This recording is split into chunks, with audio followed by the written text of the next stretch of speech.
In the sweltering heat of August, the incessant cicada cries intertwined with the blaring of horns echoed through the bustling streets. The scorching sun beat down upon the grayish-brown asphalt, causing heat waves to ripple through the air, distorting the very essence of the street. Under the scant patches of shade along the roadside, a group of young individuals huddled together, cigarettes dangling from their lips as they awaited the traffic lights. Suddenly, one of the youths, enveloped in a cloud of smoke, seemed to notice something, exclaiming softly as his gaze fell upon a particular corner of the street. "Arno, what are you looking at?" A companion inquired. Arno, still entranced by the sight at the corner, took a moment before responding. "Tell me, how does a blind person cross the street?" His companion paused, contemplating before slowly articulating. "Typically, blind individuals are accompanied by someone or guided by a guide dog. In more modern cities, there are even auditory signals at traffic lights. If all else fails, perhaps they can navigate using sound and a cane." Arno shook his head. "But what if there's no one to assist, no guide dog, no auditory signals, and the cane is being used to carry something else instead? Do you think you're funny?" His companion rolled his eyes, following Arno's gaze, only to freeze in place the next moment. There, at the opposite corner, stood a youth clad in a black short-sleeved shirt, with thick black satin wrapped around his eyes, blocking out all light. In his left hand, he held a cheap grocery bag brimming with vegetables, while his right hand gripped a guide, cane slung over his shoulder, resembling a burdensome yoke. At the end of the cane, a large bucket of golden peanut oil shimmered under the sun. The sight of this extraordinary scene, with the black satin blindfold, the cane resting on his shoulder, vegetables in one hand, and oil in the other, instantly captivated the attention of the surrounding crowd. "Hey, look at that person, how strange. With so much fabric over his eyes, can he even see the road? Didn't you notice the guide, cane in his hand? He's clearly blind. What era is this? Blind people usually wear sunglasses nowadays. Who wraps their eyes in satin during such hot weather? Aren't they afraid of feeling stifled?" "Exactly. And have you ever seen a blind person walking without a cane, using it instead to carry things? These young people are truly something else." The summer cicadas could not drown out the murmurs of curiosity surrounding the boy, who was being scrutinized as passers-by speculated whether he was genuinely blind or merely pretending, all while eagerly awaiting the changing of the traffic lights. Just then, a clear voice broke through the chatter. "Brother, let me help you cross the street." It was a little girl in a school uniform, around 12 or 13 years old, with beads of sweat glistening on her cheeks, her large, dark eyes filled with concern as she gazed at the boy, pure and uncomplicated. The boy paused for a moment, turning his head towards the girl, a smile gracing his lips. "Okay." He shifted the bag of vegetables to his right hand, wiped his brow with his shirt, and gently took hold of the girl's hand. Click! The green light illuminated. The boy took a step forward, walking across the street alongside the girl. She was visibly anxious, glancing left and right to monitor the oncoming vehicles, her steps cautious and timid. As for the boy, he walked with unwavering steadiness. To the onlookers, this scene appeared not as a kind-hearted girl assisting a blind person, but rather as a big brother guiding a younger sibling across the street. The road was not wide, and within mere seconds, they reached the other side. The boy expressed his gratitude to the girl before turning away, heading towards a secluded alley. "He's not blind," Arno declared with conviction upon witnessing the scene. "He must be able to see." A youth behind Arno rested his chin on his hand, deep in thought, before suddenly appearing enlightened. "I get it. He's cosplaying a blind monk." Smack!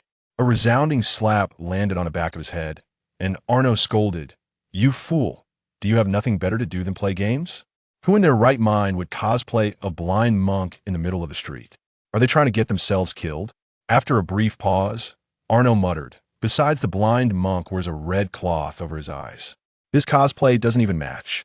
"Arno, you shouldn't criticize me, shut up." "Oh." As the two exchanged banter, a quiet young man observed the boy's retreating figure, a slight furrow in his brow. "What's wrong?" Arno noticed his gaze. "I recognize him." "Recognize him?" "Indeed." The young man nodded. "When my cousin was still in elementary school, I heard there was a student at their school who had an accident, resulting in vision problems.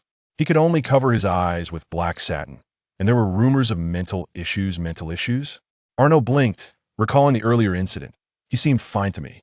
"That was 10 years ago. Perhaps he has since recovered." However, the incident was quite significant back then, and shortly after, that student withdrew from school and reportedly transferred to a special institution for the blind. At that moment, another person interjected eagerly, "By the way, what kind of accident could cause blindness and mental issues? Was he possessed or something? I'm not sure." He paused, but I heard it was something even more outrageous. What a tragic fate. Arno sighed. What was his name? I believe it was Lin Qiye. As the evening glow enveloped the sky, Lin Qiye pushed open the door. Instantly, the aroma of cooking wafted from within, tantalizing his senses. He inhaled deeply, swallowing hard as he stepped inside. Creak! The old door emitted a sharp squeal, drowning out the sounds of cooking from the kitchen. A middle-aged woman emerged from the kitchen, her eyes widening in surprise as she saw Lin Qiye carrying numerous bags. "Xiao Qiye, why are you bringing back so many things again?" She wiped her hands on her apron and hurried to assist him. "A whole bucket of peanut oil? Have you misused the government subsidies again?" The subsidies for the disabled are meant for living expenses. Using them to buy oil is simply making the most of it," Lin Qiye replied with a smile. "Nonsense. That money is saved for your college tuition. You mustn't waste it. I tell you, the money Annie earns from working is enough to support the three of us. You shouldn't be spending recklessly." Auntie gently wiped the oil barrel with her hand, her expression pained as she muttered, "Such a large bucket of branded oil, it must have cost quite a bit, right?" Before Lin Qiye could respond, Annie suddenly seemed to realize something. "Wait, how did you carry all this back?" "Oh, I encountered some kind-hearted people on the way who helped me," Lin Qiye replied calmly. "Oh, that's wonderful.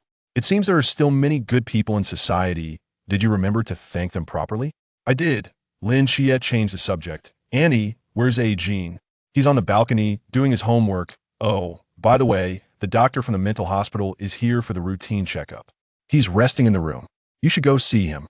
Annie will prepare dinner and call you when it's ready." Lin Qiye paused slightly, acknowledging with an "oh" before turning towards the bedroom. "Hello, I'm the doctor from Sunshine Mental Hospital. My surname is Li." As Lin Qiye entered, the young man seated on a small stool in the bedroom stood up, speaking gently. He wore large black-framed glasses, exuding an air of gentility. Lin Qiye raised an eyebrow in surprise. "Isn't it usually Dr. Han who comes?" "Dr. Han was promoted to deputy director last year," Dr. Li replied with a smile, a hint of envy flickering in his eyes. Lin Qiye nodded slightly, responding with an "oh." That made sense after all. Dr. Han was considerably older and highly skilled, so his promotion to deputy director was not unexpected. It was only natural for a younger doctor to take over the routine checkups. Upon seeing Lin Qiye take a seat, Dr. Li cleared his throat and retrieved a stack of medical records from his bag. "I apologize, as I have just arrived and am not yet familiar with your situation. Allow me to gather some preliminary information." Dr. Li spoke with a hint of regret. Lin Qiye nodded in acknowledgement. "Your name is Lin Qiye?" "Correct. And you're 17 years old." "Indeed." "Your date of birth?" "October 5th. "Ah. The records indicate that you became blind 10 years ago and were subsequently admitted to our hospital due to certain issues?" "Yes." Dr. Li pondered for a moment, then asked, "Have you ever changed your name?" "But no, why do you ask?" Lin Qiye replied, momentarily taken aback. Dr. Li scratched his head awkwardly, cough. "It seems I was overthinking things." He pointed to the age indicated in the medical records and then to the phrase 10 years ago. "You see, you lost your sight a decade ago, at the age of 7, and your name happens to be Lin Qiye, leading me to assume you changed it after becoming blind." Lin Qiye remained silent for a long while before shaking his head. "No, I have never changed my name. My parents bestowed upon me the name Lin Qiye even before I was born." "That is indeed quite." Cough. Dr. Li began, but quickly realized it was impolite and ceased speaking. "Quite coincidental," Lin Qiye remarked with a hint of indifference. "Indeed, quite coincidental." Dr. Li felt a bit awkward, but swiftly shifted the topic. "Well, it appears the records do not provide detailed information regarding the incident that caused your blindness and mental disturbance. If you are comfortable, could you share it with me?" Before Lin Qiye could respond, Dr. Li added hastily, "I do not mean to offend. Understanding the patient better allows for more effective treatment. Of course, if you prefer not to discuss it, I will not press you." Lin Qiye sat quietly, his eyes seemingly fixed on Dr. Li beneath the black satin ribbon. After a moment, he spoke slowly. "There is nothing to conceal. However, you may find it hard to believe, and you might even consider sending me back to a psychiatric facility. No, no, no. Let us not define our relationship strictly as doctor and patient. This is merely a normal conversation between friends, and it will not escalate to that point. Dr. Li said half-jokingly, even if you were to tell me that you were drawn into an alchemical furnace by the celestial master, I would still believe you. Lin Qiye remained silent for a moment before giving a slight nod. As a child, I was fascinated by astronomy. Yes, and then, one night, I lay beneath the eaves of my ancestral home, gazing at the moon. What did you see? The moon rabbit? Dr. Li chuckled. Lin Qiye shook his head, and his next words caused Dr. Li's smile to freeze on his face. No, I saw an angel. Lin Qiye spoke earnestly, gesturing with his hands in front of him. An angel enveloped in golden radiance, with 6 white wings. Chapter 2. The angel on the moon. A brief silence enveloped the room. After a few seconds, Dr. Li regained his composure. A seraph? He inquired. Indeed. What was he doing? Nothing at all. He resembled a golden statue, seated in the center of a vast lunar crater, gazing up at Earth, as if watching over. Dr. Li rubbed the corners of his eyes, expressing his helplessness. Qiye, do you know how far the moon is from Earth? Approximately 400,000 kilometers. Lin Qiye replied calmly. 400,000 kilometers, Dr. Li echoed. Even with the most advanced astronomical telescope, one could barely discern the surface of the moon. Yet you claim to have seen the angel on the moon with your naked eye at the age of 7? It was not I who saw him. Lin Qiye stated softly. He saw me. I merely looked up, and my eyes seemed to be drawn through space to meet his gaze. So did he compel you? In a way, yes. Otherwise, how could I have seen the surface of the moon? I do not possess clairvoyance. But if there truly exists an angel on the moon, why has humanity not discovered him after all these years? I do not know. Lin Qiye shook his head. Perhaps the seraph does not wish to be observed. Moreover, do humans truly understand the moon? Lin Qiye spoke with such sincerity that Dr. Li was tempted to call for a vehicle to return him to the psychiatric hospital. After all, Dr. Li was a specialist in mental disorders. Having encountered countless cases throughout his career, he had developed a theory. The more earnest and seemingly rational the delusions, the more severe the affliction. In your eyes? What happened? Lin Qiye extended his hand, gently rubbing the black satin covering his eyes. His tone revealed no emotional fluctuation. That day, I locked eyes with him for a moment. And then, I went blind. Dr. Li opened his mouth, glancing down at the case file in his hands, descending into silence. In the section regarding the cause of blindness, only 4 words were inscribed. Cause unknown. So, what truly transpired that year? Could it be as Lin Qiye claimed, that he witnessed the seraph on the moon? Otherwise, how could one explain his sudden blindness? This thought flitted through Dr. Li's mind, only to be swiftly extinguished. How close he had come to being led astray by a patient. He could almost envision the expressions of the doctors 10 years ago when the young Lin Qiye had uttered those very words. It was no wonder the boy had been forcibly retained in the hospital. After all, his declarations were the sort typically made by those suffering from mental illness. Such individuals were not uncommon in the institution.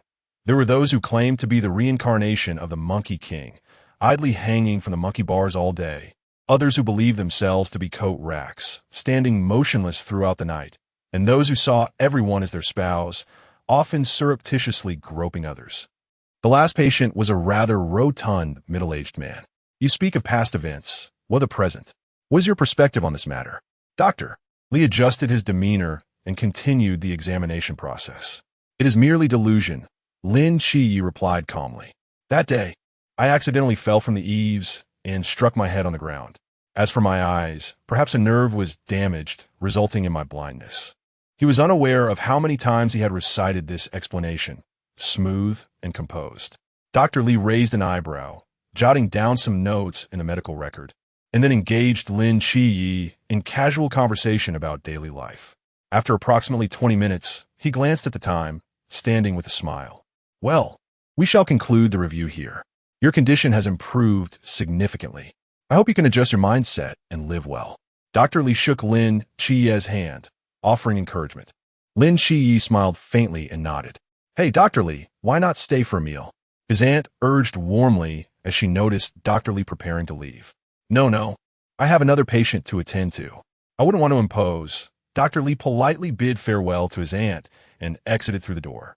The moment the door closed, Lin Qiye's smile vanished, as if it had never existed.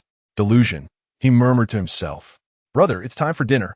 His cousin Yang Jin called out, emerging from the kitchen with a platter of dishes. Yang Jin, 4 years younger than Lin Qiye and newly in middle school, had grown up alongside him since Lin Qiye's parents went missing and he took refuge with his aunt. Their bond was closer than that of brothers. I'm coming, Lin Qiye replied. Just as Lin Qiye settled at the cramped dining table, a sudden warmth radiated from his feet. Initially startled, he then allowed a smile to grace his lips. Yang Jin glanced beneath the table and teased, "Look at you, little black rascal, usually so lazy, yet you arrive quicker than anyone when it's time to eat." A small black dog poked its head out from under the table, its tongue lolling out, exhaling warm breaths as it approached Lin Qiye, licking his feet in a display of affection. 3 people and 1 dog, that was a family. Simple, challenging, yet inexplicably comforting. 10 years of this. Lin Qiye gently patted the dog's head, retrieving a morsel of meat from the meager offerings on the plate and placing it in Yang Jin's bowl. Give a bone. Yang Jin did not refuse, for their brotherly bond rendered further words unnecessary. His concern lay elsewhere. Brother, are your eyes really getting better? Lin Qiye smiled faintly. Yes, I can see now, though I still cannot tolerate bright light. This black satin will need to remain for a few more days. A few days? Little Qiye, listen, your eyes are too important. Even if you can see now, don't rush to remove the satin. What if the sunlight damages them again? That would be such a shame. Let's play it safe and keep it on a bit longer. His aunt hastily advised. I understand, aunt. By the way, brother, I've saved some money to buy you a stylish pair of sunglasses. I'll show you later. Yang Jin exclaimed excitedly, as if struck by inspiration. Lin Qiye chuckled and shook his head. Ah, Jin, while sunglasses can block light, they are far inferior to the satin. I still cannot wear them. All right, Yang Jin replied, somewhat disappointed. But once my eyes are completely healed, I'll wear them every day, and I'll buy you a pair too, so we can go out together. Upon hearing this, Yang Jin's eyes sparkled, and he nodded vigorously. By the way, little Qiye, Aunt has arranged for your transfer to a regular high school. Once this semester begins, you can move from the special school to a mainstream one. His aunt seemed to recall something and spoke up. But are you truly ready for this? Regular high school is quite different from special schools. Given your situation, what if? There is no what if, Aunt. Lin Qiye interrupted her. My eyes have healed, and if I want to attend a good university, I must compete on the same starting line as everyone else. You child, even if you don't get into a good university, it's no problem. Aunt will always support you. Brother, I can support you too. Lin Qiye's body trembled slightly, and beneath the black satin, his eyes remained a mystery. His lips pressed together before forming a smile, and he shook his head decisively. He said nothing, yet both Yang Jin and his aunt sensed his determination. Even the little black rascal at his feet nudged Lin Qiye's ankle. Woof. Chapter 3. The knockback in his room. Lin Qiye closed the door behind him. He refrained from illuminating the space. It was late at night, and the faint starlight from beyond the window cast a gentle glow upon the floor. Within the darkened chamber, Lin Qiye settled at his desk, slowly removing the black ribbon that veiled his eyes. The mirror on the desk reflected the face of a handsome young man. Lin Qiye possessed striking features, and if he were to remove the blindfold and groom himself, his aloof and enigmatic aura would undoubtedly make him a campus heartthrob. Alas, his constant concealment behind the black ribbon, coupled with his status as a person with a disability, completely obscured his brilliance. In the mirror, Lin Qiye's eyes remained closed. His brow furrowed slightly, and his eyelids fluttered, as if he were striving to open his eyes. Even his hands clenched into fists. 1 second, 2 seconds, 3 seconds. His body trembled for a long while, until he could no longer endure it. He abruptly relaxed, gasping for air. Beads of perspiration trickled down Lin Qiye's cheeks, and a hint of vexation crossed his countenance. So close, always so close. When would he be able to open his eyes once more and behold the world with his own vision? He had claimed that he could see, but he had spoken a falsehood. His eyes remained sealed shut, unable to open even a sliver. Yet, he had not lied either. for even with his eyes closed, he could perceive everything around him with clarity. It was a peculiar sensation, as if his entire being had sprouted eyes, capable of perceiving everything from every angle without blind spots. Moreover, he could see with greater clarity and reach than with his original eyes. He had not been capable of this initially. During the first 5 years of his blindness, he was no different from any other blind person, relying solely on sound and his white cane to navigate the world. But inexplicably, his eyes had undergone changes 5 years prior, and he had begun to perceive his surroundings.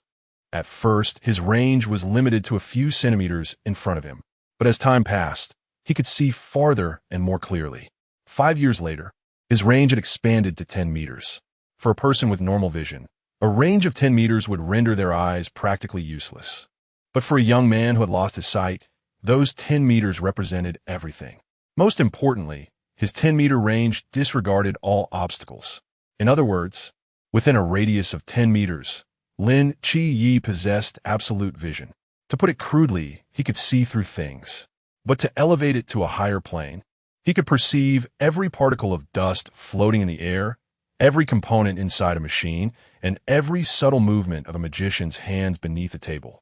The source of this ability seemed to lie within the eyes that had been sealed shut beneath the black ribbon for a decade. Despite possessing this near-supernatural power, Lin Qiye remained unsatisfied. While having a 10-meter range of absolute vision was advantageous, he yearned to behold the world with his own eyes. It was the unwavering desire of a young man. Although he had failed to open his eyes that day, he could sense that he was drawing closer to truly opening them.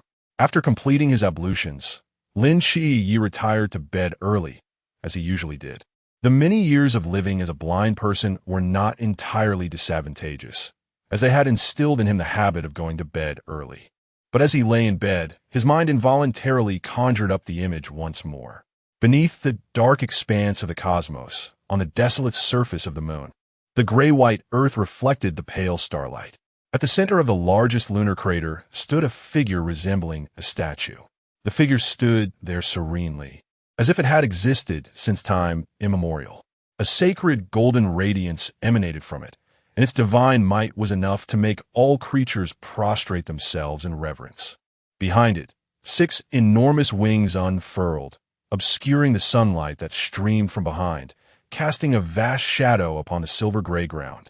But what truly etched itself into Lin Qiye's mind and refused to fade was the figure's eyes. Those eyes, brimming with divine power and burning like a furnace, were as blinding as a sun viewed at close range. He had caught a glimpse of those eyes, and in an instant, his world had been plunged into darkness. 10 years ago, he had spoken the truth, but he had been diagnosed with a mental illness. But he knew in his heart what was real and what was delusion. Ever since he had seen the seraph on the moon, he had known that the world was not as simple as it seemed. Gradually, Lin Qiye drifted off to sleep, unbeknownst to him, as he entered the realm of dreams. 2 beams of brilliant golden light shot forth from the slits of his eyes, vanishing in an instant. Tap, tap, tap. In a world shrouded in mist, Lin Qiye walked alone. The surrounding fog swirled endlessly. Although he was walking in the void, each footstep produced a crisp sound, as if there were an invisible ground beneath his feet. Lin Qiye lowered his gaze to his body and sighed. This dream again. The nightly knock is quite exhausting, isn't it? Lin Qiye shook his head helplessly and took a step forward. In an instant, the surrounding mist receded, and a bizarre modern building appeared before Lin Qiye. It was bizarre because, despite being a modern building, it was imbued with an air of mystery in its details. For example, the massive iron gates were adorned with carvings of countless deities. The electric lights resembled burning fireballs, and the floating floor tiles were etched with intricate patterns. It was as if elements of modern architecture and the temples of ancient mythology had been blended together, creating a discordant yet strangely beautiful effect. Lin Qiye recognized this type of building, and it seemed eerily familiar. It bore a striking resemblance to the Sunshine Mental Hospital where he had lived for a year. The most compelling evidence was that the words Sunshine Mental Hospital above the entrance had been replaced with another inscription. Pantheon Mental Hospital. What a peculiar place. Lin Qiye shook his head and strode forward, arriving in front of the massive iron gates. 5 years ago, It was not only his body that had begun to change, but also his dreams. For the past 5 years, he had been having the same dream every night. And the protagonist of these dreams was always the mysterious Pantheon mental hospital. However, the gates of this mental hospital had remained firmly shut, impossible to open. Lin Qiye had circled the mental hospital countless times, but the only entrance was the massive iron gates at the front. The surrounding walls were not high, but whenever Lin Qiye jumped, the height of the walls would increase accordingly. As for brute force, even if Lin Qiye were to exert all his strength, the iron gates would not budge an inch. The only way to enter seemed to be to knock. Lin Qiye grasped the ring on the iron gates, took a deep breath, and struck the surface of the gates with force. Clang! The sound, like the resonant tolling of an ancient bell, echoed through the mental hospital. The iron gates vibrated and swayed, but remained closed. Clang! Another strike, and the gates remained unmoved.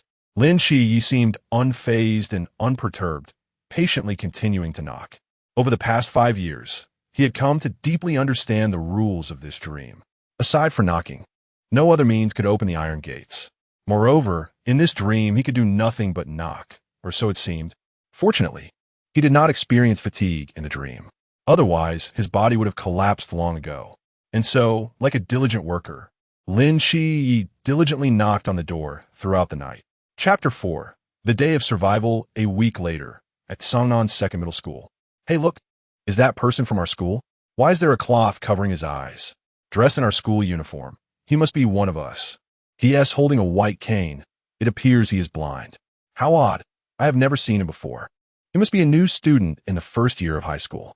Strangely enough, with the black cloth wrapped around his eyes, he looks rather dashing. But how does a blind person attend classes? It seems we don't have special classes here, do we? I don't know. As expected, the moment Lin Qiye stepped through the school gates, he drew a considerable amount of attention. However, Lin Qiye had experienced similar scenes far too often. He strode through the school's Maple Leaf Avenue, heading towards the teaching building, seemingly unfazed. He had prepared himself for the potential barbs from the more unruly students. As such scenarios often unfold in mindless stories, where a few so-called bullies would emerge to mock him, laying the groundwork for his eventual triumph. However, the troublemakers did not appear. Instead, several students approached him, inquiring if he needed assistance. This left Lin Qiye feeling inexplicably disappointed. After all, these were modern students who had undergone 9 years of compulsory education. How could there be so many oblivious troublemakers? Moreover, even if there were small factions, they now valued camaraderie, often helping their peers resolve issues.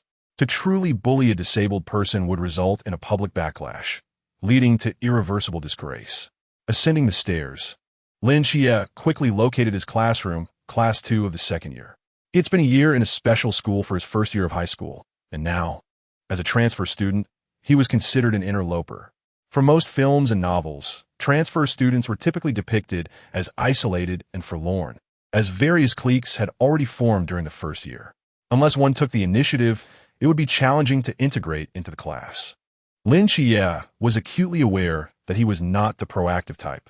In truth, even if he had mingled with them during his first year, his aloof demeanor would likely have rendered him solitary to this day. Nevertheless, being alone had its merits. Lin Qiye relished the solitude, free from distractions, allowing him to cultivate his mind and focus on his studies. If forced to forge connections with others, he would likely resist. Standing at the classroom door, Lin Qiye inhaled deeply, steadying his resolve before stepping inside. The moment he entered, the previously boisterous chatter abruptly ceased, and an eerie silence enveloped the room. 1 second, 2 seconds, 3 seconds. Just as Lin Qiye was about to utter something, the classroom erupted into chaos. You must be Lin Qiye. Your seat is ready for you, right there. Lin Qiye, can you not see? Let me guide you. Hey, slow down. There are things on the floor. Hey, you, quickly put your backpack away. Before Lin Qiye could react, several classmates approached him, gingerly leading him to his designated seat, while a tall boy took his backpack, resting it on his shoulder. Amidst the crowd, Lin Qiye safely arrived at his desk. Lin Qiye, what? This is not how I imagined it. Lin Qiye, I am Jiang Qian, the class monitor. If you need anything, don't hesitate to ask, declared a girl with a ponytail, patting her chest confidently. "My name is Lin Qiye. If you're going to eat, just call me. I'll take you with me," chimed in the boy who had helped carry his bag. "And I'm Wang Xiao." Countless students surrounded him, warmly greeting him. For a moment, Lin Qiye felt bewildered. "Do you all know me?" Lin Qiye asked, his expression somewhat perplexed. "Our homeroom teacher mentioned you," Jiang Qian replied. "However, what left the deepest impression was your aunt. That day, she came here with a basket of eggs, distributing them to us and earnestly asking us to look after you." A thunderclap seemed to resonate in Lin Qiye's mind, leaving him momentarily frozen. The subsequent chatter of his classmates faded into the background as he stared blankly at the classroom, unable to shake the image of that hunched middle-aged woman, carrying a basket of freshly boiled eggs, imploring his classmates. "Classmates, please help my nephew. His eyesight isn't great, and he tends to be aloof. Kindly look after him. You, young lady, are truly beautiful. My nephew is quite handsome as well. You will surely like him. This child, Qiye, is cold on the outside but warm on the inside. Once you get to know him, you will undoubtedly get along splendidly." Unbeknownst to him, the black ribbons at his eyes had begun to glisten with moisture. "Aunt," he murmured softly. As the lively chatter continued, a female teacher entered, clutching books. Upon spotting Lin Qiye seated in the front row, she offered a few comforting words before briefly introducing herself and commencing the lesson. Please turn to page 91. Today we will discuss the history and challenges of modern Daxia, perhaps due to Lin Qiye's presence. The teacher omitted the preliminary reading process and proceeded directly to the content of the lesson. A century ago, the Earth was home to over 200 nations, scattered across the 7 continents and 4 oceans, each with distinct customs and cultures. Even in that era of limited technological advancement, we could still travel by ship to various countries, experiencing the vibrant clash of cultures. However, on March 9th, a mysterious fog suddenly enveloped Antarctica, spreading at an astonishing pace, swallowing nearly 98% of the Earth's surface within a mere 24 hours. The towering skyscrapers, ancient forests, and unfathomable oceans, all were shrouded in this fog, leaving countless nations engulfed and silent. Yet, just as this unfathomable fog was about to invade Daxia as territory, it halted. No one knows the reason, but it peculiarly ceased its advance. Over the past century, countless theories and hypotheses have emerged. Some suggest that this fog is, in fact, a living entity that, having consumed 98% of the Earth, simply became satiated and stopped near Daxia. Others speculate that Daxia's geographical position possesses a unique magnetic field that obstructs the fog spread. Still, others believe this is a manifestation of Daxia's 5,000-year heritage, protecting our land. The composition of this fog far exceeds human comprehension. Whether it be light, sound, or electromagnetic waves, no detection methods can penetrate it. No one knows whether the other nations swallowed a century ago still exist beyond this fog. Experts estimate that the chances of survival for those trapped within the fog are exceedingly slim, as exposure, whether inhaled or through skin contact, proves fatal. Over the past century, our nation has dispatched numerous well-equipped exploration teams into the fog, yet not a single soul has returned. 50 years ago, our nation successfully launched its first satellite. From the images transmitted back from space, the entire Earth appeared shrouded in shades of gray and white, with only the land of Daxia remaining a pristine sanctuary. Presently, Daxia resembles an isolated island upon this planet, and we, perhaps, are the last survivors of this world. Thus, the day when the fog descended, marked annually on March 9th, is commemorated as Survival Day. Chapter 5, Unfettered Void. A dimly lit moon, the bell signaling the end of evening self-study reverberated, and students, in 2s and 3s, ambled out of the classrooms, their chatter filling the night air. After a day of relentless toil, this was perhaps their most liberating moment. No homework, no teachers, surrounded by a small circle of friends, the prospect of a soothing bath and a comfortable bed was nothing short of blissful. Amidst this scattering of individuals, a formidable group of over a dozen students emerged, marching in unison towards the school gates.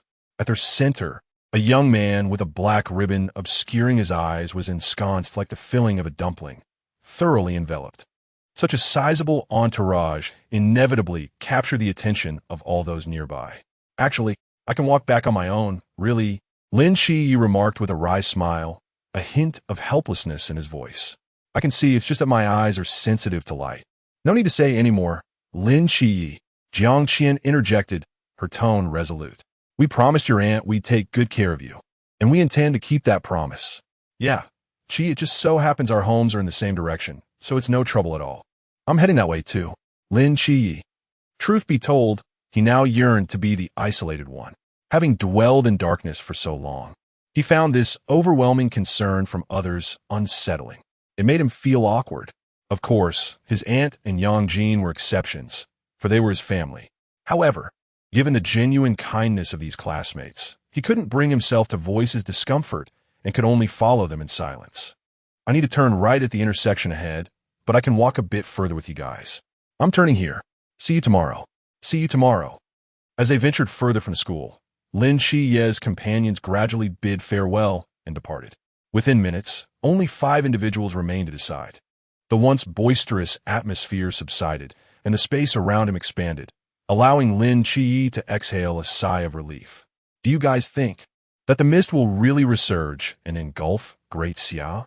Li Yifei inquired, curiosity piquing as he turned his head, his bag slung over his shoulder. Haven't you heard the experts? The probability of the mist resurging is minuscule. It might not change for centuries. As for what happens after that, well, we won't be around then anyway, so why fret so much? Jiang Qian retorted, rolling her eyes. Sigh, you know those so-called experts are the least reliable. What if we finally get into college, and before we can even enjoy life, the mist devours the entire Great Xia? Wouldn't that be a total ripoff? So, is that why you're slacking off and not focusing on your studies? Jiang Qian stepped in front of Li Yifei, her expression earnest. I must remind you, Teacher Wang has already warned that if you get last place again this time, you'll have to move your desk to the front of the classroom. Okay. Li Yifei responded sheepishly. Still, I don't think the mist will resurge either. Wang Xiao, who had been walking at the front, suddenly spoke. In the end, the mist is just a natural phenomenon. Once it reaches a certain critical point, it will gradually dissipate, just like the Ice Age. After glaciers cover the land, they slowly recede as temperatures rise, ushering in a new era. I know what you're talking about. It's called the natural disaster theory, right? It's quite widely accepted now. Jiang Qian nodded. But what if? The mist isn't a natural phenomenon. At that moment, Lin Qiye, who had been silent all along, suddenly interjected. Wang Xiao paused, then chuckled. Qi, you don't actually believe those so-called theological arguments that the mist is related to supernatural forces, do you? It's the 21st century. We should believe in science. There aren't so many supernatural things in the world. A classmate named Lu Yuan chimed in. Lin Qiye remained silent. He knew better than anyone whether there were things beyond the realm of science, but there was no need to share such matters with outsiders. Li Yifei muttered under his breath. I think the world would be more interesting if those things really existed. Why are we talking about all this useless stuff? These aren't things we should be concerned about. Instead of worrying about whether the mist will resurge, we should look forward to sleeping in during the 3-day survival day holiday. Jiang Qian said with a smile. Yeah, the holiday is what really matters.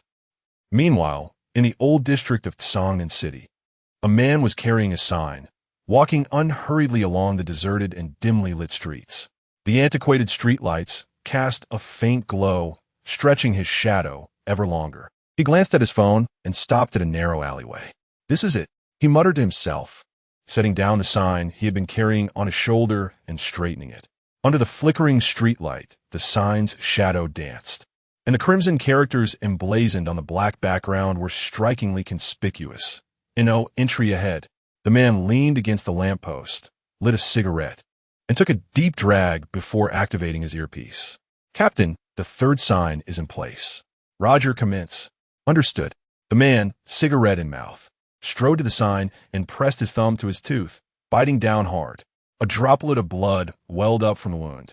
The man squatted down and used his bloodied thumb to draw a long line across the 4 words no entry ahead.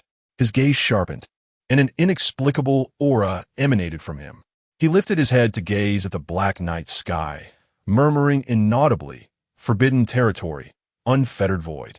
In the next instant, the crimson bloodstains on the sign rapidly faded, as if absorbed. Then, the 4 words "No entry ahead" flashed with a crimson light, before gradually reverting to their original state. The man collapsed to the ground, exhaling a long sigh of relief, complaining, "Damn, I'm drained again." At that moment, if one were to look down upon Tsangnan City from the sky, they would see 3 points of light flickering near the old district, rapidly outlining an equilateral triangle in dark red. The moment the triangle was formed, half of the old district, now enclosed within it, seemed to vanish from the map, as if erased. Yet from the ground, the old district remained the same. Simultaneously, in the center of this triangle, 6 black and crimson cloaks streaked across the sky like lightning. The man at the head looked up at the dark red sky, his hand gripping the hilt of the sword on his back, his eyes narrowing slightly. Ghost Mask Eradication Operation begin. Chapter 6. The masked man outside the old district. The man, having just deployed the forbidden territory, sat by the notice board. He glanced back at the old district, now as still as a canvas, and shook his head ruefully. He retrieved his phone and began playing a puzzle game. "Hey, buddy, what are you doing playing on your phone out here in the middle of the night? Aren't you afraid of catching a cold?" A pedestrian approached from across the street, amused by the sight. The man looked up briefly before returning to his game. "Nothing to do, just killing time." The pedestrian chuckled, offering the man a cigarette. The man waved it away, stating solemnly, "I'm on duty. No smoking." "Huh, you're playing on your phone on the side of the road. That's being on duty?" The pedestrian quipped. "Yep." "All right." The pedestrian shrugged, turning to walk down the street behind the man. "Where are you going?" The man asked abruptly. "Home. You can't go back. Not right now." The pedestrian raised an eyebrow. "What do you mean? This road is closed. You can't go back until it's open," the man said, gesturing to the notice board behind him. The pedestrian followed his gaze to the strange notice board in the middle of the road. As he was about to speak, a glimmer of light flashed across the 4 large characters that read "Road Closed." The pedestrian's eyes glazed over. After a few seconds, he turned stiffly and walked back the way he had come, his eyes filled with confusion. The man seemed unfazed. Just as he was about to resume his game, another man's voice crackled in his earpiece. "Zhao Kongsheng." The man shot to his feet, his face losing its leisure and weariness, replaced by utter seriousness. "Here, Captain. What's wrong? We've got a problem. One of the masked men has ascended into a masked king. It ambushed and severely wounded Hong Ying while we were rounding up the others and escaped the forbidden territory through the sewers." "A masked king?" Zhao Kongsheng's face darkened. "Which way did it go? I'll intercept it."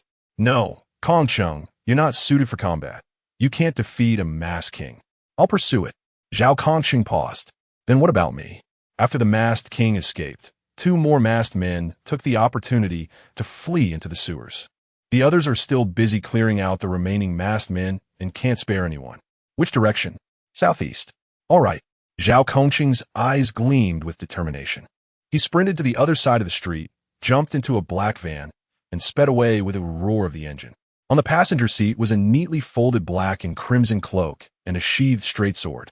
"All right, I'm turning here. I'll see you guys later," Wang Xiao said, stopping and turning to the 4 behind him. Just then, Lin Qiye seemed to remember something. "Wang Xiao, if I remember correctly, doesn't your house near the old district?" "Yes, so?" "Nothing. Just be careful on your way home." Wang Xiao's lips twitched slightly. He rolled his eyes. "Just say what you want to say. Don't hold back. It makes people uncomfortable." Lin Qiye hesitated for a moment. "I heard the old district has been troubled lately. There's a maniacal killer on the loose." "A maniacal killer? Seriously?" Jiang Qian was skeptical. "It's true." Lin Qiye looked around, lowering his voice. "You guys might not know, but over 10 people have died in the old district in the last few days." 10 people? Impossible. If something that big happened, the news would have reported it. Wang Xiao countered. "Hey, why is it impossible? I'm telling you, this is suspicious. Someone at the top is suppressing the news. If my dad didn't work at the police station, I wouldn't even know about it." "Suspicious? How so?" "Rumor has it," Lin Qiye paused, lowering his voice further. "Rumor has it that the faces of the victims have been completely peeled off, leaving only a bloody mess of flesh and protruding eyeballs. It's extremely brutal." A cool evening breeze rustled through the air. Hearing this, the others felt a chill run down their spines. "Lin Qiye, are you crazy? Why are you saying this at night? Jiang Qian's face turned pale. She instinctively looked around at the silent street, annoyed. They were already near the old district, a remote area of Sangnan City. It was almost 10 o'clock after evening self-study, and there wasn't a single person on the road. Li Yifei's words were truly unsettling. Not only her, but even Wang Xiao and Lu Yuan, the two men, were a little scared. Wang Xiao glanced at the narrow alley he was about to walk down, suddenly feeling uneasy if Li Yifei's words only made them a little scared. Then Lin Qiye's next words sent shivers down their spines. Lin Qiye pondered for a moment, then said quietly, "Are you sure these things were done by a human?" "Qiye," Jiang Qian shuddered. Wang Xiao and Lu Yuan's lips twitched slightly. They looked at Lin Qiye with strange expressions. "So, it's you, Lin Qiye, the one who was hiding the most?" Li Yifei looked at Lin Qiye in surprise. "You think so too?" "Shut up, shut up, shut up." Jiang Qian couldn't take it anymore. She reached out and pinched Li Yifei's arm hard, causing him to cry out in pain. "Stop telling ghost stories in the middle of the night. I still have to go home." Li Yifei clutched his arm, wincing in pain, muttering quietly, "This isn't a ghost story." Wang Xiao shrugged. "I'm not going to waste time with you guys. I don't believe in these supernatural things anyway. I'm out." Wang Xiao's figure gradually disappeared into the narrow alleyway. Jiang Qian glared at Li Yifei again, took a few steps forward, and suddenly stopped. She sniffed the air, frowning slightly. A hint of doubt appeared in her eyes. She turned and said, "Do you guys smell something foul?" "Foul?" "Yeah, like the stench of something rotting." "I don't smell anything." "Lu Yuan, what about you?" "Me neither, ugh." Before Lu Yuan and Li Yifei could finish speaking, their faces changed abruptly. They covered their noses, looking around in terror. Lin Qiye was about to say something when a revolting stench suddenly filled his nostrils. It was as if a piece of meat that had been rotting for over 10 days had been thrown into a septic tank and mixed with a dozen rotten eggs. Just smelling it made his stomach churn violently. This was the worst smell Lin Qiye had ever encountered. As for Jiang Qian, who had the most sensitive nose, she immediately crouched down and vomited. "Damn, what is that smell?" Li Yifei shouted, covering his nose. "I don't know." Lin Qiye frowned slightly. After a moment, he pointed to the alley Wang Xiao had disappeared into. But, judging by the direction of the smell, it seems to be coming from there. The next moment, a blood-curdling scream echoed through the silent night. Chapter 7. "I Want to Live." The familiar voice echoed, prompting Wang Xiao, Li Yifei, and another to exclaim in unison. The trio exchanged glances before hastily sprinting toward the narrow alley from which Wang Xiao had just departed.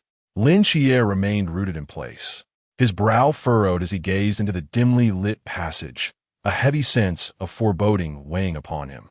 Though the nature of the disturbance eluded him, an ominous intuition stirred within.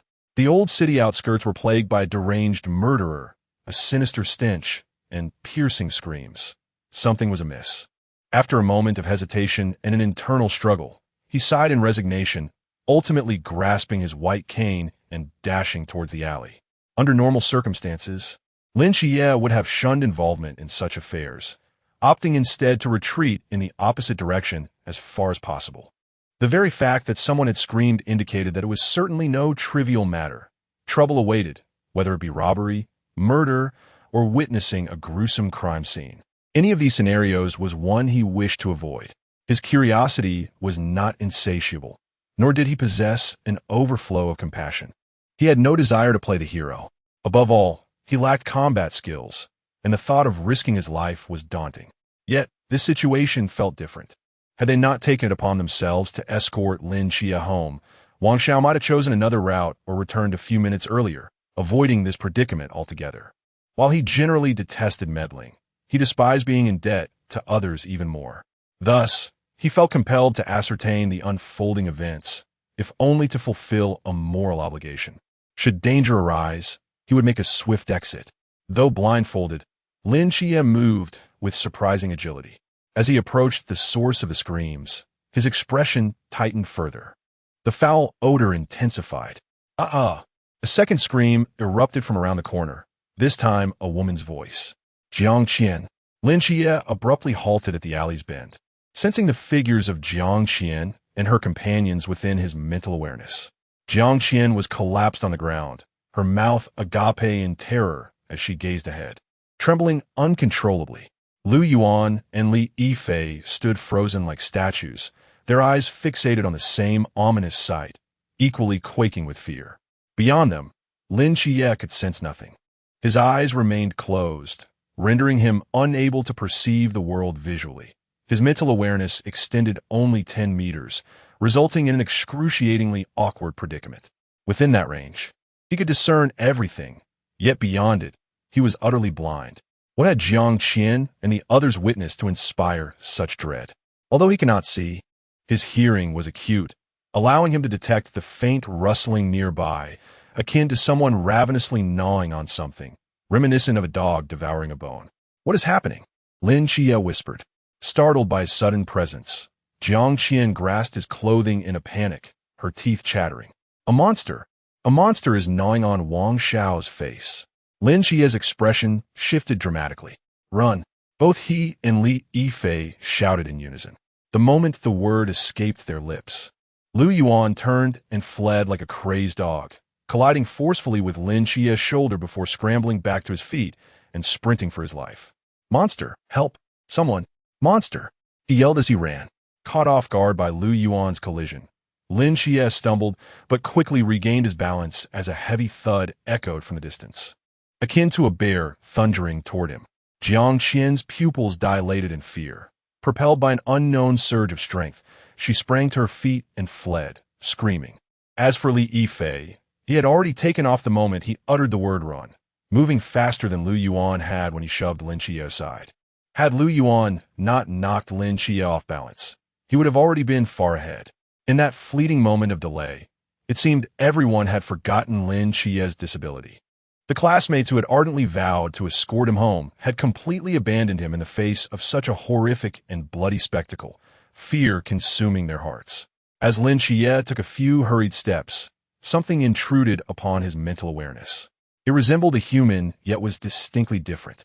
It had limbs and a head like a person, but at that moment, it scuttled across the ground on all fours like a hyena.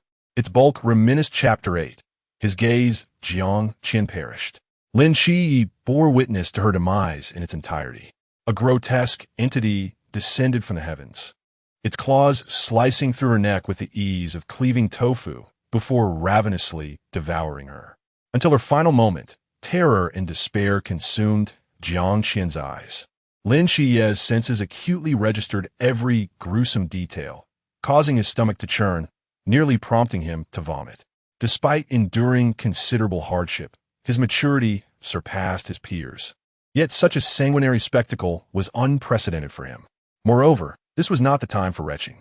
Without hesitation, Lin Qiye seized the opportunity presented by the monsters feasting on Jiang Qian's corpse, pivoting and sprinting towards the opposite end of the alley. His original escape route was obstructed by the creature, compelling him to reverse course, fleeing in the direction of Wang Xiao's misfortune. The monster, seemingly more captivated by the corpse, did not pursue, granting Lin Qiye a moment of reprieve. He remained uncertain of the monster's true nature, yet it was undeniably beyond the realm of humanity, or any known species. Were he to be told it was a primate mutated by radiation, he might believe it. Its size, strength, and speed were beyond any normal human's ability to contend with. Yet, this was merely conjecture. In this world shrouded in mist, having witnessed the existence of an angel, he refused to believe that science was the sole truth. He embraced the existence of the mystical. Furthermore, Lin Qiye sensed a familiarity with the monster's form, as if he had encountered it before. As these thoughts raced through his mind, another presence intruded upon his senses, causing Lin Qiye to abruptly halt. His breathing grew labored. 10 meters ahead, the same monstrous figure materialized once more, confirming that this was not the same creature from before. While similarly grotesque, it was undoubtedly a different entity. The most glaring evidence was the corpse of Wang Xiao clutched in its arms, which it continued to devour. At this point, Wang Xiao's face was completely obliterated, reduced to a mass of bloodied flesh. Were it not for his distinctive attire, Lin Qiye would have been unable to identify him. This was the second monster, the very one that had slain Wang Xiao. In the company of Jiang Qian and the others, he had failed to perceive the scene beyond 10 meters, presuming there to be only one monster. Now, he realized the extent of his error. Judging by the behavior of the monster that had killed Jiang Qian, these creatures preferred consuming corpses to pursuing the living, which explained Lin Qiye's escape. However, immediately after Wang Xiao's death, a monster had pursued Lin Qiye and his companions. This suggested that another monster was already indulging in Wang Xiao's corpse. An alleyway. Two monsters, completely sealing off Lin Qiye's escape. His face paled, and a sense of despair, long forgotten, resurfaced in his heart. In his 17 years, he had only experienced true despair twice. Once a decade prior, when he beheld the eyes on the moon, and now, before him, the monster, having devoured Wang Xiao's face, discarded the body like refuse, turning its gaze upon Lin Qiye, its crimson tongue darting out to lick the blood from its maw. In that instant, Lin Qiye felt a surge of resentment. Damn it, why was he always so unlucky? As a child, he had climbed onto a roof and witnessed an angel, blinding himself in the process before falling and being wrongly diagnosed with a mental illness, spending a year in an asylum. Now, just as he was about to turn his life around, study diligently, and embrace a new chapter in life, he encountered this grotesque abomination. Others might never encounter such a creature in their lifetime, yet he had encountered two. It was absurd, under the weight of impending death. The pent-up frustration and grief of years erupted from the depths of Lin Qiye's being like a volcanic eruption. This burning rage dwarfed his fear, replaced by an unexpected surge of ferocity. Gripping his cane tightly, he faced the poised monster, his chest heaving. In that moment, the creature before him was not merely a monster that had just devoured a human, but the embodiment of all the injustices and setbacks he had endured over the past decade.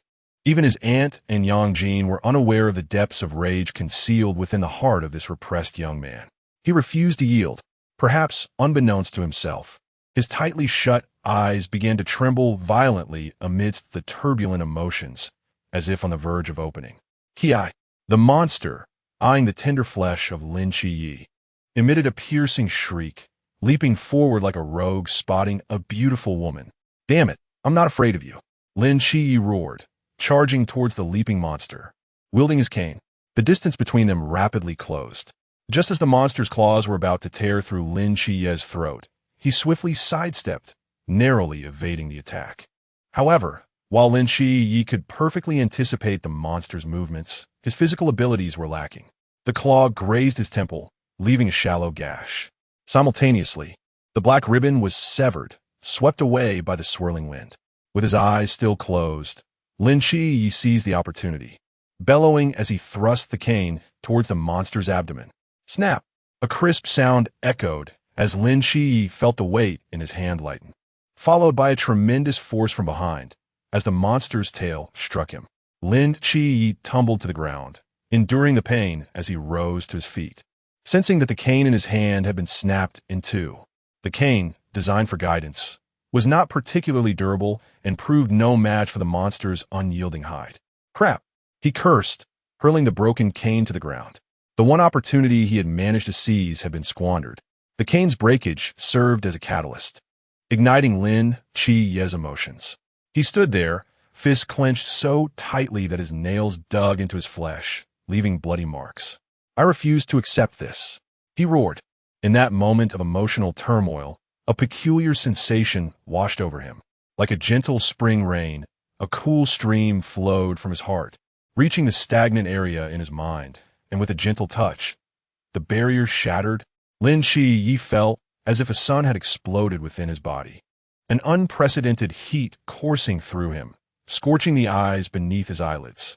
And so, naturally, he opened his eyes, which had been shut for a decade. The last image those eyes beheld was another pair of eyes, the eyes of an angel. In an instant, a radiant beam of light erupted from the alleyway on the edge of the old district, piercing the heavens. At that moment, the night was as bright as day. Chapter 9. The half-staff, how radiant. What is it? Is there a conflagration somewhere? Impossible. No fire could burn so brightly. And there isn't a building that tall in our Tsangnan. Quick, take a picture. Post it on social media. The incandescent pillar of light was so dazzling that half the populace of Songnan noticed. Pedestrians halted in their tracks, speculating excitedly about its origin. Some posited an explosion, others an optical experiment, and still others a divine visitation. Yet, only a select few understood the true significance of this luminous phenomenon. 2 minutes prior, in the old district, ripples stirred in the air of the deserted street, as if a corner of the canvas veiling the old district had been lifted. Then, 5 figures cloaked in black and crimson emerged. One of them surveyed the scene, strode forward, and picked up the road closed sign lying on the ground, reassembling it. The instant the sign was restored, the silent old district shattered like a bubble, revealing its true, ghastly interior. A macabre tide of blood saturated the ancient streets, painting them crimson. Dismembered, grotesque remains littered the area. Had Lin Qiye witnessed this, he would have recognized them as the dismembered pieces of the grimacing monsters he had faced. A dense throng, at least 34 in number. No man's zone retrieved. The figure holding the sign spoke softly. Someone can summon the cleaning crew. Where's Lao Zhao? He pursued the 2 escaped grimace fiends. We were negligent. The injured woman clutched her right shoulder, her expression wan. Don't say that, Hong Ying. None of us knew a grimace king lurked among them. The man beside her consoled. The captain is facing the grimace king alone. He should be fine, right? Of course. Don't forget, the captain is a river realm expert in the 3rd tier. He'll be all right. The man paused. Let's just hope. Those 2 escaped grimace fiends don't harm any civilians. His words were barely uttered when a searing pillar of light erupted from another direction, illuminating half the sky. The 5 turned in unison, their eyes wide with astonishment. That is, a forbidden ruin has manifested. The energy fluctuation, it's unbelievably strong. This is at least a limitless realm expert in the 5th tier. No, it could even be a Klein realm expert in the 6th tier. How could such a powerful figure be drawn to Little Songnan? No, this doesn't feel like a human forbidden ruin. The man's brow furrowed. Hong Ying hesitated, then seemed to realize something. Are you saying this feels like a deity's forbidden ruin, or rather, a divine ruin? Upon hearing the word deity, the other's gazes sharpened. Which deity? The heat, the sanctity, the power, and the aura of creation. If I'm not mistaken, this should be. The man fixed his gaze on the dissipating pillar of light, enunciating each word with gravity. Deity code 003, the king of angels, Michael. Lin Qiye felt excruciatingly unwell. At the epicenter of the golden pillar, his body was completely beyond his control, levitating eerily in the air. Limitless energy poured from his eyes. Lin Qiye felt as if he had traveled back 10 years, once again gazing at those eyes across the boundless cosmos. The lofty, sacred aura remained etched in his memory. The difference was that 10 years ago, this aura emanated from the moon, while now it originated from his own eyes. The aura and divine might of an archangel surged from his eyes, transforming them into twin, incandescent suns, threatening to obliterate all. 10 years ago, Archangel Michael exchanged a glance with him from the moon. 10 years later, Lin Qiye opened his eyes, unleashing the residual power of the archangel. Fortunately, the residual archangelic power in Lin Qiye's eyes was not substantial. The pillar of light gradually faded after 7 or 8 seconds, and Lin Qiye's body descended from the air, staggering to regain his balance. The resplendent golden light in his eyes dimmed, leaving only a faint golden halo. If the previous brightness was akin to the sun, the current luminosity was merely that of a candle flame. While the golden radiance that had erupted earlier was immensely powerful, it did not truly belong to him. The golden halo now residing in Lin Qiye's eyes, however, was something he genuinely controlled. A faint strand of archangelic power. Lin Qiye inhaled deeply and slowly raised his head. The inky night sky, the antiquated streets, the gruesome monsters, the blood-soaked ground. As this less than pleasant tableau unfolded before Lin Qiye, he smiled. His smile was one of genuine joy. After a decade, he had finally beheld the world once more through his own eyes. At this moment, in Lin Qiye's eyes, the blood-drenched monsters appeared almost endearing. The 2 monsters had been pinned to the ground by the archangelic divine might emanating from Lin Qiye, nearly crushed into pulp. Only after the golden pillar vanished did they regain their senses, glancing around in a daze before fixing their gaze on Lin Qiye once more. A bloodthirsty desire resurfaced in their eyes. Screech! One of the monsters shrieked and lunged at Lin Qiye. Compared to before, Lin Qiye was noticeably more composed. The instant the monster moved, he mentally calculated its trajectory and dove to the side. Lin Qiye's speed was indeed slower than the monster's, but his reaction time was astonishing. The few seconds gained by anticipating its movements were enough to allow him to evade. It wasn't that he possessed precognition, but upon opening his eyes, his sensory abilities had undergone a cataclysmic transformation. Firstly, the range of his mental perception expanded from 10 meters to 20 meters. It was worth noting that it had taken Lin Qiye 5 years to achieve a 10-meter range, which had now doubled. Secondly, his dynamic vision had improved. Within the 20-meter radius, Lin Qiye possessed nearly 3 times the dynamic vision of an average person. His reflexes were bordering on superhuman, allowing him to anticipate his opponent's moves in close combat. As for other abilities granted by his eyes, Lin Qiye had yet to discover them. But in the current situation, he had no time for leisurely exploration. The monster shot forward like an arrow, overshooting Lin Qiye's previous position and smashing into a wall. It pushed off the debris with its limbs and lunged at Lin Qiye again. By this time, Lin Qiye had already performed a clumsy roll to avoid the monster's landing point. He reached out and grabbed the half-section of his fallen white cane. Lin Qiye scrambled to his feet, crouched low, and fixed his gaze on the rapidly approaching monster, gripping the cane tightly in both hands. The monster left trails of afterimages, and the turbulent wind stirred Lin Qiye's black hair. Its hind legs tensed, and it launched itself into the air. This time, Lin Qiye did not evade. He clutched the half-cane, his eyes locked onto the monster's. Screech! The monster's claws extended, aiming for Lin Qiye's neck. Just as it was about to make contact, Lin Qiye's pupils constricted. The faint golden halo in his eyes blazed as if fueled by kindling, resembling 2 roaring furnaces. A wisp of divine might coursed through Lin Qiye's eyes, flooding the monster's body. At this moment, in the eyes of the monster, Lin Qiye transformed into a supreme deity, adorned with 6 magnificent wings and exuding an aura of terrifying power. Thus, under this divine might, the creature's body succumbed to a fleeting paralysis. In that brief instant, Lin Qiye raised the half of the guiding cane high and precisely plunged it into the monster's right eye. A sharpened fragment of the broken staff pierced the creature's brain, extinguishing its life force. Despite this, the momentum of its leap persisted, and its massive body crashed down like a projectile, knocking Lin Qiye, who was clutching the broken staff, to the ground. Ultimately, Lin Qiye's ability to slay this monster was purely due to his extraordinary dynamic vision and the divine power of the seraphim. His physical strength had not increased.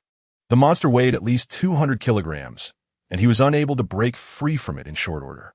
Furthermore, after forcefully employing the seraphim's divine power, Lin Qiye felt utterly drained, devoid of any strength, and even somewhat dizzy. At that moment, the second monster, which had been lurking on the other side, stirred. This hunter, concealed in the distance, finally revealed its grotesque fangs. Its limbs moved with incredible speed, darting through the flickering, dim street lights, casting shadows that danced like eerie phantoms. And a scarlet tongue writhed grotesquely. Lin Qiye could see its movements clearly, but he was unable to evade it. He could only watch as the dense fangs rapidly magnified before his eyes. As the monster closed to within 2 meters of Lin Qiye, his pupils suddenly contracted. Within his perception, an object moving even faster than the monster was rapidly approaching. It seemed to be a person, a genuine human being. Whoosh! Lin Qiye felt a blur before his eyes as a figure descended from the night sky, landing firmly on the ground. The gale generated by the figure whipped up a dark red cloak, revealing the profile of a middle-aged man. Neither handsome nor ugly. He resembled an ordinary uncle one might encounter on the street, the kind of person one would subconsciously overlook. However, the murderous intent blazing in his eyes was as piercing as gleaming swords. He crouched slightly, his eyes fixed on a monster less than a meter away, his right hand firmly gripping the hilt of the sword on his back. Sing! A crisp sound rang out from the scabbard as the pale blue blade, reflecting the dim moonlight, sliced through the heavy air, silently cleaving forward. It was a simple, unadorned straight sword. The blade traced a crescent moon in the air, colliding with the monster's claws and sending a shower of sparks flying. Zhao Kong Chung roared, his muscles tensing as he took a sudden half-step forward. The monster, whose size rivaled that of a brown bear, was actually forced back several steps by him. Lin Qiye's eyes were filled with disbelief. He had fought this monster before and knew all too well how terrifying its strength was. Who was this man who could force it back? After pushing the monster back, Zhao Kongcheng's footwork shifted in a unique pattern, clinging to the monster like a leech. The straight sword in his hand slashed repeatedly, leaving a series of ghastly cuts on the monster's body. The monster shrieked, glaring venomously at Zhao Kongcheng, its long, spear-like forelimbs rising to kill the detestable human before it. However, two flashes of sword light erupted, and its forelimbs were severed. Before the monster could scream, Zhao Kongcheng's eyes flashed with a chilling light, and the straight sword in his hand lashed out at the monster's neck with lightning speed. The pale blue blade easily sliced through the monster's flesh, and the next moment, the monster's head was sent flying. It rolled to the ground with a gurgling sound. Clang! The straight sword returned to its scabbard, and the dark red cloak was splattered with the monster's blood. But the similarity in color made it difficult to notice unless one looked closely. Zhao Kongcheng did not even glance at the monster's corpse. He calmly pulled out a cigarette from his pocket, lit it, and took a deep drag before taking out a walkie-talkie. The two escaped grimace men have been eliminated. Send in the cleanup crew to clear the battlefield. With that, he put the walkie-talkie away and walked directly to Lin Qiye, who had just freed himself. Lin Qiye simply watched him silently, and he watched Lin Qiye in return. Under the moonlight, beside a pool of blood, the two men stared at each other in silence. After a long while, Zhao Kongcheng finally broke the silence and spoke first. Was I cool just now? Lin Qiye. Lin Qiye stared into his eyes for a moment, realizing that he was serious. He could only say softly, cool. Cool, that's right. Zhao Kongcheng chuckled. Want to be as cool as me? No. Zhao Kongcheng's mouth twitched slightly. Why not? Easy to die. Lin Qiye's expression was solemn. Zhao Kongcheng was momentarily speechless. This young man before him seemed like a tough customer to deal with, but he had been dragged into this mess, and he possessed such formidable power. All right, this isn't the place to talk. Let's go somewhere else and have a proper chat. Zhao Kongcheng thought for a moment and said, all right, my name is Zhao Kongcheng. I'm not a bad guy. Lin Qiye. Lin Qiye blinked and nodded obediently. I believe you. Wait here for me. I'll go get my school bag. My study materials are in there. Go on, go on. Zhao Kongcheng waved his hand helplessly and sat down on the curb, feeling somewhat dejected. If an ordinary person had gone through something like this, they would have been scared out of their wits. This kid was still thinking about getting his study materials. The most important thing was, he had rejected him outright. Damn it. He had used every trick in the book. Those few slashes just now were so dashing. He hadn't even tried this hard when sparring with the captain. Speaking of which, he didn't know how the captain was doing. The Grimace King was no pushover. Zhao Kongcheng sat on the side of the road in an unseemly manner, lost in thought with a cigarette in his mouth. Lost in thought. Something didn't seem right. Zhao Kongcheng suddenly snapped back to reality, paused for half a second, and then stood up with a start, quickly scanning his surroundings. Where was that kid? Zhao Kongcheng stood there in a daze for more than 10 seconds, his mouth agape, unable to believe what he had just experienced. Damn it, that kid had run away. Brother, why are you so late today? Yang Jin asked, looking at the exhausted Lin Qiye with a puzzled expression. Where's your guide stick? Lin Qiye changed into slippers, forcing a smile on his face. I ran into some trouble on the way and accidentally lost it. To avoid Yang Jin seeing the scar beside his temple, Lin Qiye wrapped the strip of black satin around it again. However, the guide stick was indeed broken.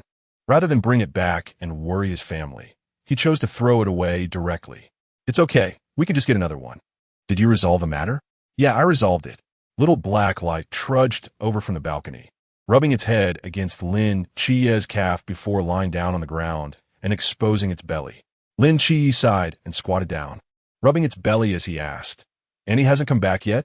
Mom has the night shift tonight and will only be back tomorrow morning. All right, have you finished your homework? Almost. They assign so much homework in middle school. It's insane. Lin Qiye rose to his feet and remarked to Yang Jin, it's fine.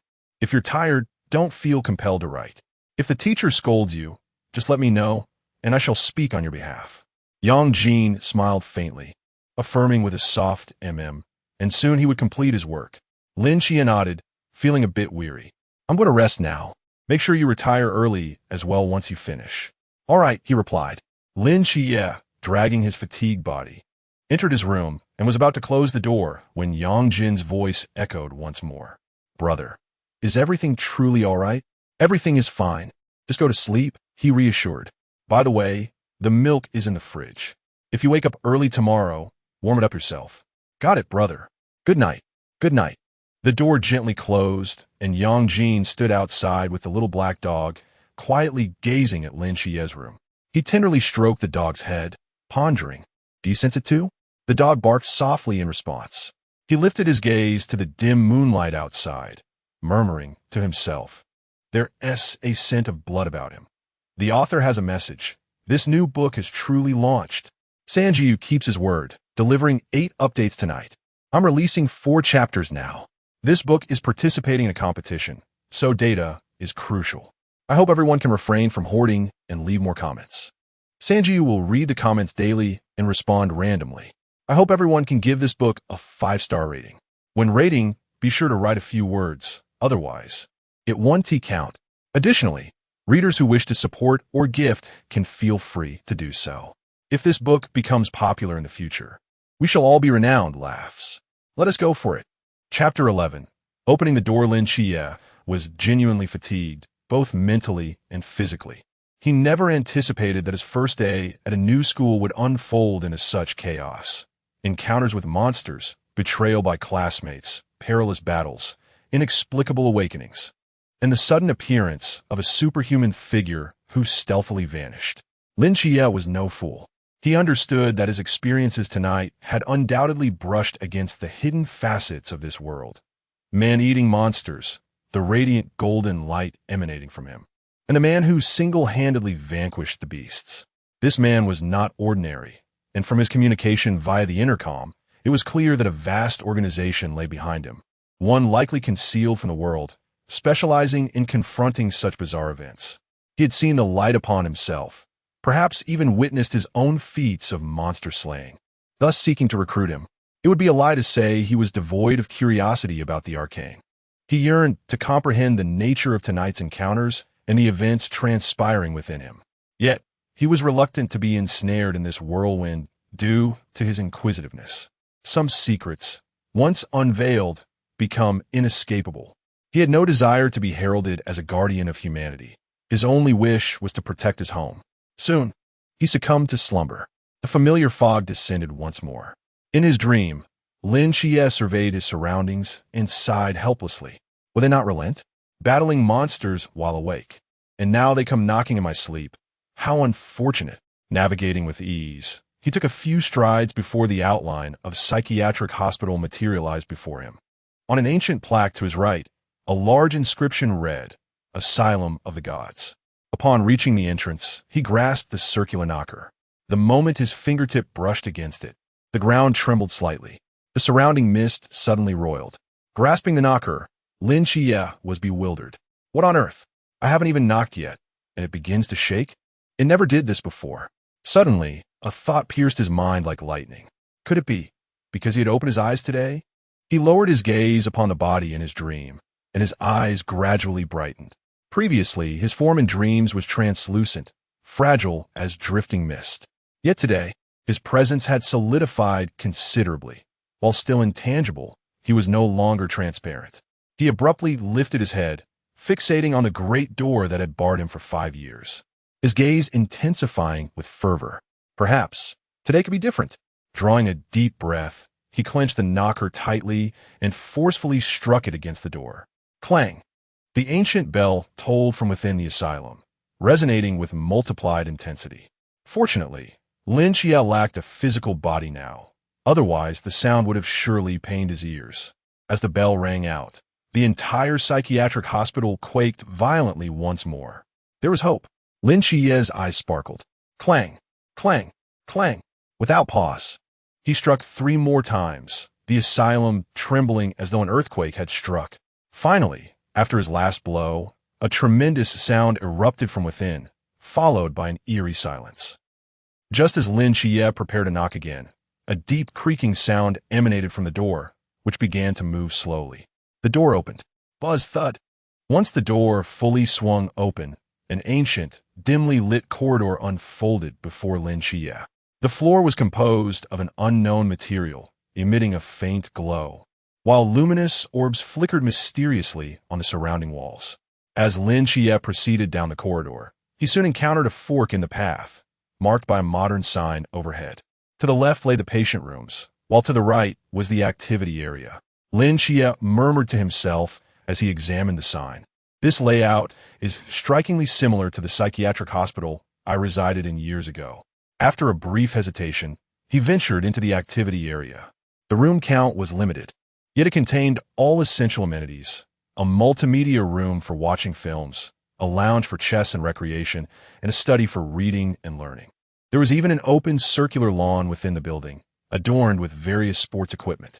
Indeed, it was an exact replica. This dream was peculiar. Lin Qiye frowned, shaking his head in confusion. After exploring the activity area, he turned back toward the patient room section.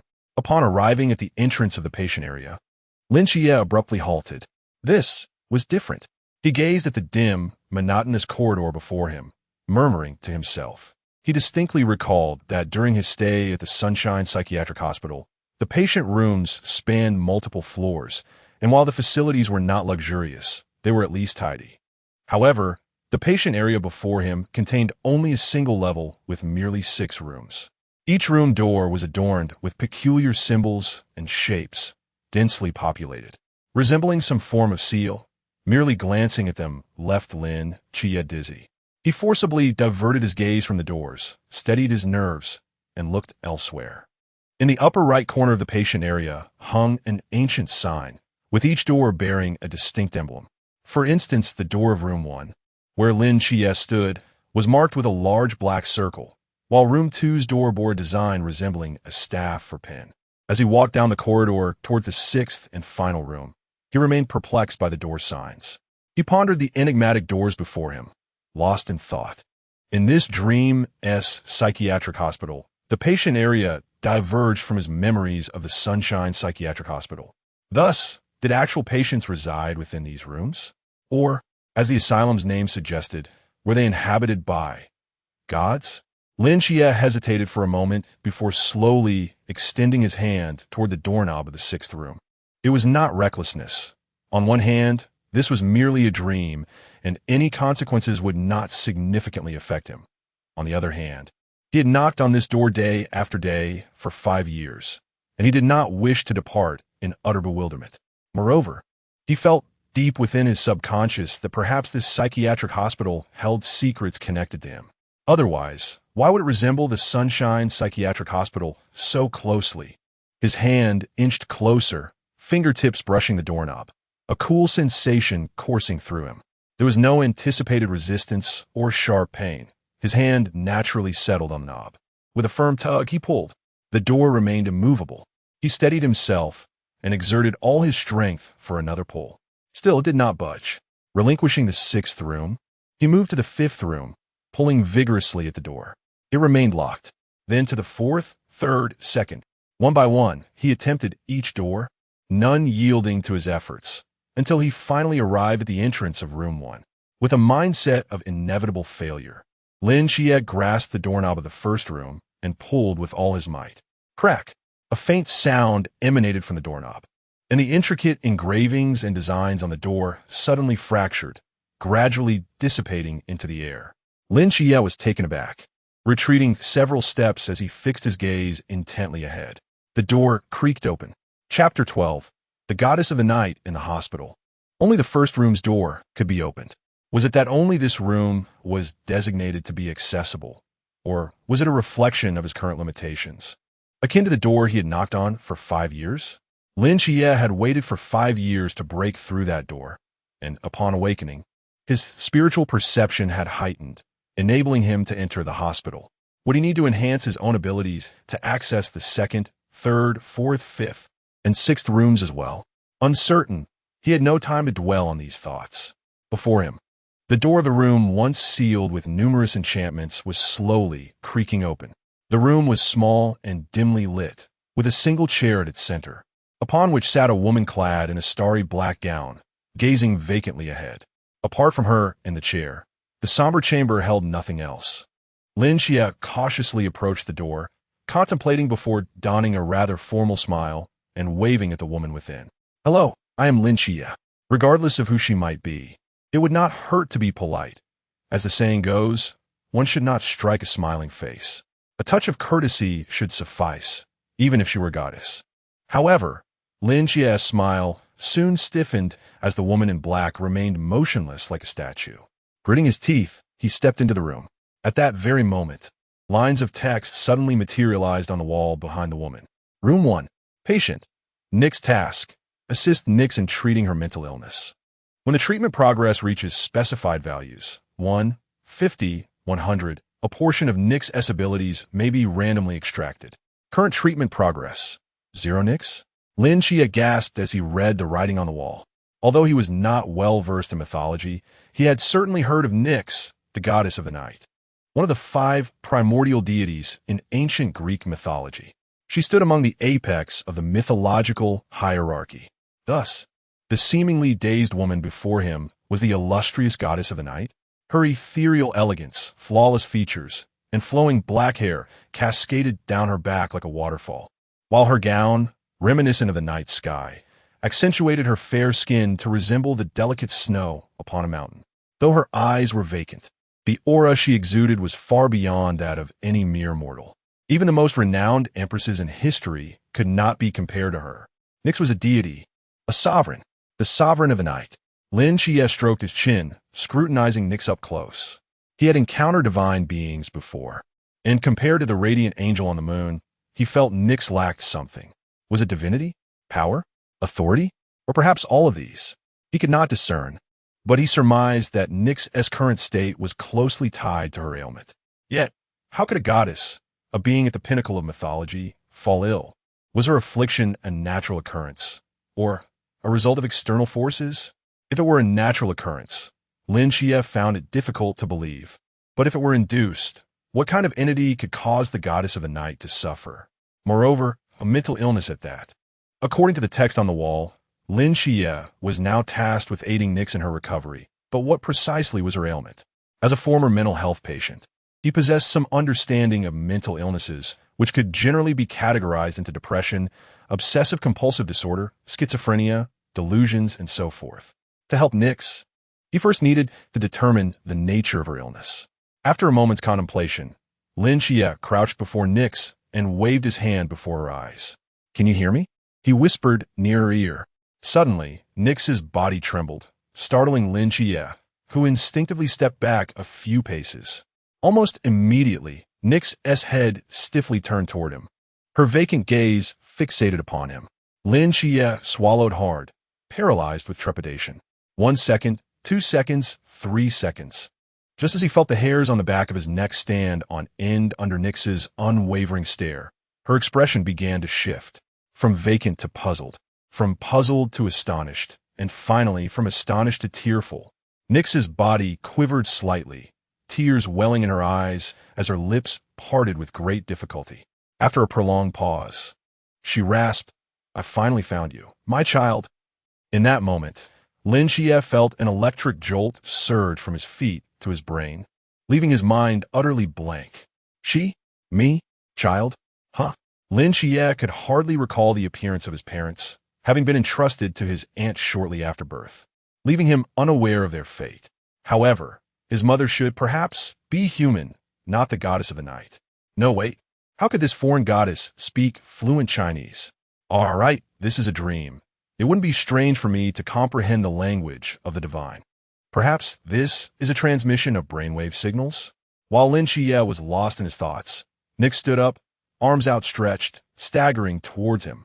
She ran faster, her expression growing increasingly fervent. At that moment, Lin Qiye's mind was a chaotic mess, and he instinctively opened his arms to embrace the goddess of the night. Yet, she dashed past him, embracing a small flower vase on the windowsill instead. Nyx clutched the vase tightly, tears streaming down her face. "My child, you are still alive. I have finally found you." Lin Qiye. Next, Nyx's gaze fell upon the chair she had occupied for an indeterminate time. After a moment of dazed contemplation, she rushed forward, cradling the chair and the vase. Weeping once more. "Hypnos, my child, you are here too." Lin Qiye stood there like a statue, utterly bewildered as he watched Nyx alternately mourn over the vase, chair, wall, and even the air, all while sobbing inconsolably. Lin Qiye thought to himself, "I believe I may have discerned the nature of her affliction. It is quite severe." As dawn broke, Lin Qiye awoke from his slumber, staring at the bare ceiling with a resigned sigh. After spending an entire night with Nyx, he felt utterly drained. Just as he prepared to rise, he suddenly gasped softly. In his mind, the ethereal, mist-shrouded psychiatric hospital was floating within his consciousness, creating a sense of profound connection between him and the hospital. He no longer needed to sleep to delve into the realm of the psychiatric ward. He could immerse his consciousness there at any moment. Was this the benefit of having opened the door? Lin Qiye attempted to connect his consciousness to the psychiatric hospital, anticipating a heightened awareness of everything occurring within. Of course, the 5 sealed rooms remained inaccessible. Meanwhile, Nyx was in the courtyard, cradling the vase and chair, conversing with the air beside her, seemingly absorbed in her own thoughts. Lin Qiye sat on the bed, feeling dejected as he rubbed the corners of his eyes. Curing ailments, curing ailments. I am no physician. How am I to assist her in her recovery? Suddenly, a spark ignited in Lin Qiye's eyes, as if a thought had struck him. His eyes narrowed slightly, and a hint of a smile graced his lips. Chapter 13. He ran away in a towering building in Sangnan City. The door creaked open as Zhao Kongqing entered, his demeanor disheveled, sighing intermittently. "What's wrong with you, old Zhao?" The 5 individuals seated within the room inquired, their expressions betraying surprise at his forlorn appearance. "Were you injured last night? Given your demeanor, it seems more likely that you've faced heartbreak." "Goodness, old Zhao, don't tell me your wife is leaving you." "Stop talking nonsense." The 5 began to speculate among themselves, and after a brief silence, Zhao Kongqing sighed heavily. "Am I really that unappealing?" The group collectively rolled their eyes, pretending not to have heard his lamentation, and resumed their various tasks, some sharpening knives, others cleaning guns, some engrossed in their phones, while a few dozed off. "No, I am earnestly inquiring," Zhao Kongqing urged in exasperation. Noticing that no one was paying him any attention, Hong Ying, who was polishing a firearm, sighed. "Have you been stimulated, Kongqing?" "Sort of." Zhao Kongqing paused before continuing.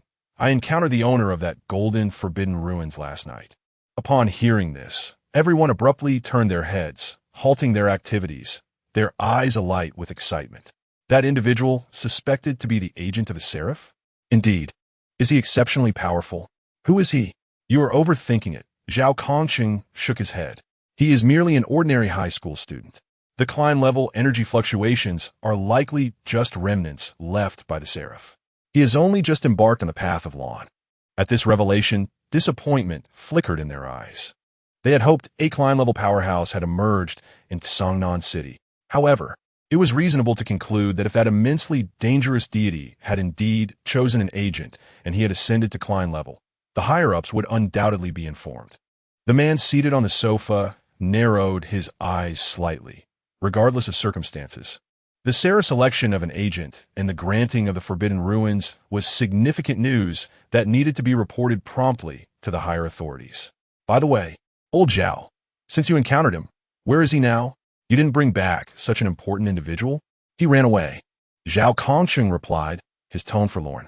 "He told me he was going to fetch his backpack and took advantage of my momentary distraction to escape." The group fell silent. Just as they were preparing to tease him, the door swung open once more. A man draped in a dark red cloak entered, blood still staining his visage, his steps heavy as if laden with lead.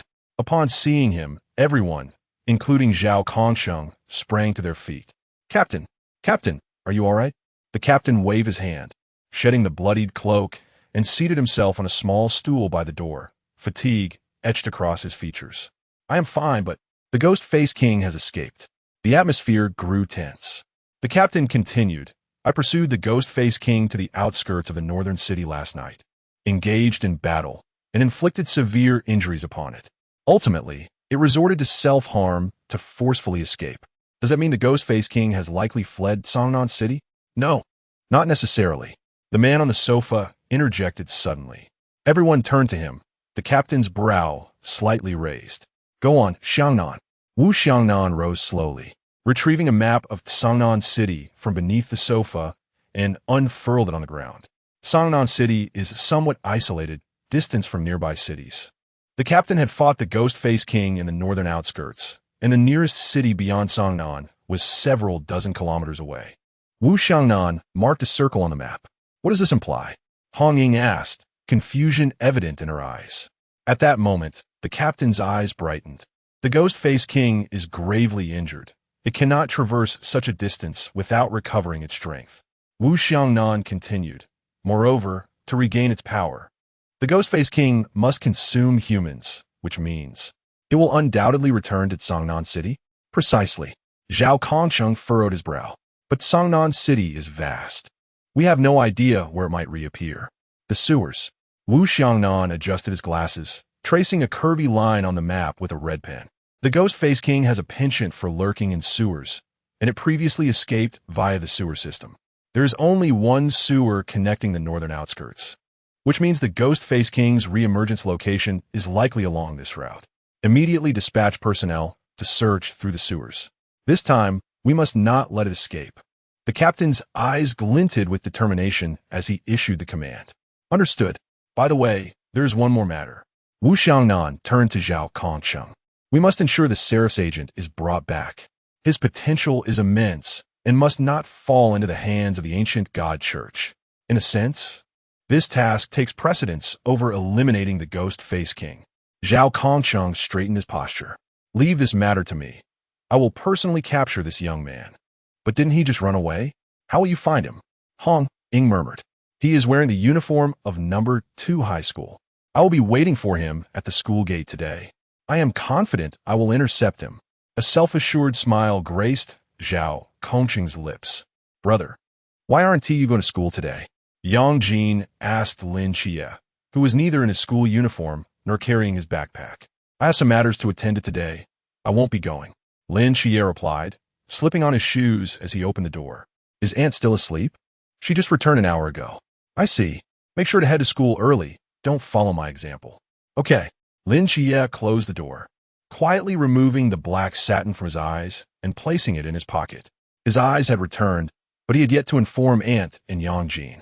The first reason was that Aunt had worked the night shift and they had not seen each other. The second reason was that Lin Qiye had only just acquired this pair of eyes and was still unable to control the power within them. The golden light occasionally surged from his gaze, though it was subtle. If Aunt were to see it, she would certainly compel him to seek further investigation into his eyes, incurring unnecessary expenses. He intended to announce this only once he could fully control his powers. However, now that he was outside, there was no need for the black satin, as it would draw too much attention. Lin Qiye retrieved the sunglasses Yang Jin had bought him earlier, donned them, and strode towards the bus stop. After an hour of jostling, Lin Qiye finally arrived at his destination, Sunshine Psychiatric Hospital. The last time Lin Qiye had visited was a decade ago. In the 10 years that had passed, Lin Qiye had undergone significant changes, and so had the hospital. All the old walls had been refurbished. The entrance was now twice as wide, and 2 modern high-rises had replaced the original 3-story building. Even the name Sunshine Psychiatric Hospital had been transformed into a gilded imprint. Standing at the entrance, Lin Qiye could no longer associate the modern hospital before him with the small building of his memories. The only aspect that remained unchanged was perhaps the old man at the gate. He appeared much more stooped and had gray hair. The old man seemed to have spotted Lin Qiye, squinting his eyes and raising his right hand to point at him. Just as Lin Qiye thought the old man remembered him and was about to greet him, the old man shouted, "That foolish boy over there. You are blocking the cars behind you." The author has something to convey. Chapter 14. I have a friend knock, knock, knock. Please come in. Lin Qiye pushed the door open and entered the consultation room. Seated at the opposite side of the desk was a middle-aged male doctor, clad in a white coat, sporting a notably sparse receding hairline, a clear emblem of wisdom. Lin Qiye took a seat, and the doctor leisurely inquired, "So, what seems to be the problem?" "I have no issues," Lin Qiye replied. "If you have no issues, what brings you here?" The doctor asked. "I have no problems, but a friend of mine suffers from severe mental illness." Upon hearing this, the doctor's expression turned peculiar as he fixed his gaze on Lin Qiye, chuckling while he adjusted the few strands of hair on his head. "This friend you speak of, it wouldn't happen to be you, would it?" With a serious demeanor. Lin Qiye responded, "No, I assure you, it is genuinely a friend." "Very well, then. Tell me about your friend. What affliction does she have? What symptoms are present?" Lin Qiye pondered for a moment, realizing that it might be a bit challenging to describe. The doctor smiled, suggesting, "Why not embody your friend and demonstrate her behavior to me?" Lin Qiye shot the doctor a curious glance, hesitating for a moment before reluctantly nodding. He slowly stood up from his chair and, under the doctor's watchful gaze, walked directly in front of him. He extended his arms, enveloping the middle-aged doctor's head in his embrace, while gently stroking the few strands of hair atop the doctor's head, his eyes brimming with compassion. He softly murmured, "My dear son, Father has finally found you." The doctor remained speechless. For the next 10 minutes, Lin Qiye passionately employed his oratory skills, fervently explaining to the doctor that he was not the one afflicted, thereby evading the grim fate of being involuntarily hospitalized. "So, your friend sees everything as if they were her own child?" "Indeed. And she has been weeping for quite some time?" "Yes, she has been crying incessantly. She enjoys sitting in the yard, recounting tales to vases and benches." "Precisely. And what of her sleep? How does she fare?" "She does not sleep." The doctor frowned. "Your friend is quite ill. I strongly recommend you bring her to our hospital for inpatient treatment. Her situation is rather unique. She cannot be hospitalized," Lin Qiye replied. Feeling helpless, he could not possibly reveal the truth, that the goddess of night, Nyx, was the patient residing within his mind's asylum. If he did, he would promptly receive a hospital admission notice. The doctor pondered for a moment, his hands beginning to type on the keyboard. "If she cannot be hospitalized, we shall have to rely on medication for now. I will prescribe a few medications for you to take home to her. If her condition does not improve, you must bring her to the hospital." Lin Qiye's expression reflected his dilemma. Could medications from the physical realm be effective in the realm of his mind? He was uncertain, but he doubted that mortal remedies would yield results for a divine being. "Doctor, is there any other method of treatment besides medication?" he inquired. The doctor contemplated for a moment before responding. "Your friend's symptoms indicate severe delusions. I have encountered many patients with similar conditions. There was once a man who adored his wife. After her tragic demise in a car accident, he frequently conversed with the air, imagining she was still by his side. Such afflictions often stem from profound psychological trauma, wherein the individual subconsciously rejects reality, thereby constructing a false perception of she is still here. If we can approach this from the perspective of the underlying cause, providing psychological treatment may yield some improvement, though without medication. It is exceedingly challenging. Medication and psychological therapy are interdependent. Do you understand my meaning?" Lin Qiye nodded thoughtfully. To address the root of the affliction. But he knew nothing of Nyx's past and was at a loss for where to begin. It seemed he needed to undertake further preparations. As he accepted the prescription from the doctor, he chose not to pay for the medications, since earthly remedies could not affect the divine being within his mind. There was no need to spend money on them. Moreover, those medications were prohibitively expensive. After exiting the psychiatric hospital, Lin Qiye boarded a bus for his return journey. The visit had proven worthwhile. At the very least, it provided him with a breakthrough. To counsel Nyx from a psychological perspective, he needed to understand her better. Thus, Lin Qiye alighted at a certain stop and ventured into the Sannan City Library. At the entrance of No. 2 High School. "Hey, do you see that man over there? Who is he?" "I don't know, probably a parent. I saw him when I entered the school gate around 7 this morning." "I saw him too. He was wearing sunglasses, dressed in a shirt, and leaning against the wall with a cup of coffee. I thought he looked quite handsome." "Then why does he look like a beggar now? His eyes are all red. Do you think he's been waiting since this morning?" Surely not. It's nearly 10 o'clock now. Who knows? Oh, by the way, have you heard that 2 students were attacked on their way home last night? Is that true? Of course. I heard that. On the curb across from the school entrance, a despondent man sat all alone, surrounded by a sea of cigarette butts, his silhouette beneath the street lamp exuding an indescribable sorrow. Zhao Kongcheng flicked the ash off his cigarette, utterly baffled as to where things had gone awry. He had been waiting since 6 in the morning until 10 at night, baked by the sun, yet he had not caught a glimpse of that kid. He distinctly remembered seeing that school uniform last night. Could it be that the kid had anticipated his arrival and decided not to show up? Damn it. His backside was sore from sitting. Zhao Kongcheng pushed himself off the ground, nonchalantly brushing off the dust from his trousers as he began to stretch his limbs. Just then, out of the corner of his eye, he noticed a casually dressed youth strolling leisurely across the street, carrying a few books. That kid bore a slight resemblance to the other one. Zhao Kongcheng blinked in surprise. Whoa. Without a second thought, he surged forward like a gust of wind, charging toward the youth with fiery determination. However, as he closed the distance of about 20 meters, the youth seemed to sense something, jolting in alarm and sprinting away. Thus, the two of them raced down the street, one pursuing the other. At that moment, Lin Qiye wished he could slap himself twice. Why did he have to choose this particular route, avoiding all others? Now, after having stood someone up the previous night, that person was chasing him down. Though Lin Qiye's speed was decent, it paled in comparison to Zhao Kongcheng's, and within moments he found himself caught. Zhao Kongcheng seized Lin Qiye by the shoulder, a menacing smile forming on his lips. Well, will we meet again, kid? Lin Qiye turned stiffly, tilting his head slightly. Who are you? Chapter 15. Zhao Kongcheng felt an overwhelming surge of frustration. Who do you think I am? He exclaimed. I am the innocent victim whose emotions you toyed with, left out in the cold for half the night. Gripping Lin Qiye's wrist tightly, he resembled a naive gentleman fearful of losing his beloved to another. Stop pretending. You won't escape me today. Lin Qiye glanced at his restrained arm, relinquishing any futile attempts to break free, adopting a demeanor of surrender.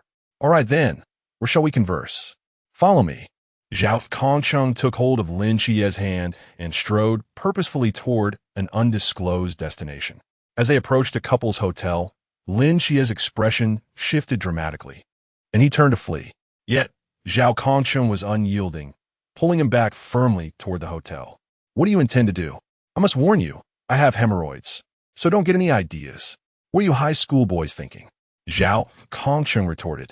We merely need a place to talk. Do we need to go to a couple's hotel for a chat? Did you see the looks we received along the way? I was mortified. You misunderstand. This is a safe house. My intentions are innocent. Do I appear to be that kind of person? Zhao Kongcheng rolled his eyes and dragged the struggling Lin Qiye to the front desk, throwing an exaggeratedly flirtatious glance at the astonished female clerk. One dynamic passion-themed room, please. Lin Qiye remained speechless. The clerk, momentarily stunned, soon transformed into a flurry of excitement. Very well, sir. I will need your identification and this young man. Please show your ID as well.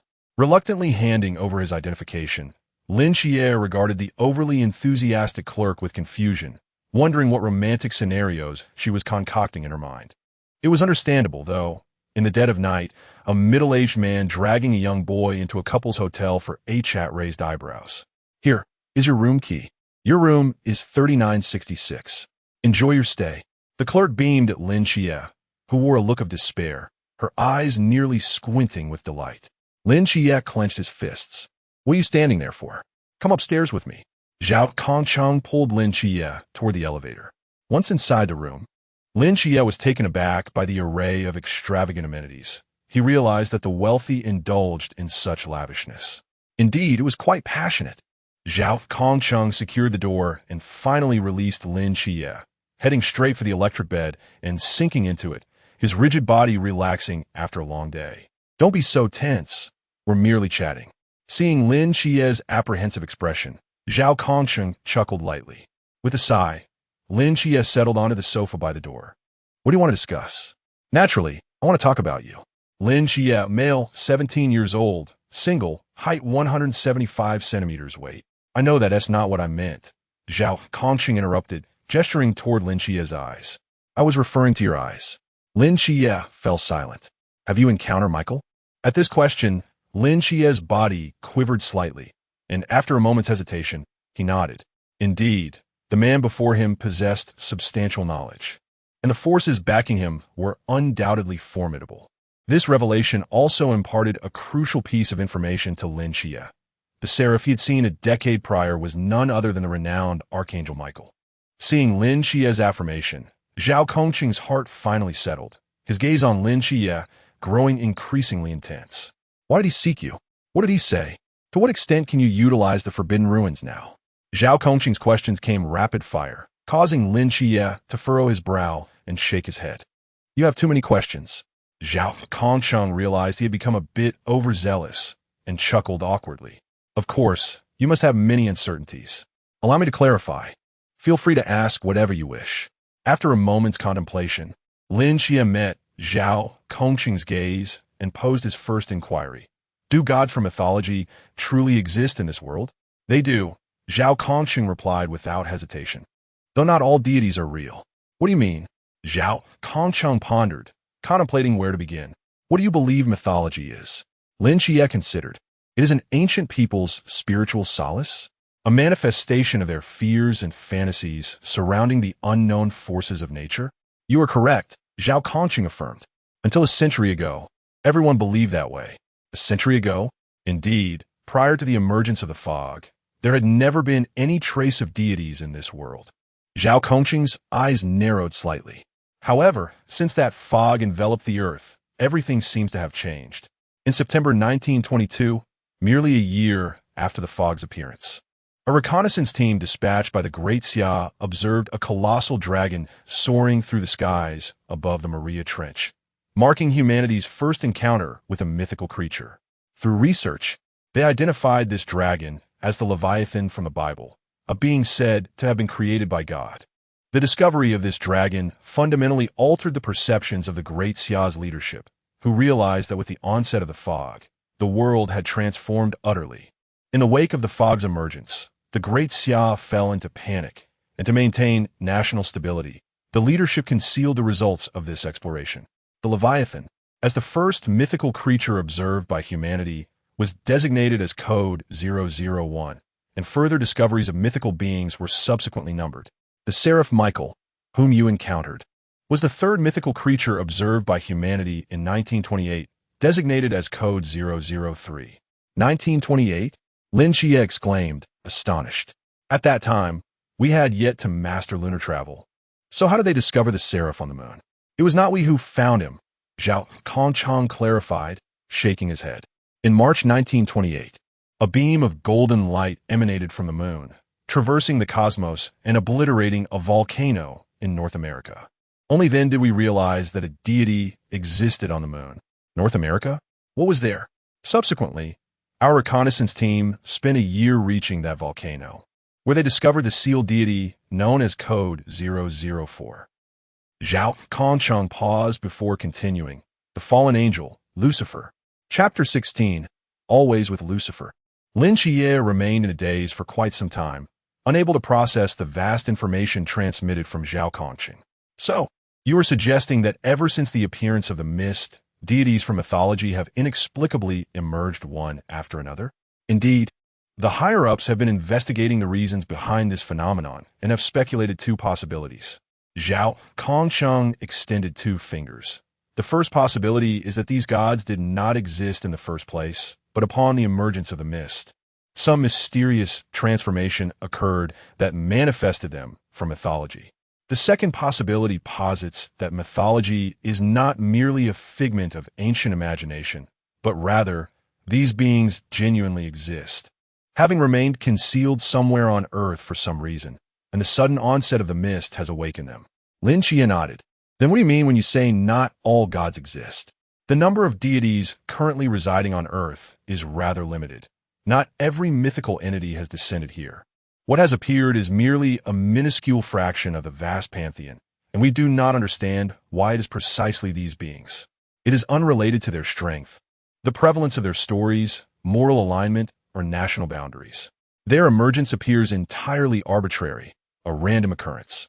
This encompasses not only the Bible, Greek mythology, Norse mythology, and the Cthulhu mythos, but all known pantheons of deities. And what about our own gods in the Great Xia? Lin Qiye inquired curiously.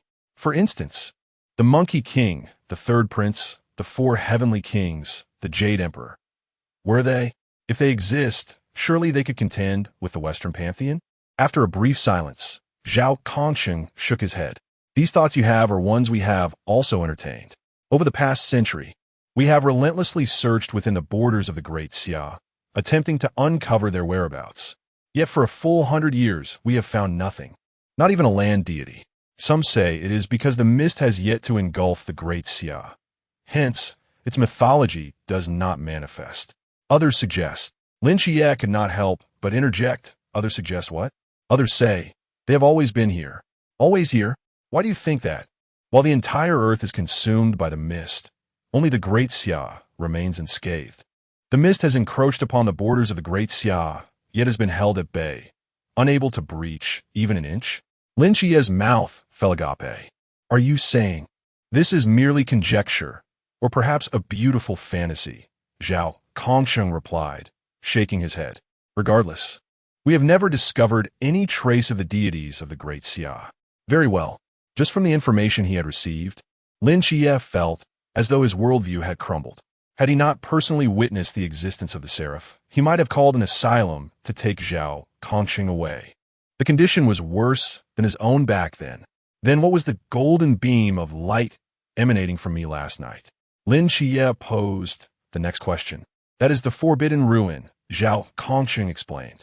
The changes brought about by the mist enveloping the earth extend beyond the emergence of deities. This mist seems to exert a mysterious influence on our physical bodies as well. Although this mist has not penetrated the territory of the Great Xia, it appears to harbor a form of energy akin to radiation, which catalyzes certain individuals. Children born after the mist's arrival may possess a peculiar power within them. Under specific environmental influences, these powers can be activated, forming a unique force capable of affecting the reality around them, akin to a domain. The characteristics of these powers vary from person to person, each unique. This extraordinary realm, which allows one to influence their surroundings, is referred to as forbidden ruin. Lin Qiye pondered. In simpler terms, forbidden ruin represents the extraordinary domains of a fortunate few. In this light, his ability to perceive everything within a 20-meter radius through a form of mental awareness, coupled with his keen dynamic vision and the invocation of the seraph's divine might, also exemplifies a manifestation of forbidden ruin. Can this forbidden ruin grow? Indeed, the capabilities, range, and uniqueness of forbidden ruin all increase with the enhancement of its owner's mental strength, which is a crucial standard influencing the intensity of the forbidden ruin. Through mental strength, we classify forbidden ruin into 6 realms. The first realm, cup, is when mental strength is like a cup of water, small and stagnant. The second realm, pond, is when mental strength resembles a pond, abundant yet unmoving. The third realm, stream, is when mental strength flows like a river, plentiful and dynamic. The fourth realm, ocean, is characterized by boundless mental strength. The fifth realm, limitless, is when mental strength approaches infinity, vast and overwhelming. And the sixth realm, Klein, is when mental strength is inexhaustible, transcending spatial dimensions, akin to a Klein bottle. What about me? What realm am I in now? Lin Qiye inquired. You? Currently, you are at the cup realm, a novice who has just begun to wield forbidden ruin, Zhao Kongsheng remarked, seemingly relishing the opportunity to undermine Lin Qiye. Merely a slightly more capable ordinary person. Lin Qiye fell silent, realizing that his ability to unlock the door to the asylum in his mind last night was likely due to his breakthrough into the cup realm. The same applied to his ability to open the door to Nix's room. Did this imply that upon advancing into each new realm, he would be able to release another patient? And you? Given your prowess, what realm do you occupy? Lin Qiye asked Zhao Kongsheng. Zhao Kongsheng's face flushed slightly, and he awkwardly turned to gaze out the window. I, myself, possess no forbidden ruin, thus I lack mental strength. You have no forbidden ruin? Lin Qiye's eyes widened in disbelief. How did you defeat that monster then? Lin Qiye was genuinely astonished. That creature had been a formidable opponent even for him, with his extraordinary dynamic vision. Zhao Kongcheng had seemed to overpower it effortlessly, yet he had no forbidden ruin?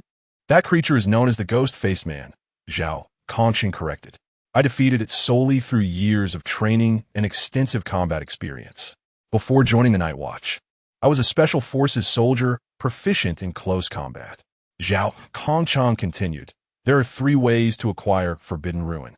The first, as I mentioned, is that only a select few fortunate individuals are born with the innate talent to wield forbidden ruin. The second involves utilizing items that possess forbidden ruin. It is not only humans who can be influenced by the mist to acquire forbidden ruin. Certain objects may, by chance, also embody it.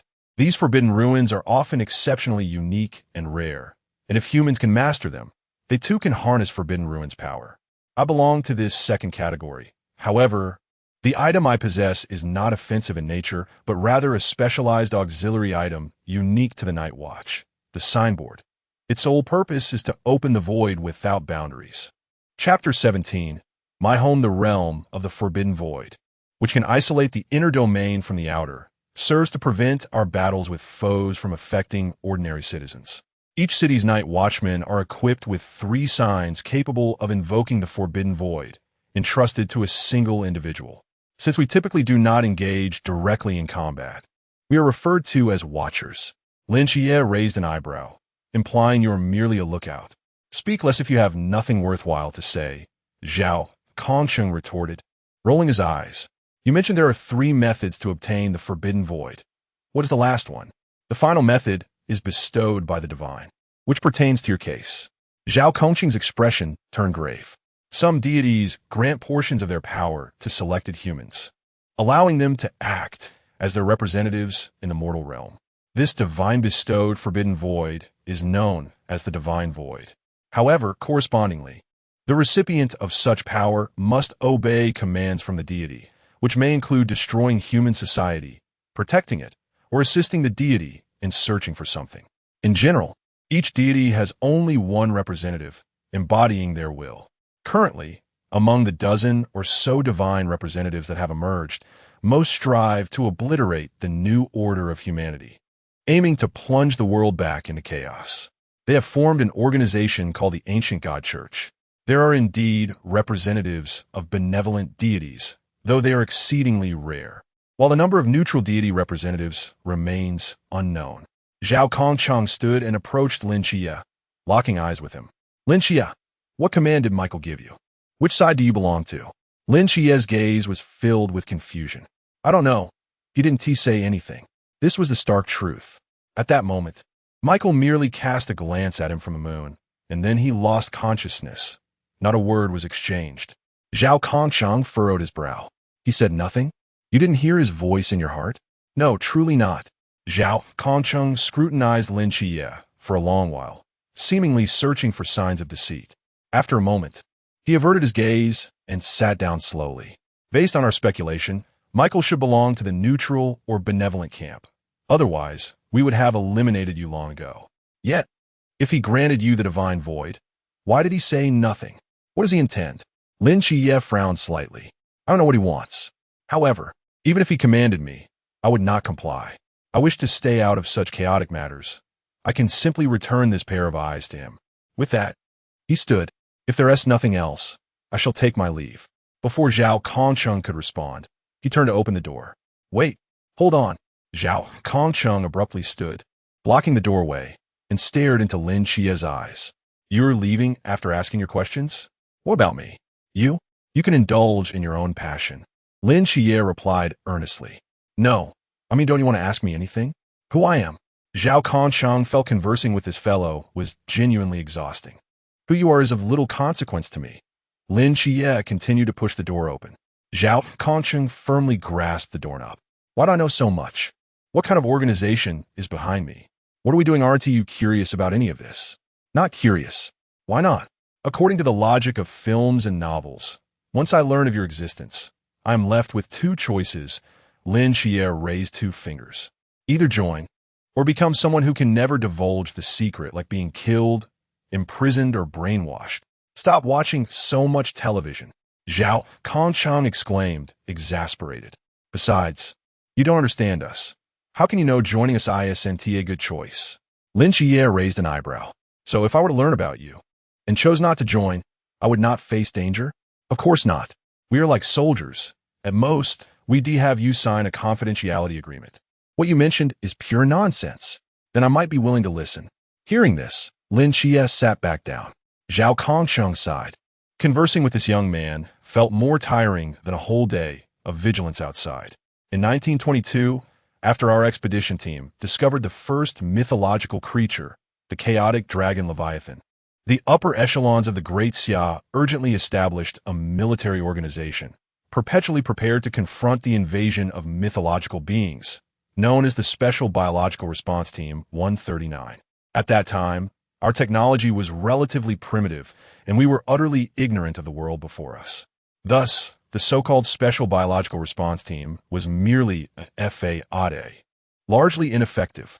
As time passed, we observed an increasing number of mythological beings, attempting to establish communication with a few, while also uncovering the secrets of the Forbidden Void, and began training specialized combat personnel. As the number of Forbidden Void bearers we discovered grew, we realized the random emergence of these individuals made it impossible to incorporate everyone into the military framework. Consequently, the Special Biological Response Team 139 gradually transformed into a semi-military, semi-civilian entity. Now, we refer to this special organization as the Nightwatchmen. Lin Qiye pondered. So, your existence is to protect Great Xia from the incursions of those malevolent deities? To be precise, it is to safeguard against all mythological beings. Is there a difference? Certainly. As I previously mentioned, the emergence of mythological beings is random and not necessarily related to their strength. Thus, the mythological beings that descend are not solely the formidable deities known to people. There are also weaker entities that exist only in rural legends or minor tales. The creature you encountered last night, the ghost-faced man, is one such rural horror story. These beings do not possess world-ending power, but can significantly impact human society, and we collectively refer to them as the mysterious. Now I understand, Lin Qiye nodded, realizing why the entity he encountered last night seemed somewhat familiar. It was indeed born from folktale. Therefore, we are soldiers, defenders of our homeland. Our existence is to prevent the people of Great Xia from suffering. Is that not noble? Is that not admirable?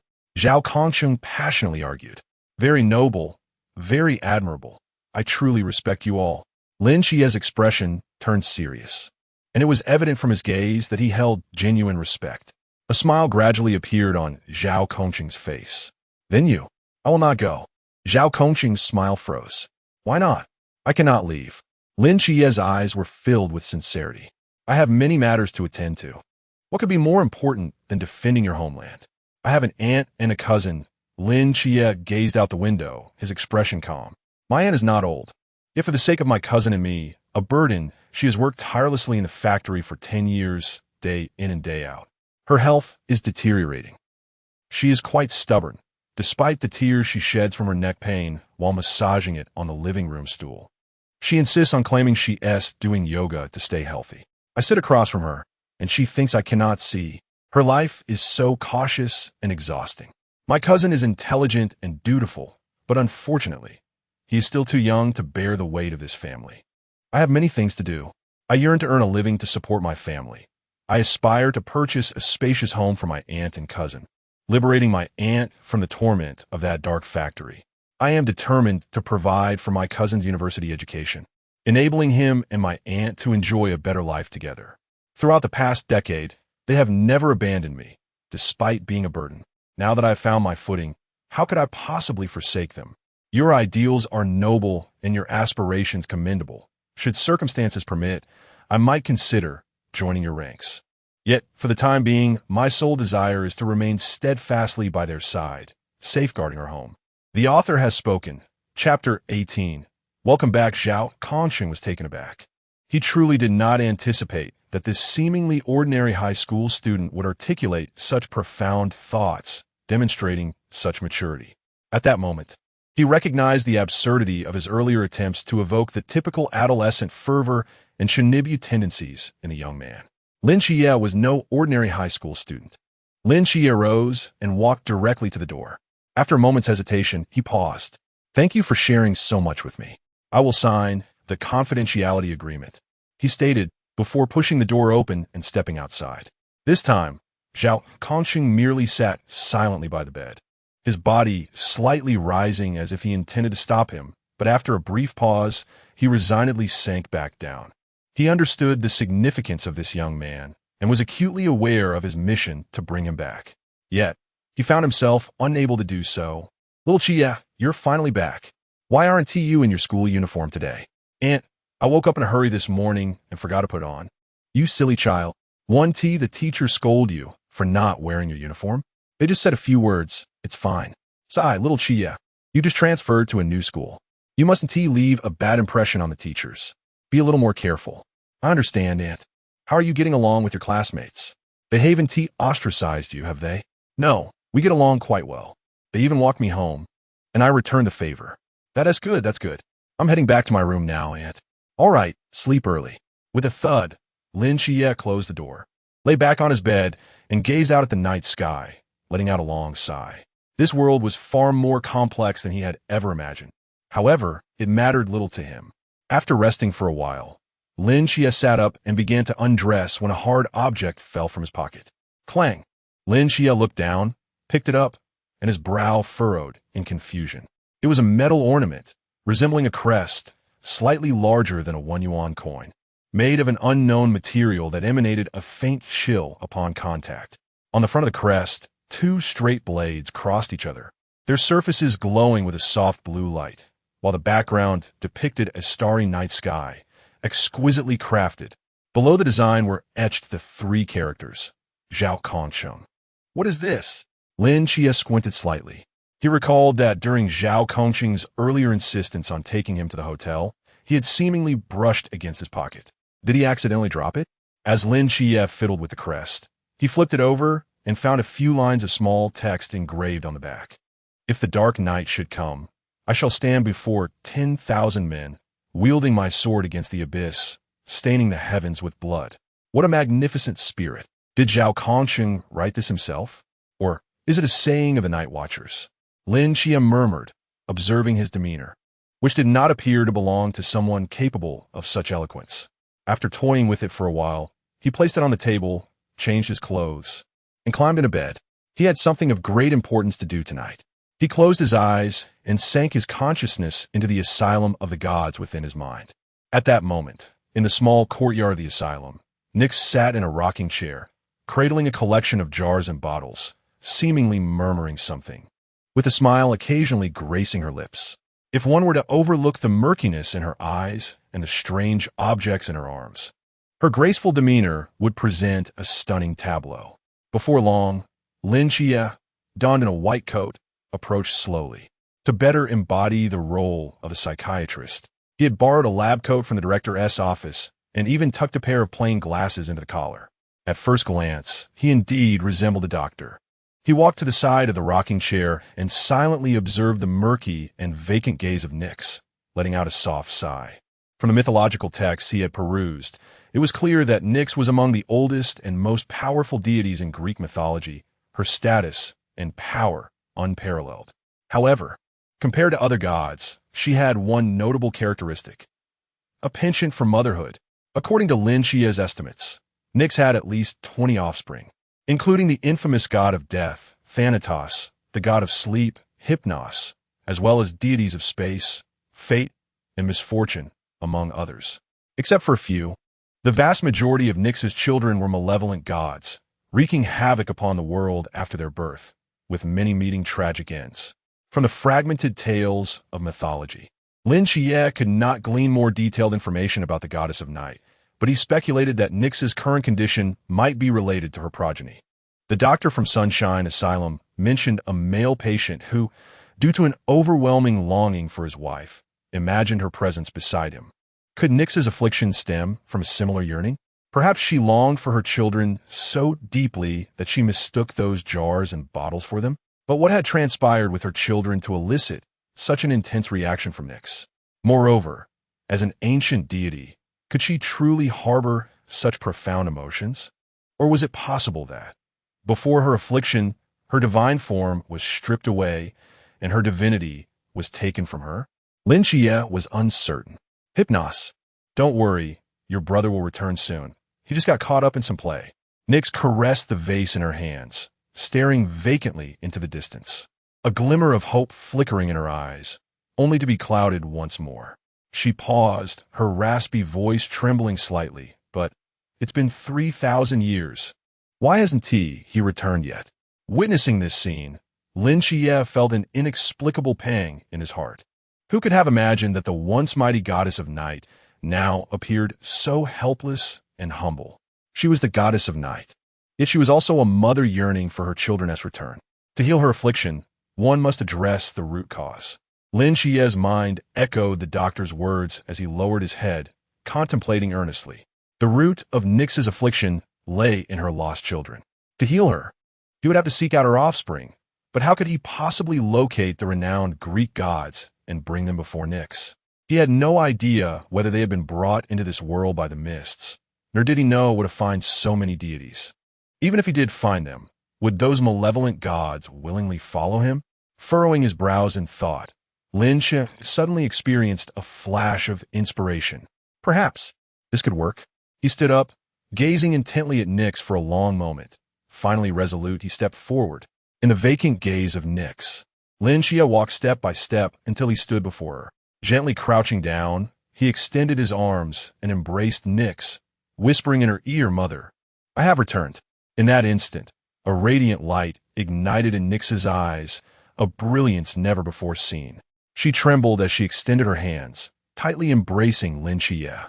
After a long while, she finally managed to articulate a complete sentence. "Welcome back, Thanatos, my child." Chapter 19. The Starry Night Dancer. In the instant when Nyx uttered those words, a virtual panel materialized before Lin Qiye's eyes.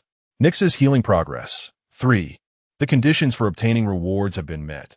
The selection of Nyx's divine abilities is about to commence.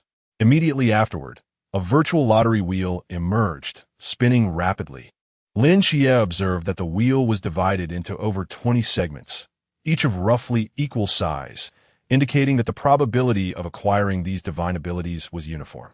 The names of the abilities flashed before him: Nightfall Arrival, Dimming Eye, Falling Stars, Star Rending Technique, Night Flicker, Children of the Night, Extraordinary Reproduction.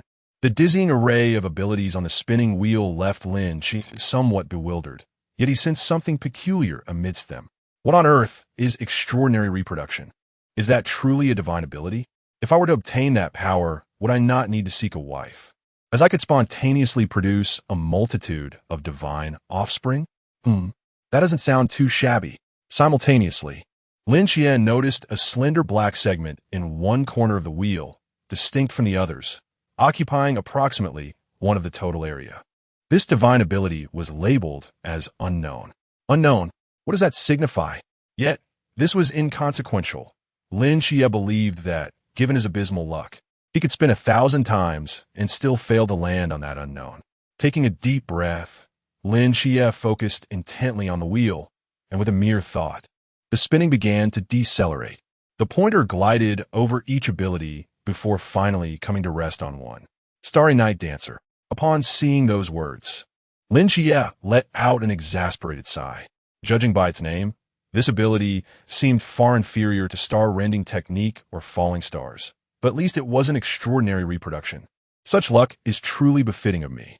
As the pointer halted, the wheel gradually dissipated, leaving only the words Starry Night Dancer suspended in the air, their hue deepening. Lin Qiye extended his hand and grasped them. Instantly, the 4 characters transformed into a stream of black light that flowed into his body. He felt a mysterious energy swiftly reshaping him, as though his entire being, soul and flesh, was being cleansed, leaving him with an extraordinary sense of comfort. This sensation was truly marvelous. After approximately 5 seconds, once it fully subsided, Lin Qiye distinctly sensed a transformation within himself. Before him, several lines of small text gradually appeared. Starry Night Dancer. In the darkness, your speed, strength, endurance, and recovery capabilities are quintupled. Your presence is less perceptible in the night. Your intimidation factor against other beings is amplified. You possess the ability to communicate with nocturnal creatures. Upon reading this, Lin Qiye couldn't help but draw in a sharp breath. This ability, seemingly modest in stature, appeared remarkably formidable. Not to mention, the enhancement of speed, strength, and endurance to 5 times their usual capacity was undeniably outrageous. Even with his exceedingly ordinary physical condition, participating in a triathlon at night would undoubtedly earn him a spot in the Guinness World Records. The quintupled enhancement could propel his body to the very limits of human capability. This was merely based on his ordinary attributes. After undergoing systematic training, Lin Qiye could scarcely fathom the heights to which he might ascend. Not to mention the subsequent stealth capabilities and the ability to communicate with nocturnal creatures. This surpassed the boundaries of humanity entirely. Suppressing his excitement, Lin Qiye inhaled deeply. He had no intention of joining the Nightwatchers or battling mythical beings. Yet as a mere high school student, it was impossible for him to lack a yearning for supernatural powers. Furthermore, only by becoming stronger could he better protect his family. Finally steadying his nerves, Lin Qiye turned his gaze to Nyx. At that moment, she gazed tenderly at him, gently stroking his hair, murmuring to herself, "Dan Ace, where have you been all these 3,000 years? Do you know how much I have missed you?" Lin Qiye sat silently, his expression complex as he regarded Nyx. Just as he had surmised, to Nyx in her current state, she could not distinguish between her child and a mere vase. How could she possibly recognize that Lin Qiye was not her offspring? Gripped by her longing, she had transformed everything around her into her children. Yet, those vases were not real beings and would not respond to her. Thus, when Lin Qiye, who could breathe, move, and call her mother, appeared, it was as if she had awakened. Finally finding her emotional anchor, this was the first step in opening her heart, and it was also the reason her healing progress had jumped directly to 3. "Dan Ace, do you know how much your brother longs for you? Come, embrace him." Nyx smiled, lifting a vase before Lin Qiye. Lin Qiye. Reluctantly, Lin Qiye accepted the vase, feigning affection as he stroked it. Just then, his peripheral vision caught a glimpse of Nyx's embrace, revealing his other siblings. His entire being jolted. Nestled in Nyx's arms were several vials, each adorned with labels of varying colors. On one vial, Lin Qiye distinctly read a prominent line, "Flufenazine, divine use." Lin Qiye stared intently at it, his mouth agape. Flufenazine? Why does that name sound so familiar? Isn't that the medication listed by the psychiatrist during the day? And it even has divine use written on it. In that instant, a realization struck him, igniting a surge of excitement. He handed the vase back to Nyx, hastily exclaiming, "I'll be right back." Then like a gust of wind, he rushed up to the 2nd floor of the psychiatric hospital, seeking a room at the end of the staircase. The medication storage room. The door was ajar. Nyx must have entered earlier, or she wouldn't have taken so many siblings with her.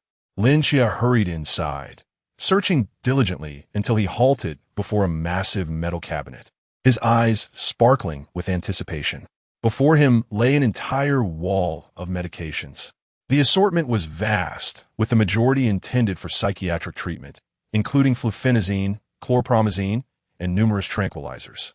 Each of these medications bore the inscription "divine use." A smile crept to Lin Qiye's lips. He should have anticipated this. This was a psychiatric hospital for gods, and naturally, a hospital would have a storage room for medications, specifically tailored for divine physiology. He could not transport earthly medications into the hospital, but he could find their divine counterparts here. With this revelation, matters appeared remarkably simpler. Lin Qiye selected several vials from the list of medications the doctor had provided earlier and rushed downstairs to Nyx's side. "This one is once daily, 2 pills a time, and this one is 3 times daily, 1 pill each. Remember to take them." Nyx gazed intently at Lin Qiye, as if a flower had blossomed upon his face, seemingly oblivious to his words. "Sigh. Never mind. I shall come to feed you daily." Lin Qiye observed Nike's reaction and let out a helpless sigh. It was indeed a tall order to expect someone with a severe mental illness to remember to take their medication. Upon hearing Lin Qiye's words, a radiant smile blossomed on Nike's face. She laughed with genuine joy.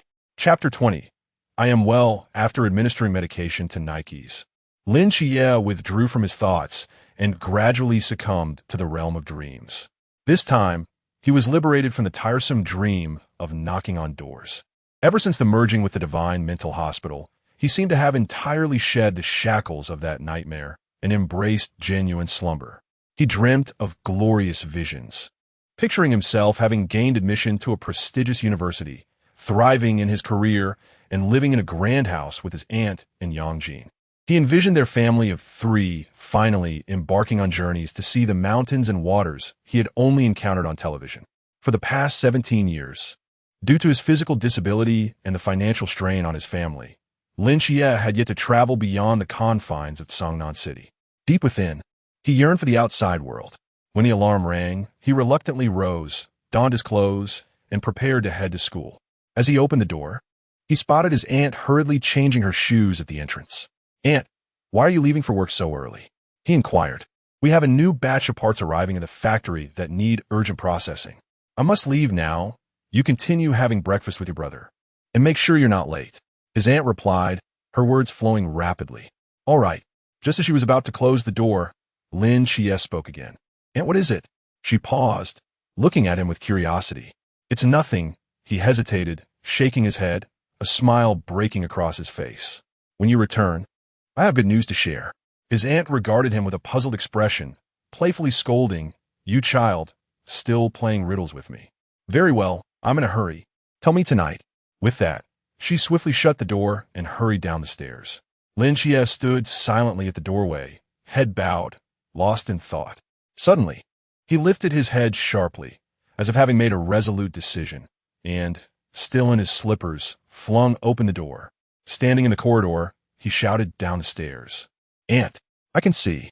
In the next moment, he heard the hurried footsteps below come to an abrupt halt, followed by his aunt's quavering voice rising from 5 floors down.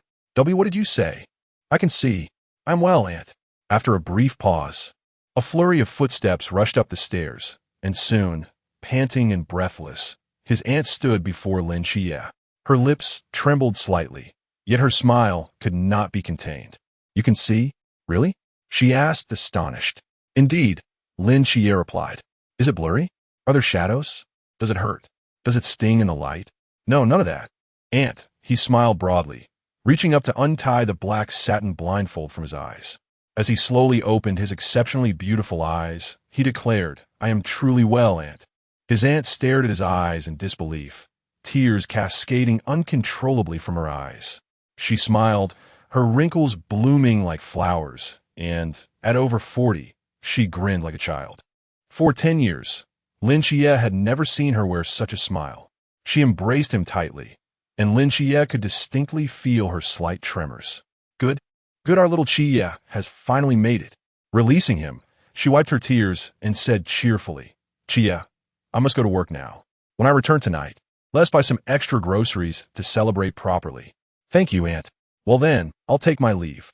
You be sure to go to school," she instructed. His aunt hurried down the stairs, tears still streaming down her cheeks, but her steps were lighter than ever before.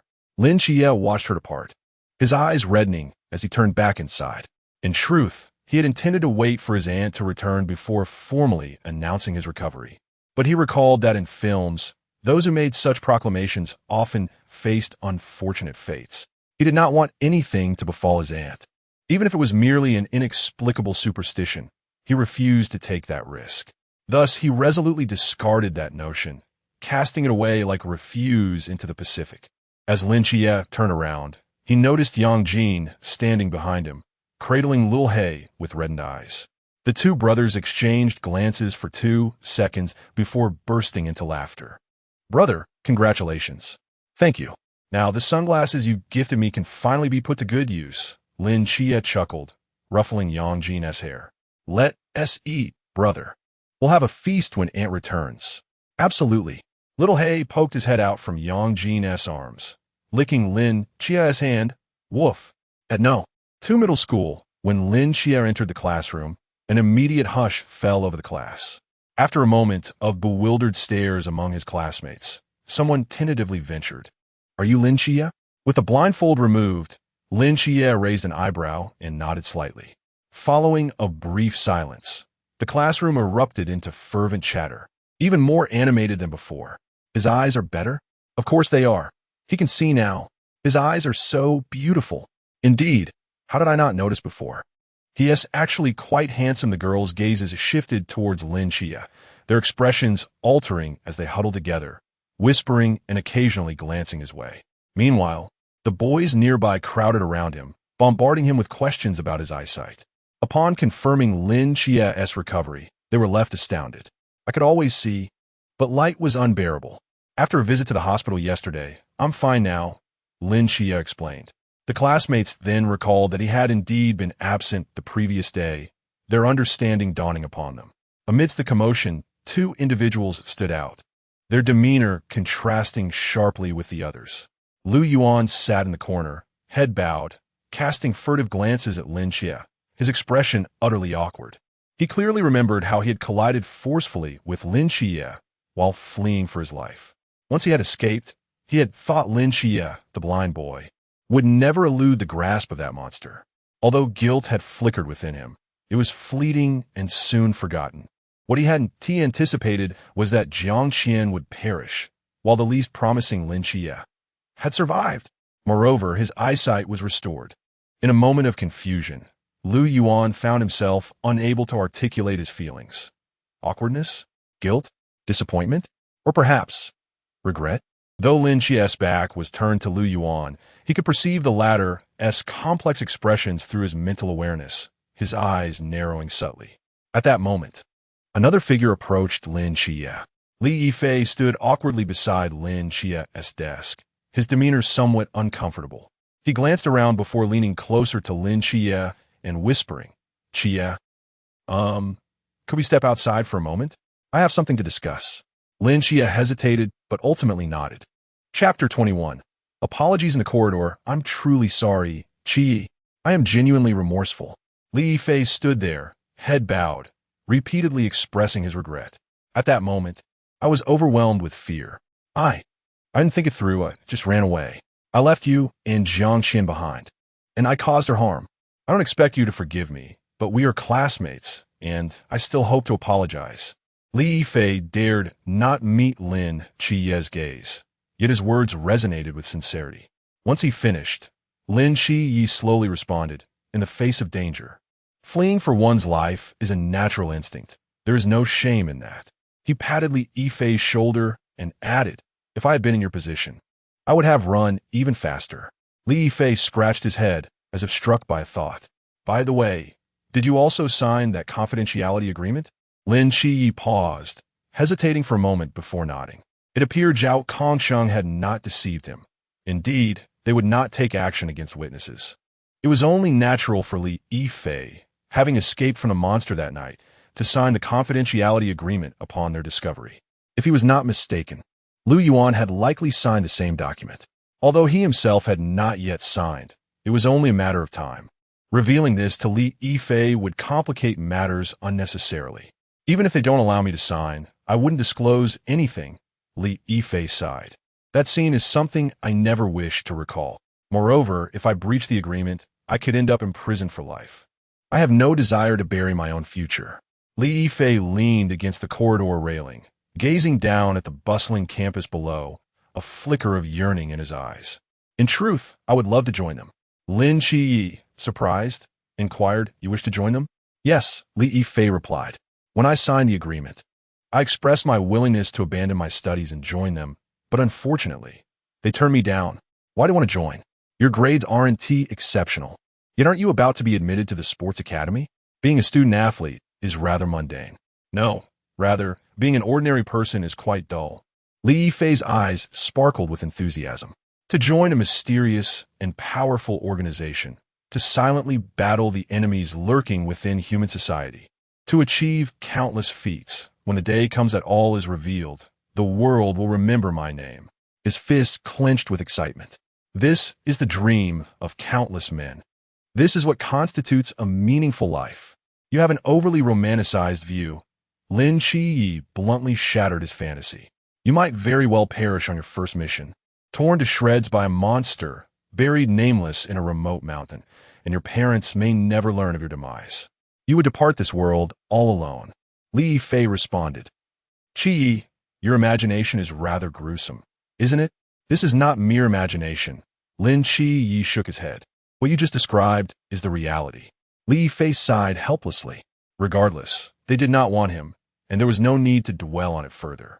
He resolved to carry this secret to his grave. Indeed, Lin Qiye glanced at the time. It was time to return for class. As they walked back to the classroom, Lin Qiye noticed that Li Fei appeared significantly more relaxed than before. It seemed the guilt he felt towards Lin Qiye and Jiang Qian had indeed weighed heavily upon him. Both had fled, yet Li Fei and Lu Yuan had made entirely different choices. Lin Qiye had no interest in confronting Lu Yuan specifically, but if the opportunity arose, he would not mind teaching him a lesson. After a full day of classes, Lin Qiye slung his backpack over his shoulder and headed home. The deaths of Wang Xiao and Jiang Qian had caused considerable turmoil at the school, resulting in the cancellation of evening study sessions, compelling students to return home early. However, Lin Qiye was somewhat surprised to discover that the night watchman's authority seemed quite extensive. Generally, after the death of two students, individuals like Lin Qiye and Li Fei, who had been in proximity to the deceased, would undoubtedly face police interrogation. Yet, 2 days had passed since the incident, and no one had approached them. This suggested that the night watchman had completely taken charge of the case, their authority sufficient to silence local law enforcement regarding the matter. As he walked, the sky gradually darkened, and a light drizzle began to fall. By 6 o'clock, the daylight had entirely faded. Lin Qiye frowned. Without an umbrella, he could only hasten his steps toward home. The rain intensified, and by the time Lin Qiye rushed back, he was thoroughly soaked. However, as soon as he opened the door, a rich aroma of cooking wafted towards him, dispelling all his negative thoughts. Ah, Xiaoqi, my dear child, how did you come home in such a state? His aunt, busy in the kitchen, hurried over upon seeing him. It was pouring outside, and I forgot my umbrella. Lin Qiye chuckled. Without an umbrella, you should have sought shelter, or at least called me. What if you catch a cold? His aunt feigned anger. Lin Qiye scratched his head, grinning without replying. Quickly dry yourself off. Oh, by the way, your teacher came looking for you. I asked him to wait in your room. His aunt seemed to recall something. Teacher? Lin Qiye was taken aback. Yes, your physical education teacher said he had matters to discuss with you. Go see him. Don't keep him waiting. Lin Qiye, clutching a towel, absently dried his hair. What on earth? Why would the physical education teacher come looking for me?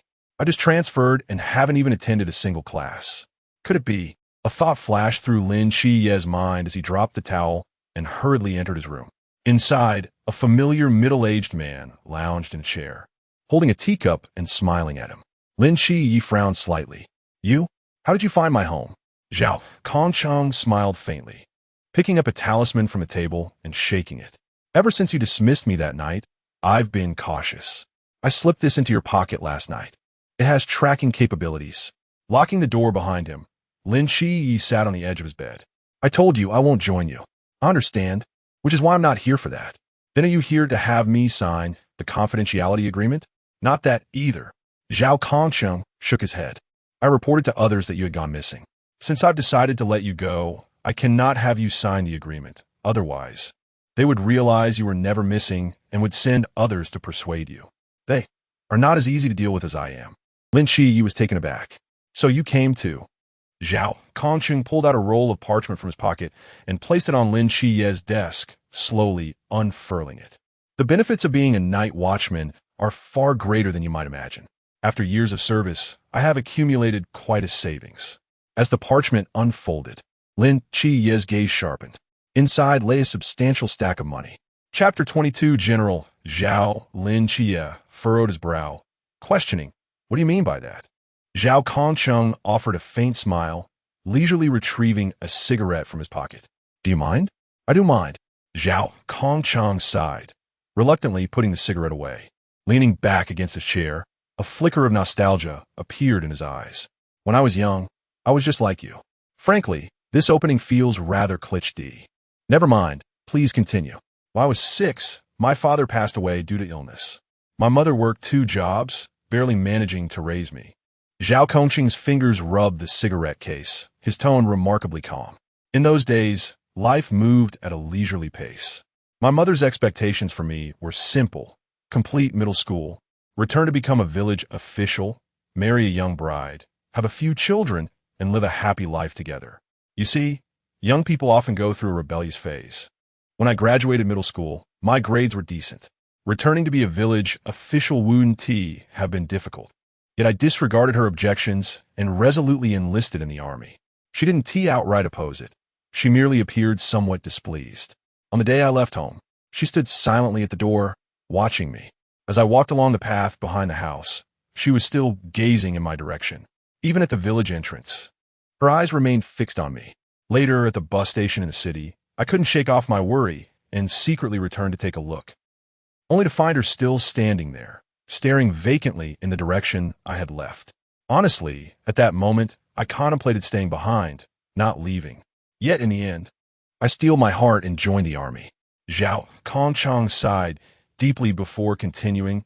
Eventually, my rank ascended. I entered the special forces, and due to my proficiency in close combat, I was reassigned to the night watchman. During my breaks, I returned home to see my mother, only to discover. At this point, Zhao Kongqing abruptly halted. Lin Qiye cautiously inquired, "Your mother passed away?" "No, she remarried." Lin Qiye was taken aback. "My mother worked herself to exhaustion when she was young, damaging her health. She initially wanted me to return to the village to care for her, but I was too young to grasp that, so I chose to enlist. Eventually, she could no longer endure alone and remarried, at least ensuring she had someone to look after her in her old age. Unfortunately, by that time, I was already a night watchman, unable to stay by her side for long. Truthfully, when I heard the news of her remarriage, I felt an unexpected sense of relief." Lin Qiye pondered for a moment, asking, "So, what is your purpose in sharing this with me?" Zhao Kongqing slowly rose, gazing into Lin Qiye's eyes. "We have all cherished something dear, yet as we grow, we often subconsciously overlook its existence, becoming captivated by other distractions. I was once like that, but you're different, Lin Qiye. You're more intelligent than I was, more understanding. You have your own thoughts and wish to remain beside your family. That is truly commendable. Since you have chosen this path, pursue it earnestly. Protecting the world is a task for people like us." He turned and picked up a piece of brown paper from the table, presenting it to Lin Qiye. "I just met your aunt. In this era, there are few as kind-hearted as she is. I am aware of your family's situation. Take this money." Without a moment's hesitation, Lin Qiye replied, "I refuse. I am a night watchman. I do not lack money. Then I shall not accept it either. This is for your aunt. You must take it." My aunt would also refuse it. Zhao Kongqing's lips twitched slightly, locking eyes with Lin Qiye for a long while, neither willing to yield. After a pause, Zhao Kongqing spoke again. "Lin Qiye, I am growing old. I cannot bear to witness the regrets that once befell me unfold once more before my eyes. Even if it is in someone else, then you can close your eyes and not look." Lin Qiye's attitude was resolute. "Though my family is poor, we have our principles. I will not accept a soldier's money. Moreover, my eyesight has improved. I have the ability, and I will not let regrets happen." Zhao Kongqing opened his mouth, seemingly wanting to say something, but ultimately remained silent, only managing a bitter smile. "Isn't it better to take this money for your wife and children?" Lin Qiye interjected again. "I have already stated that the benefits for night watchmen are substantial. Even if I perish on the battlefield, my wife and children will never suffer for food or clothing, and they will have access to excellent universities and bright futures." Seeing he could not persuade Lin Qiye, Zhao Kongqing reluctantly tucked the brown bag back in his pocket. "Do you not have any dreams of your own?" "My dreams?" Zhao Kongqing resumed his seat, raising an eyebrow. "Indeed, I have dreams, ones that have persisted since childhood." "Were they?" "To rise through the ranks in the military and become a general, to wear a dazzling array of medals on my chest, don my uniform, and return to the village in glory, making those who looked down upon my mother realize that her son is a general." Zhao Kongqing's eyes sparkled with brilliance. Lin Qiye was momentarily taken aback, and for some reason, he found himself thinking of Li Yifei. They seemed to belong to the same ilk. Have you achieved that now? Not yet. I'm still far from it. Zhao Kongcheng chuckled bitterly. Moreover, as a night watchman, I cannot parade about flaunting my medals. That dream ultimately remains just a dream. Lin Qiye fell silent. Well, if that is the case, I must take my leave, Zhao Kongxing declared, rising and stepping before Lin Qiye, extending his right hand. I wish you a bright future, Lin Qiye. Lin Qiye stared blankly at Zhao Kongxing's face, which seemed less unappealing now. He reached out, gripping his hand firmly. I wish you a day filled with honors, General Zhao. Zhao Kongchang smiled, turning to exit the room. Wait, your emblem. Lin Qiye called out, picking up the emblem from the table and waving it. Zhao Kongchang slapped his forehead, exclaiming, How could I forget that? It's essential. He took back the emblem, glancing at it momentarily. By the way, did you see those lines on the back?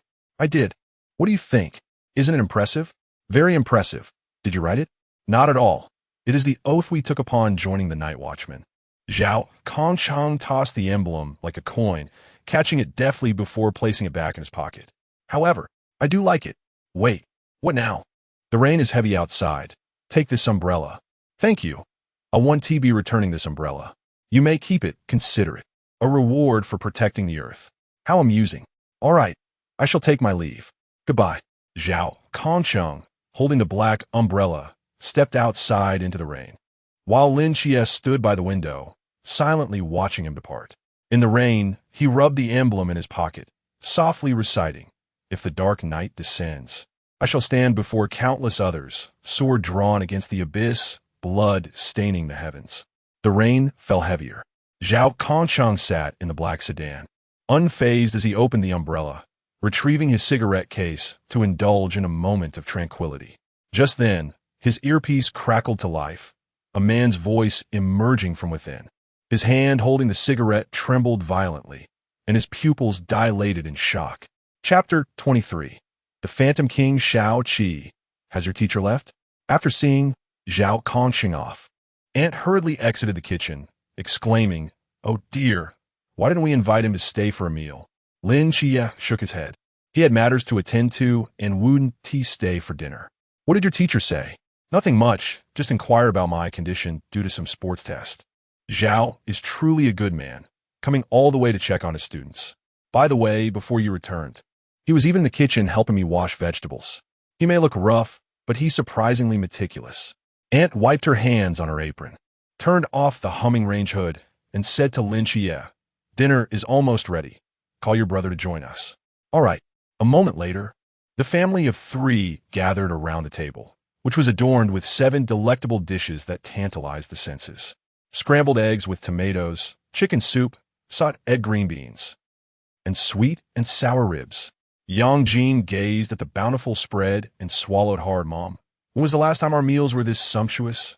Shao Qi's eyes have recovered. This is indeed a momentous occasion worthy of celebration. Aunt declared proudly. Lin Qiye lowered his gaze to the excited little black dog wagging its tail and chuckled.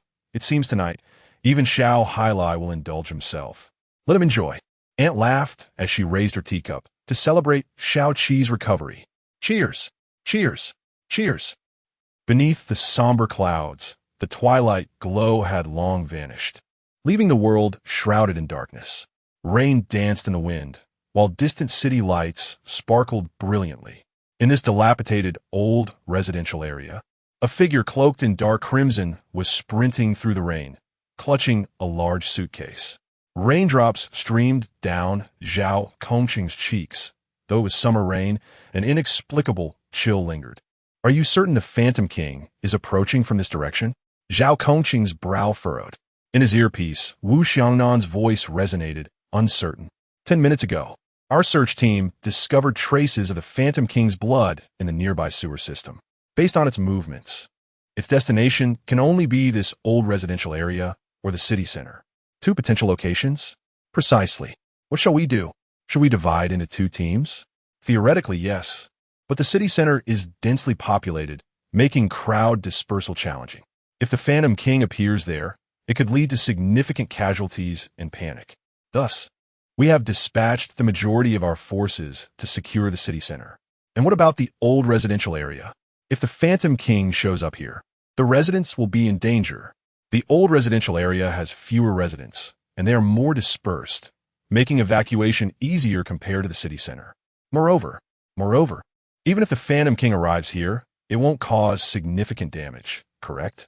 Zhao Kongqing's voice carried a hint of anger. These are still living individuals residing here. Calm down, Lao Zhao. Wu Xiangnan's tone was stern. I never suggested abandoning the old residential area. Hong Ying is already on her way there, and your task is to evacuate the residents as quickly as possible. Additionally, even if the Phantom King indeed heads your way, do not engage in direct confrontation. The Phantom King is beyond your capabilities. If necessary, use the no boundaries domain to contain it. Zhao Kongqing's tightly clenched fists gradually relaxed as he sighed. Understood.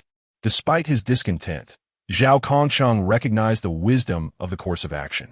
After all, if the Phantom King were to reach the city center, the dense population would allow it to hide in shadows and claim lives at will, quickly regaining its strength. Exposure in the public would inevitably incite chaos. Therefore, no matter how many personnel were dispatched to the city center, it would never seem sufficient. Conversely, the old residential area had fewer inhabitants, spaced apart, allowing the Phantom King to regain strength only with considerable effort and a low likelihood of exposure. In this context, Wu Xiaonan's decision to send reinforcements to the old residential area was commendable. Now he had to act swiftly to evacuate the residents. A race against time. Zhao Kongqing dashed through the rain, moving with astonishing speed.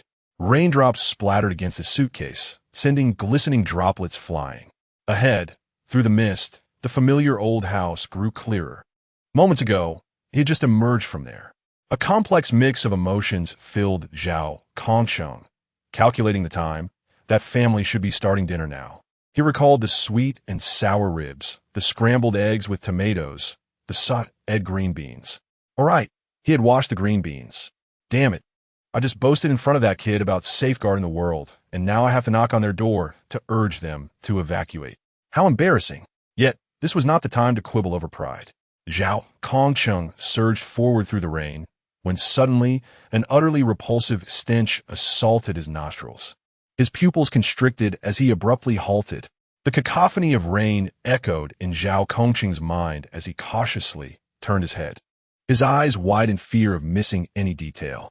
His gaze landed on a nearby manhole cover. The stench intensified. Gripping the suitcase handle tightly, he inhaled deeply, bent down, and placed the suitcase on the ground. He understood all too well what that foul odor signified. Report, Watcher Zhao Kongqing. I have discovered the Phantom King in the old residential area. He opened his earpiece, his tone remarkably calm. As he spoke, he pressed a button on the suitcase. Click. The suitcase sprang open, revealing 3 neatly arranged, pristine warning signs inside. Zhao Kongqing hoisted one sign and placed it on the ground before racing toward another point. Almost instantaneously after Zhao Kongqing finished speaking, Wu Xiaonan's voice echoed from the other end of the earpiece. Received. I have already issued orders. The Nightwatchers are en route to the old residential area, and Hong Ying will arrive shortly, in no more than 10 minutes. 10 minutes. Lao Zhao set up the no boundaries domain to temporarily contain it. As he placed the second sign down, Zhao Kongqing sprinted toward the third vertex of the triangle, reluctantly replying, Xiangnan, the no boundaries domain is meant for concealing battles, not for confinement. It cannot trap the Phantom King for 10 minutes. Gurgle, gurgle, gurgle. Rainwater flowed down the sloped ground, pouring into the manhole when suddenly, the entire cover began to tremble violently, as if the rainwater within were boiling, surging outward uncontrollably. Regardless, do not engage the Phantom King in direct combat. Wu Xiaonan's voice grew increasingly frantic. Lao Zhao, the old residential area is vast. Even if the Phantom King emerges, it may not cause immediate harm. In these 10 minutes, even if it takes a few lives, it won't regain significant strength. The casualties inflicted by the mysterious presence were happening every moment, and, as Nightwatchers, they were not divine beings capable of preventing every loss.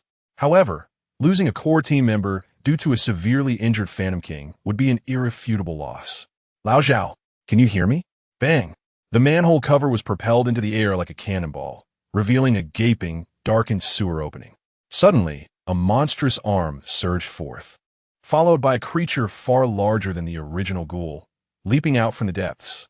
Zhao Kongcheng observed this scene with calm composure, gradually lowering the final notice board in his grasp. He bit into his fingertip, allowing a drop of blood to stain the surface of the board. Xiangnan, do you remember the vow you once made? Zhao Kongcheng gazed intently at the ghoul king before him, crouching slightly as his peripheral vision caught sight of a small residential building not far away. When the dark night descends, I shall stand before countless souls. This time, there are not multitudes behind me, but rather the entire world of that child. His hands suddenly came together in prayer.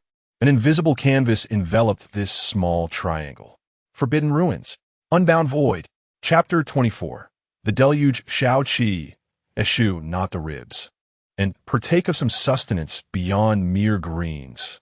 Auntie implored, selecting a rib and placing it within Lin Qiye's bowl. Lin Qiye responded with a genial smile. My gratitude, Auntie. Today is an auspicious occasion. Indulge yourself, and do not concern yourself with frugality on my behalf. Understood, Auntie. Jean, you too partake generously, as you're in a phase of rapid growth.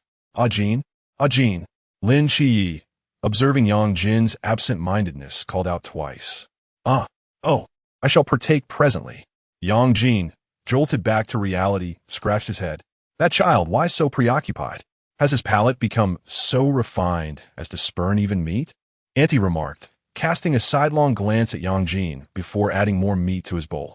Jin is likely burdened by academic pressures. Lin Qiye offered with a smile, collecting a gnawed bone and glancing about with a hint of perplexity. Auntie, also noticing, inquired with surprise, curious. Where is Xiaohei Lai? Usually, he is most eager during mealtimes. Now, with bones available, not even a shadow of the dog is to be seen. As if summoned by name, Xiaohei Lai poked his head out from the balcony, emitting a bark. Woof! Lin Qiye, brandishing the bone, gestured for Xiaohei Lai to approach and partake, yet Xiaohei Lai merely glanced at the bone, then at the world beyond the window, appearing conflicted. The little thing, what ails it today? Auntie wondered aloud. Lin Qiye hesitated for a moment before rising, bone in hand, and approaching the balcony. He stroked Xiaohei Lai's head, softly inquiring, what troubles you? Is there something outside? Lin Qiye deposited the bone on the ground, and as Xiaohei Lai began to gnaw on it, he rose and gazed out the window. In the vast darkness, amidst the torrential rain, there was naught to be seen. Even the distant residential buildings were devoid of light, and the world was steeped in such profound silence that only the ceaseless rain seemed to persist. Strange, there is nothing amiss, Lin Qiye muttered, turning to leave, when suddenly a series of taps echoed from the window, as if someone were knocking. Lin Qiye turned back to find a small bat clinging to the glass. The bat, seemingly drenched by the downpour, incessantly collided with the window, as if seeking shelter. Lin Qiye's eyes brightened. He recalled that the ability to communicate with nocturnal creatures granted by the Starry Night Dancer had yet to be utilized. The serendipitous encounter with a bat presented an ideal opportunity to experiment. Thus, Lin Qiye stood silently by the window, intently observing the bat. Xiao Qi, what occupies you out there? Return and partake in your meal. It will grow cold, Auntie called, noticing Lin Qiye's reverie. However, Lin Qiye remained as still as a statue, unmoving. Just as Auntie was about to speak again, Lin Qiye abruptly turned, his eyes wide with agitation. He dashed to the entryway and donned his shoes. Xiao Qi, what is your intent? A matter has arisen suddenly, and I must depart. Silly child, what are you saying? The night is dark, and the rain falls heavily.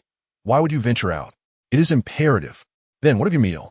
I shall partake upon my return. To Auntie's bewilderment, Lin Qiye, having donned his shoes, hastily opened the door and prepared to depart. At that moment, Yang Jin's voice cut through the air. Brother, the rain falls heavily. Perhaps it is best to remain. Nay, I must venture forth. Though matters may be of import, others would undertake them.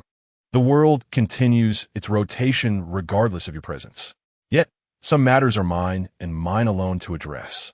Lin Qiye inhaled deeply, forcing a smile. Do not fret. It is but a minor matter. Once resolved, I shall return. After all, I would not squander such a delectable meal. Farewell." Lin Qiye hastily closed the door and rushed down the stairs. As Lin Qiye receded into the distance, Auntie, belatedly realizing, hurried to the doorway and shouted down, "Silly child, the rain falls so heavily. Take an umbrella." In the stairwell, Lin Qiye's footsteps faded into the distance, unanswered. Auntie sighed helplessly, returning to her seat, suddenly finding her appetite diminished. And Yang Jin, seated in silence, merely gazed at the rain beyond the window, wordless. In the rain, ch, ch, ch. Zhao Kongcheng repeatedly pressed the lighter, but the emerging sparks were extinguished by the falling rain. He sighed in resignation, the cigarette dangling from his lips. "My fortune today is truly wretched." Xia. Not far from him stood the ghost-faced king, an ominous figure in the rain, radiating immense pressure. The ghost-faced king differed greatly from ordinary ghost-faced men, its physique being significantly larger, resembling a small mountain from afar. Furthermore, while ordinary ghost-faced men moved on all fours like animals, the ghost-faced king stood erect, head held high, bearing a striking resemblance to a human if one disregarded its pallid, ghastly face and crimson, elongated tongue. Yet, this fearsome ghost-faced king was covered in lacerations, each cut seemingly etched into its flesh, leaving it drenched in blood. Zhao Kongcheng, observing the ghost-faced king's wounds, clicked his tongue. The captain is indeed formidable. To have wounded it so severely. It seems he held back during our training sessions. Even a gravely wounded River Realm monster is still an aberration. I wonder how many moves I could withstand. Zhao Kongcheng muttered, reaching for the hilt of his straight sword at his shoulder and slowly unsheathing it. The pale blue blade sliced through the rain, emitting a soft hum. A deluge, a cigarette, a cloak, and a straight sword. The ghost-faced king, eyeing Zhao Kongcheng, curled its crimson tongue, its eyes filled with a bloodthirsty desire. In an instant, both moved. Zhao Kongcheng, wielding his straight sword, shot forth like an arrow, his eyes sharp and filled with murderous intent. His speed was remarkable, but the ghost-faced king's was even greater. Its massive form crashed through the rain, its pale face contorting grotesquely, like a predator sighting its prey, unable to contain its elation. Clang, clang, clang. The moment their forms collided, the sword light flashed, and three successive sounds of metal clashing against metal rent the rain, as claws and blade collided, creating a shower of sparks.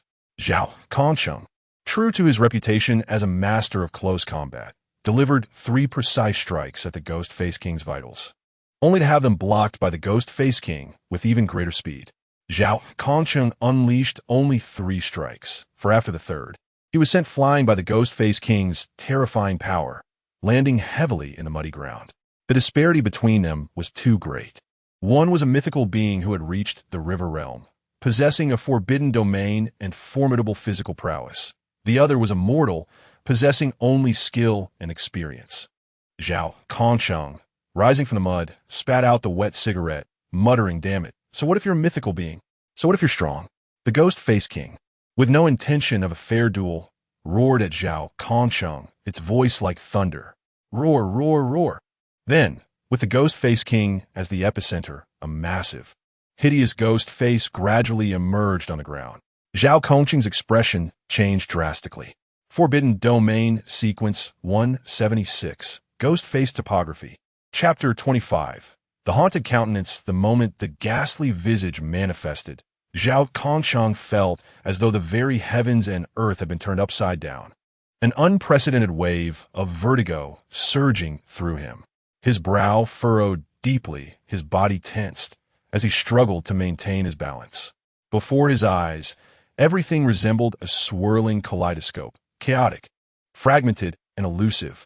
Alas, it can still wield the forbidden abyss. I am truly doomed. Zhao Kongcheng murmured to himself, the words of Wu Xiangnan echoing in his mind from before the battle.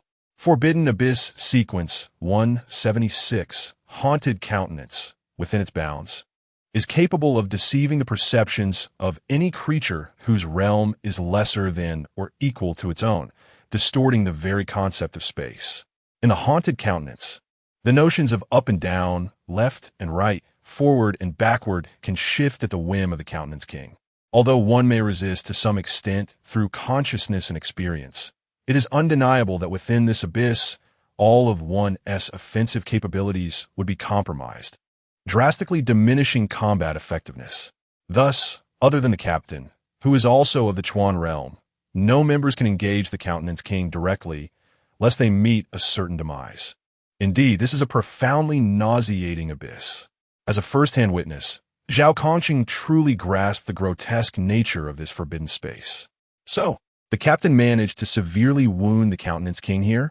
He is indeed a lunatic. Zhao Kongqing took a deep breath and slowly closed his eyes. Roar! The growls reverberated from all directions, rendering the Countenance King's position indiscernible.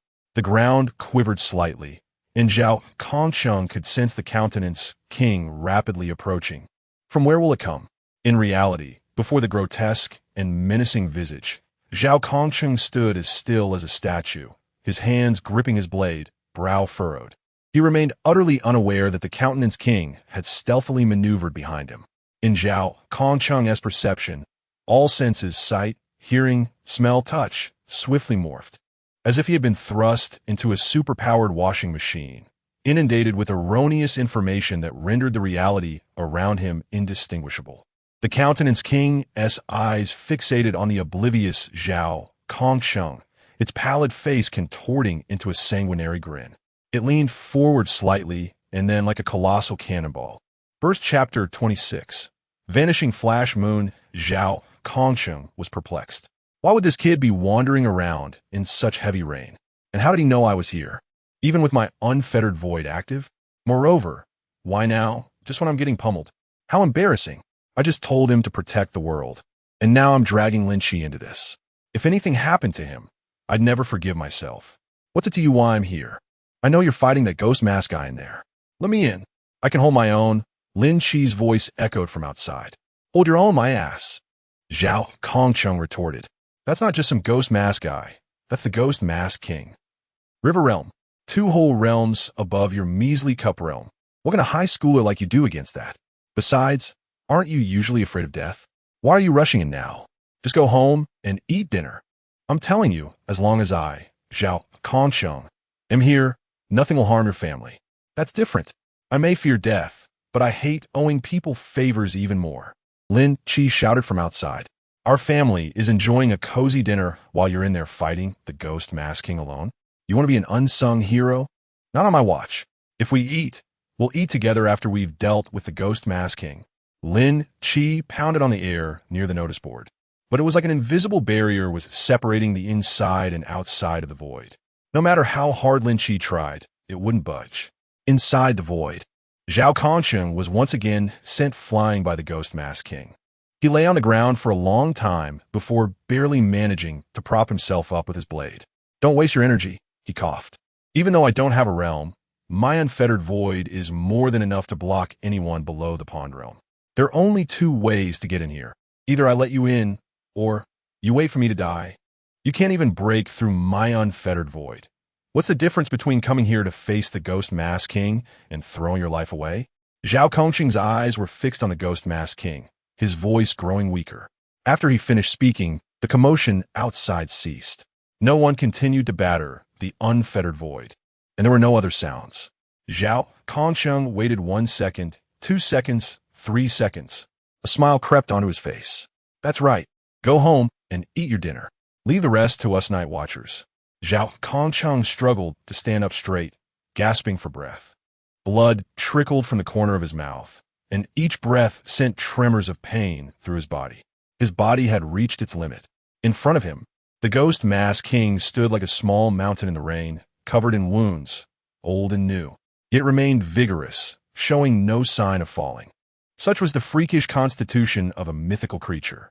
Zhao Kongqing held his blade in one hand, while the other trembled as it reached into his pocket. After a moment, he pulled out a badge.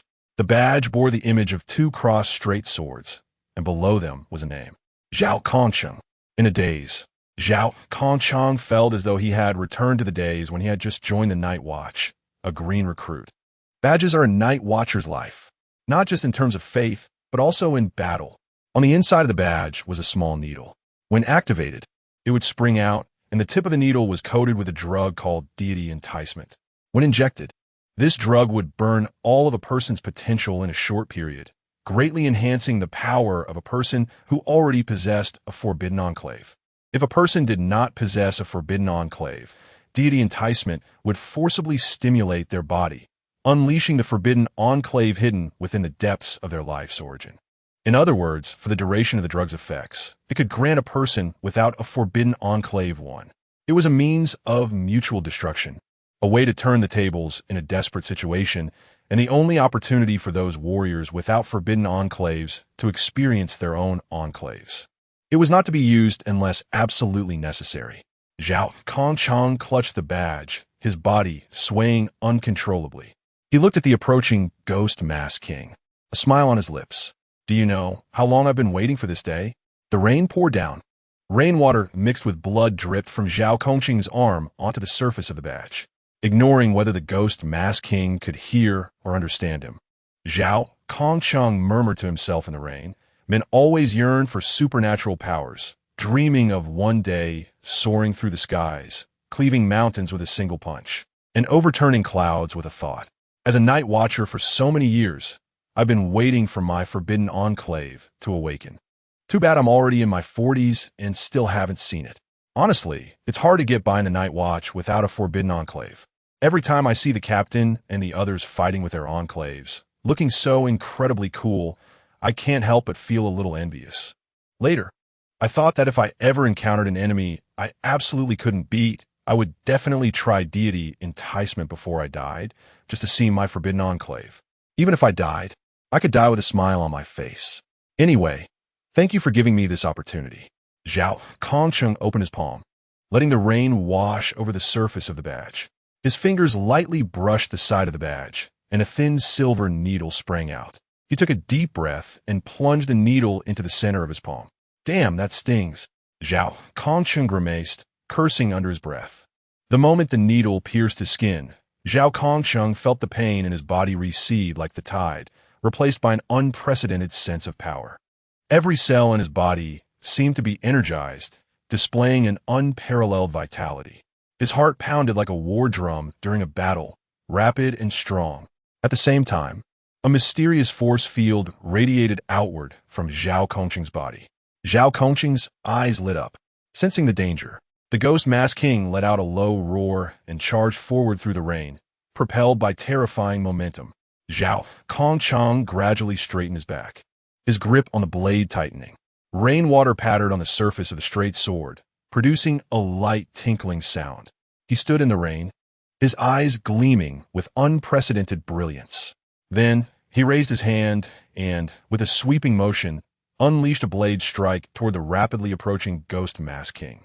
A black, crescent-shaped arc, 15 feet in height, erupted from the blade, silently slicing through the rain, instantly piercing the space between the two. The arc was too swift, too fast for the Ghost Mask King to even turn around. Consequently, a severed, grotesque arm flew high into the air. With a single strike, he had severed the Ghost Mask King's arm. Zhao Kongcheng gripped his blade, his lips involuntarily curving upward. He threw back his head and laughed.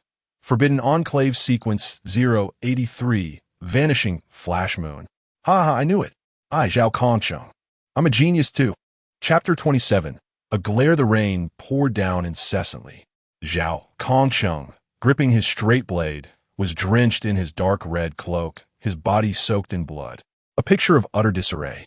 Yet his eyes shone as brightly as the stars. So this is the Forbidden Ruins? Exhilarating. Truly exhilarating. Across from him, the Ghost-Faced King stared in disbelief at its empty right arm, its pale visage twisted in shock. It could not comprehend how the mouse it had just ruthlessly tormented could suddenly unleash such formidable power. But its intellect was insufficient, and time was not on its side. Zhao Kongcheng sprang into action. Under the influence of the ghost god's elixir, his body had forgotten all its injuries, returning to peak condition. He resembled an arrow released from its bow, hurtling towards the Ghost-Faced King. Roar! The Ghost-Faced King's eyes blazed crimson, having lost its right arm. It had succumbed to a frenzy. Its muscles bulged, its massive form swelling as it crouched low, then erupted into the air, splashing water in all directions. In midair, the two figures collided with astounding speed. Boom, boom, boom. Their movements blurred, and black crescent blades splattered, leaving ghastly scars on the ground. Initially, Zhao Kongqing's blade could not breach the Ghost Face King's defenses. In terms of both strength and speed, he was at a distinct disadvantage, which had been the reason for his earlier defeat. However, with the Ming Sheng flashing moon, Zhao Kongqing's lethality had reached a terrifying level, each strike leaving a deep wound on the Ghost Face King.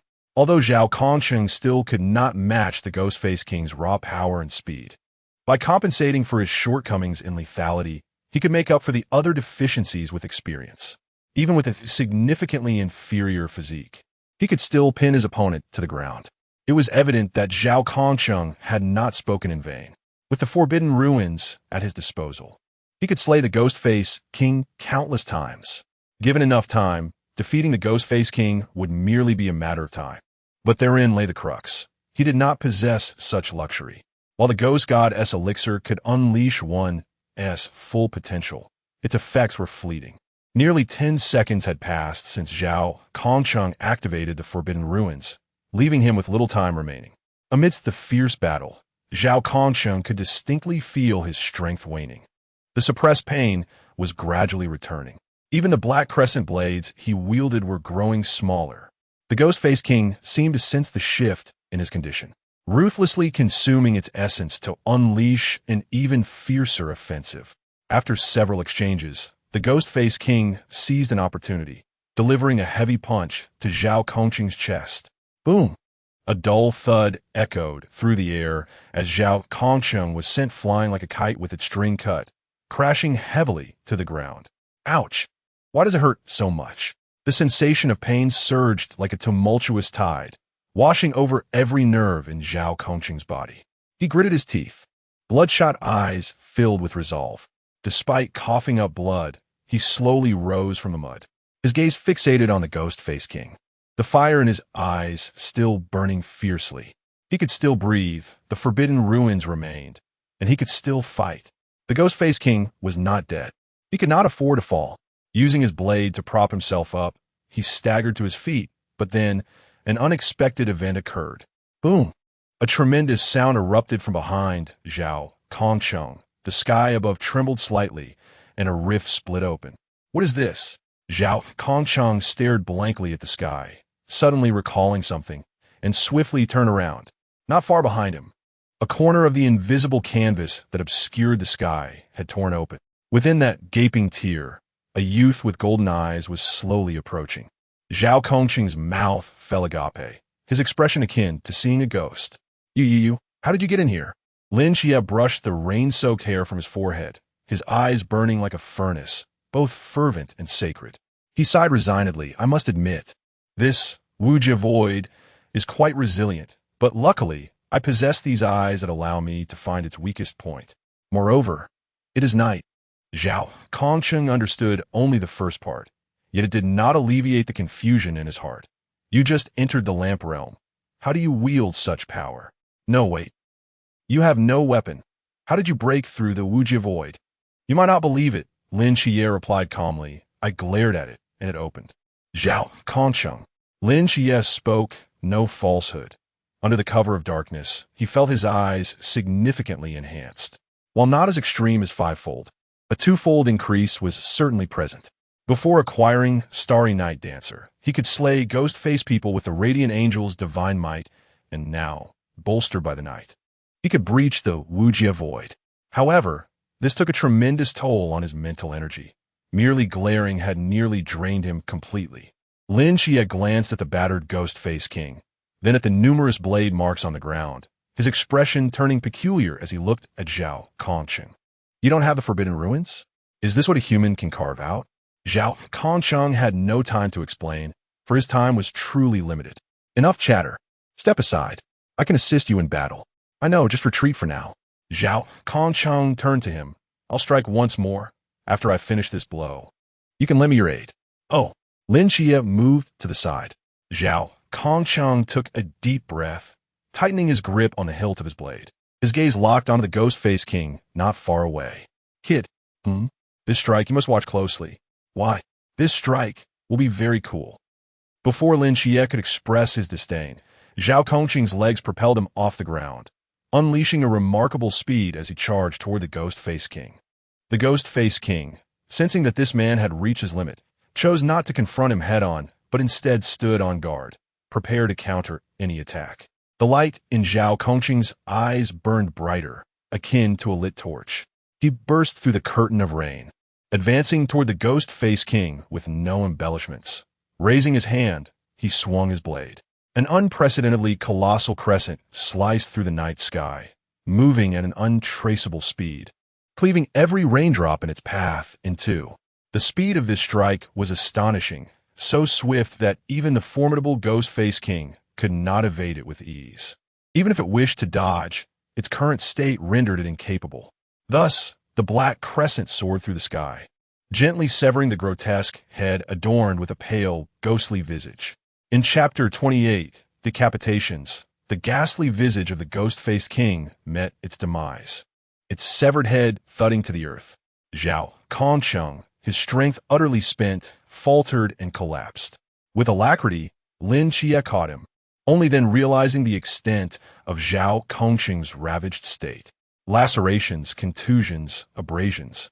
Lin Qiye's heightened senses painted a grim tableau of countless wounds, each weeping crimson into the rain-soaked mire. A minimum of 5 or 6 bones were fractured, and Lin Qiye marveled at how Zhao Kongqing had managed to stand, let alone fight, under such duress. Most alarmingly, Lin Qiye perceived Zhao Kongqing's rapid physical decline, his life force dwindling like embers in a dying fire. Struck with helplessness, Lin Qiye knelt beside him. Your body. Cough, cough. I'm fine. Just the aftereffects of forcibly unlocking my potential. At this rate, you'll die. I know. You're okay with dying? Heth, heth, heth. Zhao Kongqing attempted a laugh, but it devolved into another fit of coughing blood. It's worth it. At least I got to experience the forbidden realm before I kicked the bucket. And what's more? And I did it. I faced the abyss with my blade and stained the firmament with blood. Zhao Kongqing reached out a trembling hand, scooping up a handful of mud and blood. With this much blood, even if I can't stain the sky, I should be able to stain a piece of the earth. Lin Qiye was taken aback. But there aren't millions behind you. No one saw your efforts except me. Is it still worth it? Zhao Kongqing smiled, offering no reply. Do me a favor. Anything. There's a pack of cigarettes in my pocket. Light one for me. Lin Qiye rummaged through Zhao Kongqing's chest pocket, retrieving a rain-soaked cigarette, and then a lighter from his pants. He placed the cigarette between Zhao Kongqing's lips, shielding the lighter from the rain as he flicked it repeatedly. Click, click, click. A flame flickered to life, igniting the end of the cigarette. Zhao Kongqing inhaled deeply, exhaling a plume of smoke with evident relief. With the cigarette dangling from his lips, he gazed at the overcast sky, rain streaking down his face. Lin Qiye. Yes. I cleaved the ghost-faced king in two. Did you see it? I did. Zhao Kongqing's lips curled into a smile, his joy palpable. Lin Qiye nodded, about to speak, when a sudden tremor ran through him. He turned stiffly to see the headless corpse of the ghost-faced king rising from the mire.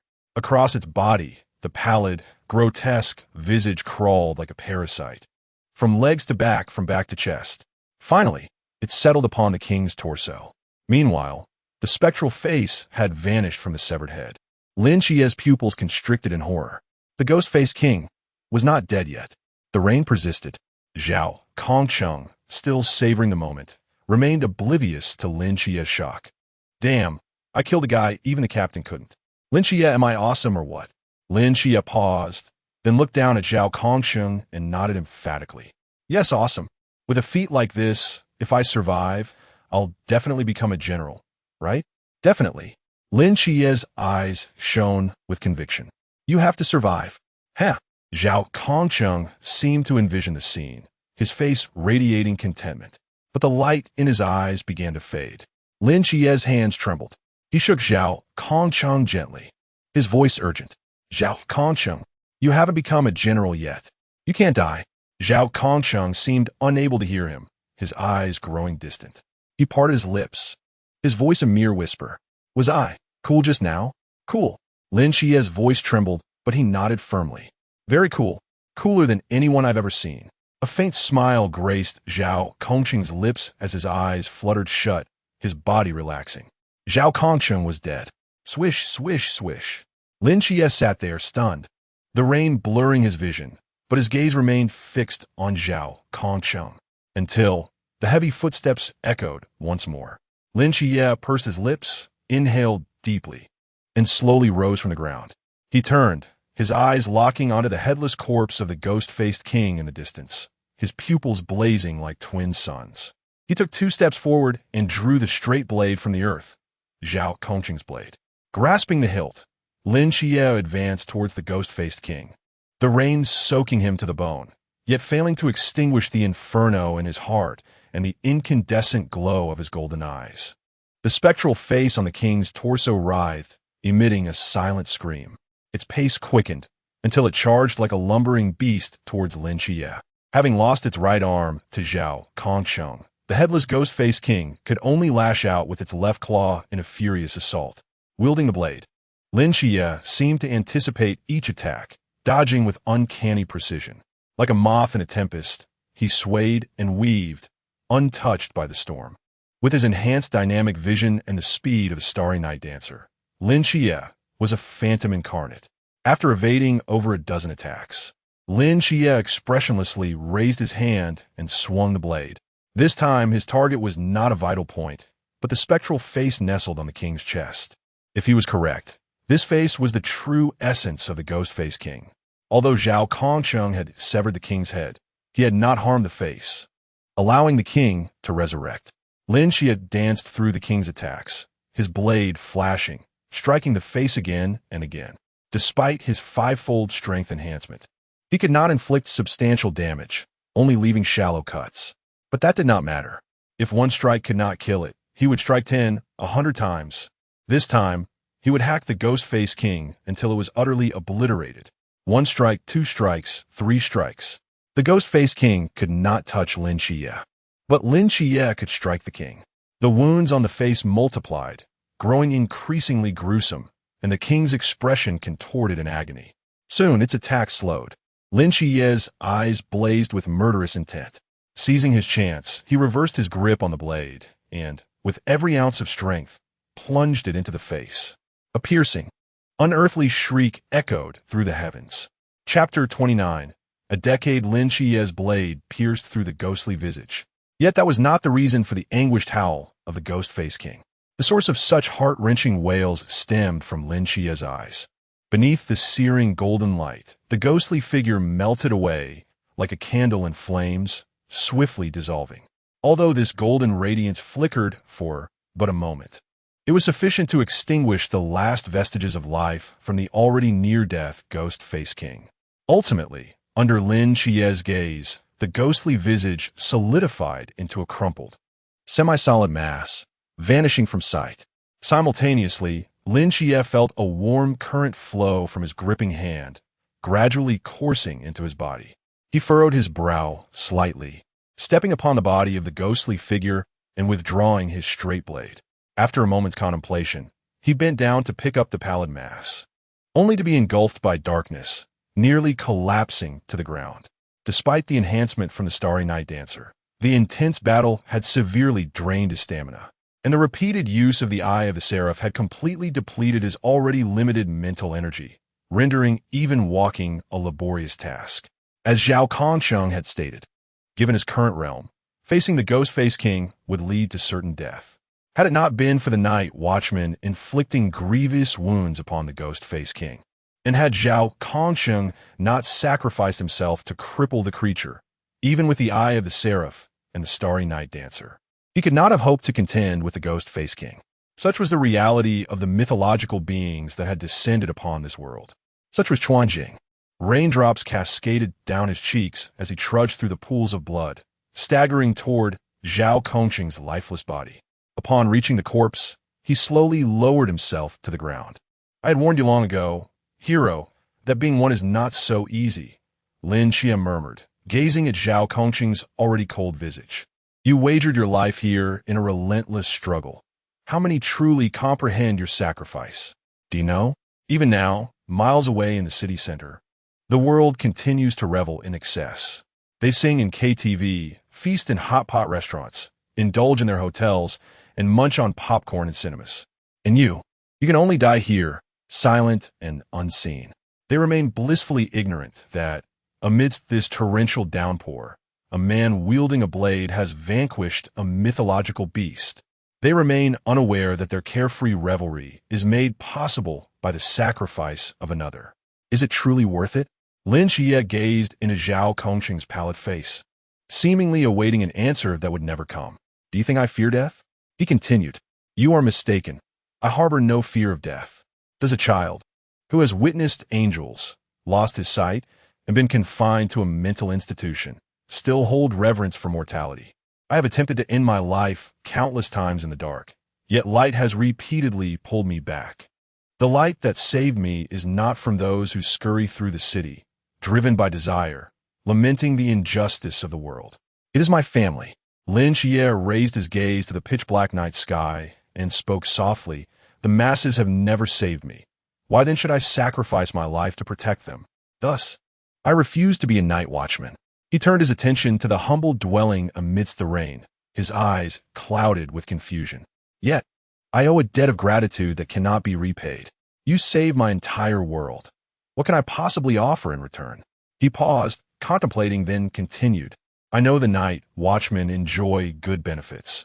Even in death, your family shall be well taken care of, and your funeral arrangements will be handled with dignity. You lack for nothing, and I am devoid of wealth.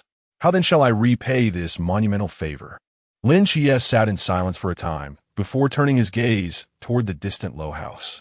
In the rain, his fists clenched slowly, only to release helplessly. It seemed he had made a decision. Using his blade as support, he struggled to rise, murmuring, in this lifetime, I owe a debt to 3 individuals: my aunt, who has toiled for a decade on my behalf, my cousin, whom I have burdened for 10 years, and you, who saved the lives of our family of 3. You saved my entire world. In exchange, I shall guard yours for 10 years. After a decade, regardless of the circumstances, I shall sever ties with the night watchmen and the masses, returning home to resume my original life. Is this arrangement fair? Lin Qiye cast his eyes down upon Zhao Kongqing, who lay still, as if in slumber. Since you do not oppose, it is settled. He plunged the straight blade into the ground, kneeling in a singular direction. There, amidst the rain, stood a modest dwelling. Aunt, Shao Qi is leaving. Please forgive my abrupt departure, for I fear that if I return, I shall never wish to leave again. I have heard the night watchmen are well compensated. During my 10 years of service, the support should suffice for you and your child to live comfortably. After a decade, Shao Qi will ensure you lead the finest of lives. Your nurturing kindness shall be repaid in 10 years' time. Kneeling in the rain, droplets cascaded from his hair, moistening his eyes. He bowed deeply several times, resting his forehead against the ground for a prolonged moment before slowly rising.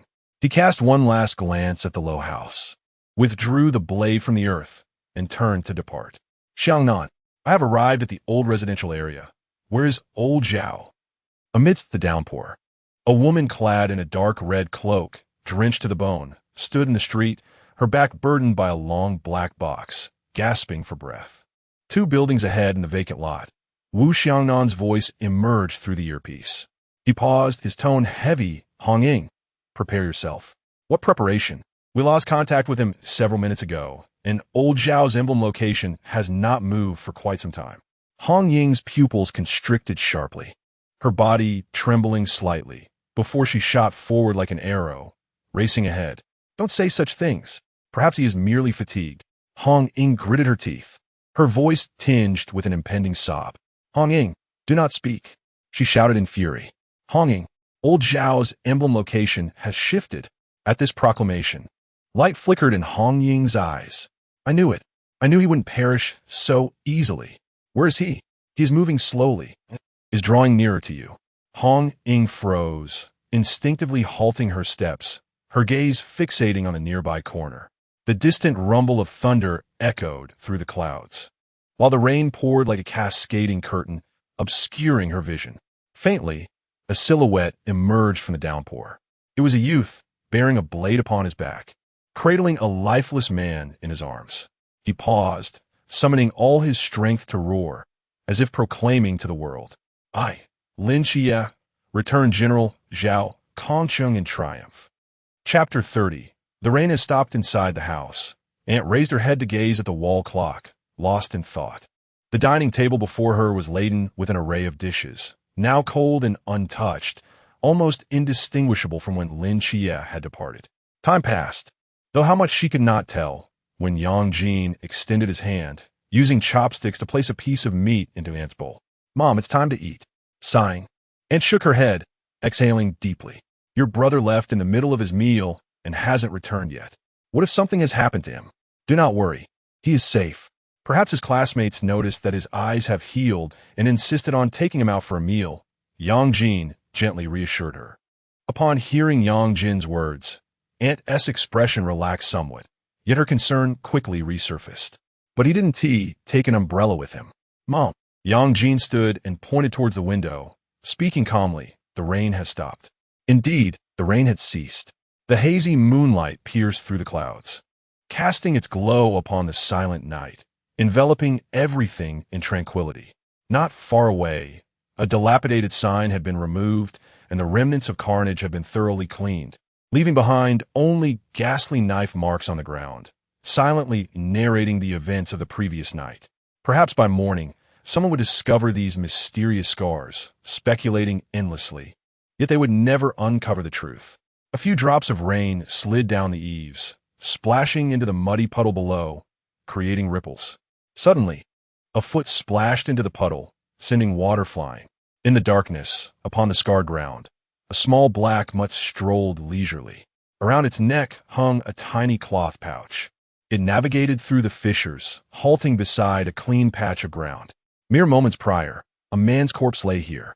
Lowering its head, the dog's dark eyes glimmered faintly. Abruptly, it opened its mouth and spoke in a deep, resonant voice. "The soul returns." Songnan City, Peace Bridge. Peace Bridge, a prominent structure in the outskirts of Songnan City, arches over the Jiangnan Grand Canal that traverses the city. Countless pedestrians and vehicles pass beneath it daily, marking it as one of Songnan's landmarks. At either end of the bridge, a variety of small shops line the streets, among which one seemingly unremarkable shop displays an old, faded red sign, Peace Affairs Office. Like other establishments near Peace Bridge, it is modest in size, barely exceeding 200 square meters, slightly larger than the average Lanzhou noodle shop adjacent to a school. Its inconspicuousness arises not only from its mundane name, but also from the striking shops flanking it. To the left is a wedding planning company, festooned in vibrant reds and purples, known as Peace Weddings. To the right is a funeral service adorned with white satin and wreaths, aptly named Peace Funeral Services. Amidst these two extremes, the Peace Affairs Office appears almost transparent, failing to draw attention. If it possesses any distinctive feature, it is its name.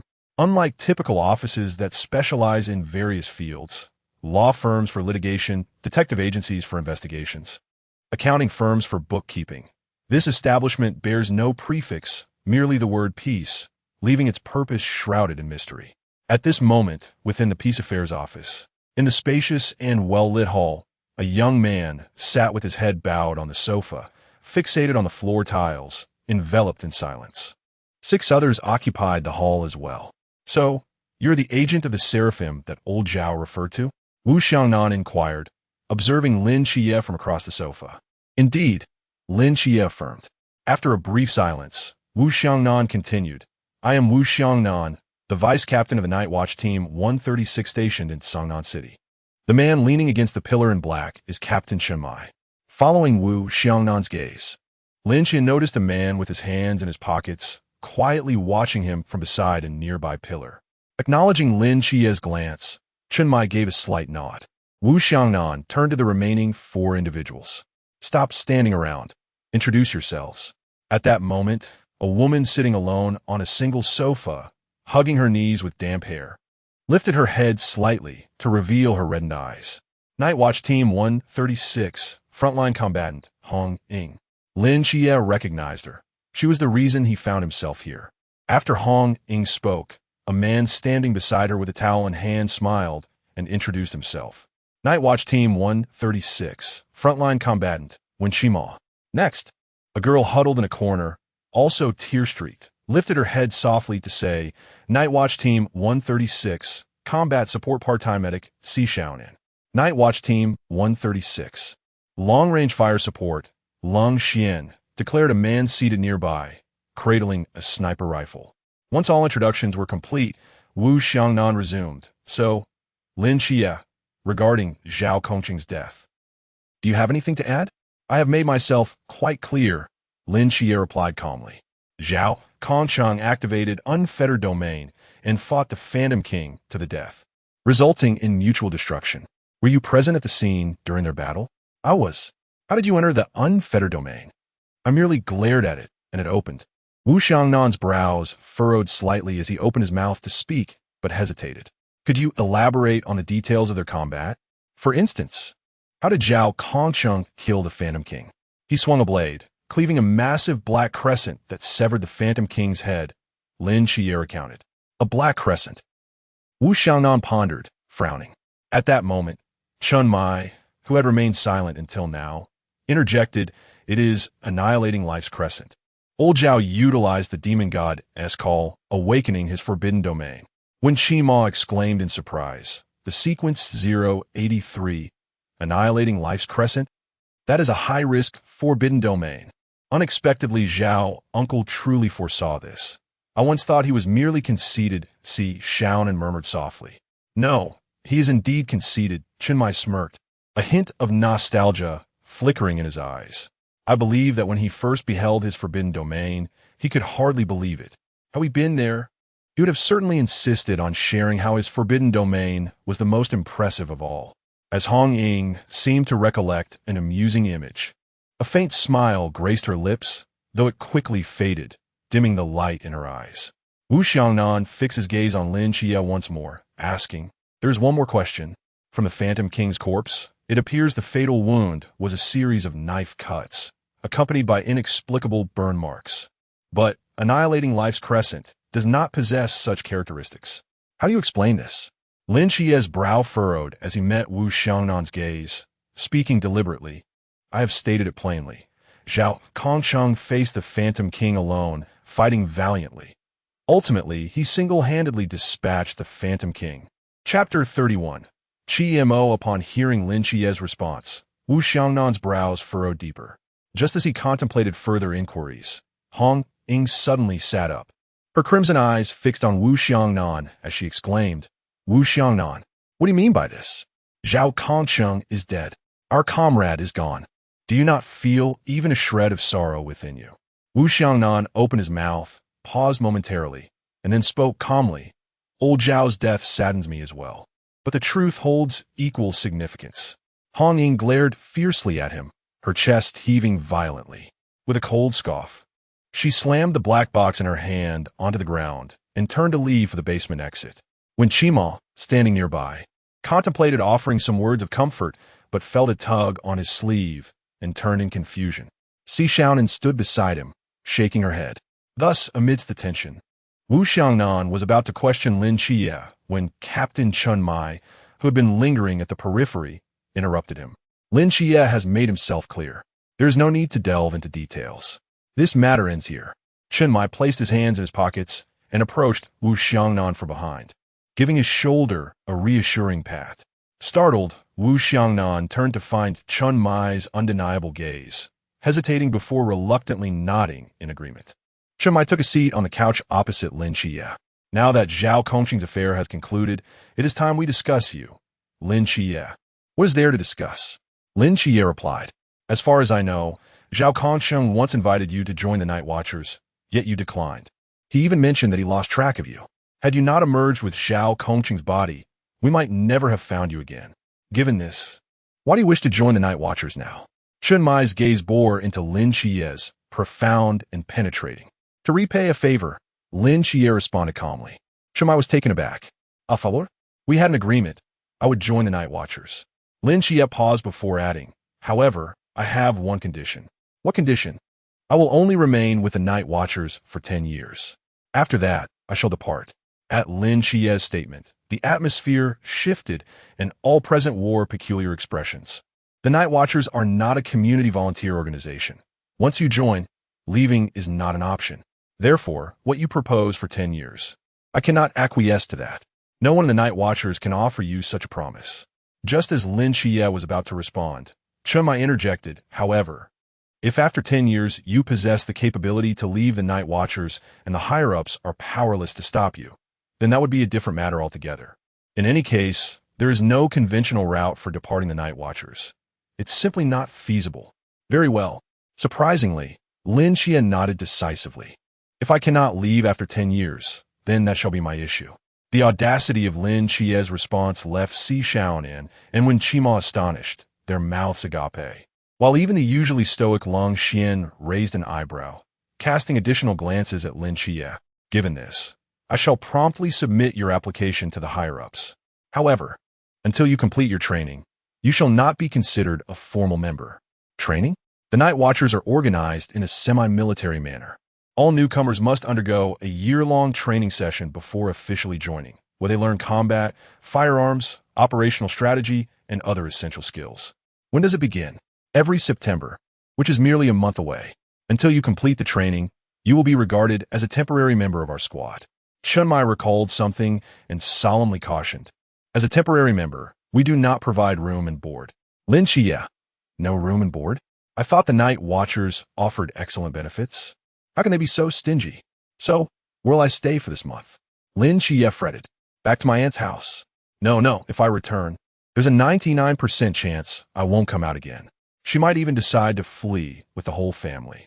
However, he knew he must at least inform his aunt that he was safe, so he planned to write her a letter claiming he was joining the military, hoping it would ease her mind. Yet the pressing concern was that the Night Watchers would not allow him to stay. Would he be forced to sleep on the streets? No worries, you can stay at my place. At that moment, Hong Ying, who had been hiding behind the door, peeked out and softly offered, my house is quite spacious. Giving you a room is no trouble at all. Hong Ying, weren't you upset and leaving? When Qima exclaimed wide-eyed, I forgot something, so I came back. Is that not permissible? Hong Ying shot a glare at him, stepping into the room to retrieve the black box from the floor, then turning to glare at Wu Xiangnan as well. Wu Xiangnan, taken aback by the absurdity of the situation, could only watch as Hong Ying approached Lin Qiye and gently said, Seventh Night, do not worry, now that you are a member of our squad. I will look after you. Temporary. He is a temporary member, Chen Mai interjected seriously. Moreover, you two are not even sure who is older. You cannot be so hasty in calling him brother. Captain, you are too rigid. Hong Ying teased, sticking out her tongue. She tore off a piece of paper from the table, scribbled down an address, and slipped it into Lin Qiye's hand. Seventh Night, I still need to practice shooting. If you cannot find me after the paperwork is completed, just head back on your own. Hong Ying's face was so close to Lin Qiye's that he could distinctly smell her faint fragrance, watching as her eyelashes fluttered gently. Her clear eyes sparkled with warmth, resembling a tranquil pool of autumn water amidst golden maple leaves, captivating and inviting. It must be said that Hong Ying was quite beautiful. With her fair skin, petite nose, luscious lips, and exquisite features, she was undeniably enchanting. Yet Lin Qiye quickly averted his gaze, feeling an inexplicable blush creeping across his face. This was his first close encounter with a girl, especially one as naturally charming as Hong Ying. Thank you, Sister Hong Ying. Ha ha ha. Hong Ying suddenly sprang to her feet, bursting into laughter, startling Wu Xiangnan behind her. Why are you acting so strangely? Wu Xiangnan retorted irritably. Mind your own business. Hong Ying pouted. Who told our new brother to have such a delightful name? Lin Qiye's lips twitched slightly as he instinctively turned his head away. At that moment, when Qima approached with a smile, Hong Ying stopped teasing the newcomer. Seventh Night, let us go. I will show you around and explain the situation regarding the Night Watchers. Feeling a sense of relief, Lin Qiye followed Wen Qima out the door and down the staircase toward the ground floor. Seventh Night, in the corridor, Wen Qima suddenly spoke. What is it, Senior Wen Qima? Ahem. Please do not call me senior. It feels too formal, and I'm only a couple of years older than you. Just call me by my name, or like them, call me Chima. All right. Actually, I have a rather awkward request. When Chima halted, gazing earnestly into Lin Qiye's eyes. What is it? Tonight. May I stay at Hong Ying's house with you? I've wanted it for quite some time. Lin Qiye. Chapter 32. The night watchman Lin Qiye gazed at Wen Qimo, his expression gradually becoming peculiar. With a light chuckle, Wen Qimo remarked, I was merely jesting with you. I noticed the oppressive state you were in, and I thought it best to help you unwind. His gaze softened as he looked into Lin Qiye's eyes. After all, anyone who had witnessed such a harrowing battle would find it difficult to emerge unscathed, especially a mere high school student like him. Lin Qiye was taken aback, biting his lip into silence. When Qimo's words rang true, even he had been oblivious to the extent of his own mental turmoil. The sight of Zhao Kongsheng falling in battle, coupled with his desperate struggle against the Ghost-Face King, leaving behind the small haven he had known for over a decade, and stepping into the unknown peril of the Night Watchman.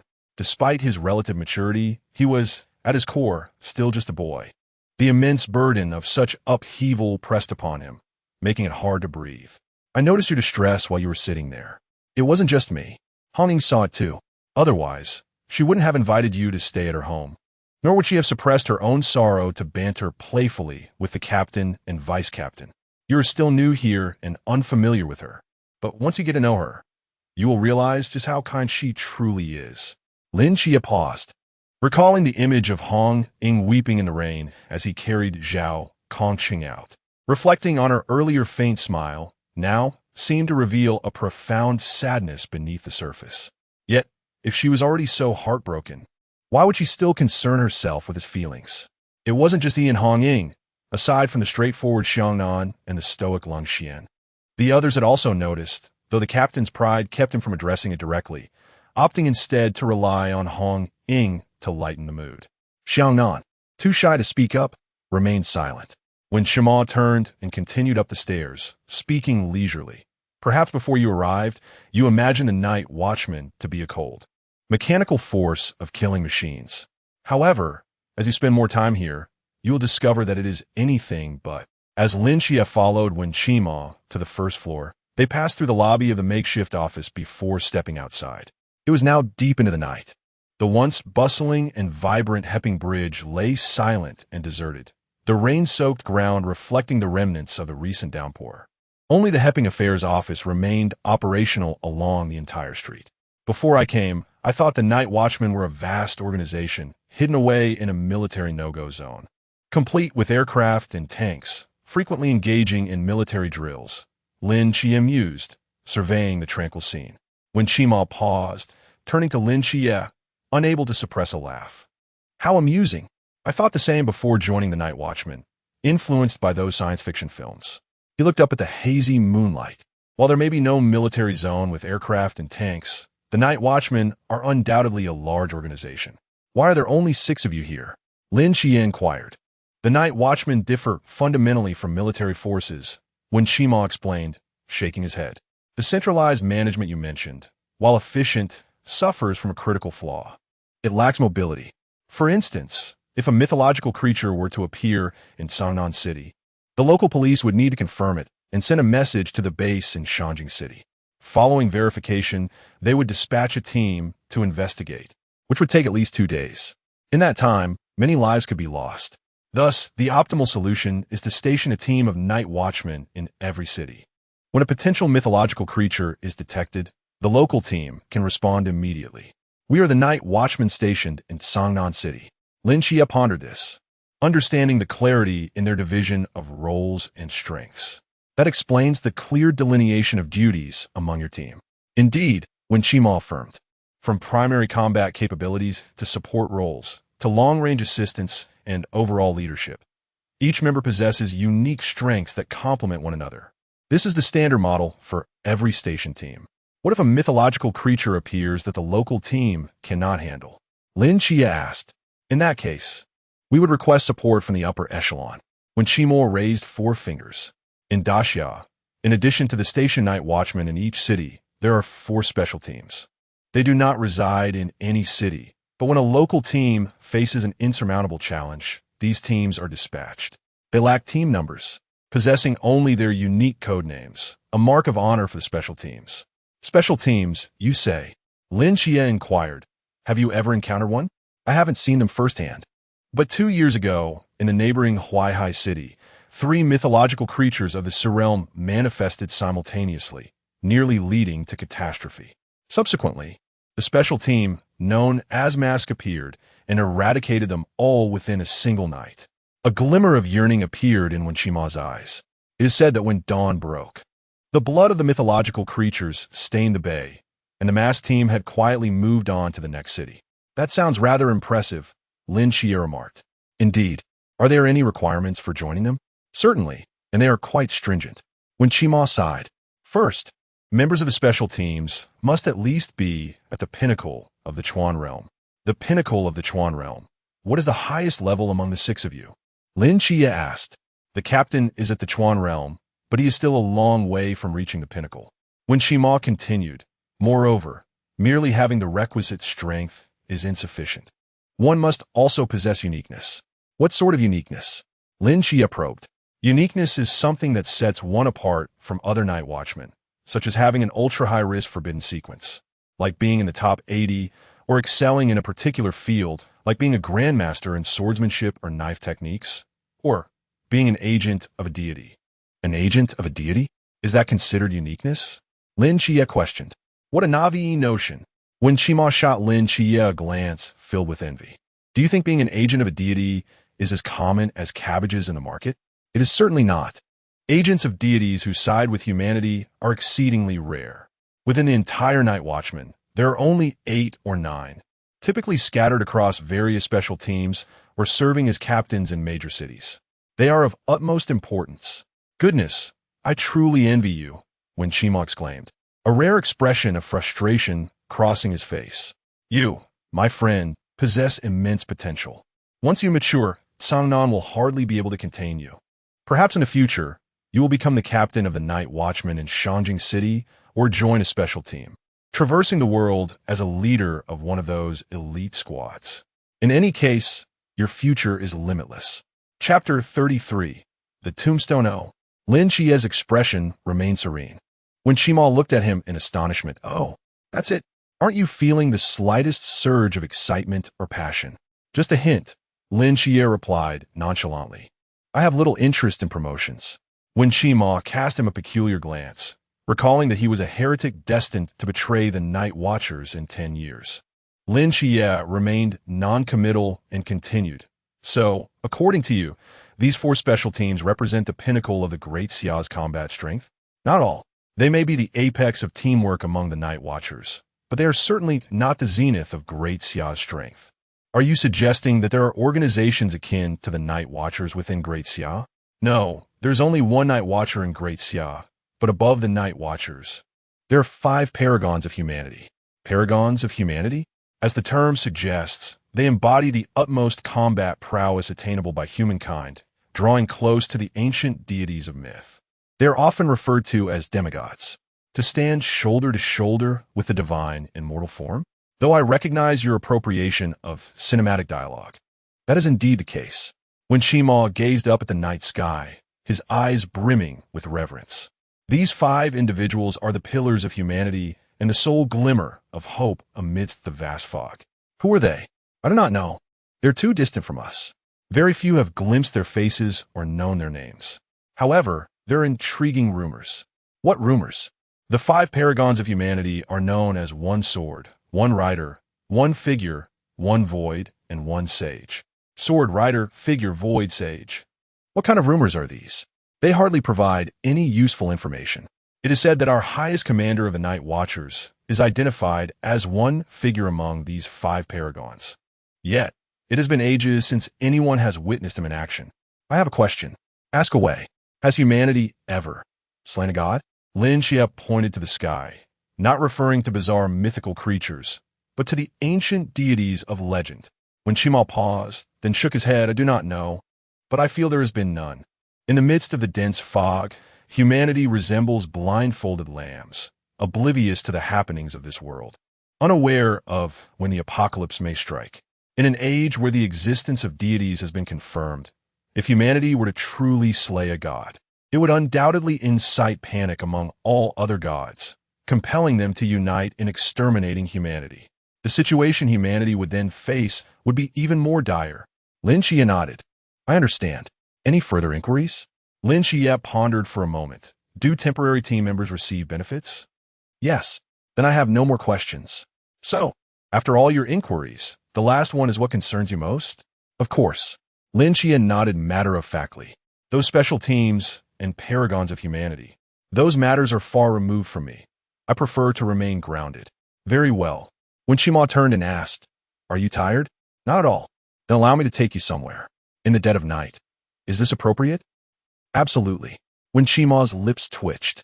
All right. Lin Qiye reminded him. Do not forget, I'm still a minor. When Shima. A few minutes later, the car came to a gentle stop in a desolate, silent wilderness.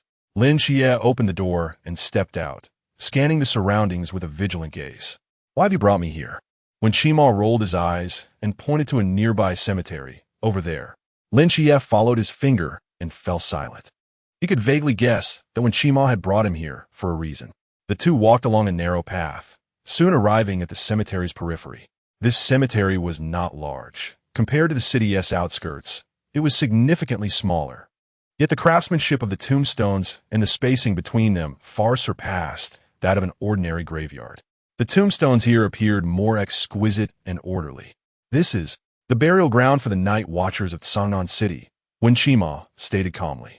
Since 1936, when the Great Xia's Special Biological Response Unit officially transitioned into the Nightwatchers, this place has been designated as the final resting place for those who fell in Sangnan City. Of course, this is the default resting place. When each individual formally joins the Nightwatchers, they can specify whether they wish to be interred here, cremated, or return to their hometown, etc. Years ago, Zhao Kongqing chose to be buried in the Nightwatchers cemetery, claiming he had blood on his hands and feared scaring his ancestors if he returned to their graves. As he spoke, a smile crept upon Wen Qima's face, as if recalling the moment Zhao Kongqing had said those words without a care. Lin Qiye silently surveyed the numerous tombstones, his brow slightly furrowed. So many. In this cemetery, there were at least 60 or 70 distinct tombstones, most of which were new. From 1936 to the present, it has been 85 years, Wen Qima remarked. Initially, our sacrifices were indeed few. After all, each city only faced a handful of mythical creatures each year, and even when they did appear, their levels were not particularly high.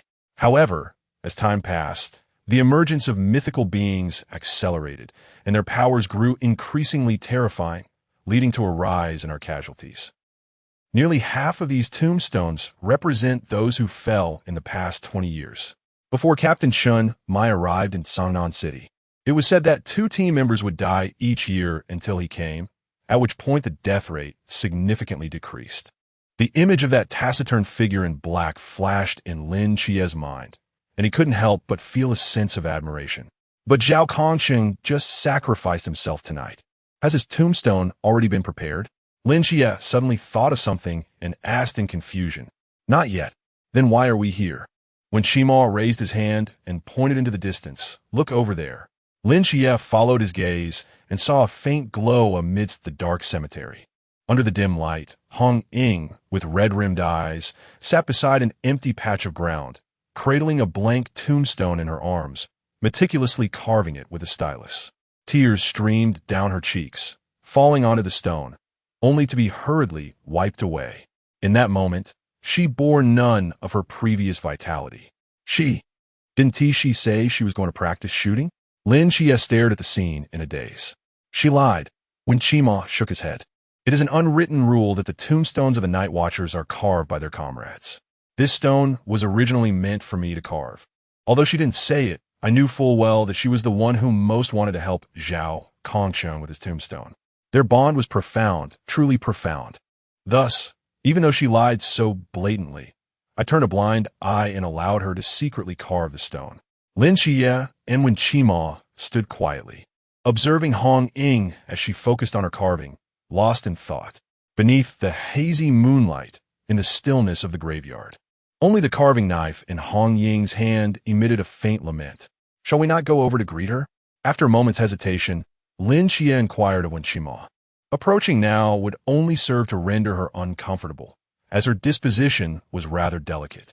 Yet, remaining here felt akin to being voyeuristic intruders into another's secrets, leaving Lin Qiye somewhat unsettled. When Qima turned to him, a hint of amusement glimmering in her eyes. Do you truly believe that we are the only voyeurs lurking nearby? Chapter 34. What do you want to do? In the cemetery, amidst the woods on the other side, Xiangnan crouched low to the ground, his robust figure trembling as he swiftly turned his head. Upon seeing the newcomer, he let out a sigh of relief. Captain, it's the middle of the night. Please refrain from moving silently in the cemetery. You nearly scare me to death. He placed a hand on his racing heart and took a deep breath. Chun Mai quietly settled beside Xiangnan, his gaze fixed on Hong Ying, who was engraving a tombstone not far away. He spoke softly. I thought your wooden head was filled solely with tactics. I did not expect you to be here as well. Xiangnan shot him a glare. In the dead of night. Who would believe she would be practicing her shooting? Am I really that dull? Indeed. Xiangnan responded. Where's Qimo? He should have arrived by now. He's lying low across the ravine with Lin Qiye. And Lung Xian and Xiaonin? Lung Xian has long vanished, while Xiaonin is too scared of the dark to come. Oh. The two men fell into silence. After a while, Chun Mai broke the stillness again. I'm quite pleased that you could come. Is it that significant? Indeed. Chun Mai nodded earnestly. This indicates that you're no longer the Xiangnan who crawled out from the pile of corpses. No matter how much you deny it, you are changing. Why should I deny it? Xiangnan replied calmly. It has been nearly 6 years since the Blue Rain Squad was decimated. As a mere survivor, I must step out. Meeting you all is merely my good fortune. Chun Mai sighed deeply. In their eyes, you are but a rigid man bound by rules and regulations. The last time I eavesdropped on Hong Ying and Xiaonin, they mentioned that you would never find a wife in this lifetime. If they knew you were once a celebrated member of the Blue Rain Special Squad, they would surely be astonished. I'm just a survivor, unworthy of that name, Xiangnan stated calmly. Now, I only wish to be an ordinary member of the 136 Squad. Chun Mai patted Xiangnan on the shoulder, choosing to remain silent. What do you think? Xiangnan suddenly asked. What? About that newcomer, Lin Qiye. A fine young man. I'm not referring to his potential.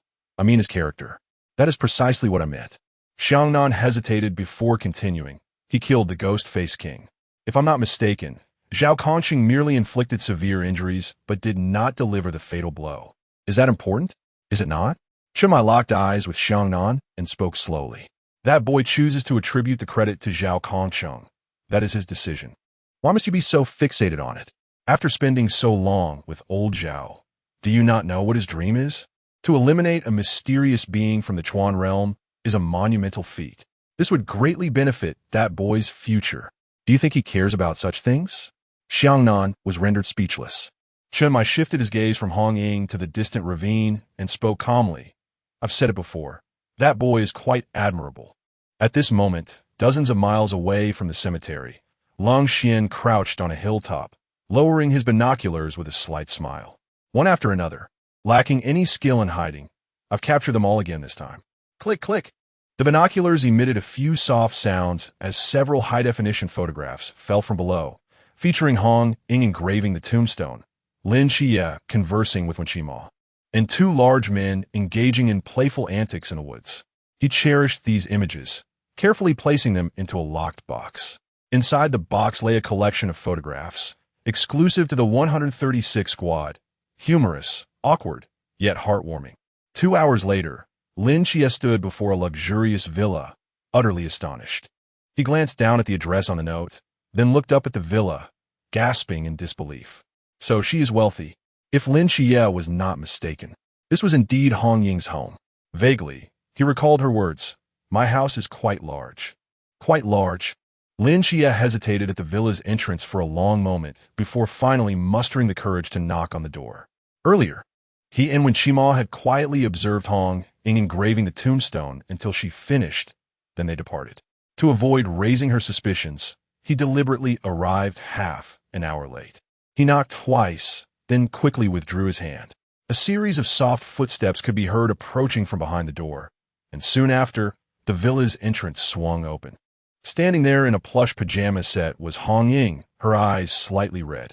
Upon seeing Lin Qiye, a smile broke across her face. "Qiye, come in. Why are you back so late?" "Qima kept me chatting until now," Lin Qiye replied, suppressing his conscience.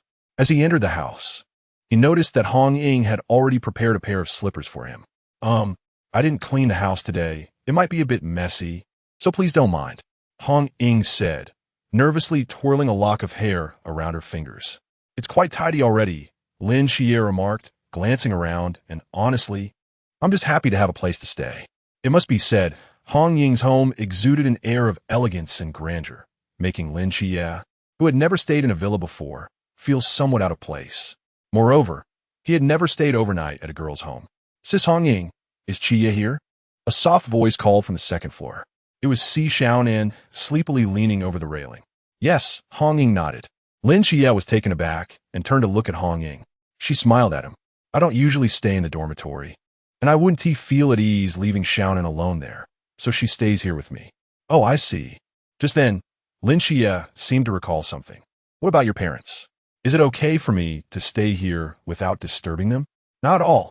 Hong Ying shook her head. 5 years ago, they disappeared in the fog. Before Xiaonan came, I lived here alone. Are they from the reconnaissance team?" "Yes." Lin Qiye opened his mouth, realizing he had asked an inappropriate question, unsure of how to comfort her. At that moment, Hong Ying pointed to a room on the second floor. "You'll be staying in that room. I've already tidied it up. The blue towel and toiletries in the bathroom are yours. Don't mix them up." Wearing her slippers, Hong Ying ascended the stairs, then suddenly turned to Lin Qiye with a thought. "Oh, if you want to enter Xiaonan's in my room, you'll need to knock first. If I catch you with any ill intentions, oomph."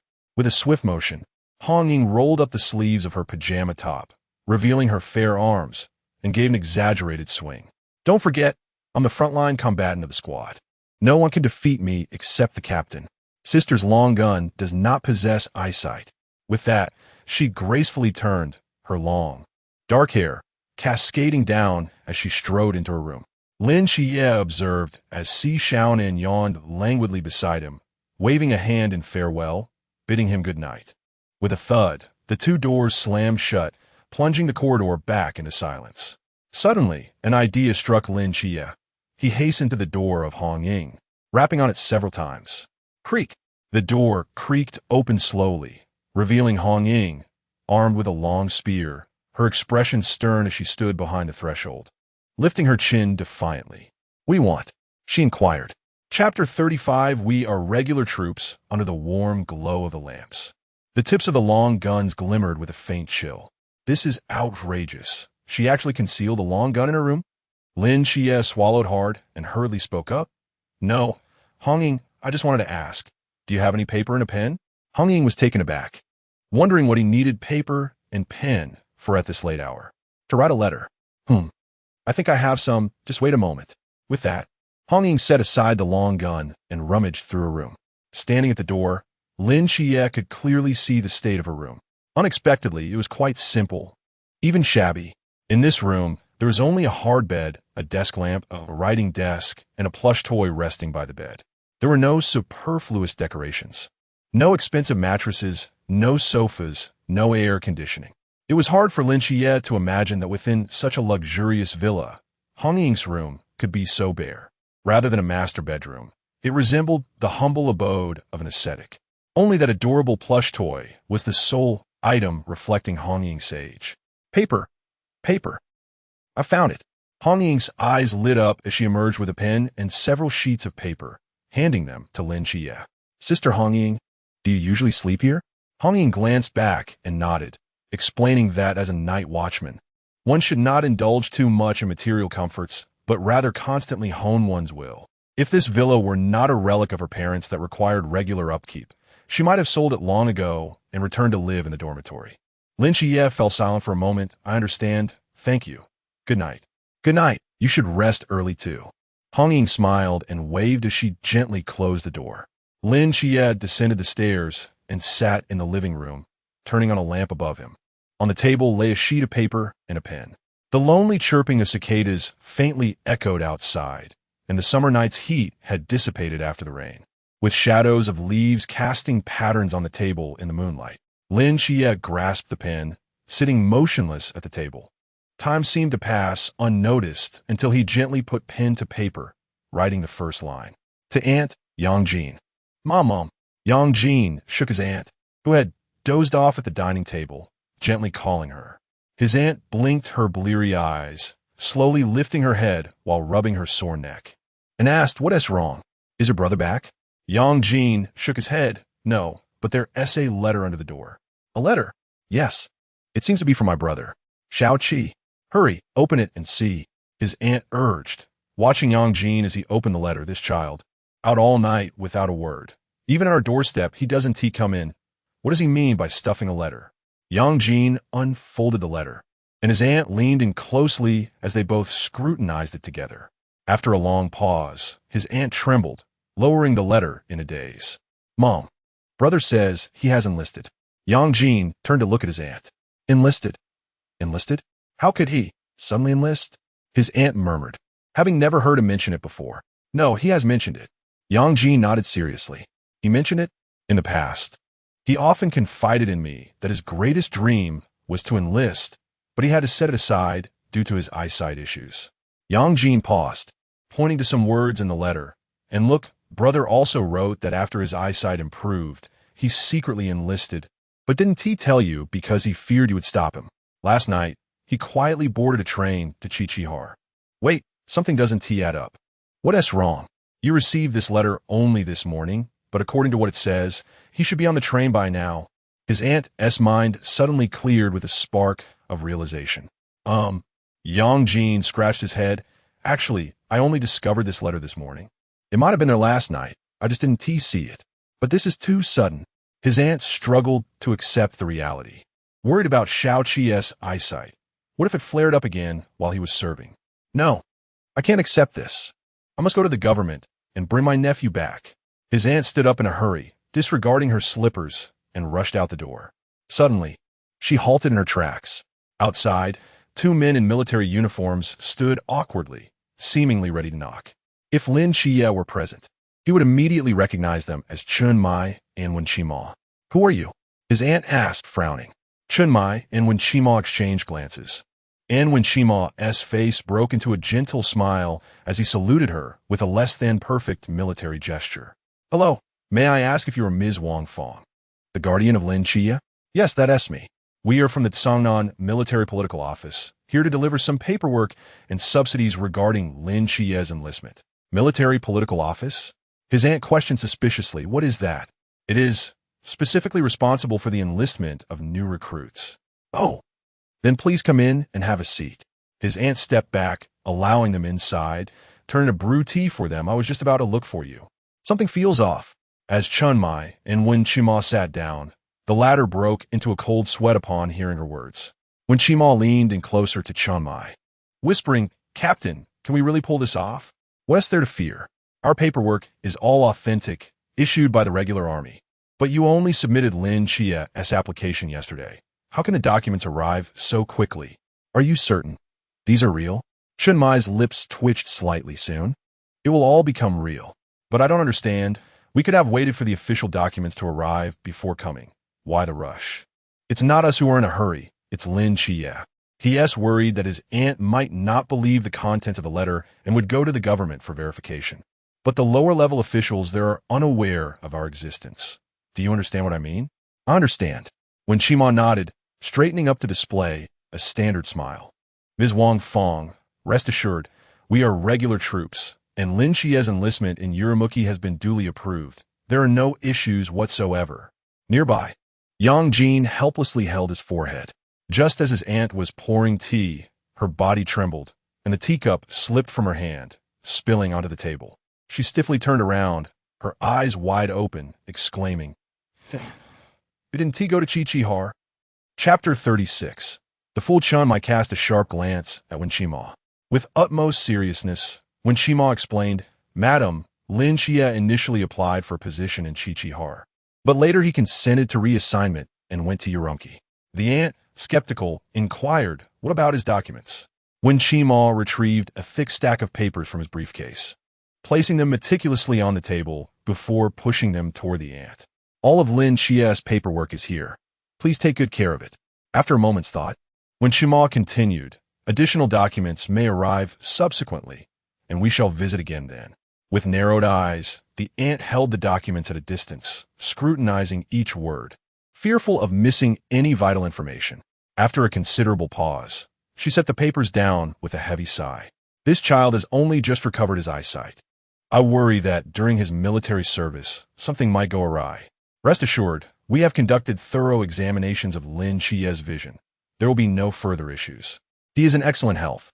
When Shima's voice softened gradually. Moreover, as children grow, it is essential for them to emerge from the protective confines of family and experience the world. Wouldn't you agree? The aunt opened her mouth, seemingly wanting to express something, but ultimately settled for a resigned sigh. Madam, here is the subsidy for Lin Qiye's enlistment. Please accept it. Chun-Mai produced a thick envelope, sliding it across the table toward the aunt. She lifted a corner of the envelope, her body jolting in shock as she stared at the two men. This is far too much, isn't it? The government provides excellent benefits for military personnel, and given the unique nature of Lin Qiye's unit, the subsidies are notably higher than elsewhere. When Shima clarified, unique? Is there a danger involved? The aunt's expression shifted. There is no danger. The uniqueness refers to the distance he will be from here. When Shima replied, maintaining a serious facade, as the journey from here to Urumqi is indeed lengthy.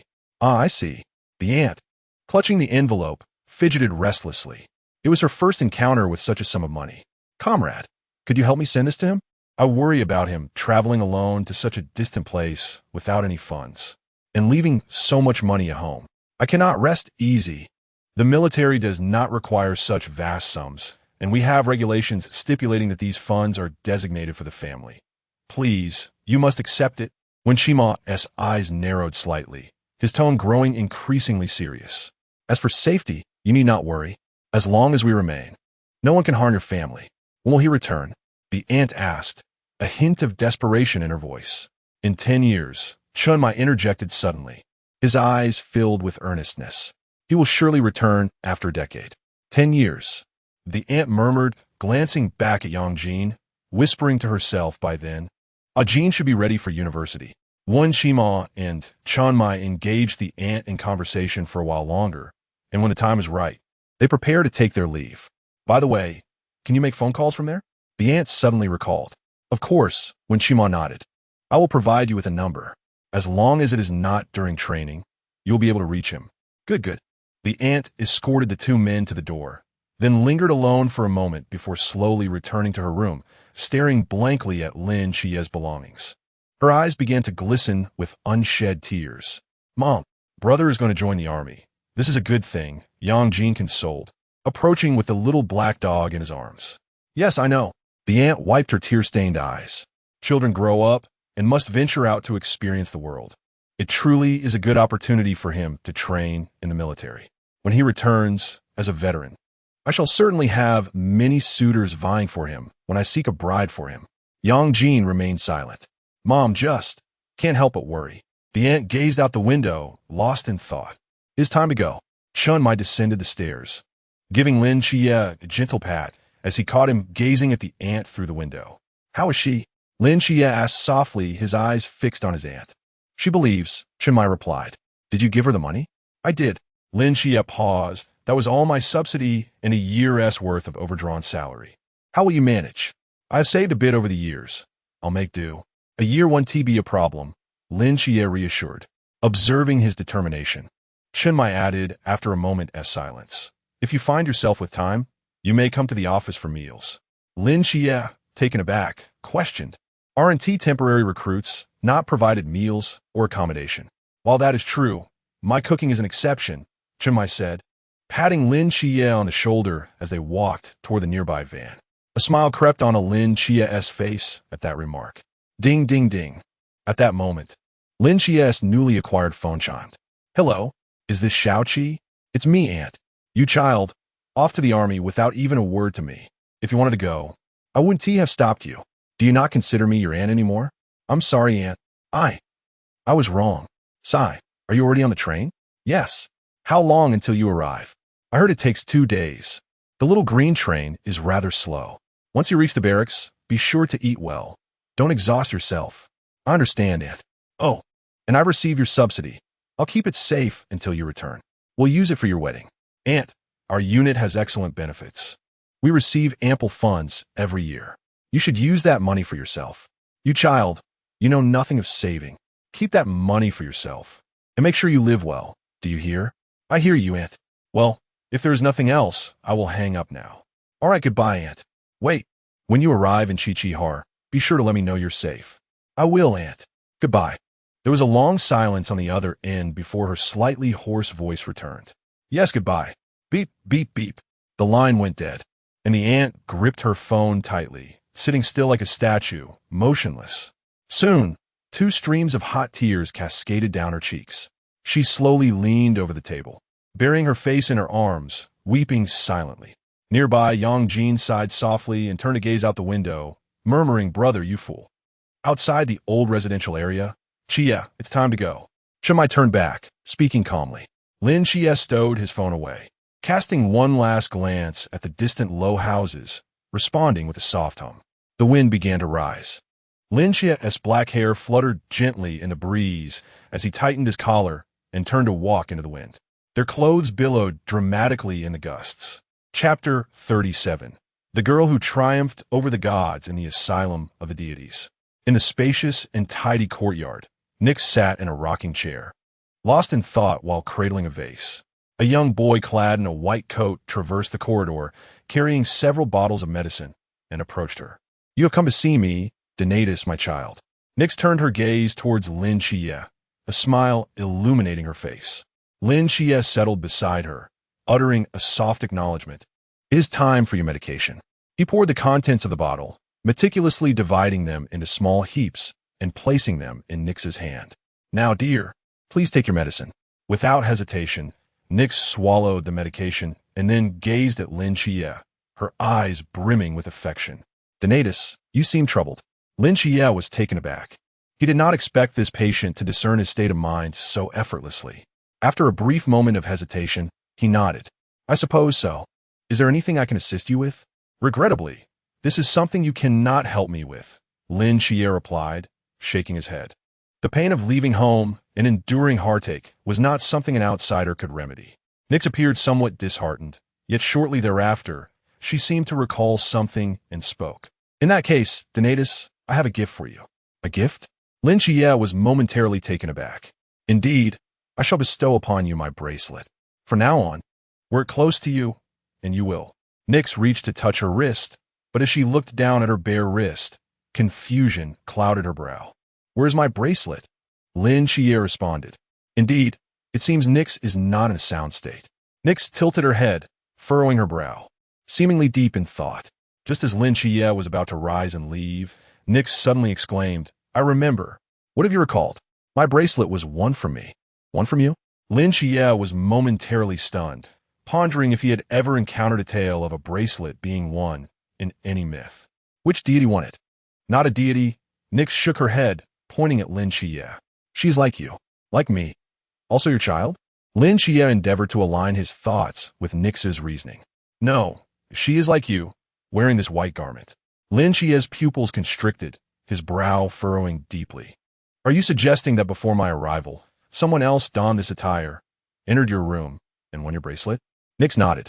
Lin Qiye's expression gradually turned serious. Unintentionally, he had gleaned such crucial information from Nix's words. From her account, it seemed that prior to him knocking on the door of this asylum and releasing Nix, another individual had visited and opened her door. He was not the sole master of this place, yet this asylum resided solely within his mind. How could another have entered? Lin Qiye suddenly recalled that the first dream he had about knocking on the asylum's door occurred 5 years ago. 5 years prior, it had abruptly and mysteriously entered his dreams. Could it be that before he dreamt of the asylum 5 years ago, someone else had existed here? With this thought in mind, Lin Qiye promptly returned to his seat and earnestly asked, "How did she win your bracelet?" Nix pondered for a moment before responding. "She claimed she wanted to compete with me. If I won, she would return my child. If I lost, I would have to give her my bracelet." "What did you compete in?" Nix slowly uttered 2 words. "Creation." "Creation? And you lost in the end? How could that be?" Lin Qiye's eyes widened in astonishment. "You are the goddess of night. one of the 5 deities who created the world. How could you possibly lose to someone else? I do not know, but I indeed lost. Nyx shook her head. Do you remember her appearance? I do. She appeared to be only 12 or 13, with long black hair, quite beautiful. And there was a peculiar pattern here. Nyx pointed to the back of her hand. A 12 or 13-year-old girl won against you in creation. Lin Qiye's eyes nearly bulged from their sockets. Even if your divine status is diminished, that seems implausible. Nyx sat there, seemingly lost once more in reminiscence. Lin Qiye took a moment to steady himself before continuing. Is there anything else you recall about her? A name, perhaps? I do not know. I only recall her surname might be G. Nyx replied uncertainly. G. Lin Qiye murmured this character. Before I return to my room. She walked that way. Nyx pointed toward the room on the 3rd floor. I understand. Please rest well, Lin Qiye said, glancing at the room before turning to dash down the corridor. Moments later, he arrived at the door of the room Nyx had indicated. The nameplate bore 3 large characters. Director's office. Lin Qiye furrowed his brow slightly before pushing the door open. Behind it lay a modestly sized office, appearing somewhat untidy. He had previously entered this room. The white coat he wore had been retrieved from a hanger within. However, upon his earlier visit, he had seemingly discovered nothing of significance. Since Nyx claimed that the girl had entered this room, it was highly likely that she had left behind some important clues. This time, he intended to conduct a thorough search. Instead of rummaging through drawers, he chose to sit down right there and slowly close his eyes. Utilizing the divine ruins bestowed upon him by the seraph, he could effortlessly sense all the objects in the room, far more efficiently than turning everything upside down. Seconds later, he abruptly opened his eyes. He stood and approached the desk, reaching into the last drawer's compartment and pulling out a slightly yellowed letter. Indeed, there's something. Lin Qiye swiftly tore open the envelope, extracting the letter, his expression suddenly shifting to one of amusement. Hiss, this handwriting seems rather poor. It was crooked and resembled that of a child just beginning to learn to write. To someone, I do not know who you are, but I know you are the true master of this place. By the time you find this letter, several years will have passed. Please do not mock my poor handwriting. I am still young, and I will improve as I grow. I apologize for forcibly retaining your asylum here for a while. But since it has now returned to its rightful owner, please do not hold it against me. Sticking out tongue and doodling. Also, I borrowed some items from a few of your patients. When I find you again, I will return them. So do not worry. Lastly, let me remind you, there is still a place beneath this office. When I grow up, I will come to find you, stranger, as you are my hope of returning home. Bye-bye, Memorial. Chapter 38. The monster Lin Qiye set down the letter, a peculiar expression gracing his features. He had anticipated that it would hold the secrets of the asylum, a message from a powerful and enigmatic figure, or perhaps even unveil the truth of this world. Instead, he was confronted with something akin to a primary school composition. Could the previous director of this asylum truly have been a young girl? It seemed improbable, especially considering who could triumph over the goddess of night in the art of creation. From this perplexing letter, Lin Qiye gleaned only a few pieces of information. Before him, the asylum had been under the care of another girl who had apparently taken items from certain patients. At this realization, Lin Qiye's brow furrowed once more. The letter mentioned several patients, implying that, aside from Nyx, she had also accessed the chambers of other deities, winning an item from each through similar contests. What sort of prodigy was this? Moreover, she claimed there was something beneath the office. Lin Qiye crouched down, meticulously probing the floor with his mental energy. As he neared the 20-meter boundary, he detected something distinct. A hidden mechanism in this room? Lin Qiye mused, lifting his gaze to the wall behind the desk. He sensed a concealed passage behind it and the means to open it. After a moment of careful consideration, Lin Qiye stood up, approached the bookcase in the corner, and gently pressed a hidden latch. Immediately, the wall behind the desk slid open, revealing a dark and ominous passage. Without hesitation, Lin Qiye ventured into the passage. It was long and deep, and he walked for what seemed like an eternity before reaching its end. Upon opening the final door, he was taken aback. Before him stretched a dimly lit, damp corridor, flanked by rows of gloomy prison cells.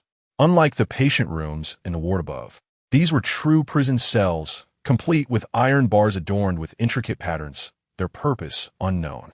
Lin Qiye proceeded cautiously down the corridor, his mental energy on high alert. The presence of these bizarre cells beneath the already enigmatic asylum suggested that this was no ordinary place. Strangely, all the cells were empty. Could this simply be an abandoned prison? Lin Qiye muttered, continuing his exploration. Soon, he reached the end of the corridor. However, his pupils contracted sharply as his gaze fell upon the first cell at the end. In the corner of the cell, a hulking figure cowered. As if sensing Lin Qiye's presence, it turned its head stiffly, revealing a pale and ghastly face. It was the Grimace King. A surge of murderous intent coursed through Lin Qiye as he recognized the familiar figure, causing him to step back warily. The Grimace King, like a wild beast, roared and lunged at Lin Qiye, only to be repelled by an invisible force upon contact with the cell bars, sending it crashing against the back wall. Lin Qiye's brow furrowed in consternation. Hadn't he slain the Grimace King? He had obliterated its face into countless pieces, ensuring its demise. The Nightwatch should have taken the body away. How could it be here? As Lin Qiye pondered this, the familiar system interface materialized before him. Sinner, Grimace King choice. As the one who personally ended this mythical being, you possess the right to determine the fate of its soul.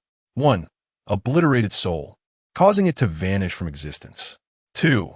Increase its fear value to 60, allowing you to employ it as an asylum orderly, providing care for the patients and a degree of protection for you. Current fear value. 1. After reading this, Lin Qiye finally understood. It seemed that, in addition to housing the 6 mysterious patients, the asylum possessed the ability to transform mythical beings that he had defeated into orderlies. Does that mean that every time I slay a mythical creature, I have the chance to turn it into an orderly? Does this include ancient deities? The thought quickened Lin Qiye's pulse. What if, just what if, I were to slay a true god? Could I then make them work for me? The Grimace King's roar snapped Lin Qiye back to reality. He raised his head, his gaze hardening as he looked at the terrifying figure in the cell. Grimace King, Lin Qiye began calmly, you are powerful. Having you as my orderly would be a wise choice. The Grimace King quieted down upon hearing these words. Lin Qiye slowly extended his hand, as if to touch the Grimace King's face. A flicker of murderous intent appeared in the Grimace King's eyes, but the instinct for survival suppressed it. After appearing here, it had become aware of its 2 possible fates and that its destiny was in the hands of the insignificant being before it. It did not want to be obliterated from existence, so it had no choice but to submit. It lowered its head, as docile as a dog. Lin Qiye's hand touched its face, gently caressing it. You have killed many people, but that doesn't matter. I'm not acquainted with them, and it doesn't prevent me from employing you. Lin Qiye's eyes narrowed, a chilling light glinting within. Unfortunately, you killed someone very important. Suddenly, Lin Qiye's hand exerted force. The Grimace King's face contorted violently as a piercing wail echoed through the prison. It thrashed desperately, trying to escape Lin Qiye's grasp, but it was futile. This was Lin Qiye's asylum. He was the director. If he wanted to die, it had no choice but to die. The cold light in Lin Qiye's eyes intensified, and with a blood-curdling scream, the Grimace King expanded rapidly, like a balloon. Then it exploded. Blood and gore splattered the cell, only to be swiftly absorbed by the walls and floor. In a matter of seconds, a mythical creature of the river realm had vanished completely. This cell was like a living, man-eating beast. Lin Qiye's white coat was stained with blood, but he remained expressionless as he stared at the empty cell. You were strong, but regrettably, my asylum does not welcome you. With that, he turned and strode out, his hands in the pockets of his coat. The bloodstains on his coat rapidly seeped away, disappearing into the shadows of the corridor. Like a man-eating monster. Chapter 39. Remedial Lessons. Ding Dong. Welcome. The crisp, melodious chime of the electronic doorbell announced Lin Qiye's arrival as he pushed open the agency's door and stepped inside. He was immediately taken aback by the sight that greeted him. A woman, seemingly in her twilight years, sat on the agency's sofa. With one hand, she leaned on a walking stick, while the other clutched a pair of reading glasses. She was gesticulating wildly as she recounted a story. Oh, let me tell you, my old man, he's just not the same anymore. Back when we used to go out, he would hold my hand, afraid that something might happen to me. But since last week, he hasn't been like that at all. I'm sure he's seeing another woman. Across from her, Hong Ying was leaning her chin on her hand, listening with rapt attention, occasionally interjecting with surprised remarks. Oh, he really did that? That's terrible. Yes, yes. I agree with you, Grandma. That's awful.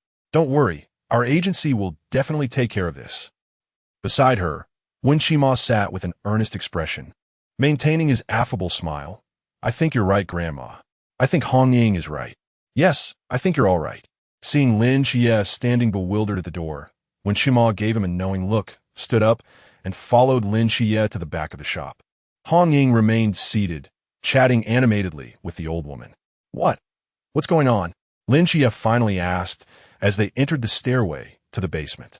Just normal work, isn't it? I thought the shopfront was just a facade. You actually have business? Chia, you still don't understand, Wen Qima said, patting him on the shoulder. Sangnan is a city that's neither too big nor too small. Mysterious events do happen, but only 5 or 6 times a year.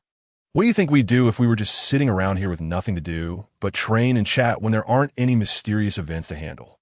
It'd be so boring. So, you've expanded into investigating extramarital affairs.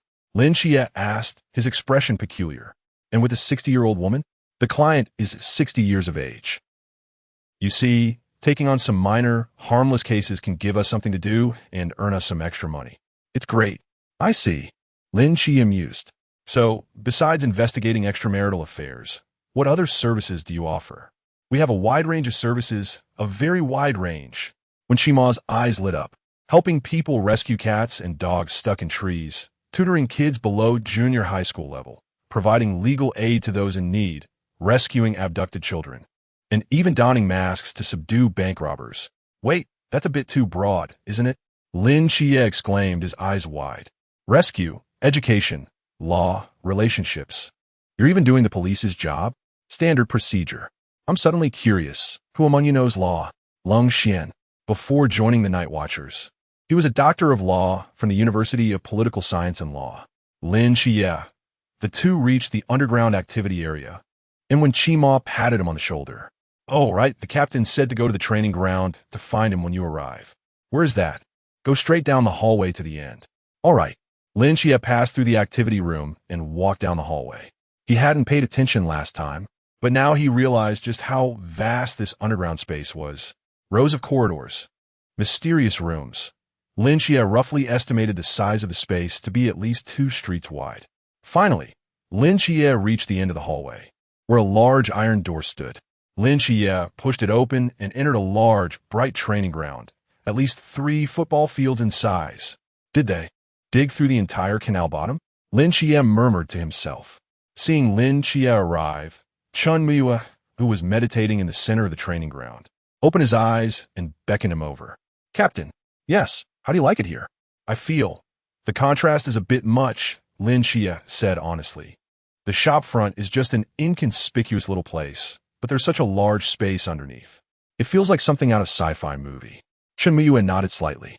This was built decades ago by a forbidden ruin owner with Earth-based abilities, so such a large project didn't disturb the surface at all. I see. Oh, right. Your Nightwatcher files have arrived and are stored in the archives. You can go get them if you want to see them. Chun Muyue paused. However, your saber, cloak, an emblem will be issued uniformly after you enter the training camp. In the meantime, you can use this sword. Chun Muyue handed Lin Qiye a straight sword from behind him. Lin Qiye took it and examined it, noticing 3 small characters beneath the hilt. Zhao Kongcheng. This is... Lin Qiye looked up in surprise. Old Zhao's sword, Chun Muyue said calmly. You're the child he chose. He died in battle, so his sword will be kept in your care. Lin Qiye was silent for a moment, then silently gripped the hilt of the sword. All right, then he asked in confusion, but didn't you say I'm just a temporary member? Why do I need a sword? There's still more than a month until the training camp starts. We can't waste that time. We need to teach you some things. Chun Muyue stood up slowly, looked at Lin Qiye, and continued. After all, you're going to be a member of our team 136. If you don't perform well in the training camp, you'll embarrass us. Lin Qiye. For some reason, Lin Qiye suddenly had the feeling of being forced into a tutoring class by his elders because of his poor grades. All right, how should I train? Lin Qiye didn't hesitate. After all, even if Chen Miyue hadn't brought it up, he would have taken the initiative to ask him to teach him how to fight. Life is one's own. Being lazy now is a form of slow suicide. Practice swordsmanship with me in the morning, learn about forbidden ruin usage with Wen Qima in the afternoon, and learn about guns with Lung Xian in the evening. Chen Miyue took 2 bamboo swords from the weapon rack and held them in his hands. Pick up your sword, we're starting. Lin Qiye looked at the straight sword beside him and said in surprise, Captain, this is a real sword. Doesn't matter. Chen Miyue said expressionlessly as he walked toward Lin Qiye with the 2 swords. The result will be the same anyway. For some reason, Lin Qiye felt a tightening in his heart, a faint sense of foreboding. He picked up the straight sword, drew it from its sheath, and took a deep breath. Captain, I'm coming. Chen Miyue nodded. Come on, come at me. Lin Qiye's gaze sharpened. He gripped the hilt of the sword and rushed toward Chen Miyue.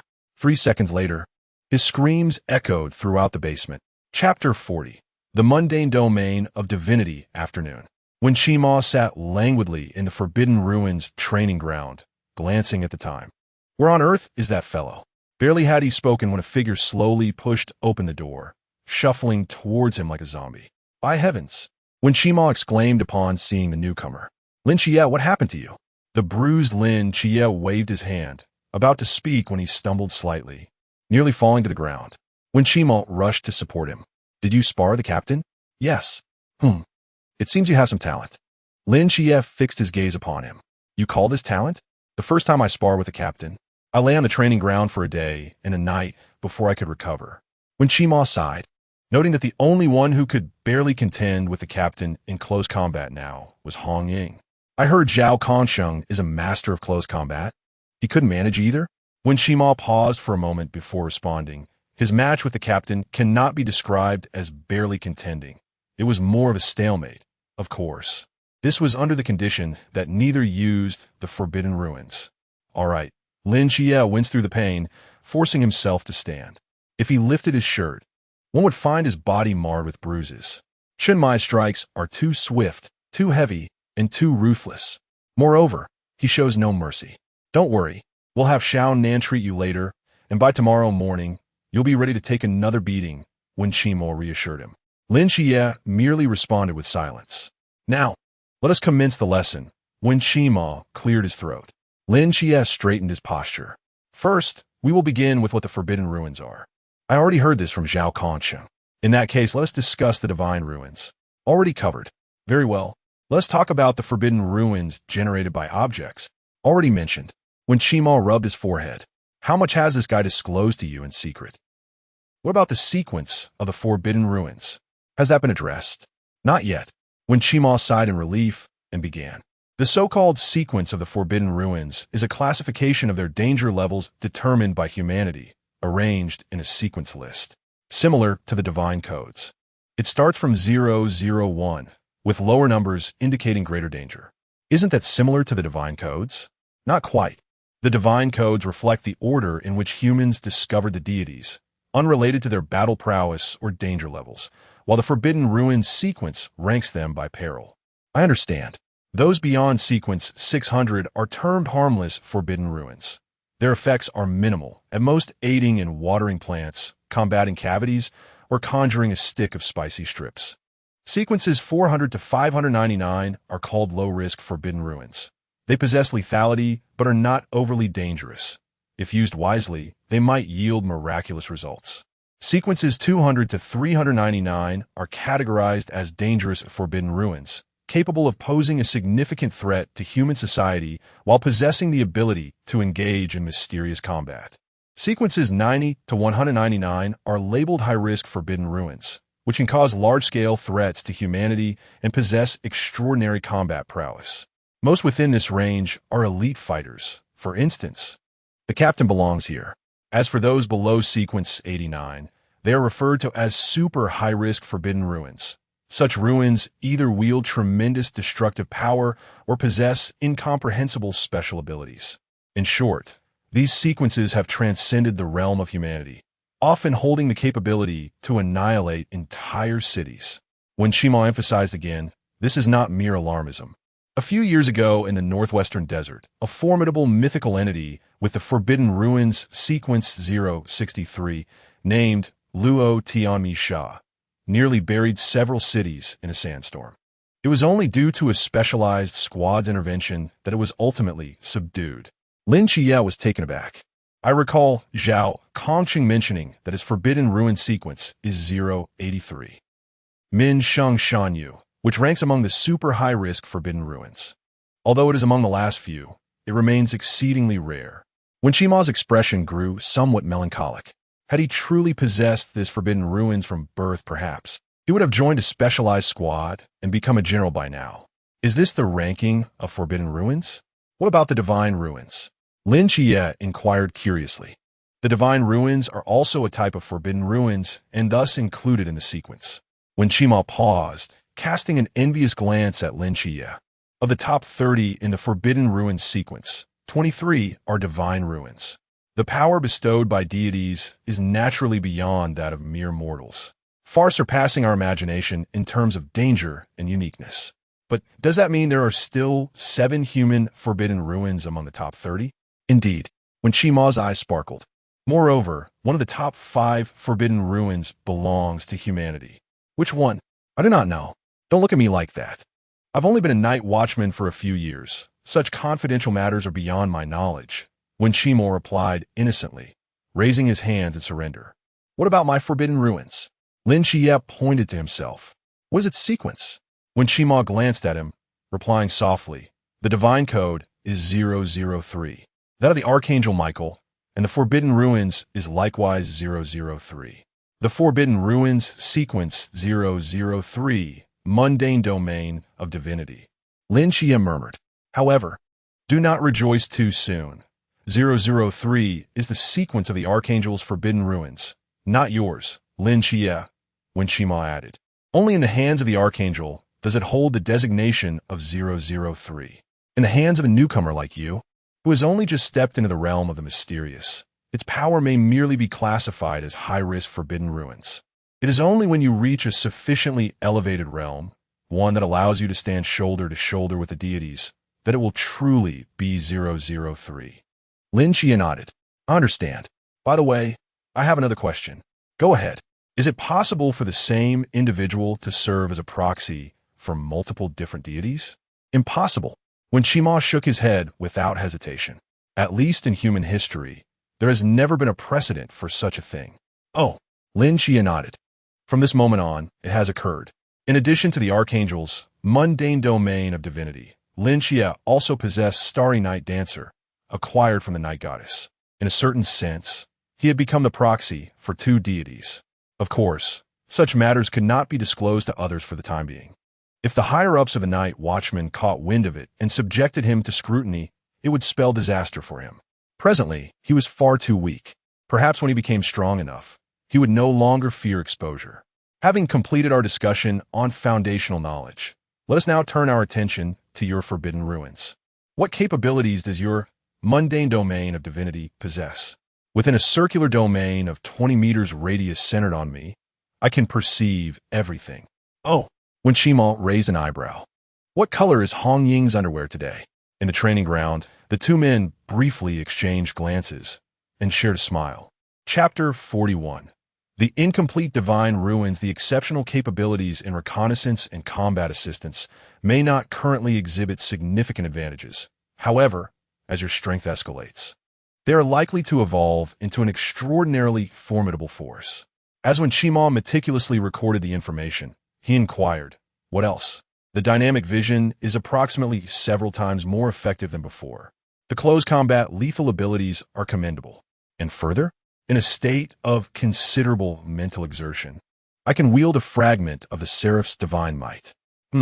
Generally, divine agents possess this ability. Is there anything more? That is all.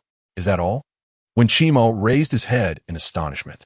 Is this truly everything bestowed upon you by the Seraph? Lin Qiye replied sincerely. In a certain sense, I am speaking the truth. When Shima's brow furrowed slightly as he pondered, shaking his head repeatedly. No. This is the mortal divine domain.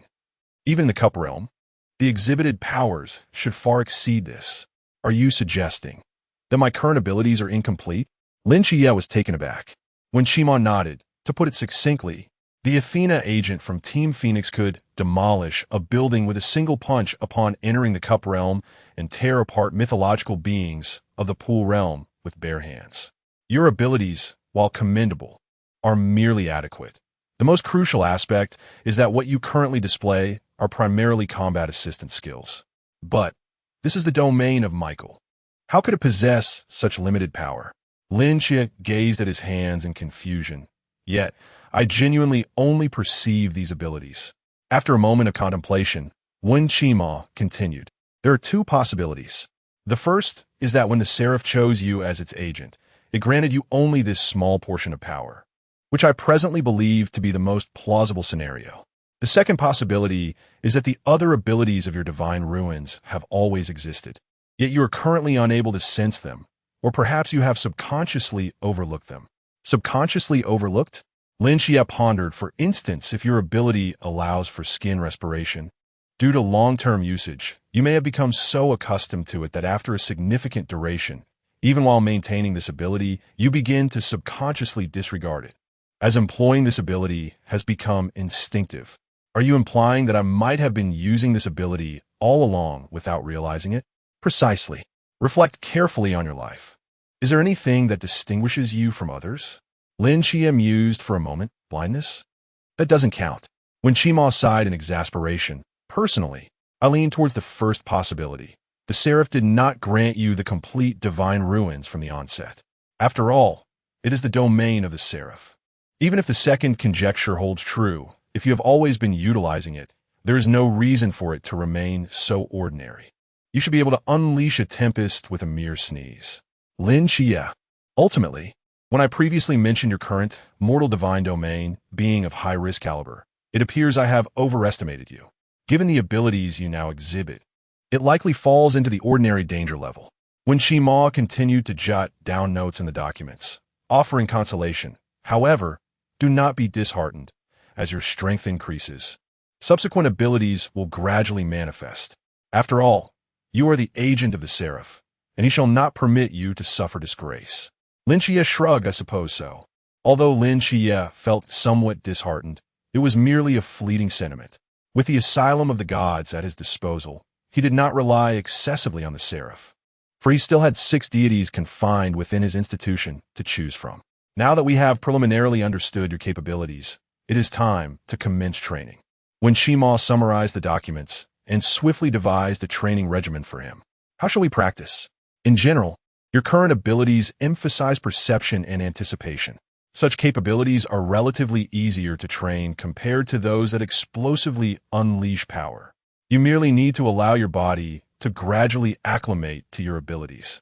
When Shima gestured toward the room behind him, containing a mechanism equipped with 39,000 concealed micro-rubber guns, capable of firing 1 to 39,000 rubber bullets per second. Although the bullets travel slightly slower than real ones, they are sufficient for your current realm. Your task is to step inside and utilize your perception and dynamic vision to evade the rubber bullets as best as you can. Considering your realm, we shall begin with 50 bullets per second. Lin Qiye glanced at the room and nodded. I understand. As he pushed the door open and stepped into the chamber, he stood at the center, observing the densely packed honeycomb-like gun holes lining the walls, feeling an ominous premonition arise once more. Wait, why are there gun holes beneath my feet? What if I get hit in places I shouldn't? Lin Qiye noticed the multitude of gun holes below him and felt a chill run down his spine, his expression shifting. Dangers can arise from any direction in actual combat. There are no areas that should remain untouched. When Shima's voice resonated from all directions. If you are prepared, I shall commence. Lin Qiye slowly closed his eyes and took a deep breath. Begin. Beep. Whoosh, whoosh, whoosh. The moment the signal sounded, rubber bullets flew towards Lin Qiye from all directions like a torrential downpour, moving far too swiftly for the naked eye to track. Reacting the instant the bullets were discharged, Lin Qiye executed 2 backward jumps, evading the majority of the projectiles. However, a fresh barrage was unleashed, each shot taking an exceptionally devious angle. In Lin Qiye's perception, He could indeed predict the trajectory of the bullets, but the number of trajectories he could anticipate simultaneously was limited. For example, envision a person attempting to catch a rolling ping-pong ball. It is a simple task. If tasked with catching 3 ping-pong balls, it remains feasible.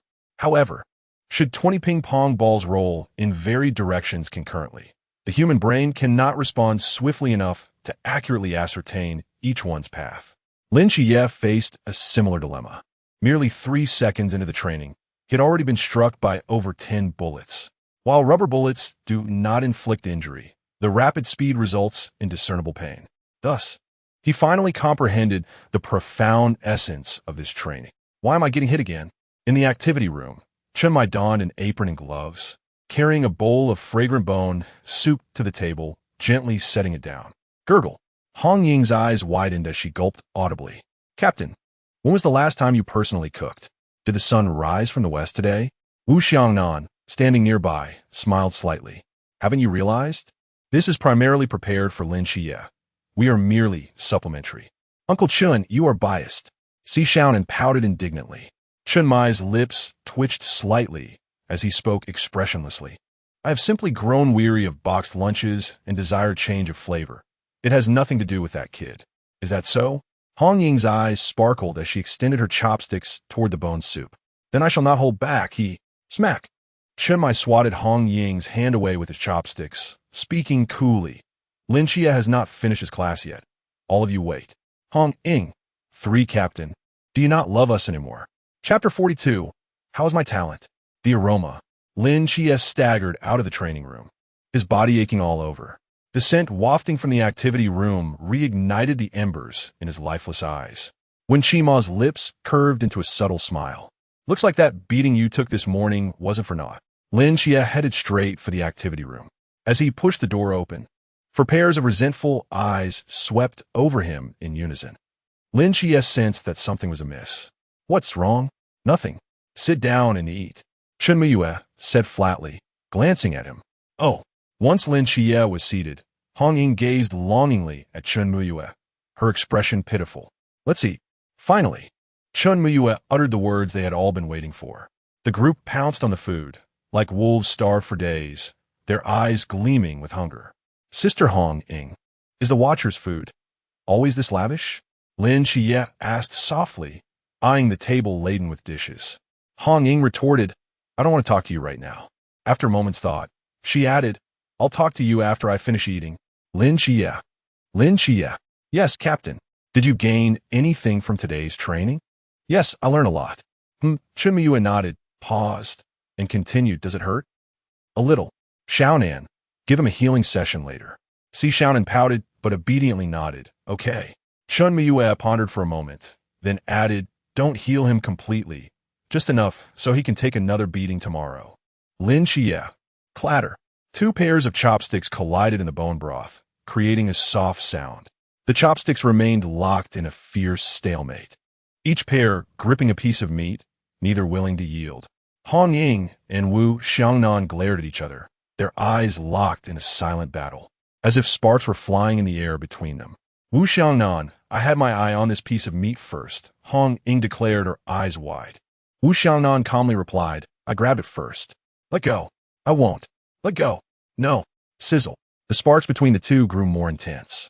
Just then, Lung Xian, who had been quietly eating with a minimal presence, fixed his gaze on the contested piece of meat. He reached to his waist and pulled out an MP5 submachine gun, placing it on the table. Everyone, let go, he said calmly. Hong Ying. Wu Xiangnan. Lung Xian nonchalantly reached out with his chopsticks, picked up the largest piece of meat, hesitated for a moment, and placed it in Lin Qiye's bowl. Newcomer, eat more. We'll practice shooting later, Lung Xian said coolly as he stowed away the submachine gun. Huh? Oh, okay. Lin Qiye was taken aback for a moment, then stared blankly at Lung Xian, who had resumed eating with his head down. Good heavens, what does it mean to be ruthless and taciturn? This is what it means to be ruthless and taciturn. Lung Xian, try not to draw your gun at the dinner table next time, Chen Muyue cautioned. What if it goes off? It would be a shame to waste this meal. Lung Xian nodded. Oh. Hong Ying and Wu Xiangnan exchanged glances and obediently lowered their heads to eat. Once Lin Qiye had devoured every last morsel in his bowl. Lin Qiye stood up and walked over to him, saying flatly, "Full? Yes, full. Let's go practice shooting." Okay. Watching the two figures disappear down the corridor. Wen Qima sighed and turned to see Xiaonan. "Xiaonan, what? Your position as the cherished darling has been usurped." "See Xiaonan. Guns are firearms. The culmination of human ingenuity," Lin Qiye said expressionlessly, standing in a shooting range before a wall neatly adorned with various firearms. "They are of minimal use against high-level mythical creatures, but for those of lower levels, guns are often more effective than melee weapons. Especially for newcomers, learning to use firearms is essential when they lack strong, close combat skills." Lin Qiye took a handgun from the wall behind him and placed it in front of Lin Qiye. "I'll only teach you two things: shooting techniques and the principles of firearm construction. Unless you plan to specialize in firearms, this is enough for you." Lin Qiye nodded repeatedly. "Now, take this gun and go shoot at the targets." "Let me see your talent," Lin Qiye said, pointing to the targets in the distance. Lin Qiye nodded, picked up the handgun, and stood at the shooting platform. He took a deep breath, mimicking the actions he had seen on television, raised the gun, aimed, and fired. Bang! The sound of the gunshot darkened both of their faces. It was a miss. Lin Qiye walked to the target, confirmed that there were no bullet holes after a thorough inspection, and his expression seemed rather grim. "A 30-meter target, and you still miss? This." Lin Qiye lowered the gun and coughed lightly. How's my talent?" Lin Qiye glanced at him and closed his eyes in despair. You have absolutely no talent." Lin Qiye. Back at Hong Ying's grand villa, Lin Qiye collapsed powerlessly on the sofa, rubbing his weary eyes.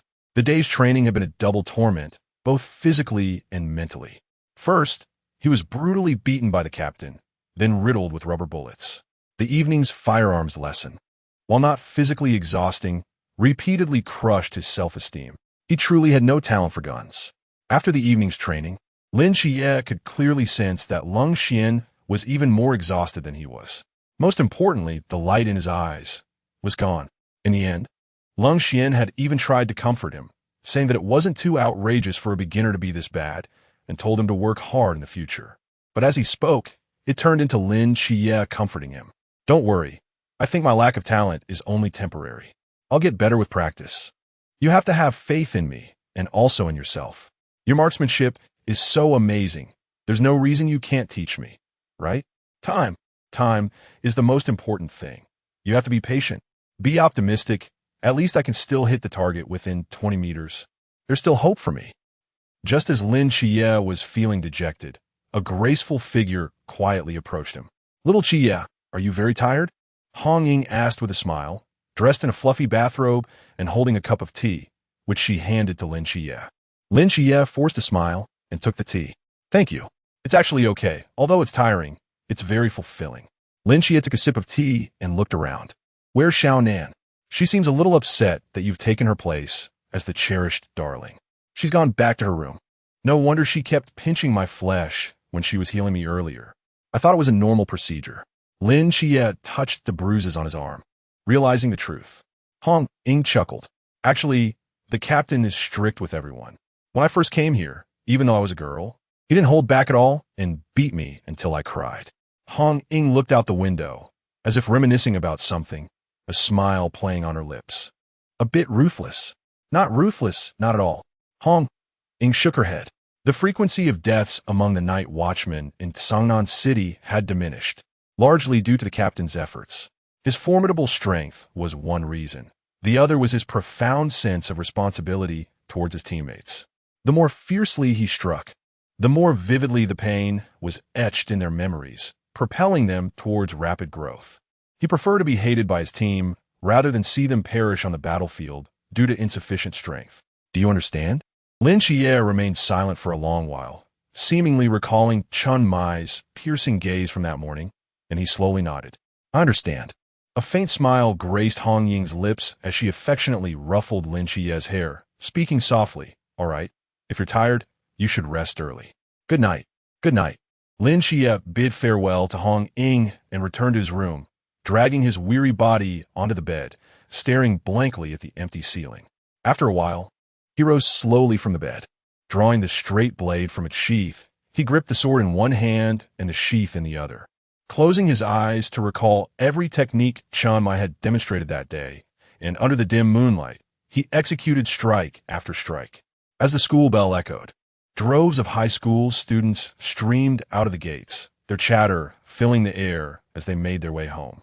Ugh, so much homework again today. I'll be up past 11, one lamented. Tell me about it.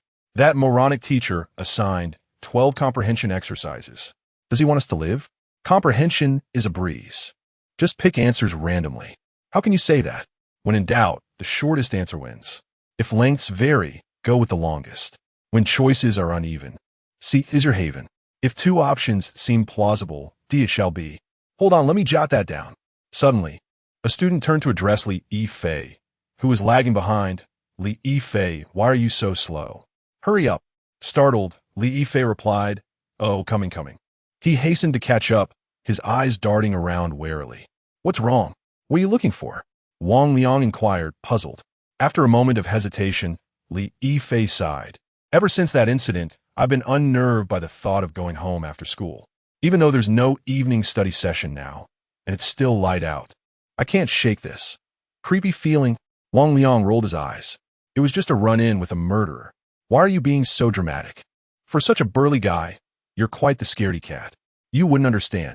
Li Fei shook his head. Abruptly, he halted in his tracks, as if struck by a sudden realization. What is it now? I just remembered I forgot my homework. It's still on my desk at school, Li Fei said, sounding vexed. Honestly, your brain is so feeble. It's even more useless now. Luckily, the school's still open. Hurry back and get it. We'll head on without you. Wang Liang waved goodbye and turned to leave with the others. Li Fei sighed and retraced his steps toward the school. By the time he reached the entrance, 20 minutes had passed since dismissal. Most students had already left, leaving the school deserted. Good thing the gate's still open, Li Fei muttered and hurried inside. Bathed in the twilight glow, the campus seemed more tranquil and less lively than usual. Occasionally, cleaning students emerged from classrooms, glancing at the time as they rushed toward the gate, brushing past Li Fei as he went against the tide. They were eager to get home, yearning for a warm dinner. The further Li Fei ventured, the fewer people he encountered and the deeper the shadows grew. Towering trees swayed in the breeze, their leaves rustling softly. The last rays of the setting sun filtered through the foliage, growing dimmer and scarcer. Li Fei hurried to the senior year building, bounding up the stairs to the 4th floor and his classroom. The deserted hallway was filled with twilight, with Li Fei as the sole occupant. By now, nearly all the cleaning students had departed, and even the classroom doors were locked. But this didn't deter Li Fei. He deftly opened a window, placed his bag inside, and vaulted in. Homework, found it. He rummaged through his desk until he unearthed a notebook, his eyes gleaming. He tucked the notebook into his bag and returned to the window, ready to climb out the same way he came in. Just then, 2 figures appeared at the end of the hallway. Catching sight of them, Li Fei froze and quickly crouched down behind the window. What terrible luck. Did I run into the dean? Li Fei cursed inwardly. The 2 individuals approaching were Lu Xiaoyan, the class representative for Chinese, and the senior year's dean. Entering the classroom after school, especially by climbing through a window, could easily lead to misunderstandings. If the dean caught him, he would be unable to talk his way out of it. So Li Fei pressed himself against the wall, intending to wait until they left. The pair chatted as they approached the classroom where Li Fei was hiding. Gradually, Li Fei could make out their conversation. So, you need to focus on your class's Chinese and choose the best writer to participate in the city competition. Understood, Dean. There are several good writers in our class, like. As they walked, the dean seemed to tire and paused, resting his hands on the railing. Lu Xiaoyan stopped as well, continuing to speak beside him. Their position was directly in front of the classroom where Li Fei was concealed. Through the reflection in the window, Li Fei rolled his eyes in resignation and sat down to wait for them to leave. Yes, those are all good choices. Have them come to my office tomorrow, and I'll talk to them, the dean said with satisfaction, turning to Lu Xiaoyan as he prepared to leave. Dean, Lu Xiaoyan suddenly called out, stopping him. The dean turned back, looking at her quizzically. Is there something else, Lu Xiaoyan? In the twilight, a faint blush appeared on Lu Xiaoyan's face, and she became strangely coy. Dean, actually, I've always wanted to tell you. Li Yifei's eyes widened, nearly popping out of their sockets. What? I just came back from my homework, and what am I witnessing? Lu Xiaoyan has feelings for the dean. But the dean is almost 50 and balding.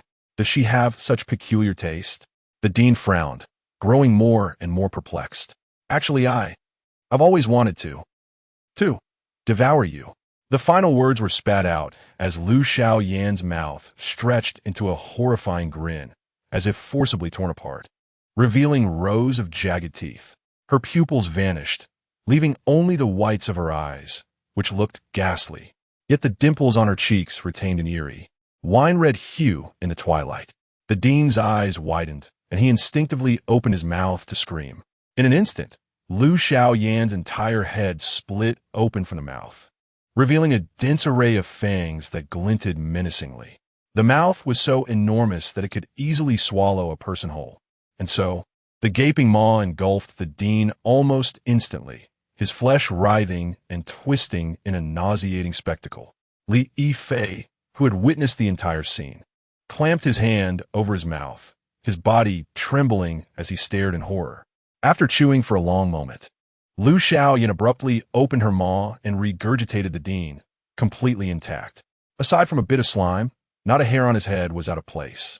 He lay there motionless for a few seconds. Then, he suddenly opened his eyes and stood up in an unnatural manner. He and Lu Xiaoyan locked eyes and smiled in unison. In a bizarre, synchronized manner, they turned and disappeared into the depths of the hallway.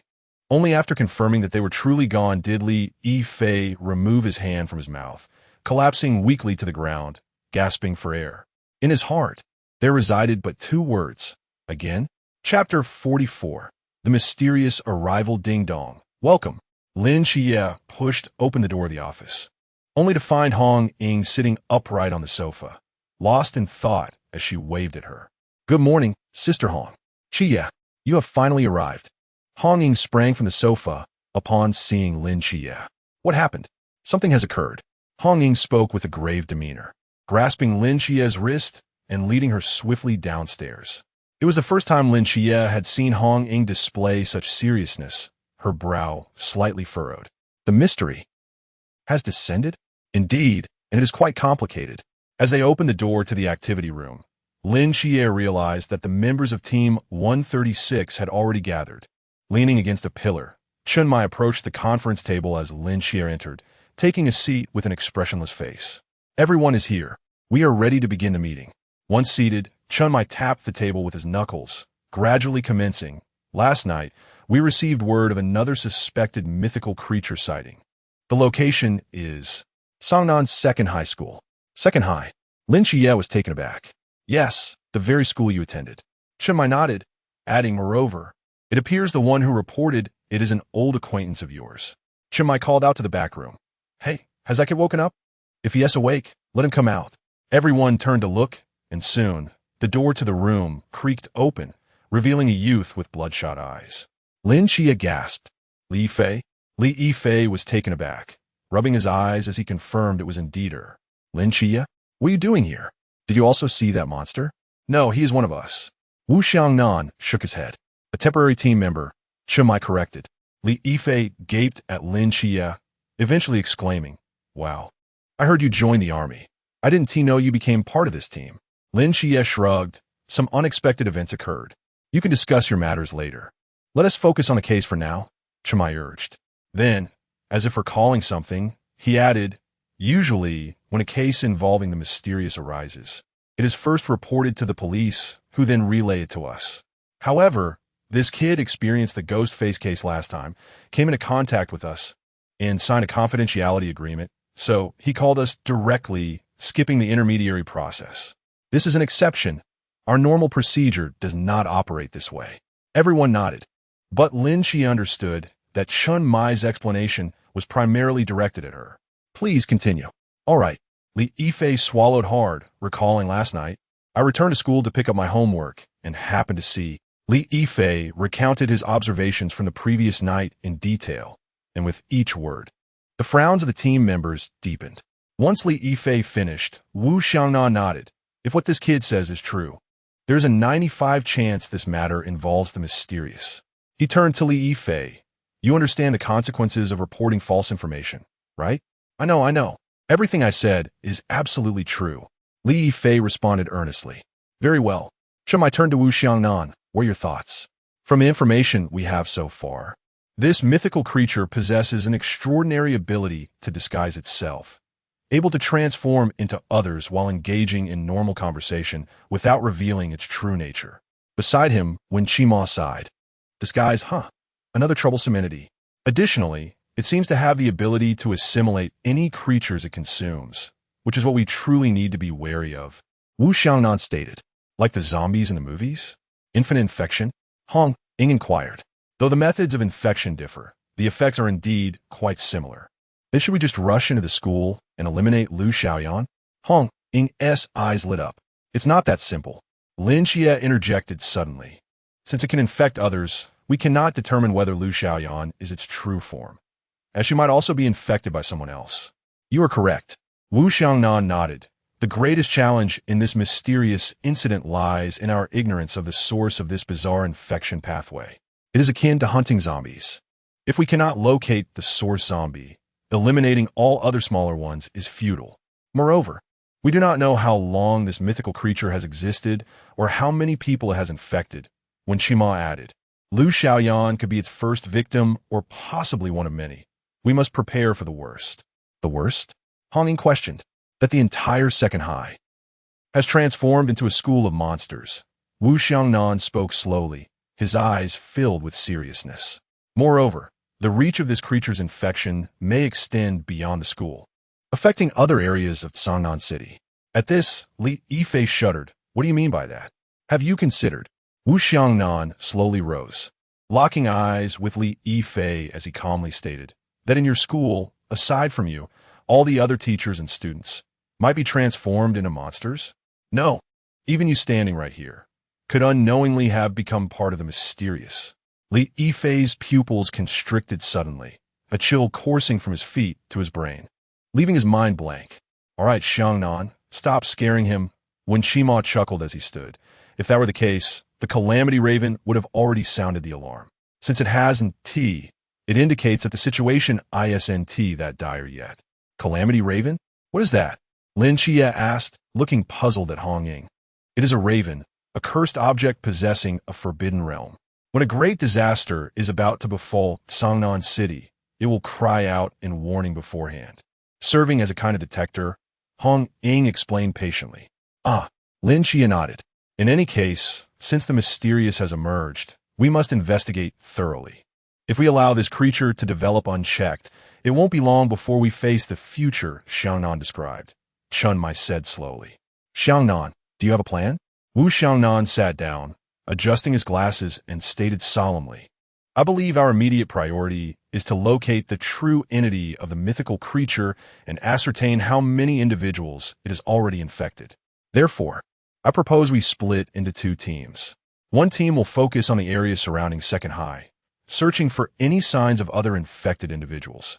The other team will infiltrate the school, following the trail to locate the entity as quickly as possible. Chen Mai nodded, scanning the faces of the group. Since we're to infiltrate Second High, we must not raise its alert. We must embody the personas of high school students. Hong Ying, Xiaonan, and Qiye, the task of entering Second High to locate its true form is entrusted to you. Chapter 45. Infiltration Captain. Qiye is merely a temporary member. He should not be involved in the mysterious purging operation before his formal induction. Wu Xiangnan furrowed his brow slightly. Chen Mai shook his head. According to the existing intelligence, this mythical creature excels in camouflage, lurking, and infection. Its own level is not particularly high. Qiye has undergone half a month of training and has significantly improved his abilities. This presents a splendid opportunity for him to hone his skills. Moreover, he was a student at No. 2 High School and is quite familiar with it. He was also a classmate of Lu Xiaoyan, making it natural for him to approach her. At this point, Chen Mai turned to Lin Qiye and continued, of course, as a temporary member. I will not force you.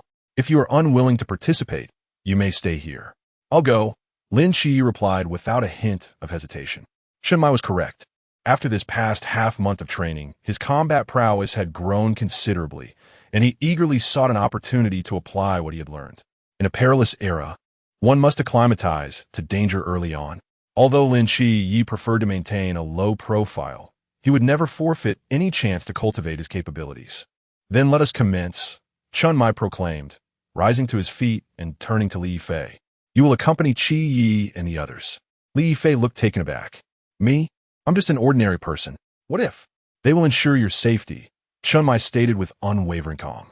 You have encountered that mythical creature. You're the most knowledgeable about it here. You must go. Upon hearing Chen Mai's almost commanding tone, Li Yifei reluctantly nodded.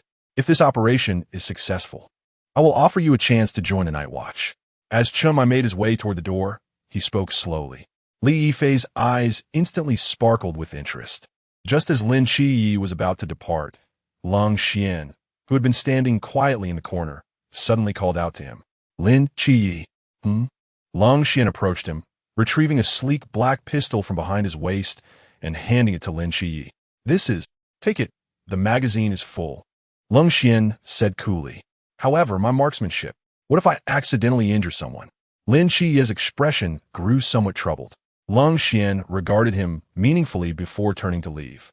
The significance of a firearm extends beyond mere slaughter. Lin Qiye stood in a momentary daze before ultimately placing the pistol in his pocket and striding toward the corridor entrance. 20 minutes later, 3 figures stood before the entrance of No. 2 High School, each carrying different boxes, their expressions filled with concern. Qiye, why is your school uniform so hideous? Han Ying glanced down at her red and white high school attire with disdain. The girls' uniforms are quite decent, Lin Qiye pointed out, indicating his blue and white uniform. The boys are truly dreadful. Besides, whether a uniform is attractive is subjective. You're already doing quite well, Han Ying remarked, standing in the sunlight. Clad in a white short-sleeved shirt and the red and white uniform unzipped and flapping in the breeze, her high ponytail swayed gracefully, and she carried a long black box on her back, exuding both youth and vigor. In contrast, Si Xiaonan appeared quite different, dressed in a cartoon-themed long sleeve. Her uniform wrapped around her waist like a skirt. Her long, dark hair was styled into 2 large buns, giving her the appearance of a shy and innocent young girl. With a playful wink, Han Ying teased Lin Qiye. Qiye, I didn't expect you to be so eloquent. Lin Qiye replied. The pressing issue is that the first class has already commenced for half an hour. How do we infiltrate? He glanced at the time and then at the intimidating security guard at the entrance. Moreover, carrying these items will surely prompt them to stop us for questioning. Si Xiaonan added softly, glancing at the black box in her hands. That's simple enough, Han Ying said with a slight smile, raising her chin and pointing at the 2-meter-high wall nearby. Let's scale the wall. Lin Qiye pondered for a moment before turning to Si Xiaonan, who was barely shoulder height to him and appeared delicate. I have no issue, but Xiaonan might find it challenging. Si Xiaonan rolled her eyes at him silently. In the blink of an eye, she dashed to the wall, lightly tapping her toes against it, and like a graceful butterfly, she soared into the air. With one hand holding the black box, she spun elegantly mid-air before silently landing on the other side of the wall. Lin Qiye was left speechless. Han Ying covered her mouth, stifling a laugh. Qiye, though Xiaonan may seem soft, she has been a member of the Night Watch for 2 years. Don't underestimate her. With that, Han Ying dashed toward the wall, gliding effortlessly along the surface before nimbly vaulting over with effortless elegance. Lin Qiye approached the wall, recalling the 2 girls' graceful performances, feeling a twinge of embarrassment. That was somewhat embarrassing, he admitted, taking a deep breath as he tossed the black box over first. Then, he leaped high, supporting himself on the wall's edge and easily vaulting over. Though it appeared commendable, the comparison to Han Ying and Si Xiaonan's earlier performances left him feeling somewhat sheepish. Not bad, quite dashing, Han Ying said, returning the black box to him with a smile of encouragement. Lin Qiye shook his head, eager to bring the topic to a close. Let's proceed as planned. I will return to my class to get close to Lu Xiaoyan, while you both investigate the dean's office in the administrative building. Understood. If anything arises, we will communicate through the earpieces, Han Ying said, pointing to the invisible earpiece in her ear before turning to leave with Si Xiaonan. After taking a few steps, she hesitated, turning back with a hint of embarrassment. Where's the administrative building? And where's the dean's office? With a sigh, Lin Qiye pointed toward the distant tall building. 403. And so, we say that odd changes and even remain constant, and symbols should be interpreted based on their quadrants. This mnemonic is crucial for everyone to remember. Now, let's proceed to the next question. At the podium, a bespectacled, middle-aged man energetically explained the lesson. Suddenly, a series of knocks echoed at the door. Tap, tap, tap.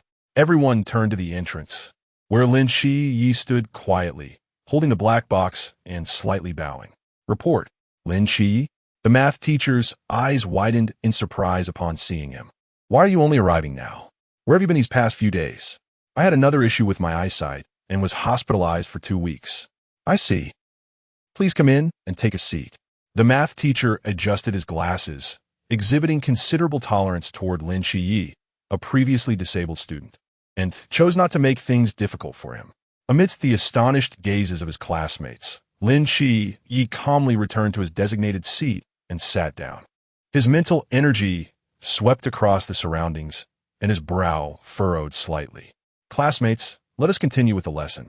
The math teacher tapped the blackboard, redirecting everyone's attention back to the lecture. Lin Qiye discreetly brushed his earpiece, and Chun Mai's voice resonated within. Lin Qiye, what is the situation? I have entered the classroom, Lin Qiye replied in a hushed tone. Can your forbidden realm distinguish them? Yes. What is their number? Lin Qiye's brow knitted further, his voice growing grave. Not looking good. Chapter 46, Campus Crisis, a blazing debut, 5 updates today. Prior to their departure, Chun Mai and the others had specifically instructed Lin Qiye to be mindful of utilizing his abilities, given that those infected by the mythological creature were indistinguishable externally. Alternative methods of identification were necessary. Lin Qiye, being the sole individual among them with the power to perceive forbidden realms through mental energy, was of paramount importance. As Lin Qiye suspected, his seraphic eyes allowed him to discern the infected. At that moment, within his mental perception field, Lu Xiaoyan resembled a grotesque creature draped in human skin, deftly manipulating the facade while engaging in casual whispers with her deskmate. Within the classroom, aside from Lu Xiaoyan, another individual was infected. She was a girl named Han Ro, a nondescript figure within the class, leaving little impression on Lin Qiye. At that moment, she was furtively scribbling something before turning to pass a small note to the boy behind her. Lin Qiye recognized the boy, Lu Yuan, quite well. He was the one who had shoved him when facing the ghost masked man, an act that had not been forgotten. Approximately how many? Chun Mai's voice echoed through the earpiece once more. There are 2 in my classroom alone, and when I arrived, I made a point of scanning all the classrooms on this floor. On this level alone, there are probably 6. Is there any hope for them? None. Lin Qiye stated with certainty. Their internal organs have vanished, replaced by grotesque masses of flesh. Even if those things are eradicated, they would never survive. They died the moment they were consumed. 6 victims on a single floor. If that were extrapolated to the entire school, how many lives would be lost? When such a multitude of deaths occurred within a school, its fate was essentially sealed. The societal ramifications of such an event would be even more horrifying. After a prolonged silence, Chun Mai's voice finally emerged from the earpiece. Understood. Continue observing, but avoid alarming them. Affirmative. Lin Qiye retrieved paper and pen, attentively listening to the teacher's lecture, appearing as an ordinary student. After about a dozen minutes, Li Yifei burst through the door, panting, reporting, Li Yifei, you're late. The teacher, showing no leniency towards the seasoned truant, frowned. Teacher, I requested sick leave. I have a note. Li Yifei brandished the slip of paper from his book. The teacher glared at him. Return to your seat. If you fail this exam again, I'll have to call your parents.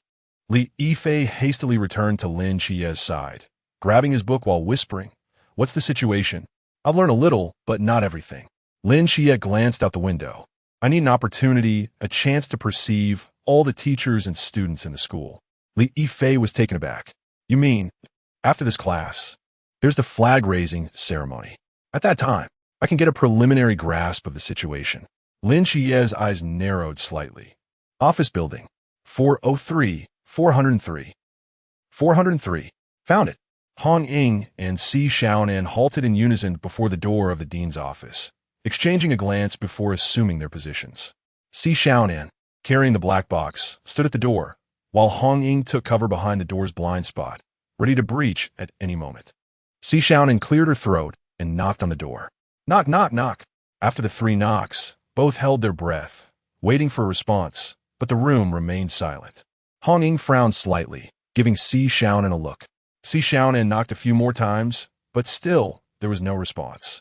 Han Ying signaled Xiaonan to retreat a few steps before approaching the door herself. She pulled a thin wire from her pocket and gently manipulated it within the lock. Click! A soft sound echoed as the door slowly opened. Behind the door was an empty office. Han Ying cautiously entered the room, searching thoroughly. After confirming that no one was present, she breathed a sigh of relief. Han Yingjia. The person here must have left recently. The cup is still warm, Si Xiaonan said, touching the cup on the table. They probably went to a meeting. If it was just a bathroom break, they wouldn't lock the door. Han Ying nodded slightly. In any case, let's search this place first and see if there are any clues. Si Xiaonan nodded. I'll keep watch. She closed the door, moved to the window, and used a small mirror to carefully observe the surroundings. Han Ying began searching quickly, going through the desk, drawers, filing cabinets, and even the flower pots. She found nothing of value except for a pile of useless documents. Suddenly, she paused, sniffing the air intently. Xiaonan, do you smell something? Han Ying's brow furrowed. Huh, I don't think so, Si Xiaonan replied, sniffing carefully. Han Ying's frown deepened. She crouched down, following the faint, almost imperceptible stench, until her gaze landed on a tile beneath the chair. The tile appeared clean, but there were signs that it had been pried open. She pulled out a small knife and wedged it into the edge of the tile, lifting it up slightly. A foul, acidic odor wafted out. Hold her breath. Han Ying used the tip of her knife to gently lift out the object beneath the tile, a sheet of yellowish-brown, soft membrane. As she unfurled the membrane, Han Ying's pupils contracted sharply. Skin. This is human skin. Han Ying looked up abruptly at Si Xiaonan. Are these infected individuals shedding their skin? Si Xiaonan frowned. Like snakes? Possibly.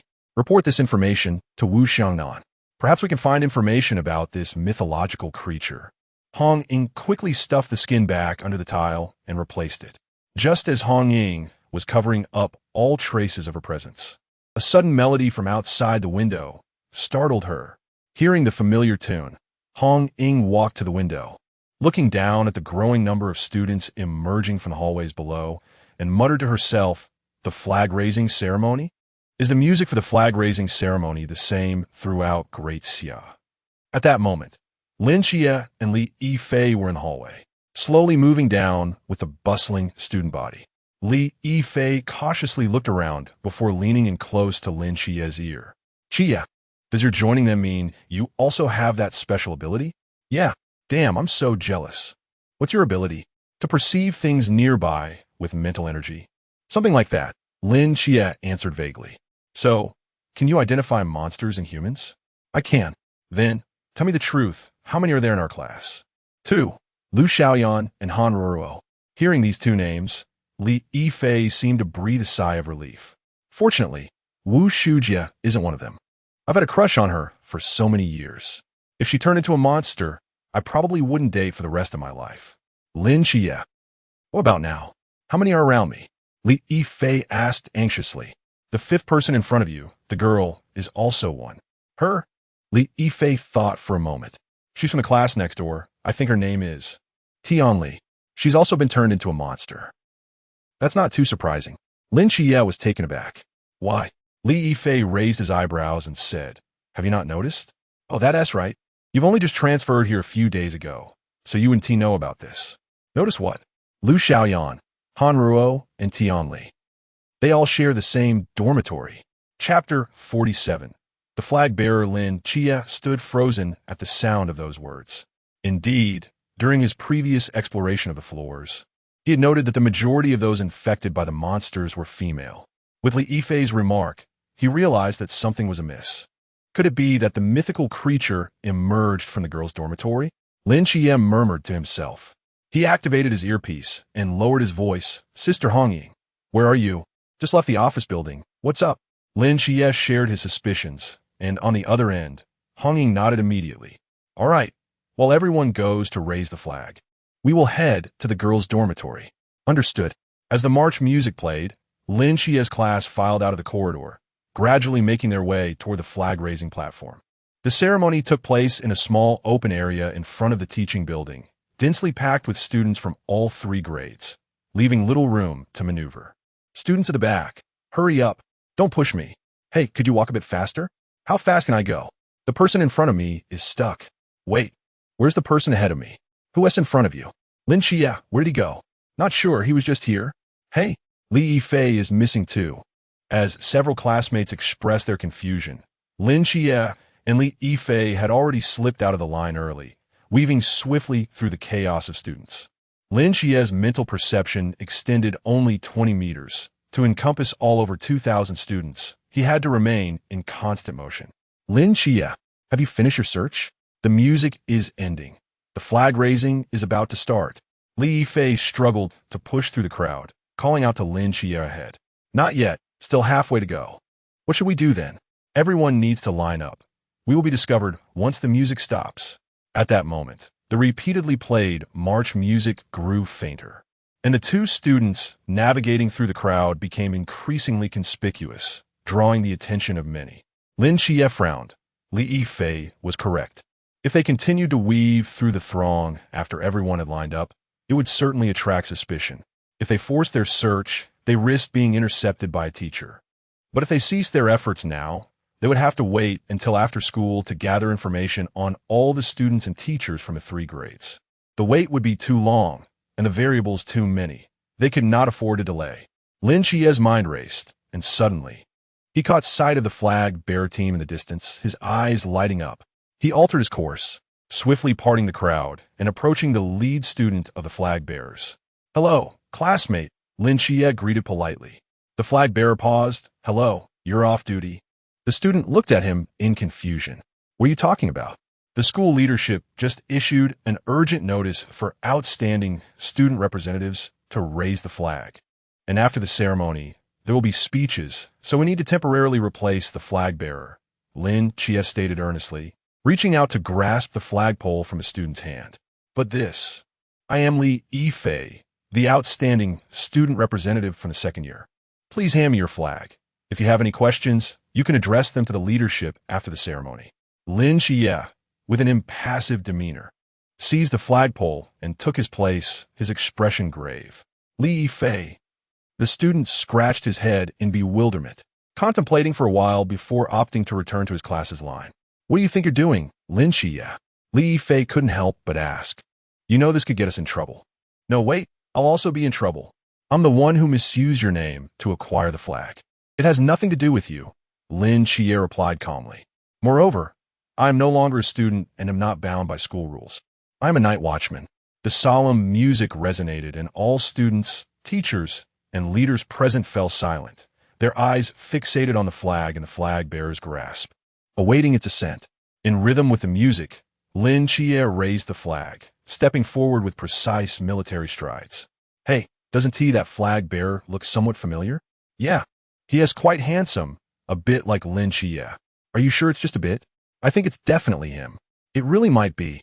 Though most were unfamiliar with Lin Qiye, his classmates swiftly recognized him, engaging in hushed whispers. The leaders on the stage remained oblivious to the change of flag-bearers, smiling as they gazed at the dashing youth, for such trivial matters were beneath their concern, among so many students. How could they know who was supposed to raise the flag today? However, the teacher responsible for the flag-raising ceremony suddenly changed color upon spotting Lin Qiye. For reasons unknown, an ominous premonition gripped his heart. As all eyes were upon him, Lin Qiye walked proudly to complete the flag-raising route. Just as he was about to step onto the flag platform, he abruptly made a sharp turn. He headed unhesitatingly towards another angle of the student formation. The leaders, smiling and ready to receive the flag, were left dumbfounded. Their smiles froze on their faces as they stared blankly at Lin Qiye, who disregarded them entirely, taking several seconds to react. They turned in unison towards the teacher responsible for the flag-raising ceremony, their eyes filled with questions. The teacher in charge of the ceremony broke into a cold sweat. Meanwhile, the students began to notice the commotion, staring in shock as Lin Qiye passed by, their whispers growing louder. What the heck? Why isn't he going up? Who knows? Is it his first time raising the flag? He looks unfamiliar. This is amusing. It's all falling apart. Look at the expressions of the leaders on stage. Haha, this is hilarious. What is Lin Qiye doing? At that moment, the voice of the teacher in charge of the flag raising rang out. Silence. Everyone be quiet. The student with the flag, you're going the wrong way. Lin Qiye feigned surprise, finally turning back as if startled, and quickly moved towards the flagpole, hastily securing the flag to it. The teacher glared at Lin Qiye, trembling with rage, seemingly wanting to question him, but now was not the right moment. Lin Qiye chose to ignore the teacher entirely. He had no mind to consider the teacher's feelings at this juncture. As the music shifted, the national anthem began to play, and the flag rose slowly. Yet beneath the flagpole, a bead of cold sweat trickled down Lin Qiye's cheek. He gazed vacantly at the assembly of leaders surrounding him, then lowered his gaze to the dense throng of students below, his heart plummeting as if into an abyss. Captain, you had best brace yourself, he murmured under his breath. Chapter 48, Girls' Dormitory. You there? Which class are you from? Where's the original flag bearer? The teacher in charge, looking like a wrathful deity, accosted Lin Qiye immediately after the flag-raising ceremony, demanding answers. Lin Qiye, in that moment, had no time to attend to him and simply sidestepped the teacher, moving away. The teacher's eyes widened in disbelief. In all his years of teaching, he had never encountered such an insolent student. Stop right there. I'm talking to you. What kind of attitude is that? Do you want me to drag you to the principal's office and have you publicly disciplined? He grabbed Lin Qiye's shoulder, roaring with anger. Lin Qiye halted, turning his head slowly. Within his eyes, two golden flames ignited in an instant. A pressure unlike anything the teacher had ever experienced descended upon him. Under the gaze of those eyes, he felt as though he were staring into the cosmos itself. In the face of such boundless darkness and the unknown, he was but a speck of dust, an overwhelming sense of oppression. It was a pressure that transcended the very essence of life. In that fleeting moment, the teacher's back was drenched in cold sweat, and he felt as if he were about to collapse. The flames in Lin Qiye's eyes vanished as quickly as they had appeared, leaving his dark pupils as if nothing had occurred. What happened just now was my fault. You can publicly reprimand me, or even file a complaint with the bureau, Lin Qiye said calmly, looking at the teacher who was gasping for breath. But you'll have to wait until I'm done with my work. With that, Lin Qiye turned and hurried away, leaving the teacher in a state of bewildered terror. Captain, Qiye, report your status. I've checked all the teachers and students in the school. The situation is dire. I don't think we can resolve this quietly. It's next to impossible. Explain in detail. Among the 3 grades, the number of infected in the first and third years is relatively small, totaling no more than 10. The situation in the second year is the most severe, with 36 infected. One class even has half of its students infected, and that's just the students. Among the teachers and administrators, there are nearly 20 infected, so I can deduce that throughout the entire number 2 high school, there are at least 60 teachers and students who have been transformed into monsters. Silence fell over the earpiece. Captain, over 60 infected. Even if each infected individual is only at the Lantern Realm, that means there are over 60 Lantern Realm monsters in this high school. If we discover the main body of this mythical creature, these 60-plus Lantern Realm infected will inevitably enter a berserk state, indiscriminately attacking the surrounding teachers and students. And there are too many of them. If even one manages to escape the school, it will be a disaster that engulfs the entire Songnan city. Lin Qiye stated his deduction calmly. Qiye, it's not if any escape the school. A sound of hacking came from the other end of the earpiece. Chun Mue spoke slowly. They're already infiltrating outwards. At that moment, several kilometers away from number 2 high school, in a rented apartment, Chun Mue, blade in hand, stepped over the shattered remains of flesh and blood on the floor. Beside him stood Wu Xiangnan, her face etched with solemnity. We investigated Lu Xiaoyan, Hanro, and the dean of academics' homes, and found that their families had also been infected. We just finished eliminating them. The situation is more severe than we imagined. Then, we need to go to the homes of those infected one by one to cut off the spread of infection as soon as possible. So we won't be able to support you for the time being.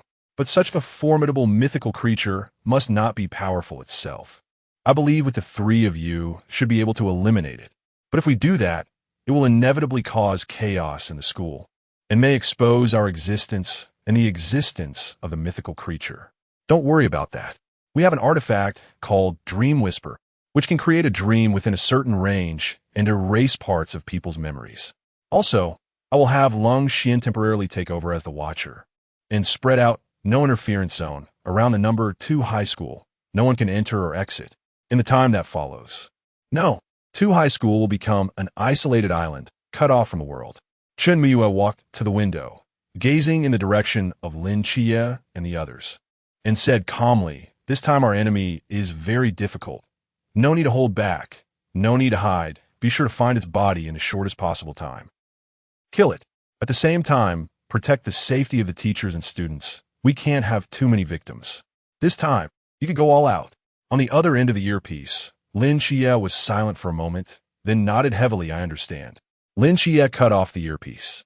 Wu Xiangnan, who was standing next to Chen Miyue, frowned slightly and said, "Is this too difficult for him, facing such a big event on his first mission?" "Xiangnan, this child is different from you and me."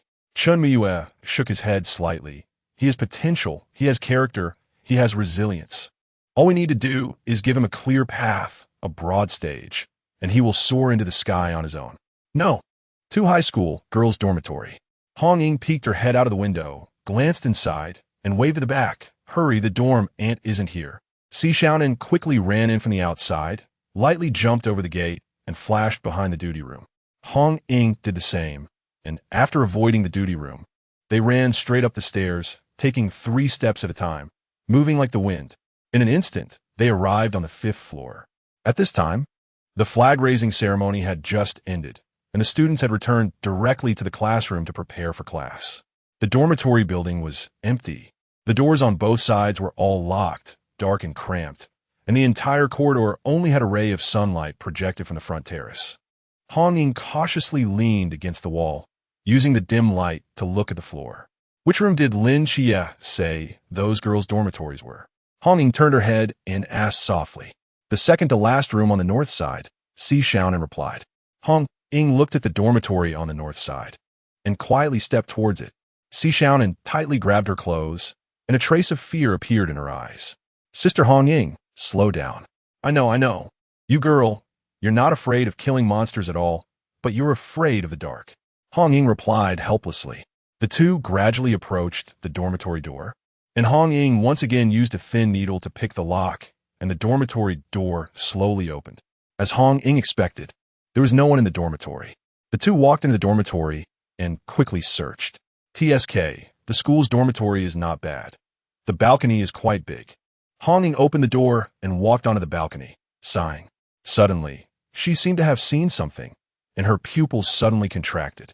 On the clothes rack of the dormitory, in addition to a group of pink and tender clothes and underwear, there were also 4 thin human skins swaying in the wind.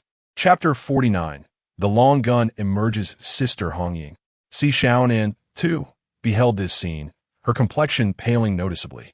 Hong Ying furrowed her brow, maneuvering through several human skins, making her way to the balcony's edge to gaze outward.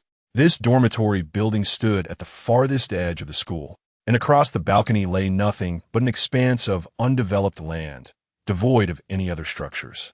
It was no wonder they dared to brazenly hang human skins aloft. But what if others came to visit? Contemplating this, Hong Ying's expression sharpened, and she hurriedly exited her dormitory, flinging open the door to the neighboring room. On that balcony, 4 human skins fluttered in the breeze. Next door and the next, Hong Ying proceeded to search several surrounding dormitories, discovering that the majority bore human skins. Some had 1, others 2, and some even 4. This indicated that a significant number of students on this floor had been transformed into monsters. "Sister Hong Ying, this is troublesome," Si Xiaonan murmured from outside the door. Indeed, it was troublesome. Hong Ying sighed deeply, then shifted her tone. However, this also suggests that the monster's ability to infect others must have its limitations. Why? If it truly possessed infinite infection capabilities, I reckon it could silently infect the entire floor within 2 nights. Yet that is not the case. We do not know how long it has been operating in the shadows, but we can be certain it has been over 2 days. The fact that it has only managed to infect these 4 or 5 dormitories implies it may have a maximum number of individuals it can infect. It's possible, but there is another theory. Its infection ability might have a cooldown period. Perhaps a host can only infect 1 individual per day. Xi Xiaonan's eyes brightened gradually. Indeed, if it had unlimited infection capabilities, the entire school would have already perished. Thus, we could deduce a great deal. Hong Ying continued along this line of thought. According to the intelligence provided by Qiye, the proportion of boarders among the infected was significantly higher than that of day students. As the latter do not reside in the school and often congregate in groups, making it challenging for the monster to infect them silently. Furthermore, among the infected, the ratio of females surpassed that of males, not only because females are generally easier targets and tend to be alone, but also because Hong Ying's eyes narrowed slightly as she turned to survey the dim and narrow corridor. The true form of that mythical creature was lurking here. Xi Xiaonan gasped in astonishment. Sister Hong Ying, how do you suddenly seem so astute? Hong Ying raised an eyebrow. Do you think I am foolish? Well, yes, you've always been rather dim-witted. The type who doesn't use their brain until the critical moment. Hong Ying helplessly gazed at the ceiling, then, after a pause, removed her earpiece. All right, I admit it, that was Qiye's insight. Xi Xiaonan pouted. He's quite clever. Hong Ying sighed, though I dislike admitting it. He does seem to possess a modicum more intelligence than I do. A voice from the earpiece interrupted their exchange. Are you sure it's just a modicum? Silence. Oh, by the way, I must warn you. Qiye's tone turned serious. Just now, I saw a large group of girls heading towards the dormitory building. Hong Ying frowned. Are they infected? The distance is too great. I cannot sense it. You two must remain cautious. Understood. Hong Ying donned her earpiece and exchanged a meaningful glance with Xi Xiaonan as they swiftly made their way toward the stairwell. At that moment, several girls emerged from the corridor, chatting and laughing. Hong Ying's expression sharpened, and she halted, gripping Xi Xiaonan's arm, her gaze filled with vigilance. The girls, noticing 2 unfamiliar faces in the corridor, regarded them with surprise before whispering among themselves. Who are they? I don't recognize them.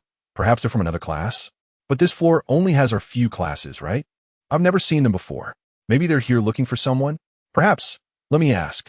One girl with long hair stepped forward, politely inquiring, Hello, are you looking for someone? A smile graced Hong Ying's face. Yes, I'm searching for Wang Nan from class 6, but I forgot which dormitory she is in. Wang Nan? The long-haired girl tilted her head. There's no one by that name in class 6. Are you sure you've got the right name? Isn't this the senior year dormitory? No, this is the sophomore dormitory. The seniors are on the 1st floor. Oh, I see. Hong Ying scratched her head apologetically, pulling Xi Xiaonan along. Sorry for the disturbance. No problem. The long-haired girl smiled politely. As Hong Ying and Xi Xiaonan passed the long-haired girl, those gathered among the other girls parted respectfully to allow them through. That girl is truly beautiful, Hong Ying overheard as they walked past, envy evident in the voices surrounding her. Indeed, her features are exquisite, and her skin flawless. I envy her so much. The shorter girl behind her is also quite lovely. She is so adorable to the point of wanting to devour her whole. In that fleeting moment, as Hong Ying and Xi Xiaonan brushed past the girls, a sudden hunger ignited in the eyes of those girls, their heads blooming open like flower buds to reveal crimson flesh and a terrifying array of teeth. The corridor of the dormitory was narrow, and the presence of these girls occupied most of the space, leaving scant room for Hong Ying and Xi Xiaonan to maneuver. So little that they could not even evade. Yet at that instant, a faint smile curled upon Hong Ying's lips, a streak of crimson brilliance erupting from her center. Boom! Rose-colored flames surged forth, radiating in all directions from her and Xi Xiaonan, the resulting force hurling the monsters in the corridor away.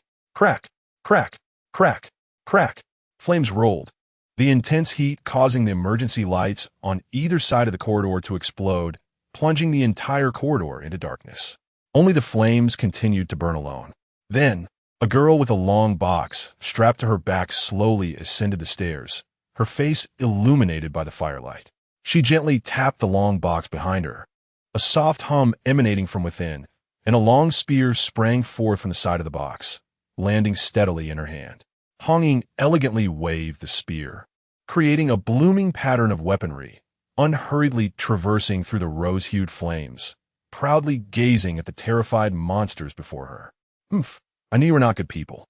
Hong Ying rested the spear on her shoulder, flicking her earpiece. "Let us see who dares to call me foolish again." Chapter 50.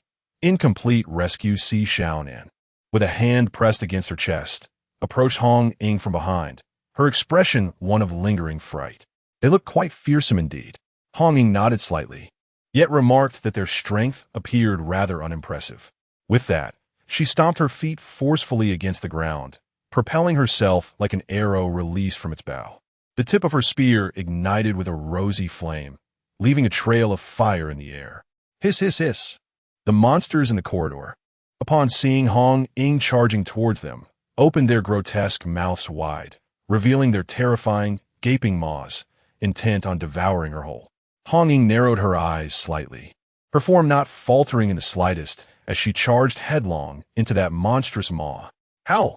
Just as the creature's vast mouth was about to engulf her, a streak of fiery brilliance erupted from the spear tip, the rose-colored flames illuminating the dark corridor in an instant. In the next moment, a colossal fireball burst forth.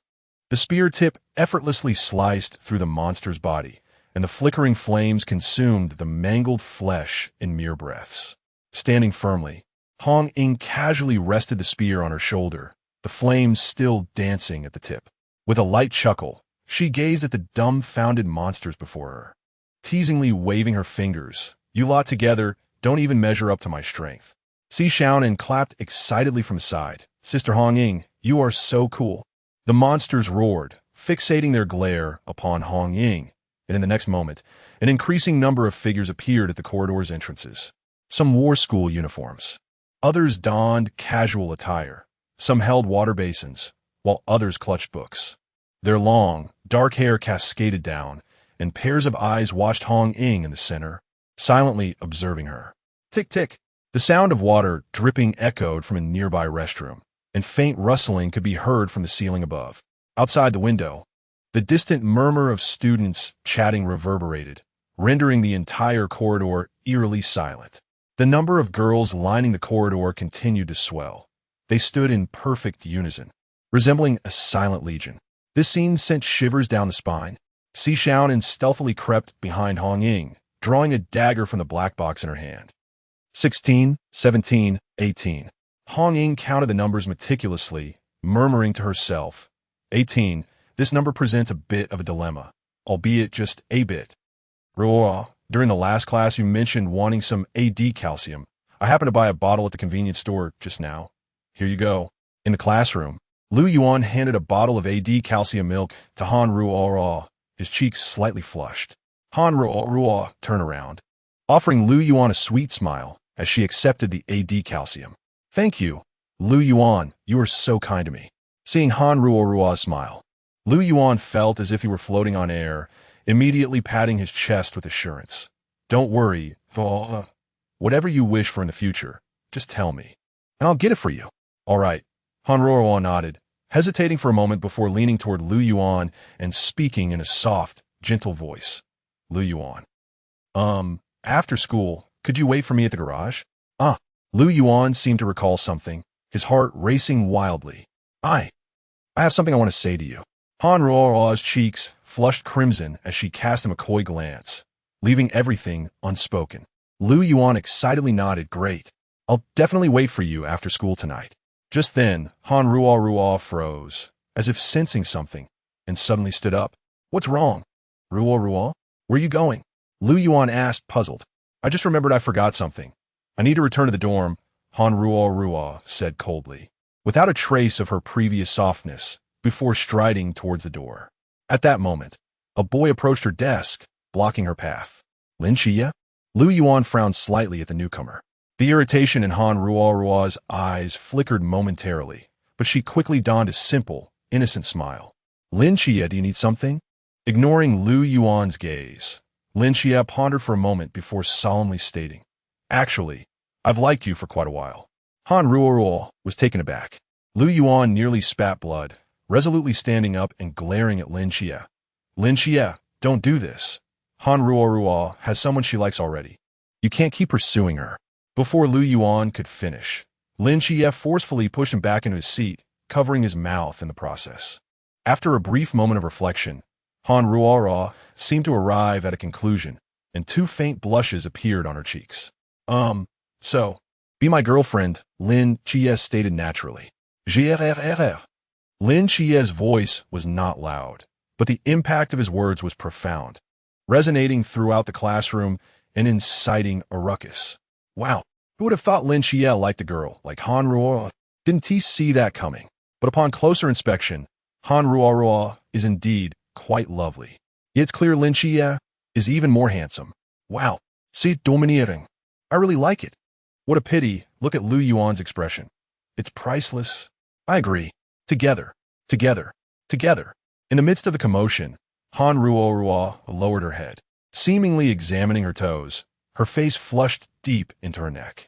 Moments later, she responded in a voice as tiny as a mosquito. Well, all right then.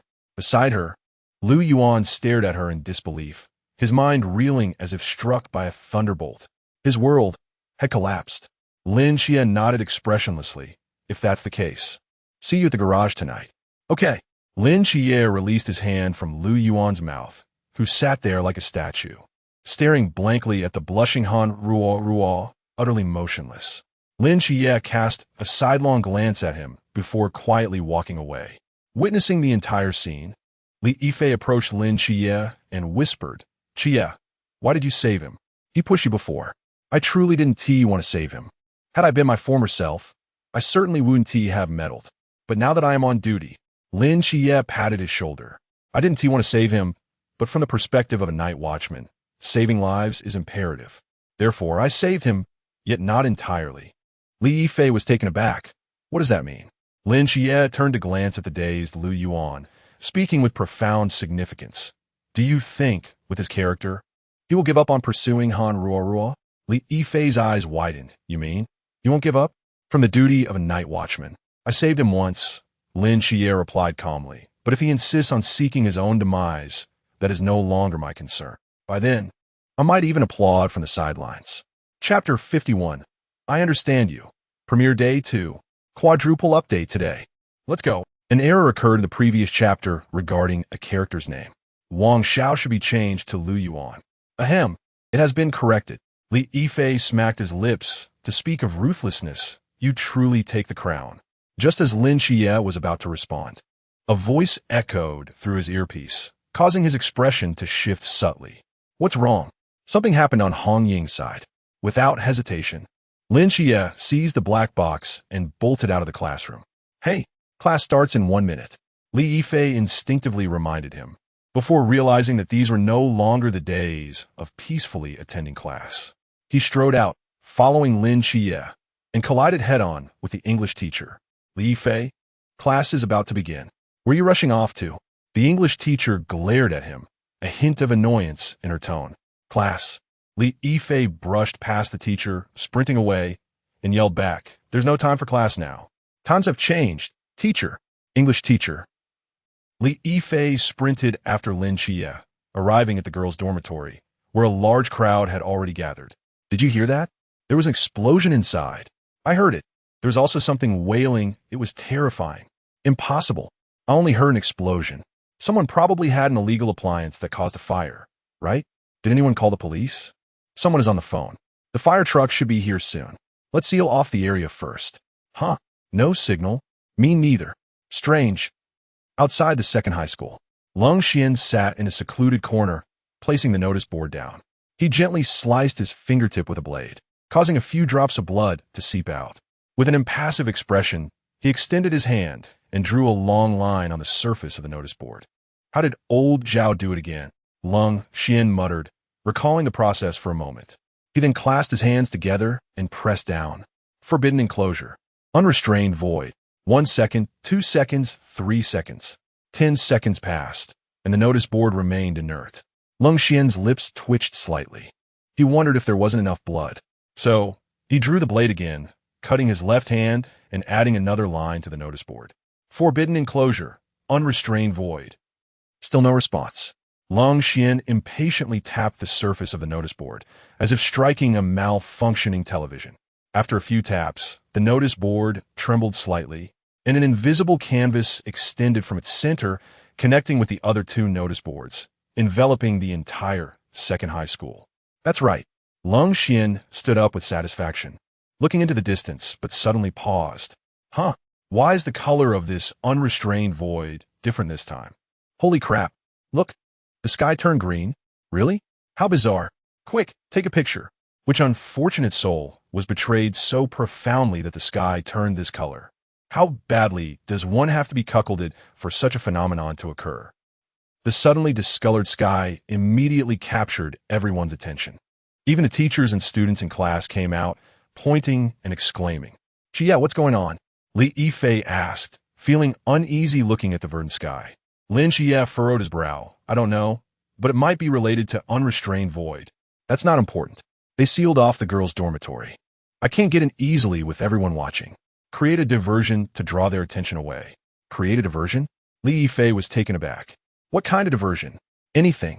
Pretend to have a heart attack, do a striptease, anything that will distract them. I can't do that. Lin Qiye. Yeah? Lin Qiye turned to face him, looking earnestly into Lin Qiye's eyes.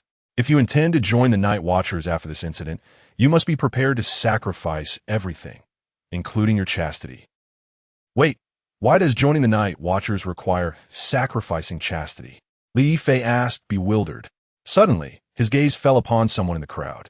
After a moment of contemplation, he steeled himself. All right, go. I'll help you distract them. Lin Qiye nodded, circled around the crowd, approached the cordon, and gave Lin Qiye a look. Lin Qiye took a deep breath and shouted at the crowd. Wu Shujia.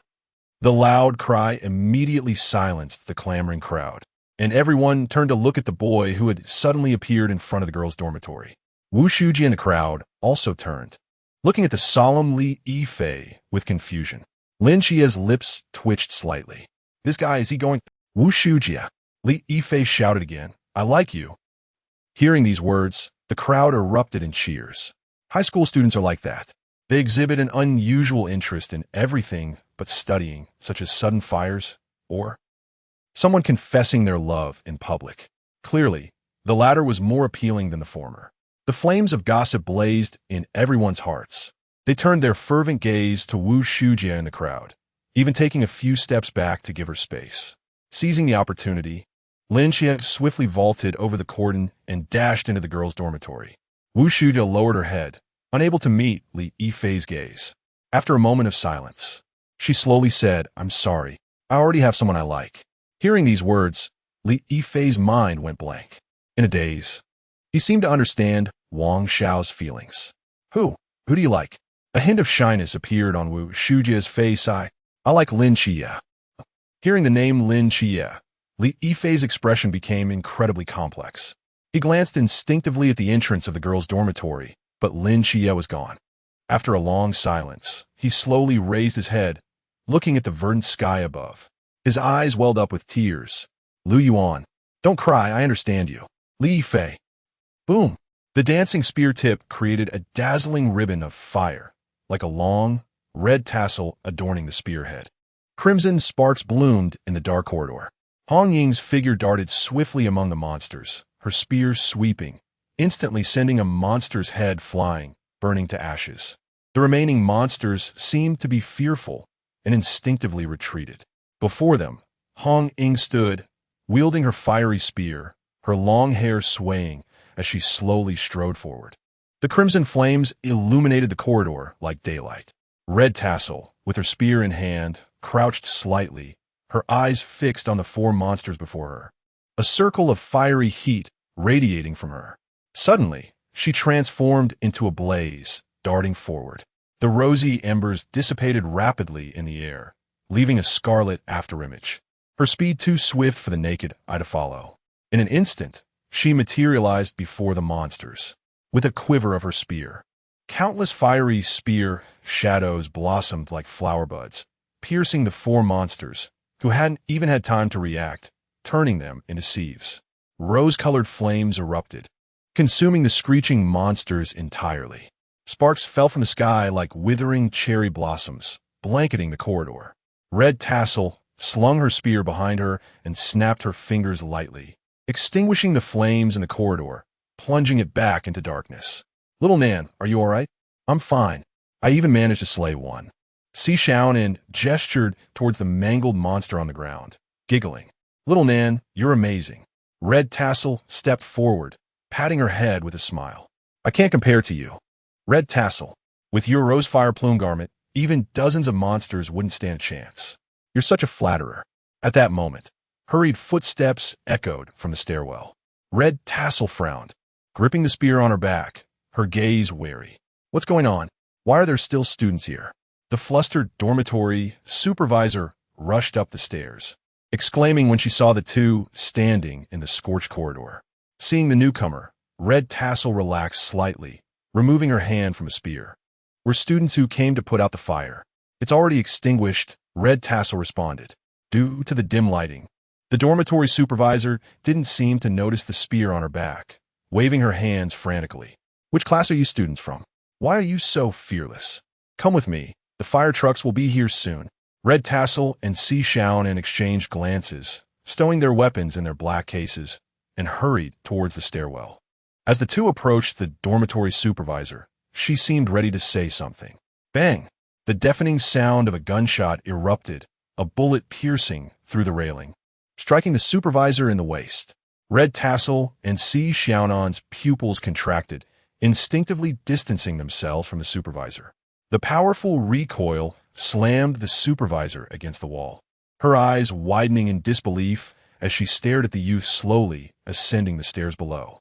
The next moment, her head exploded, transforming into a grotesque monster of flesh and blood. It roared. I aimed for the head. How did it hit the waist? At the corner of the stairwell, Lin Qiye muttered to himself, gun in hand, before expressionlessly firing at the gaping maw. Bang! Bang! Bang! 3 consecutive bullets pierced the monster's mouth, its body convulsing violently before it succumbed, tumbling stiffly down the stairs. 7 nights? Red Tassel exclaimed in surprise. I heard you were struggling, so I came to help. Lin Qiye holstered his pistol, stepping over the gore-strewn stairs, scanning the area. Where are the monsters? We finished them, Red Tassel replied, hands on her hips, smiling with an expression that seemed to say, I'm strong, praise me. Did you find a main body? Red Tassel's face fell, shaking her head in disappointment. No.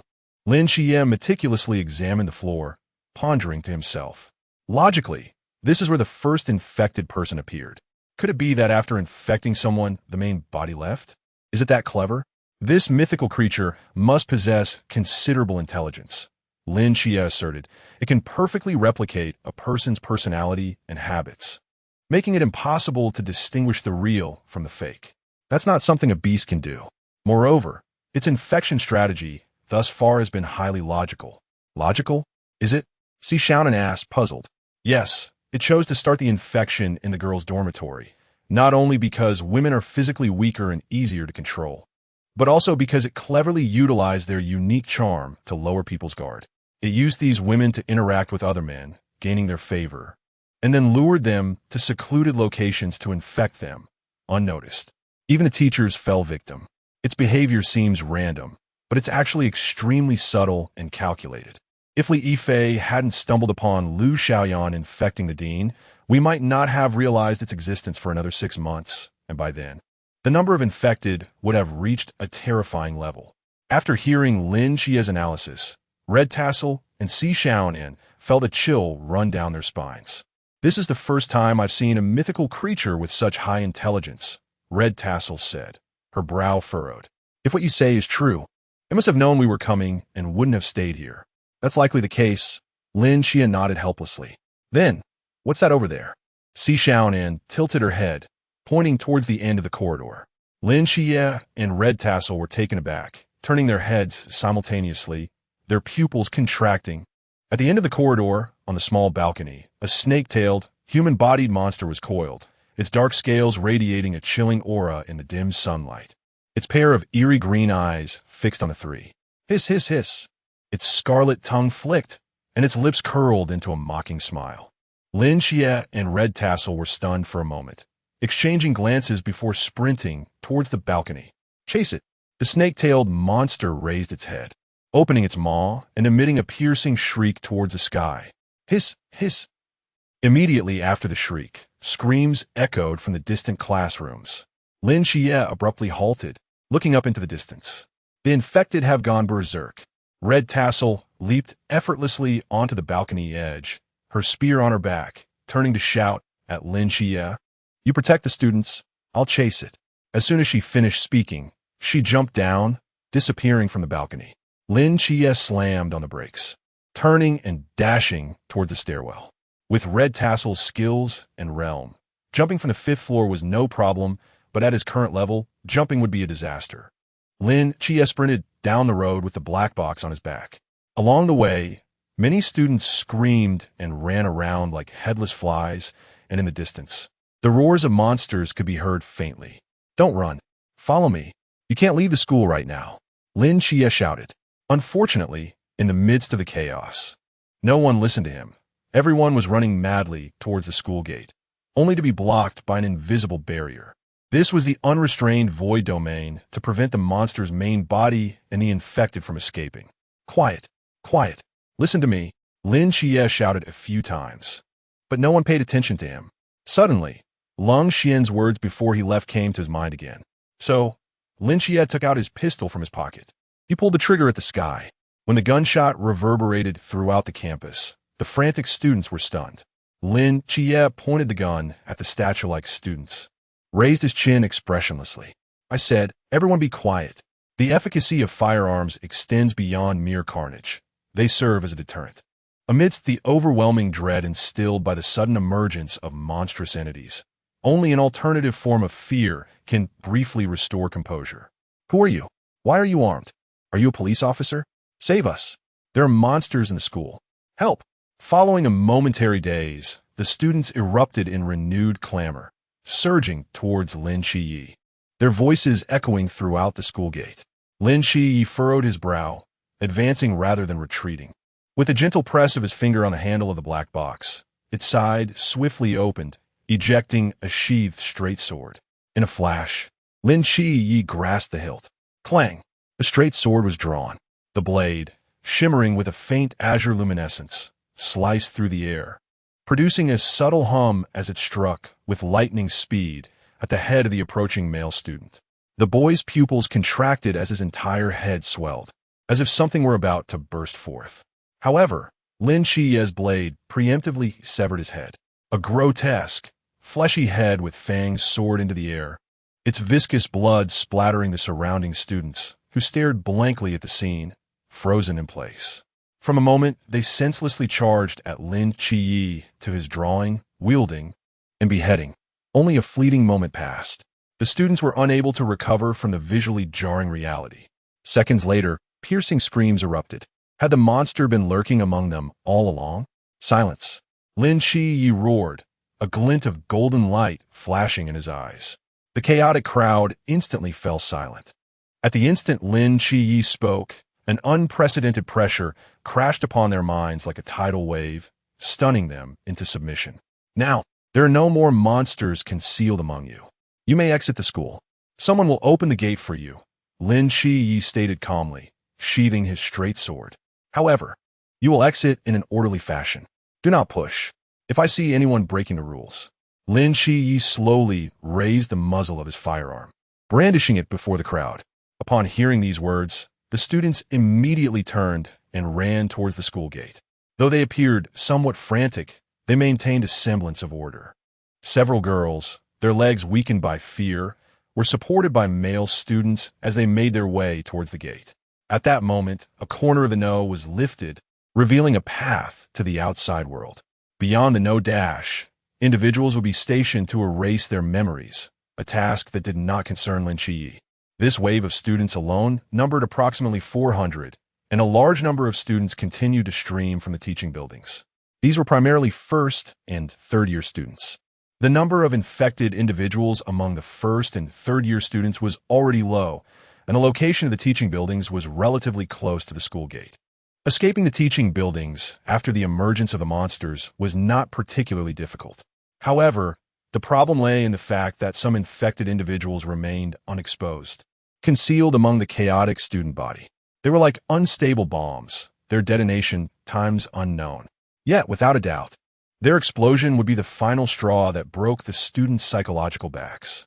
It was as if a group of students had finally escaped the monsters, found refuge in a safe place, and just as they lowered their guard, the head of a classmate beside them split open. While the monster's lethality was limited, the absurd actions of humans driven by panic knew no bounds. Fortunately, Lin Qiye, as a human identifier, could easily locate and eliminate the monsters hiding among the crowd, allowing the students deemed harmless to leave through the no-dash. With such a large number of students, forcing them to remain in the school would only increase the variables.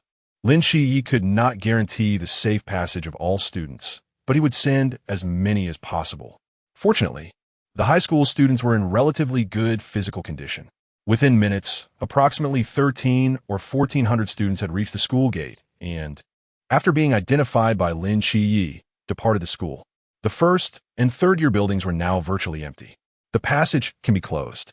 I'm going in to rescue people, Lin Qiye said to Lin Qiye through his earpiece. Lin Qiye hummed in acknowledgement. The next moment, the passage of the no slowly closed, isolating the entire school from the outside world once more. Just as Lin Qiye was about to set off, the sky flickered, like an old television with poor contact, dimming slightly. What's happening? I'm not very familiar with the no-dash. It seems I've encountered something strange. Lin Qiye's voice sounded from the other side of the earpiece. Will affect you? I'll look into it further. Lin Qiye raised his head, glancing at the crimson sky, and sighed. I feel that verdant green is more approachable. After all, this scene looks just like the end of the world. Beneath the blood-red firmament, the atmosphere of the entire campus was eerie and mysterious. The screams from the distant second-year teaching building mingled with the roars of the monsters, echoing in the sky. A faint scent of blood permeated the air, causing Lin Qiye to furrow his brow. He shook his head, casting aside the chaotic thoughts in his mind, and dashed into the first and third-year teaching buildings, searching swiftly. Alan, I'm so scared. Shoo.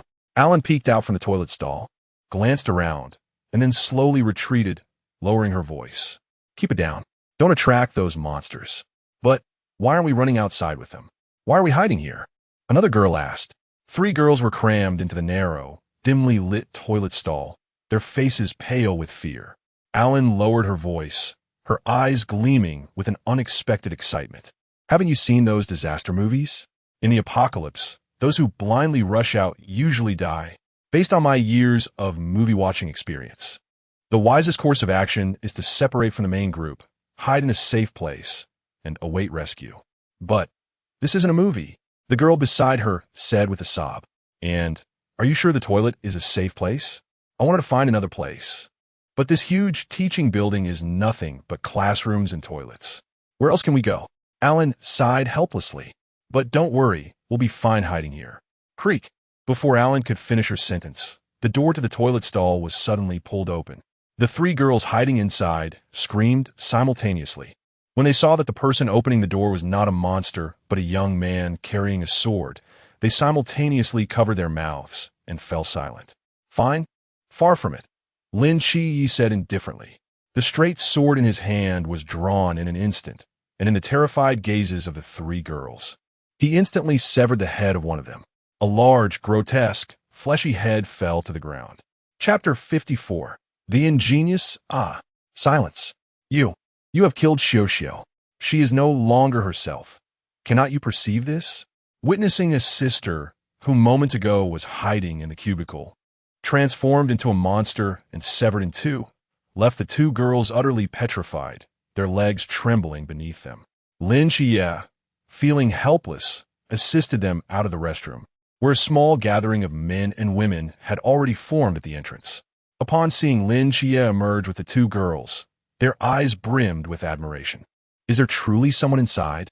Senior Qiye, you are remarkable. You said someone was inside from 10 meters away. Are you a practitioner? Can you take me along? What are you dawdling for? Is this the time for idle chatter? Come and lend a hand. Only then did the crowd awaken to the urgency of the situation, hastening to support the two rescued girls.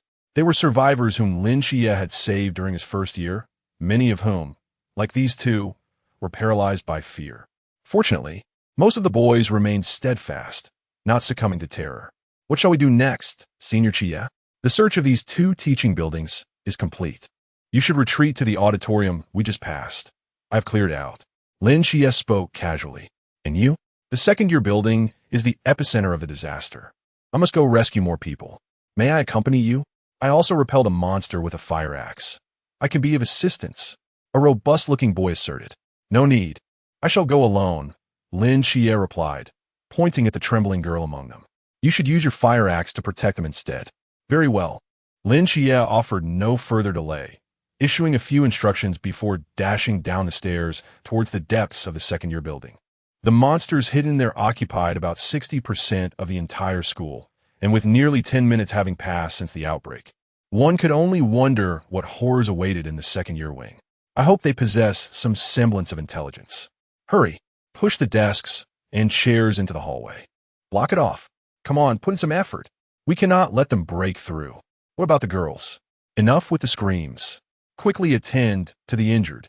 What? There are still survivors on the third floor? Darn it, Axe team. Follow me. Mr. Wong, I leave this floor to you. On the chaotic fifth-floor balcony, Li Yifei shouted, his voice echoing. At this moment, most of the second-year students had congregated on this floor, barricading the corridors with tightly packed desks and chairs, while numerous monsters below pounded against the barriers. The genteel Mr. Wong, wearing glasses, nodded solemnly. Rest assured, I will handle this floor. All my years of tower defense, gaming, shall not be in vain. Li Yifei seized a fire axe, slung it over his shoulder, and called to several robust boys armed with fire axes, steel rods, or tennis rackets to rush over. There are over 20 classmates trapped in Class 8 on the third floor. We must go save them. Li Yifei briefly explained the situation.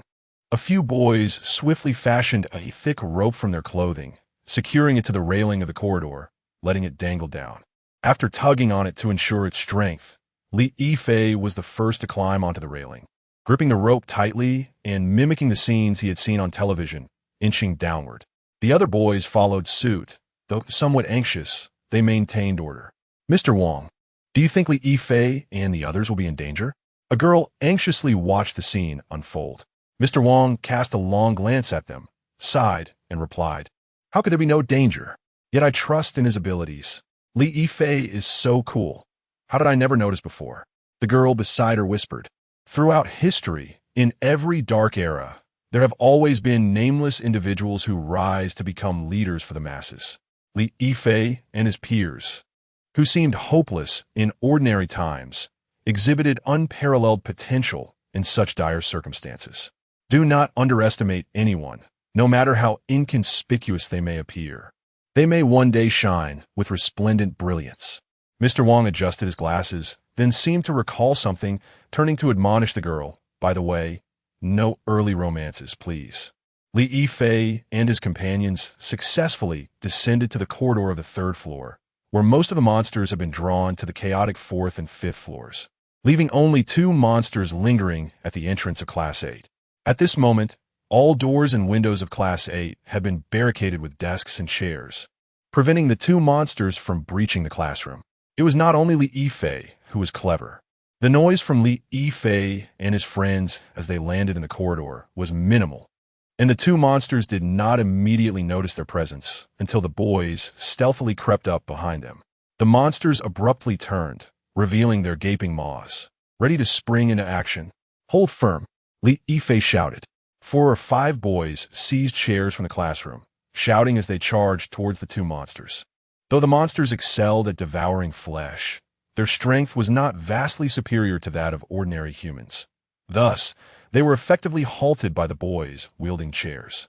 However, the monsters' sharp teeth gnawed through the chairs in mere moments. In that fleeting moment, the remaining boys surged forward, hacking at the monsters' mouths with their fire axes and clubs. After a furious onslaught, the monsters convulsed and collapsed, their heads utterly crushed. Breathing heavily, the boys could not suppress their exhilaration. They had united to slay 2 terrifying monsters. Quickly, let us rescue the others. Li Fei rushed to the classroom door and knocked vigorously. The students inside Class 8 had been observing the commotion through the gaps in the desks and chairs, upon witnessing Li Fei's group successfully slay the monsters. They swiftly opened a door, allowing several boys to step outside. "I am Li Fei from Class 2. Let's evacuate at once," Li Fei urged. "Evacuate? Where can we go?" The leading boy shook his head, pointing to the first floor, which had completely succumbed to the monsters. "There are at least 10 monsters down there. We cannot break through. You managed to kill 2. Can you take down 10? We will retreat upwards," Li Fei asserted earnestly. "We have eliminated the monsters on the 5th floor and barricaded the side corridors with desks and chairs. Most of the students are hiding there." "The 5th floor?" The boy chuckled. "Let me ask you, what floor is this?" "The 3rd floor. Where are the monsters currently congregated?" "The 1st, 2nd, and 4th floors." "Even if what you say is true and we make our way to the 5th floor, how do we circumvent the densely populated 4th floor? Even if we somehow succeed in escaping from the 4th floor, as you noted, the corridors on the 5th floor are completely sealed. Will you have enough time to open the door for all of us to pass through, then seal it behind us?" He gestured toward the thick rope hanging in the corridor. "Or do you believe all 28 of us can climb that rope to reach the 5th floor?" Li Fei was left speechless. Chapter 55. In Qingyu, premiere 3rd day, 4 updates today. I didn't anticipate this much, Li sighed. "We're deeply grateful that you came to rescue us." However, the boy added with a slight bow, "Your evacuation plan is regrettably unfeasible." "Then what is your suggested course of action?" "Hold our ground." His voice was remarkably calm. "While these monstrosities appear terrifying, they are not so formidable that we are utterly defenseless. By continually reinforcing the defenses of the doors and windows, we can stall them. I am confident that specialized personnel will arrive to extricate us soon." Li was silent for a moment, scrutinizing the bespectacled, seemingly refined boy before him. "I don't believe I know your name." "In Qingyu." "In Qingyu? Are you the in Qingyu who topped the city in academics?" Li exclaimed, his eyes widening. "Academic achievements are of no consequence to me." And Qingyu's gaze fell upon the repulsive remnants of flesh and blood outside the corridor, his eyes gleaming with an unusual light. "It seems this world is far more intriguing than I had imagined." For some inexplicable reason, Li felt a shiver down his spine at the sight of his eyes. "Since you are unwilling to accompany me, I shall return to the 5th floor." Li turned to leave, recognizing that he was no longer needed here, and that a large number of students still remained on the 5th floor. "I suspect your departure may be impeded." And Qingyu approached the window, pointing to 3 monsters sprinting from the corridor on the right, while 3 more were ascending from the corridor on the left. They were encircled. Most critically, one of the creatures, as it traversed the corridor, casually severed the coarse rope dangling on the outside, completely cutting off Li's retreat. Li's pupils contracted abruptly. They might be able to dispatch 2 monsters with chairs and fire axes, but facing 6 simultaneously. They were doomed. "Quick, reconstruct the barricade with the desks and chairs." The boys in the classroom swiftly returned the desks and chairs that had been moved away from the door. Soon, the monsters were outside the classroom, using their bodies and fangs to batter the barricade, shaking it precariously.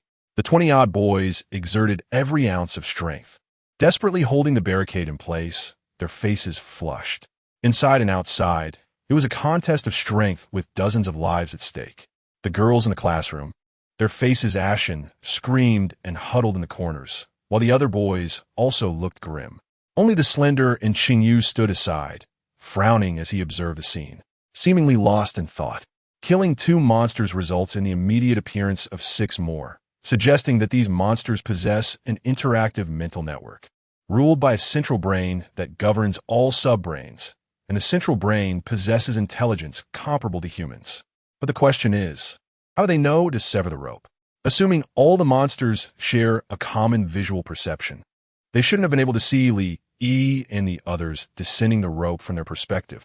How did they know that rope was the nexus connecting the two floors? And, just as Qingyu was lost in thought, Lin Qiye and the others at the front line, gritting their teeth, were gradually being pushed back by the pressure from the front. Damn it, we can't hold on much longer. At the moment when everyone was about to collapse from exhaustion, a figure swiftly passed by the window, a light blue blade tracing a crescent arc. The next instant, a grotesque monster's head was sent flying. Before the other 5 monsters could react, the figure shifted slightly, twisting in an exceedingly bizarre posture, and swung the blade. The edge bifurcated the nearest monster from shoulder to waist in a single stroke. Blood gushed forth, and the remaining 4 monsters finally reacted, roaring as they simultaneously lunged at the figure. Just as they were about to make contact, the person's eyes suddenly erupted with 2 orbs of searing light, like blazing furnaces, blindingly brilliant. A terrifying divine might surge forth like a tidal wave, assailing the minds of the 4 monsters. Their movements faltered simultaneously.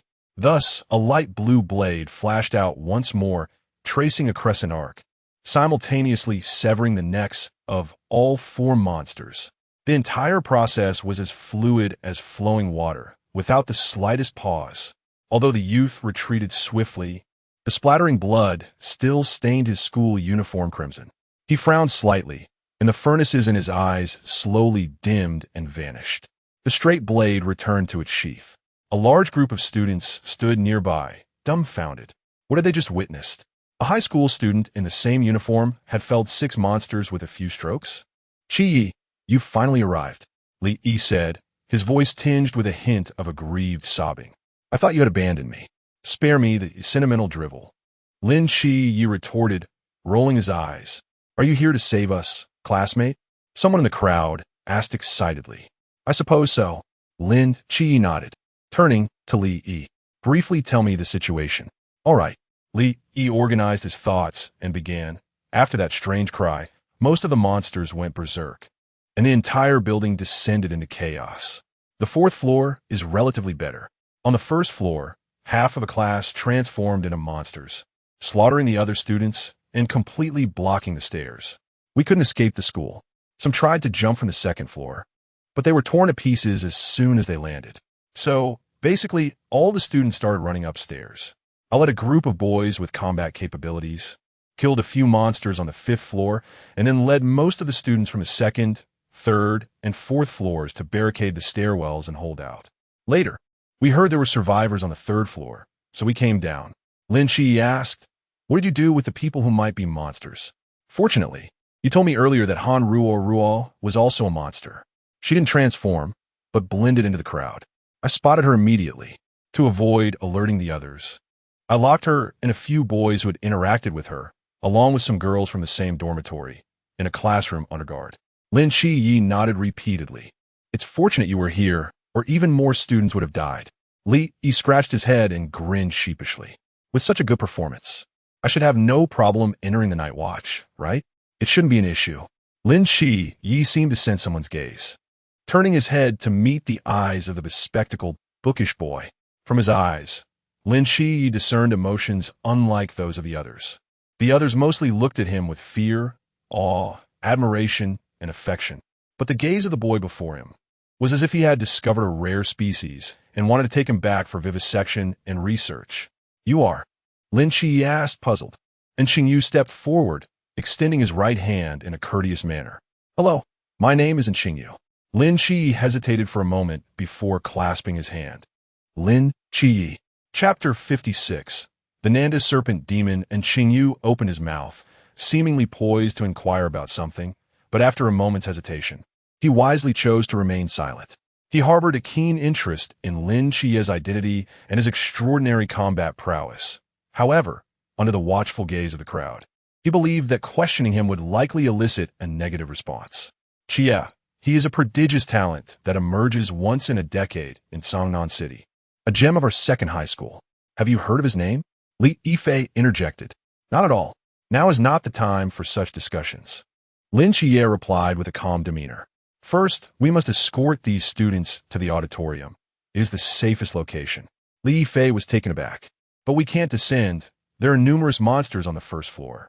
Realizing the foolishness of his query mid-sentence, he fell silent. They're all dead. What do you think allowed me to ascend? Lin Qiye regarded Li Yifei with a look akin to that one would give a simpleton. You truly are formidable. Li Yifei grinned. So, are you planning to continue upwards to rescue others? Of course. I'll accompany you, Li Yifei declared resolutely.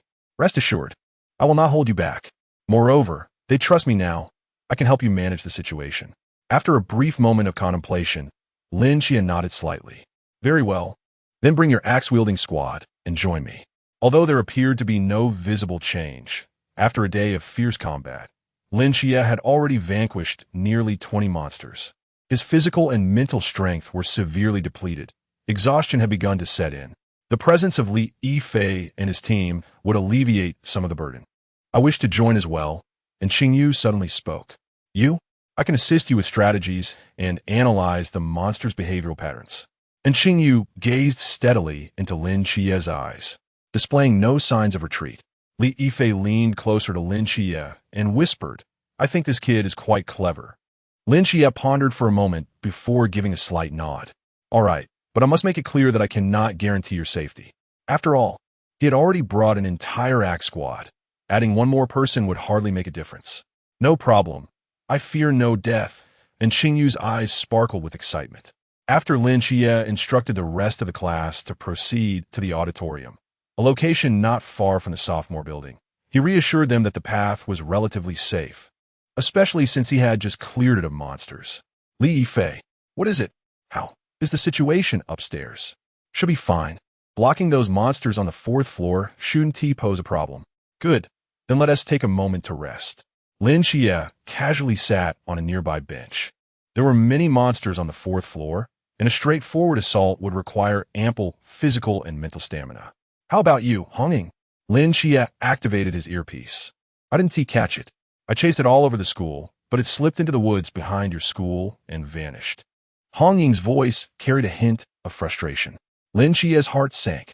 If the entity was immortal, this incident would not resolve easily. Even if he managed to eliminate every monster within the school, it would only be a temporary solution. Where are you now? Xiao Nen is attempting to trace the monster's tracks. We will continue our pursuit.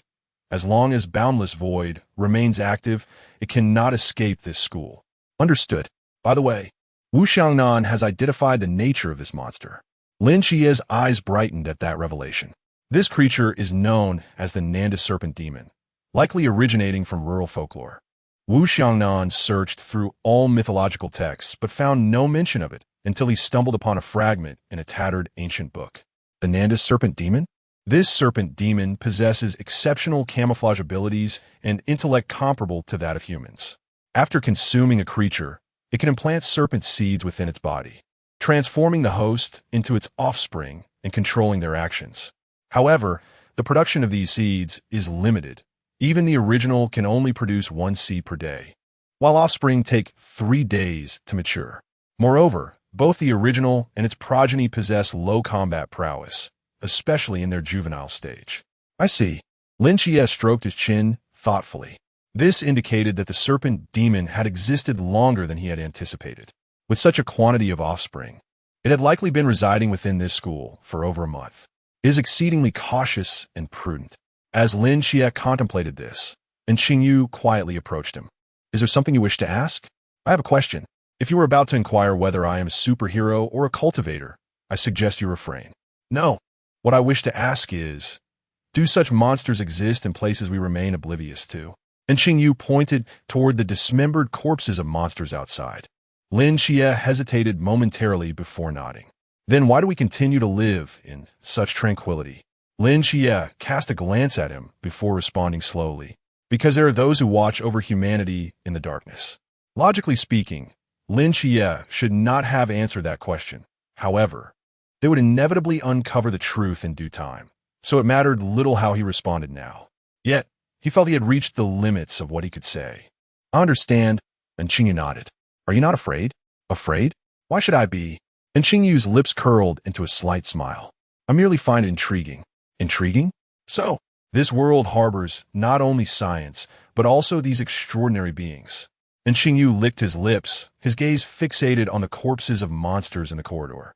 I truly wish to bring them back and conducted a section for research. Are you not just a high school student? And what of it? Do you, like others, believe that a high school student is only meant to learn high school level material?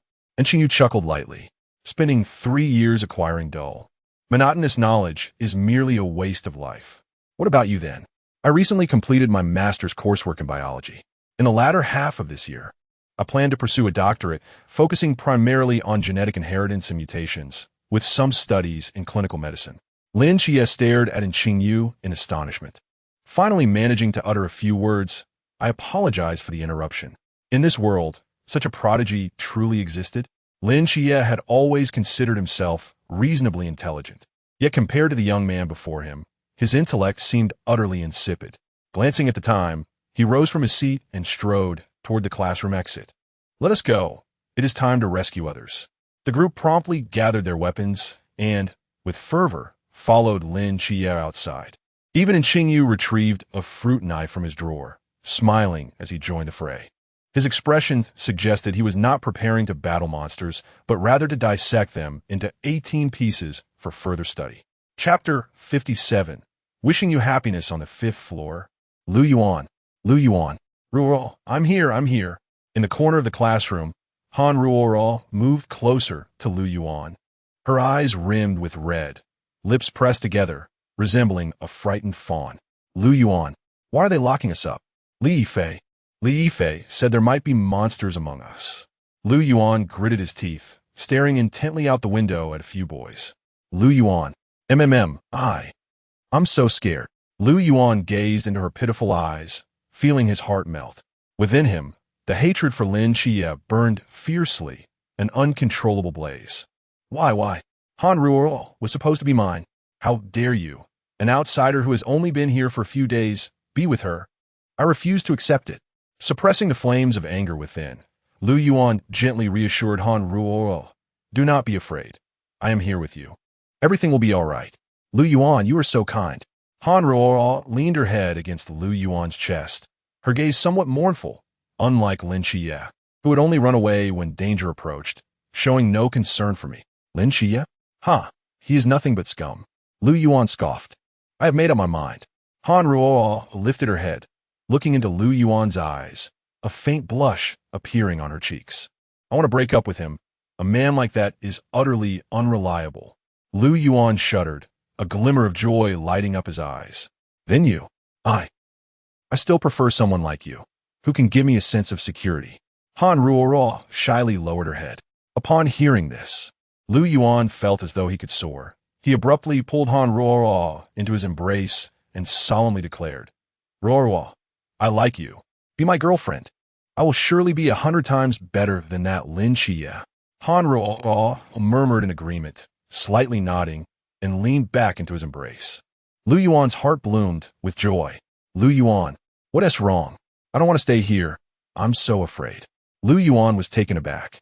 Looking up at the boys standing outside the door, his expression conflicted. However, they won't let us leave. They claim there may be monsters among us.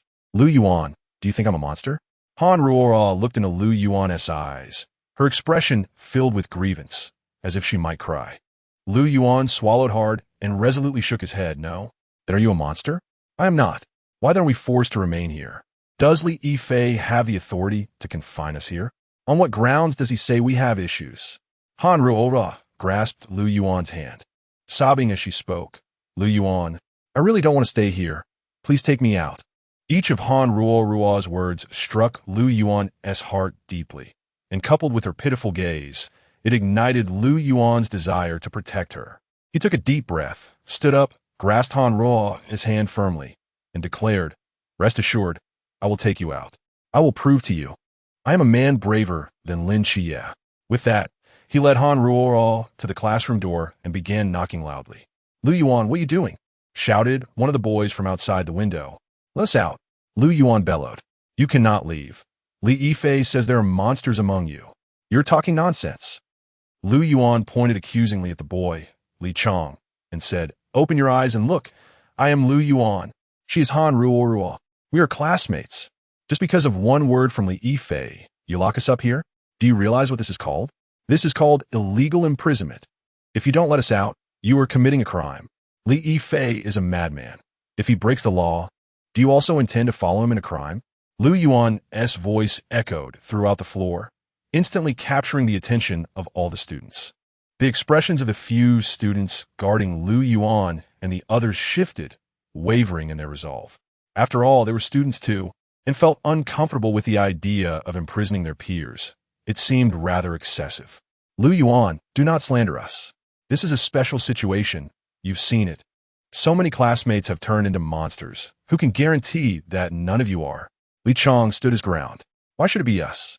Lu Yuan smirked, pointing at everyone present. You all have the same suspicion, don't you? How could Lin Qiye know there are monsters among us? Does he possess X-ray vision? You. Just as the two were arguing, a tremendous crash echoed from the right side of the corridor. Everyone's hearts dropped, and they turned to look, their eyes filled with terror.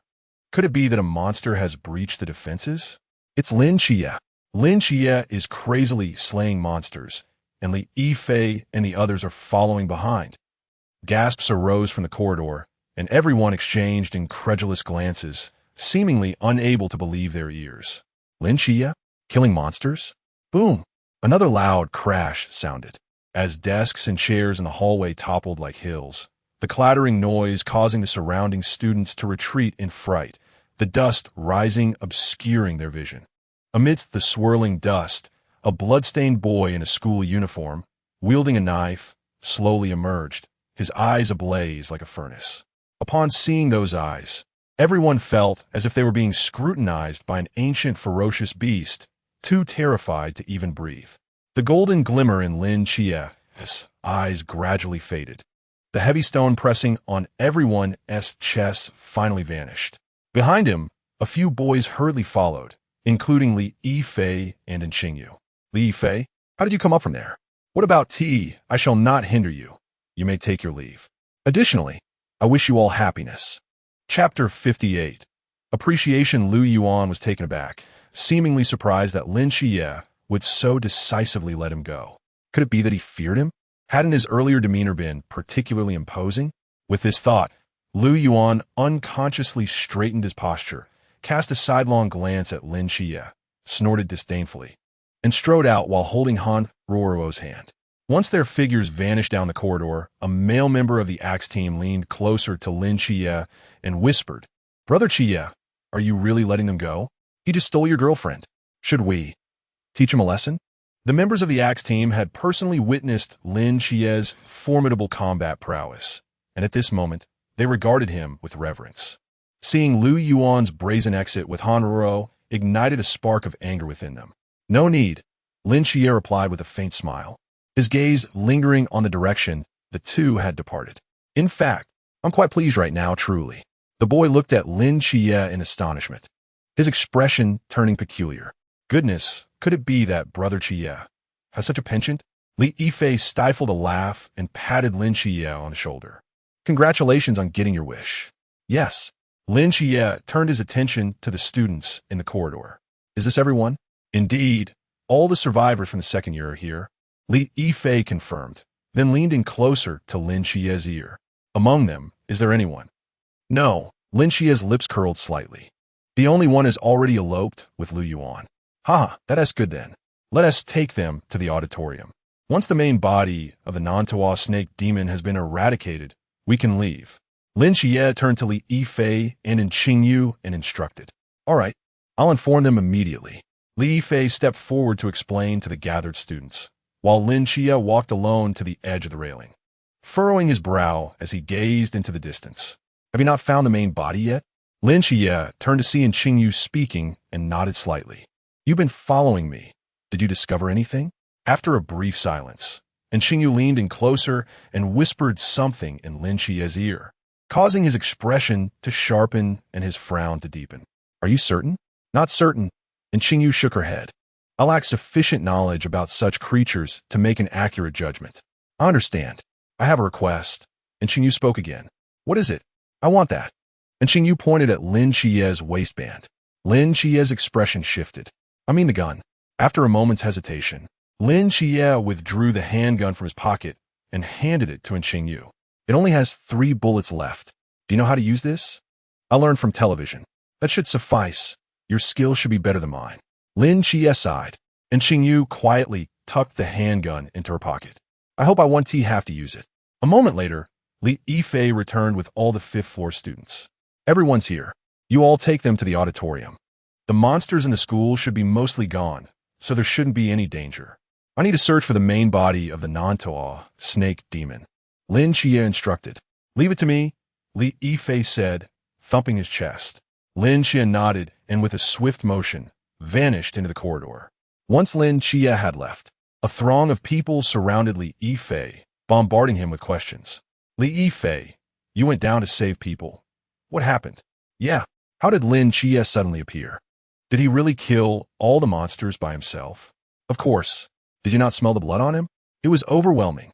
How did he manage that? Who on earth is he? Lin Qiye gazed at the group of starry-eyed girls and silently rolled his eyes, thinking to himself that they could ask Lin Qiye later. With that, he turned and walked away. You girls, once you leave here, your memories will be wiped clean. By then, it would be a miracle if you remembered Lin Qiye. Lin Qiye muttered internally.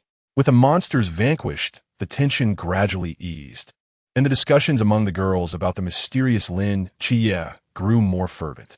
The boys from the Axe team, who had fought alongside Lin Qiye, couldn't resist joining in, animatedly recounting how impressive he was, leaving the girls utterly captivated.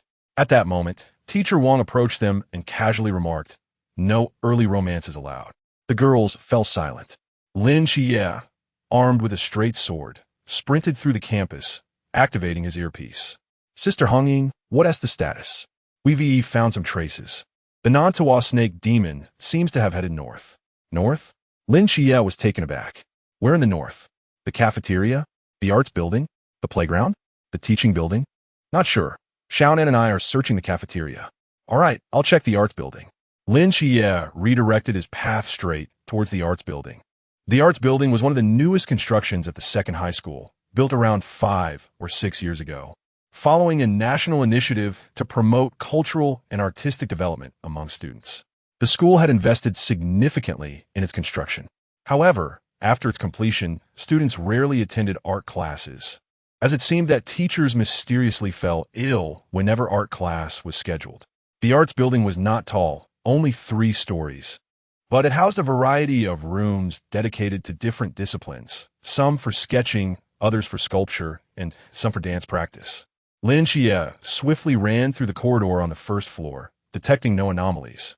When he reached the second floor, a vivid image suddenly emerged in his mind. Lin Qiye's expression shifted dramatically. Ruoruo, why aren't we escaping the school? Why are we hiding in the piano room? Lu Yuan, holding Hanruo in his arms, glanced furtively out the window and asked softly. Hanruo lifted her head from his embrace, a slight smile gracing her lips as she replied sweetly, "What is the point of going out? It's much quieter here. I could do something interesting." A shiver coursed through Lu Yuan. As if electrified, he swallowed hard. "What kind of interesting thing? What do you think?" Hanruo leaned closer, her soft voice brushing against Lu Yuan's ear, igniting a fervor within him. "But there are still monsters outside. Isn't that not good?" Lu Yuan felt a surge of temptation rise within, yet reason nudged him to resist. "What is wrong with it? Do you not?" Hanruo wrapped her arms around him, her tongue teasingly flicking his cheek like a dragonfly skimming water. Just as Lu Yuan's last shred of reason began to dissolve, his hands poised to explore Han Ruo's form, she gently whispered the rest of her sentence. "Do you not want to be devoured by me?" Han Ruo's smile widened, revealing a grotesque, bloodied head that at that moment, he seemed to recall the scene of his haughty departure from the 5th floor. Had he not left back then, perhaps he would not find himself in such a dire predicament now. Lin Qiye, Lin Qiye, save me. Amid Lu Yuan's frantic cries, a crisp sound of a door opening resonated. Both Hanruo and Lu Yuan were momentarily taken aback and turned to look. There stood Lin Qiye, armed with a straight blade, quietly observing the unfolding scene. "Qiye, Lin Qiye, Ruoro is a monster. Hurry, save me." Lu Yuan, as if he had spotted a lifeline, felt a surge of vitality, desperately struggling in Ruo's embrace. Lin Qiye scratched his nose, offering a somewhat apologetic smile. Pardon the interruption. I merely wish to observe. Please continue. Bang! The door to the music room was slammed shut, followed by a click as it was locked from within. Chapter 59. Dialogue with the Serpent Demon. A harrowing shriek echoed from the music room. Yet Lin Qiye leaned insouciantly against the corridor railing, stifling a yawn. 1, 2, 3, 15, 16, 17. That should suffice. Lin Qiye murmured, stepping forward to reopen the door. Inside, Han Ruo, now a serpent spawn, regarded him warily. Lu Yuan lay motionless on the floor, devoid of any visible wounds. Instead of tearing him asunder, you chose to implant a serpent seed. An intriguing choice, Lin Qiye remarked, reaching behind his back. With a soft hiss, the straight blade emerged from its sheath. Suddenly, Lu Yuan jolted upright, his gaze fixed upon Lin Qiye, a trace of resentment lingering in his eyes. He rose with an unsettling gait, his head gradually splitting open, revealing a cavernous maw lined with fangs, and roared at Lin Qiye. Roar, roar, roar. Thud! Before he could utter another sound, Lin Qiye lunged, plunging his blade into the gaping maw and twisting violently. The serpent spawn, once Lu Yuan, emitted a piercing shriek as blood erupted, its grotesque mouth utterly mangled. Lin Qiye withdrew his blade, glancing at the collapsing figure of Lu Yuan, and stated calmly, now, I can dispatch you without any qualms. Turning his gaze toward Han Ruo, who had been poised to strike, he continued. As Han Ruo met his gaze, she hissed, adopting a battle stance. Hold your horses. Unless I am mistaken, you may be the last serpent spawn in this entire school, Lin Qiye declared, brandishing his sheathed blade to indicate his lack of immediate hostility. Nanda, serpent demon, I am aware that your true form can perceive me through this vessel. I suggest you abandon this menacing posture and engage in a civil discourse. After a brief pause, the flesh of the serpent spawn's head began to coalesce. The scalp and bones were forming, the crimson lines receding, and the skin seamlessly knitting together, swiftly reverting to the visage of Han Ruo. Han Ruo stood there impassively. I have nothing to discuss with the Nightwatch. Indeed, you are more complex than I initially surmised, Lin Qiye responded, raising an eyebrow. However, despite your declaration of having nothing to discuss, you ultimately chose to revert to this form, didn't you?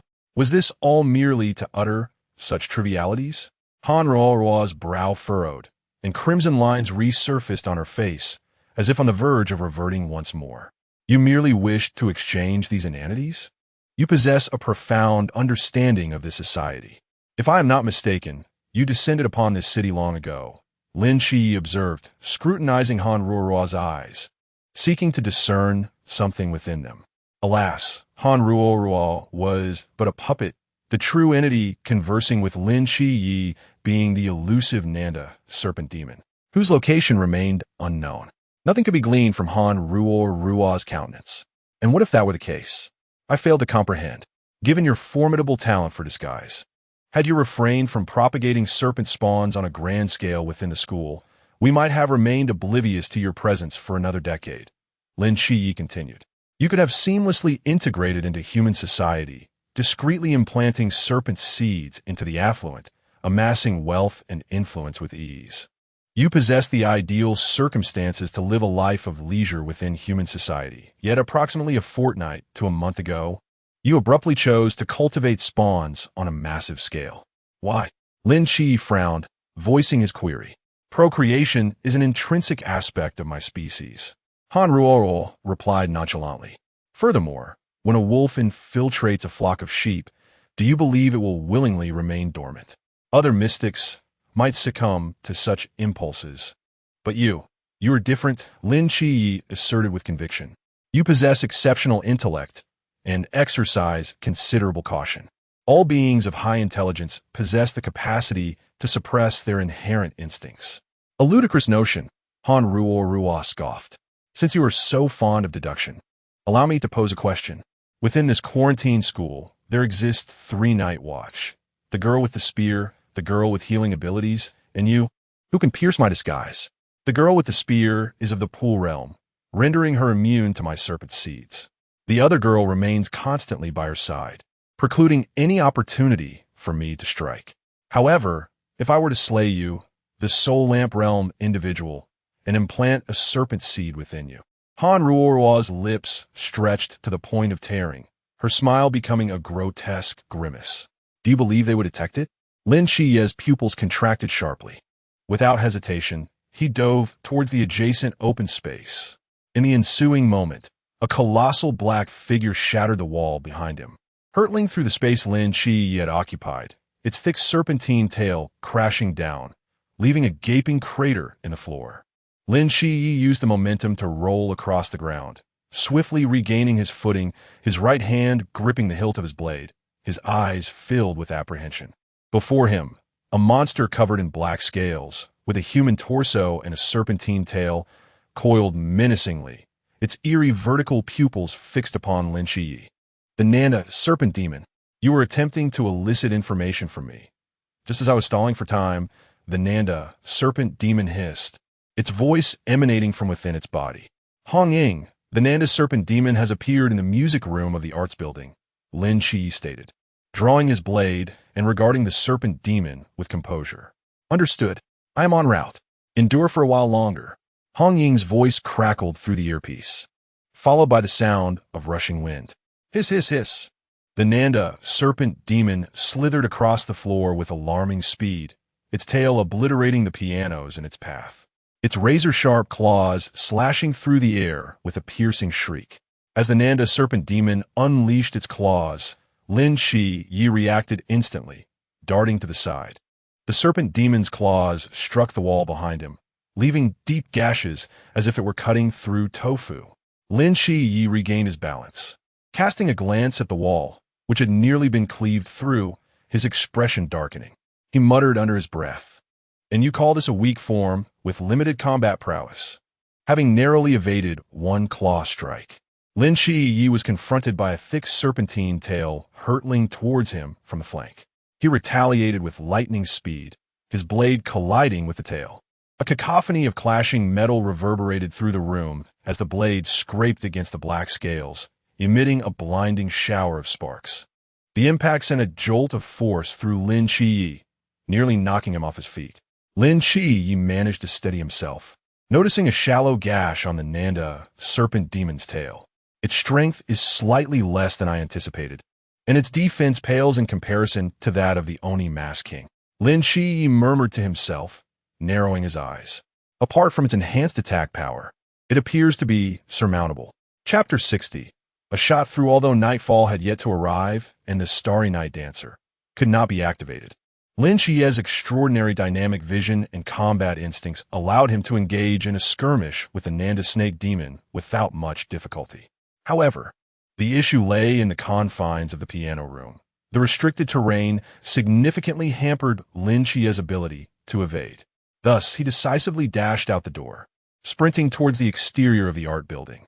As Lin Qiye bolted out, the Nanda snake demon violently crashed through the walls of the piano room, its elongated serpentine form swiftly slithering along the corridor, reaching directly above Lin Qiye in mere moments. With a sharp whoosh, the demon's claws descended menacingly towards Lin Qiye's neck. Yet, as if he possessed foresight, Lin Qiye executed a sudden roll forward, narrowly evading the lethal strike. Utilizing the momentum, he sprang upwards from the ground, gripping the hilt of his straight blade tightly. The blade angled upward as he thrust it accurately towards the demon's abdomen. This series of movements flowed seamlessly, as if he had choreographed the encounter beforehand. The Nanda snake's eyes narrowed as its serpentine body twisted rapidly, narrowly evading a fatal blow. Nevertheless, Lin Qiye's strike inflicted a deep gash upon its form. The demon let out a piercing shriek, coiling its body before lunging at Lin Qiye with its fearsome jaws. Reacting swiftly, Lin Qiye positioned his blade horizontally before him, but the demon's crushing bite was overpowering, clamping down on the blade with ferocious strength. Lifting its head to violently thrash Lin Qiye and send him flying. Lin Qiye's body shattered a glass pane before soaring out into the corridor, plummeting straight from the second floor. Fortunately, the ground below was adorned with lush greenery. In midair, he managed to grasp a tree branch. using its momentum to dissipate much of his fall before landing softly on the grass. Stabilizing himself with a slight stagger, Lin Qiye felt a twitch at the corner of his mouth. Although he had not sustained any grievous injuries, the pain was undeniably real. Meanwhile, the Nanda snake demon, having crashed through the window, leapt from his second floor, its sharp claws glinting ominously under the dark red sky, aiming directly at Lin Qiye. He swiftly retreated, evading the demon's descent, and, as if foreseeing its next move, lunged forward, his blade slicing towards the demon's neck with precision. A cacophony of clashing sounds erupted as Lin Qiye's blade met the demon's claws in a fierce exchange. Just as the demon prepared to counter, a blinding golden light erupted from Lin Qiye's eyes, surging with an overwhelming presence that momentarily disoriented the Nanda snake demon. In that fleeting instant, Lin Qiye struck with his blade, carving 2 crimson lines across the demon's chest. The demon recoiled with a painful howl, retreating several meters. Its serpentine gaze fixated on Lin Qiye, who had astonished it with his formidable combat prowess despite his seemingly modest cultivation level. The demon hesitated, weighing its options. Continuing the fight may lead to its demise, especially if the 2 other sentinels arrived. Yet, if it missed this opportunity, would it have another chance to escape? As it wrestled with its thoughts, a graceful figure darted towards them like an arrow, fiery rose flames igniting beneath her feet, her speed astonishing. Upon seeing her, a smile graced Lin Qiye's lips. The moment she appeared, the Nanda snake demon abandoned all hesitation, swiftly retreating into the art building, disappearing within moments as walls and rooms concealed its form. "Where is it?" Hong Ying, armed with a long spear, called out from a distance. "The classroom on the far left of the second floor." It opened a window to escape. Lin Qiye responded, keeping his senses keenly attuned to the demon's movements. "Understood." With a burst of inertia, Hong Ying crouched slightly before leaping into the air like a cannonball, flames blazing beneath her feet. In one powerful jump, she soared 3 stories high. In midair, she deftly retrieved her spear, a fiery explosion radiating from her as she hurled it forward, twisting in the air with her hair dancing in the wind. As the spear pointed towards the classroom, Hong Ying used the momentum to deliver a powerful kick to the spear's end, propelling it through the air like a lightning bolt, leaving scorched trails in its wake. Boom! In an instant, the crimson light pierced through the entire art building, creating a gaping hole with a 5-meter radius. The spear impaled the rapidly retreating Nanda snake demon, pinning it to the ground and creating a massive crater. Dust and debris filled the air. Lin Qiye stood beneath the art building, awestruck by the destruction wrought by a single shot. In this moment, he finally understood why the Nanda snake demon was rated as weak in the eyes of others. Hong Ying descended gracefully, approaching Lin Qiye with concern. "Qiye, are you hurt?" "And no," he stammered. "That's good." She patted his shoulder and walked towards the demon. "Let's go take a look. If all goes well, it should be dead." They arrived at the back of the art building, where they found the Nanda snake demon impaled in the enormous crater. Hong Ying stepped forward, withdrawing her spear and resting on her shoulder, giving the lifeless body a gentle kick. It's definitely dead," she confirmed with satisfaction, stretching her arms. "Finally done. I'm so tired. If only we had ended it like this sooner." She leisurely climbed out of the pit, brushing off the dust from her uniform. "Come on, Qiye. Sister will treat you to dinner," Hong Ying exclaimed cheerfully, recalling something. "After all, it's your first mission completed. We should celebrate, huh?" Taking a few steps away, she sensed something amiss and turned back, only to find Lin Qiye still standing in the vast crater. "What's wrong?" she asked, perplexed. Lin Qiye gazed down at the Nanda snake demon-esque corpse, his brow furrowing deeper. "Something's not right. What do you think those entities are?" "I'm not sure, but I surmise they'll haunt my nightmares for the next decade or so." "A decade? Do you genuinely believe we'll survive that long? What are you implying? What if these monstrosities aren't confined to our school, but are present throughout the entirety of Great Xia, like a zombie outbreak in a movie?" "Precisely. That's what I mean." "Nonsense. Lin Qiye stated earlier that they only appeared in our school, and will be safe once we're rescued." "Lin Qiye? Who exactly is he?" The expansive auditorium was now half filled, with students rescued from the senior year building gathered there. The sole entrance to the auditorium was guarded by the Axe Squad, presumably the safest location. At that moment, the auditorium was filled with cries, consolations, discussions, and arguments. Despite ongoing efforts to maintain order, the cacophony persisted, and Xingyu sat quietly behind the door, eyes closed, lost in thought. Tap, tap, tap. 3 consecutive knocks echoed. 2 long and 1 short. The Axe Squad members near the door perked up, hastily removing the barricades. Lin Qiye had returned, and Xingyu opened his eyes and turned to face the door. Lin Qiye entered the auditorium, panting heavily, as if he had just run an 800-meter race, drenched in sweat. How'd it go? Have the other students been evacuated? And Xingyu asked, rising to his feet. They're all gone. I ran through half the school, and I didn't see any other students besides you. Damn, I'm exhausted. Lin Qiye slumped onto a chair, wiping the sweat from his brow. That's good. And Xingyu nodded. I have to tell you, when I ran to the playground, I heard a massive explosion coming from the art building, like a building collapsing. Lin Qiye said urgently. That exaggerated? They must have located the monster's true form and are engaged in combat. And Xingyu surmised, tilting his head back and sighing. If I didn't have to continue the search and rescue, I would have gone to witness it myself. Best to keep your distance from a battle of deities. Indeed. What was the name of Lin Qiye's organization again? And Xingyu inquired, as if struck by a thought. Nightwatch. As soon as he said it, Lin Qiye covered his mouth, then reconsidered and lowered his hand. Never mind. It doesn't matter if I tell you. Everyone here will have their memories wiped anyway. Wiped memories? Yes, they possess a device capable of erasing memories on a large scale. After all, too many people saw the monsters this time.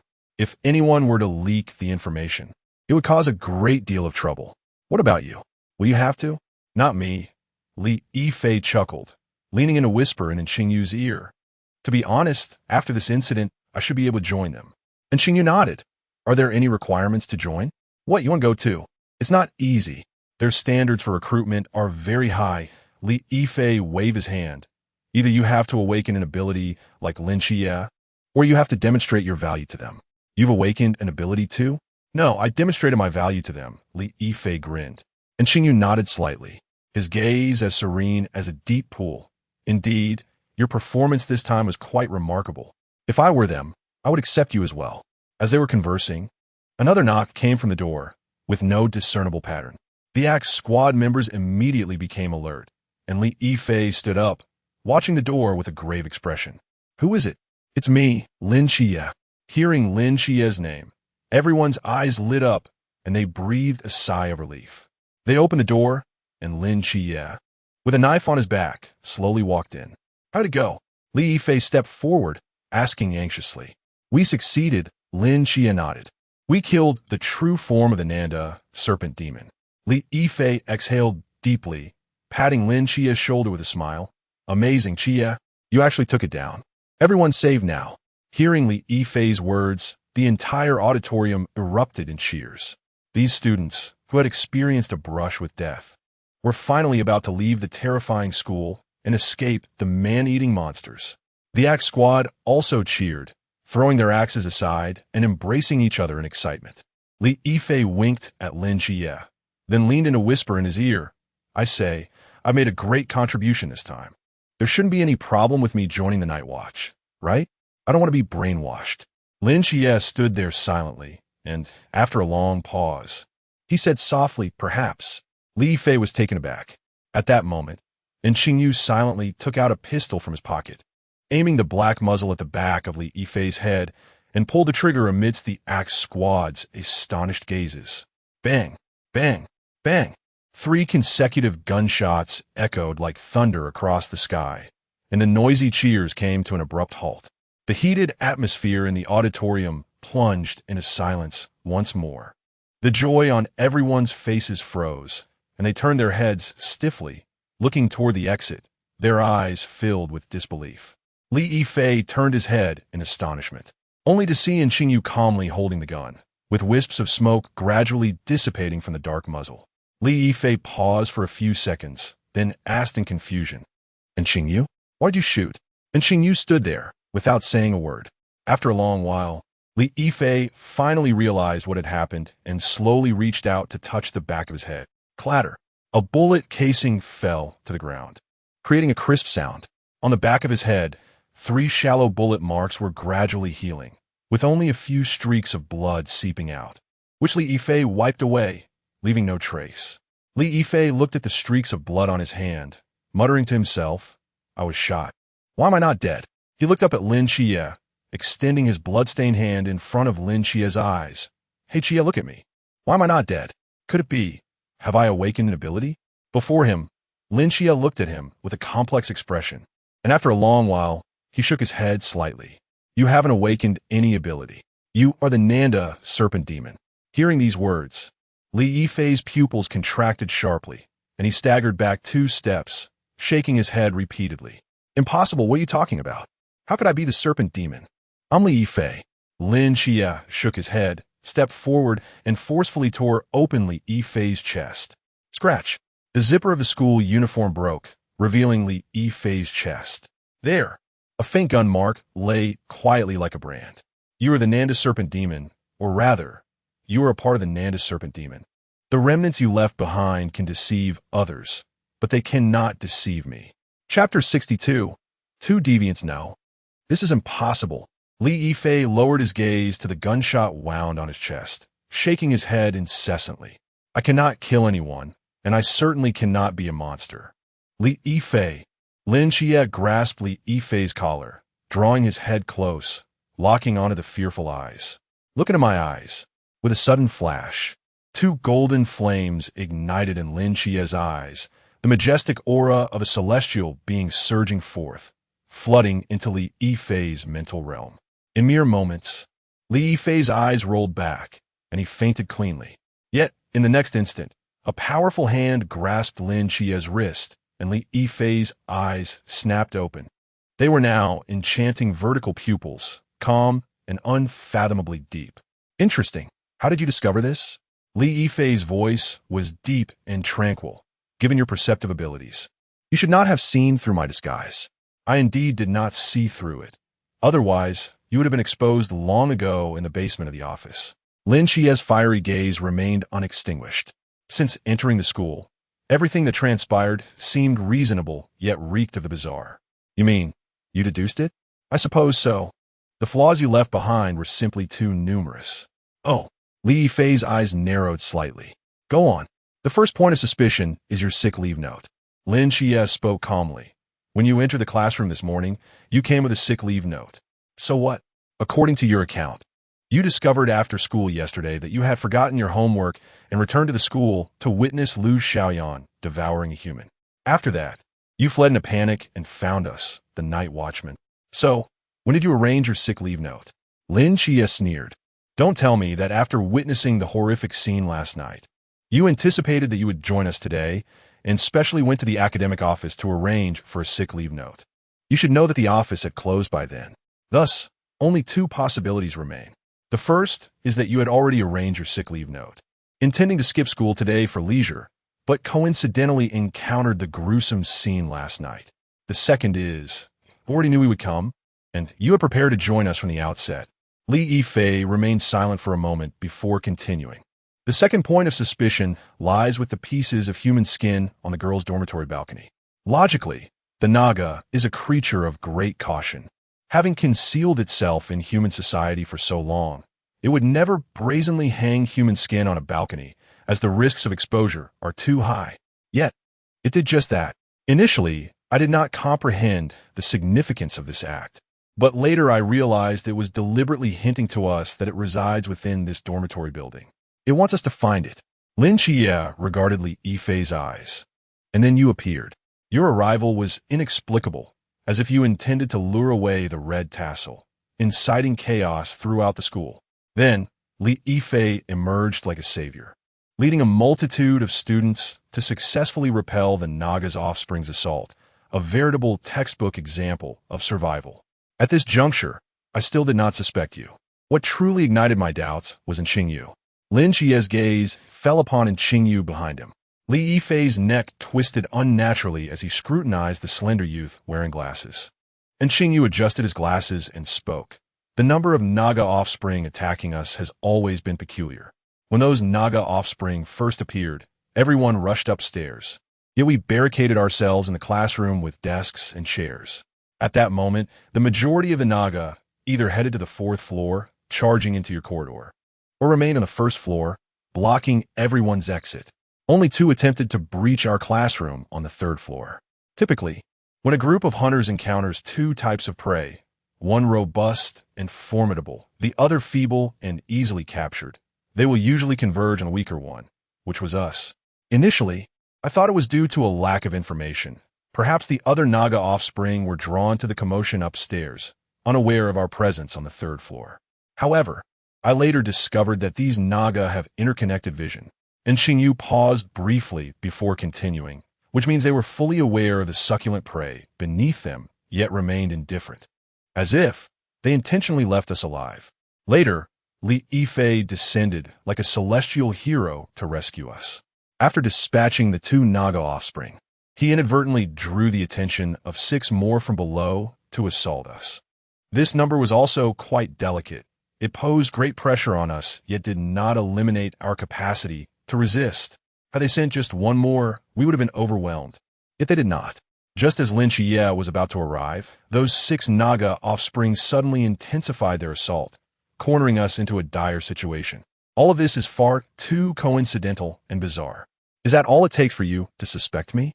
Lin Qiye furrowed his brow tightly. No. What truly raised my suspicions was the behavior of the Naga offspring cutting your thick rope. And Xingyu shook his head. When you were descending, the 2 Naga did not witness this scene.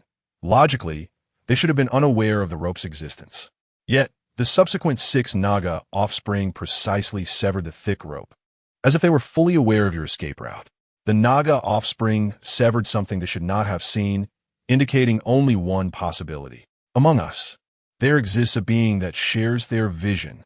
And Xingyu shrugged. Of course, at that time, I had little understanding of the Naga, and the subsequent conclusions were drawn only after exchanging information with Lin Qiye.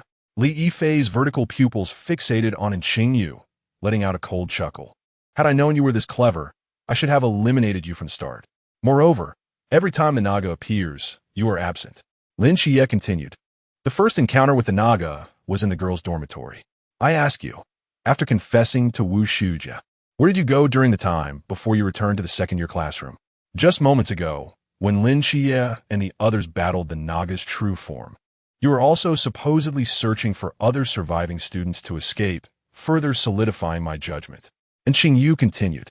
Lin Qiye glanced at Xingyu, then turned to Lin Qiye, letting out a self-deprecating laugh. How'd I end up encountering you 2 deviants? Chapter 63. The truth. Subsequently, I venture to formulate a remarkably audacious hypothesis, weaving together all that I had come to know. Lin Qiye continued. The Nantawa serpent demon arrived in this world far earlier than we ever imagined. He fixed his gaze upon Lin Qiye's eyes. After its arrival, endowed with extraordinary intelligence and formidable camouflage abilities, it swiftly grasped the operational principles of society. In a similar vein, it became aware of the existence of the Nightwatchers, its innate wariness compelling it to remain concealed within human society. Throughout this protracted period, in its quest for flawless disguise, it subconsciously nurtured a second persona, named Lin Qiye.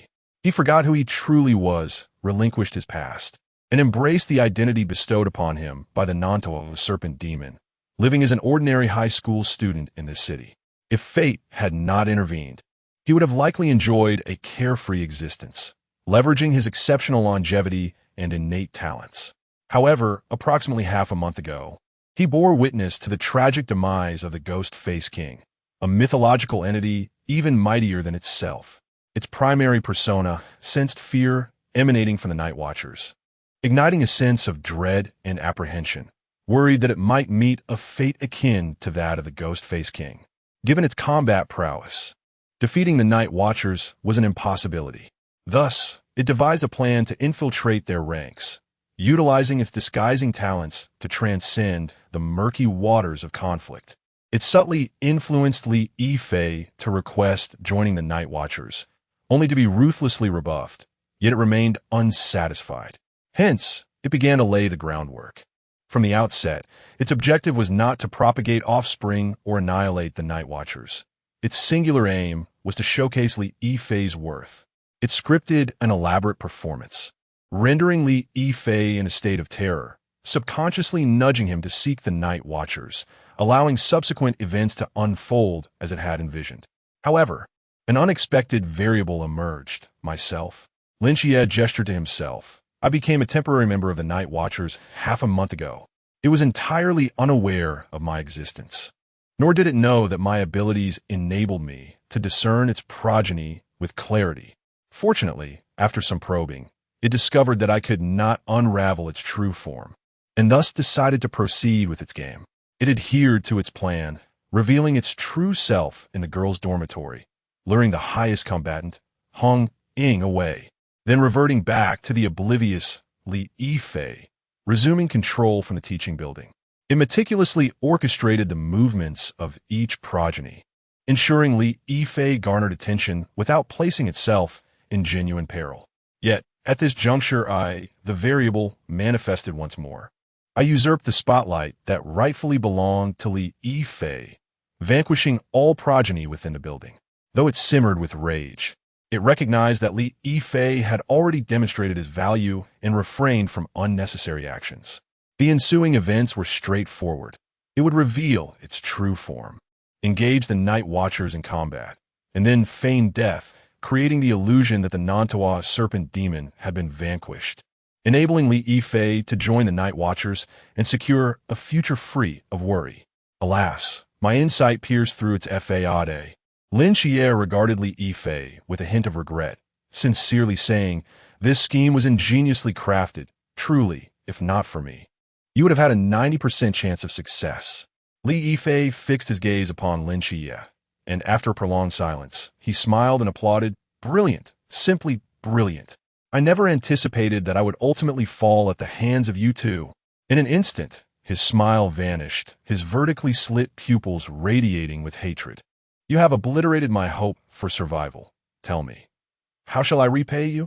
Lin Qiye's body swelled rapidly, his skin sprouting black scales, transforming him into a monstrous being with a human torso and serpent tail. The next moment, a piercing scream reverberated throughout the auditorium. Hundreds of students, witnessing the Nantawa serpent demon in such close proximity, were rendered irrational with fear, and the sole exit was blocked by the serpent's form, forcing them to shriek and retreat to the farthest corner of the hall. Meanwhile, Xingyu had already fled to safety at the onset of Lin Qiye's transformation, his eyes fixated on the Nantawa serpent demon, brimming with excitement and insatiable curiosity. The Nantawa serpent demon seemed to zero in on Lin Qiye, its claws slicing through the air, aimed directly at Lin Qiye's neck. Lin Qiye regarded it with a bemused expression, extending his right hand behind him. With a soft sound, his blade was drawn. Clang! The sound of their clash echoed within the grand hall, the serpent's vertical pupils narrowing in shock. This time, Lin Qiye wielded the blade with a single hand, effortlessly parrying its assault. "Apologies, but now you can no longer dominate me." Lin Qiye turned his gaze towards the dimming sky outside the door. Night had fallen. In the twilight, he possessed quintuple the strength and speed he usually wielded. The Nantawa serpent demon was no longer his adversary. With a swift motion, Lin Qiye's blade deftly disarmed the demoness claws, his wrist flicking as the blade gleamed. For successive strikes landed upon the serpent's arm, eliciting a shriek as it recoiled, roaring in anger at Lin Qiye. In a flash, Lin Qiye appeared before it, the serpent's claws swiping through the air in a frenzy, yet all were effortlessly deflected by Lin Qiye's single-handed defense. His eyes narrowed slightly. "You are too slow." In the next moment, his blade's velocity surged, leaving behind a blur in the air, forming an impenetrable wall of blue light before the Nantawa serpent demon. As Lin Qiye unleashed his speed, the serpent struggled to defend itself, wounds gaping across its body, and soon, most of its black scales lay shattered, leaving it in a pitiful state. Even as it leveraged its crawling agility along the edges of various walls, Lin Qiye pursued it with the grace of a specter. Always in close proximity, the serpent's cries grew increasingly anguished, its eyes filled with boundless malice as it glared at the youth before it. In this encounter, it was mercilessly outmatched, both in intellect and combat prowess. Lin Qiye, expressionless, continued to strike, akin to an artist meticulously refining a masterpiece. Once the Nantawa serpent demon had nearly lost all capacity for resistance, a glint of golden light flashed in Lin Qiye's eyes as he shifted. The blade carved a straight trajectory through the air. Lin Qiye's form materialized behind the Nantawa serpent demon, and with a swift motion, the blade returned to its sheath.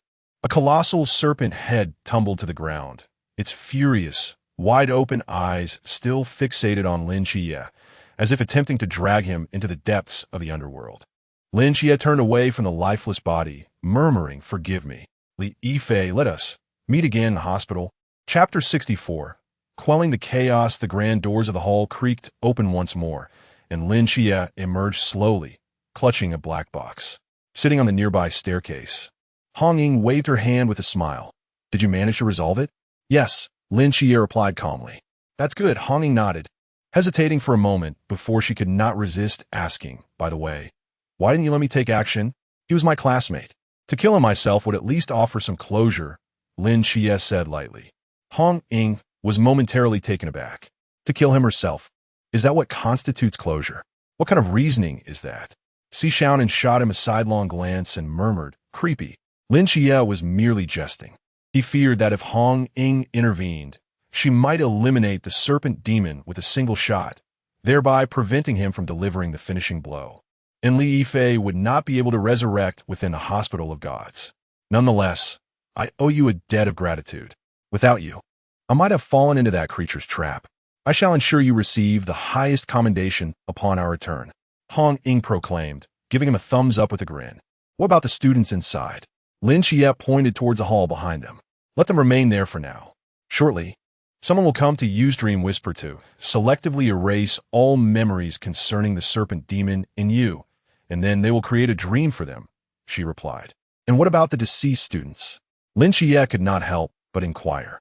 "Moreover, you demolished an entire building. That falls outside our purview. A specialized department will manage it, providing plausible explanations, perhaps a lab explosion, a massive fire, a terrorist attack, or even an alien invasion. Are you certain the last one is plausible? More so than mythological beings descending from the heavens." "True enough." Hong Ying pursed her lips and lowered her gaze slightly. "Still, too many students have perished. It's all my fault." "Sister Hong Ying, how can you blame yourself? The majority of the students had already been implanted with the serpent seed before they died. If it weren't for you, the casualties would have been even greater," Si Xiaonan consoled her, casting a glance at Lin Qiye and adding quietly, "And you, though I am reluctant to admit it, you are indeed quite formidable." Lin Qiye. "By the way, I recently met a remarkably intelligent individual who seems quite intrigued by mythological creatures. Could we consider inducting him into the Night Watch?" Lin Qiye recalled a request made by Qingyu in the Grand Hall and turned to Hong Ying. Hong Ying pondered for a moment before responding thoughtfully.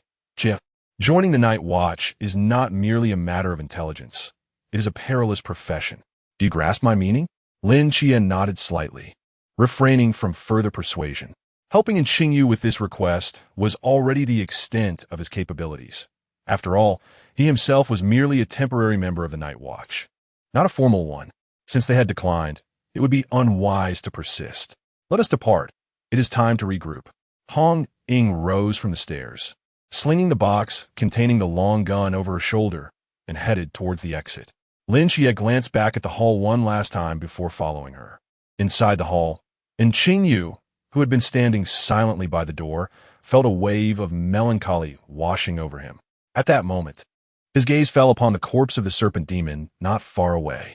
After a prolonged moment of contemplation, as if he had made a resolution, a spark of determination ignited in his eyes. Outside the school gates, beside a black van, two men leaned against the car door, quietly observing the tranquil campus. One of them received a message through his earpiece. Chenmai raised his eyebrows slightly. "It's finished. They are coming out." Wu Xiangnan's expression darkened. "Why did she only tell you and not me? I am the team leader. I'm the vice captain." "That's because you always oppose Hong Ying. I am merely following protocol." "You are too rigid. Chunmai shook his head, a hint of a smile creeping onto his lips. Thus, Hong Ying is closer to me. That is not the same as a child being closer to their father or mother. Your tone is rather peculiar. Wu Xiangnan rolled her eyes. Essentially the same. They fell into silence for a moment before Chunmai spoke again. I heard Lin Qiye performed exceptionally well this time. Indeed. What do you think? Now that he has successfully completed a mission, should we do something to acknowledge it? Such as? Perhaps a banner, or we could bake him a cake upon our return. Wu Xiangnan sighed. What's wrong? You resemble a parent eagerly awaiting their top-performing child to return home from school, practically wearing pride on your face. Is that so? I feel quite pleased. At that moment, when Chima, seated in the driver's seat, could not help but roll down the window and quip, "You two are overdoing it, completing a mission and picking them up shouldn't be such a spectacle. What about Lin Qiye? Unknown. He has always been elusive." Well, as they bantered, three figures gradually emerged from the school gates. From a distance, Hong Ying spotted the two men by the van and joyfully leaped up to wave at them. Si Xiaonan considered for a moment, then stealthily wiped the blood from Lin Qiye on her face, resembling a painted cat. She strutted with her head held high, as if declaring, "I did not slack off." Lin Qiye, carrying the black box, was drenched in blood, rendering his uniform nearly unrecognizable. He squinted slightly at the path ahead, a faint smile gracing his lips. "Are you injured?" Chunmai inquired as Lin Qiye approached. "No." Lin Qiye shook his head. "How do you feel?" "Well," Lin Qiye contemplated. "It was simpler than I had anticipated." Chunmai chuckled and nodded slightly. "All right, let us get in the car. It's time to head back." "Captain, why don't you ask me how I did?" Hong Ying pouted, hands on her hips. "You?" Wu Xiangnan shot her a glance.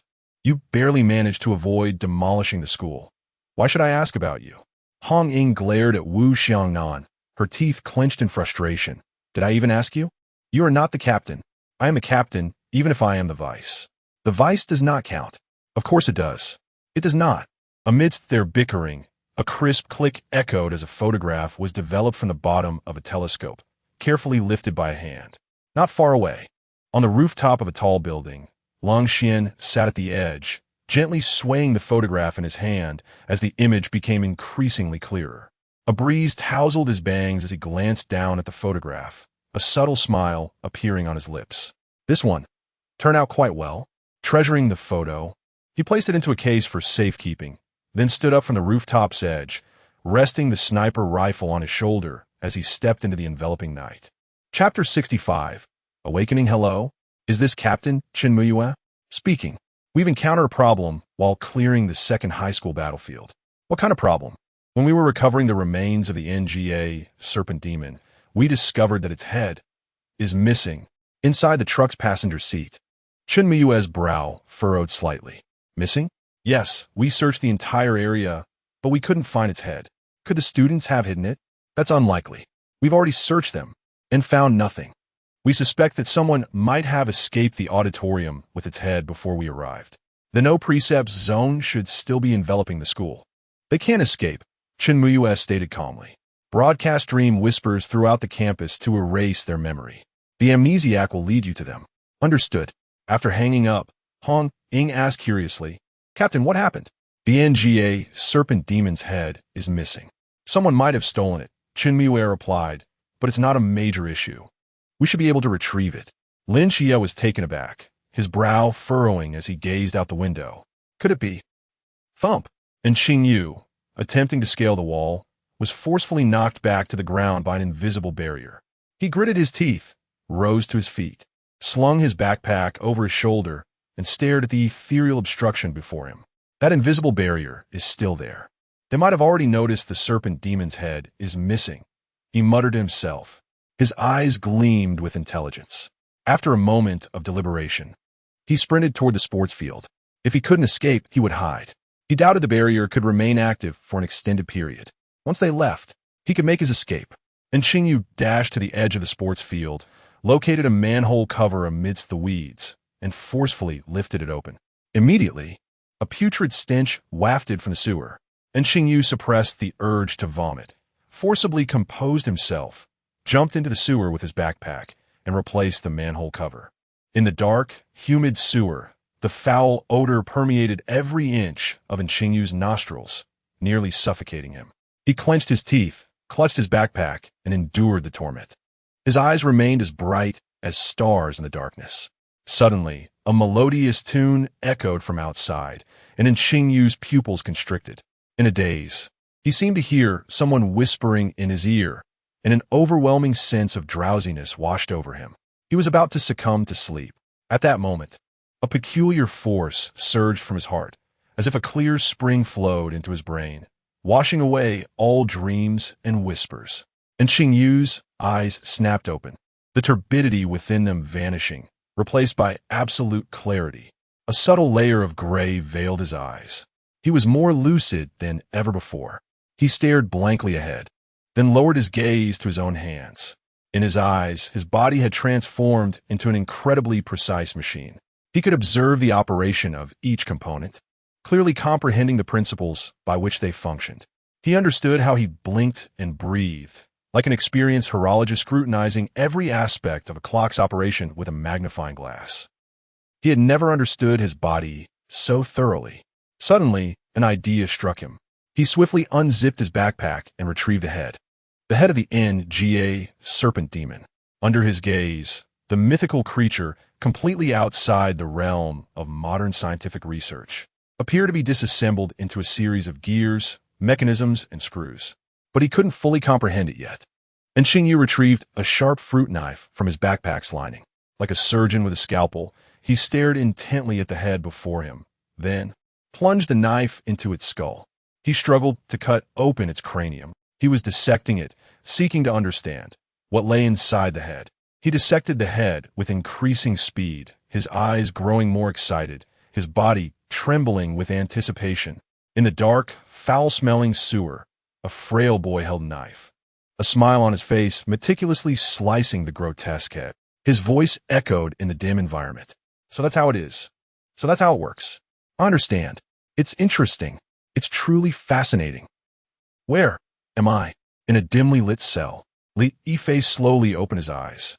He looked around in confusion, and as he prepared to stand, fragmented memories flooded his mind like a tidal wave. He cried out in pain and stumbled to the ground.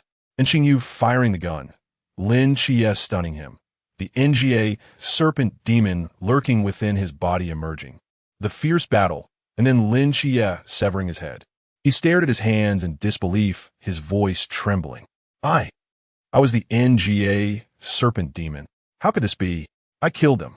He envisioned the students slaughtered by the serpent demon's offspring. The blood-soaked ground seared into his mind, gradually transforming into his nightmare. No. He knelt on the ground, his face contorted, groaning in agony. In an instant, his eyes transformed into eerie vertical pupils, as if he had become a different person, standing up expressionlessly. Weak, useless garbage. One of the Lin Qiye serpent demon's arms grew scales, and it gripped the bars before it, attempting to twist them apart. Immediately, a series of arcane runes appeared on the surface of the cell, and a terrifying repulsive force hurled the Lin Qiye serpent demon away. It crashed heavily against the opposite wall of the cell, then collapsed to the ground. The Lin Qiye serpent demon stared at the bars before it, its tongue flicking, its eyes icy. The moment it touched the bars, fragmented information about the cell had flooded its mind. It didn't know where it was, but it knew. Its life and death were in the hands of one person. That person was the master of this place. As the Lin Qiye serpent demon pondered, steady footsteps echoed from the other side of the corridor. Its pupils constricted, and it quickly crawled to the bars, peering in that direction. In the dim corridor, a figure became increasingly distinct. It was a young man in a white coat, his hands in his pockets. The moment the Lin Qiye serpent demon saw his face, its body shuddered. It's you. Lin Qiye walked up to it expressionlessly, raising his eyebrows. Surprised? Unexpected? Chapter 66. The first caregiver, the Nanda serpent demon, lurked quietly behind the enclosure, observing him. Lin Qiye narrowed his eyes, standing outside the fence, equally fixated on the Nanda serpent demon's gaze. Before him, a familiar panel unfolded. Sinner, Nanda's serpent demon choice. As the mythical being you have personally slain, you possess the authority to dictate its soul's fate. Option 1. Annihilate its soul, ensuring its complete eradication from existence. Option 2. Allow it to attain a loyalty value of 60, enabling you to employ it as a caregiver in the hospital, where it can tend to patients while providing a degree of protection for you. Current loyalty value, 0.85. Upon reading this information, Lin Qiye's brow slightly raised. This task differed from the last. If memory served him correctly, the previous caregiver's criterion was based on fear, whereas this time it hinged on loyalty. This indicated that the hospital's standards for caregivers varied across different mythical beings. Furthermore, the loyalty value was bifurcated into two parts. One was 0, and the other was 85. If Lin Qiye's conjecture was accurate, this division stemmed from the Nanda, serpent demon's essence, being split into two distinct consciousnesses. The first value originated from the Nanda, serpent demon itself, while the second stemmed from Lin Qiye's independent consciousness. I believe you are aware of your fate. Lin Qiye spoke slowly after a pause. Kill me, and Lin Qiye shall perish as well. The Nanda serpent demon fixed its gaze on Lin Qiye. Oh, Lin Qiye replied with a faint smile. Do you think I would be concerned for his well-being? Indeed, should he die, Lin Qiye would be troubled for a time, but that would be the extent of it. Their relationship wasn't profound enough for such sentiments, as you ought to know. The Nanda serpent demon fell into silence, having observed everything from the shadows. It was acutely aware of Lin Qiye's every action.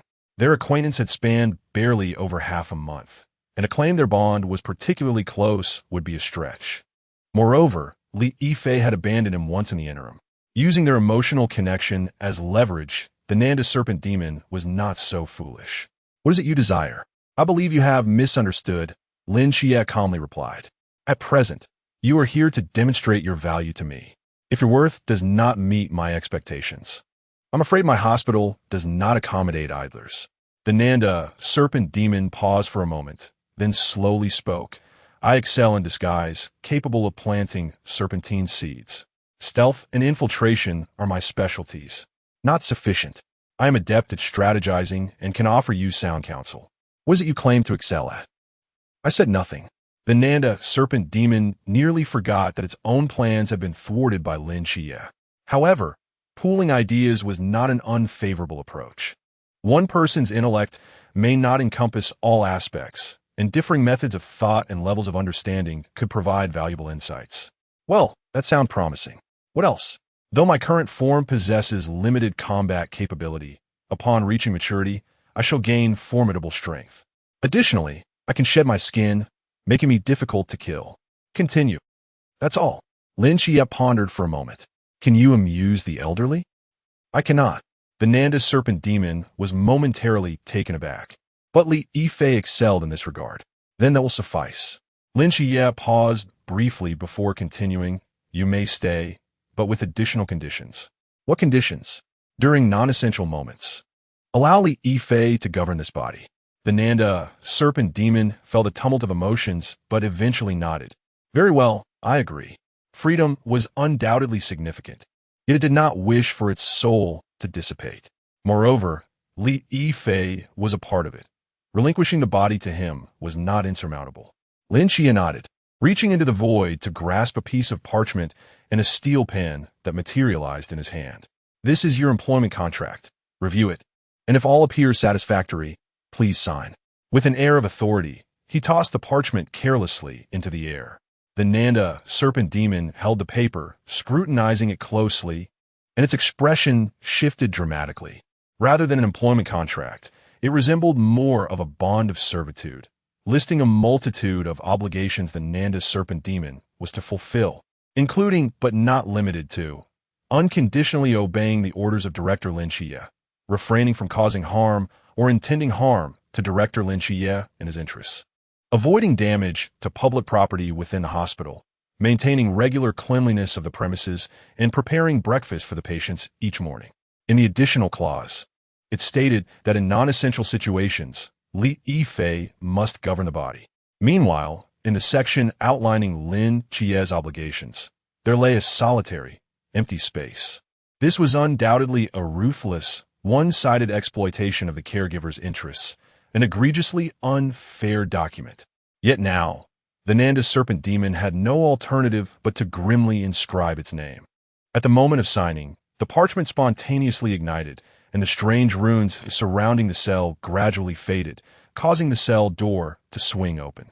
Simultaneously, the Nanda serpent demon's form swiftly reverted to human shape, adorned with a blue caregiver's uniform, which bore a black nameplate on the chest.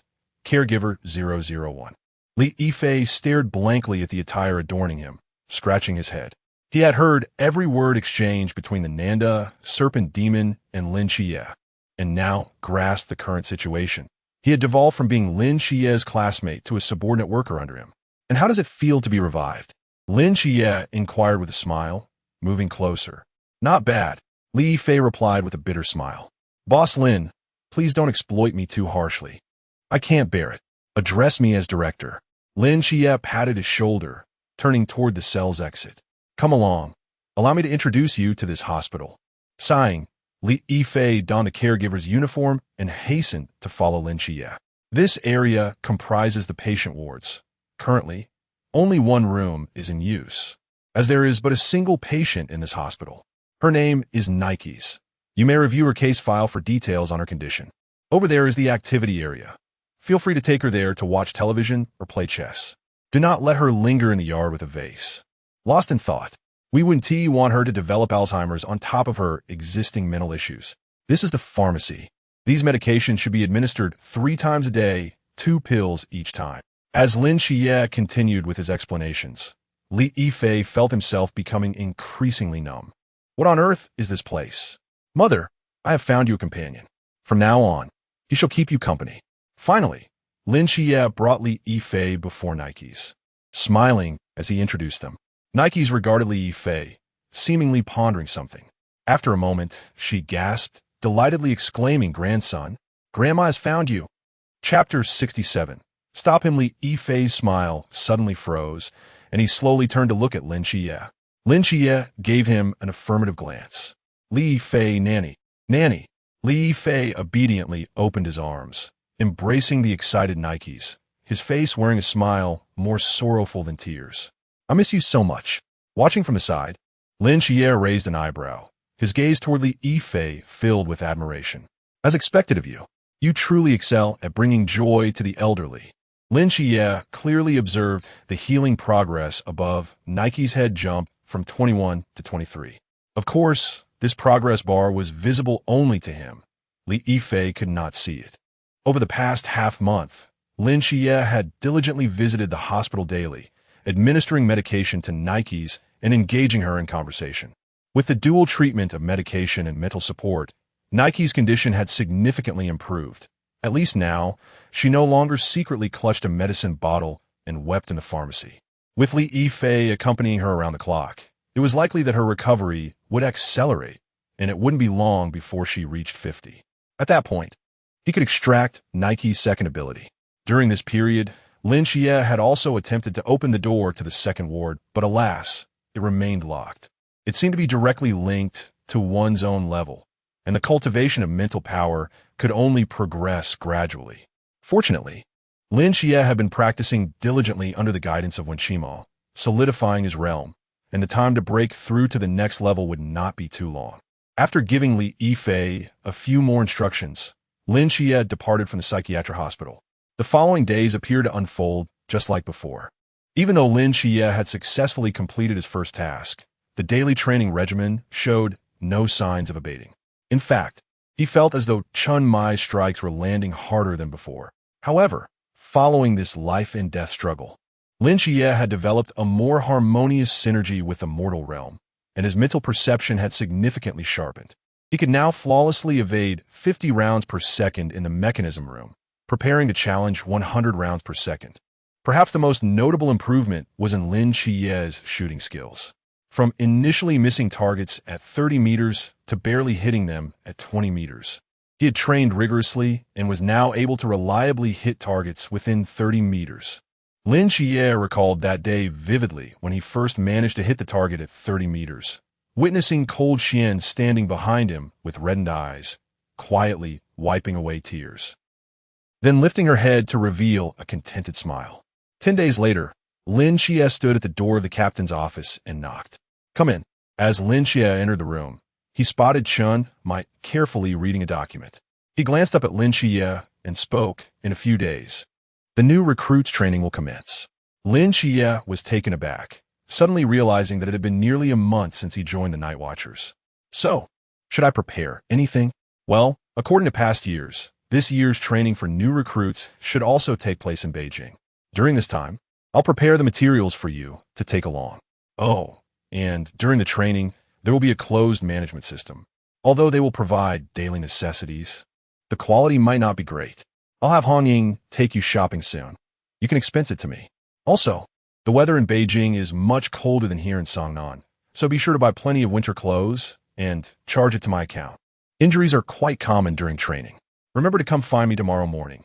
I'll give you some medicine that works much better than what's available on the market. Chun Mai meticulously noted down each point, even detailing which train berth would be the most comfortable. By the time Chun Mai closed his notebook, over half an hour had passed. Did you remember everything I just said?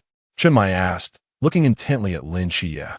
Lin Qiye nodded earnestly. Yes, I've noted it all. Good. Chun Mai seemed to recall something else. You should buy your train ticket to Beijing early.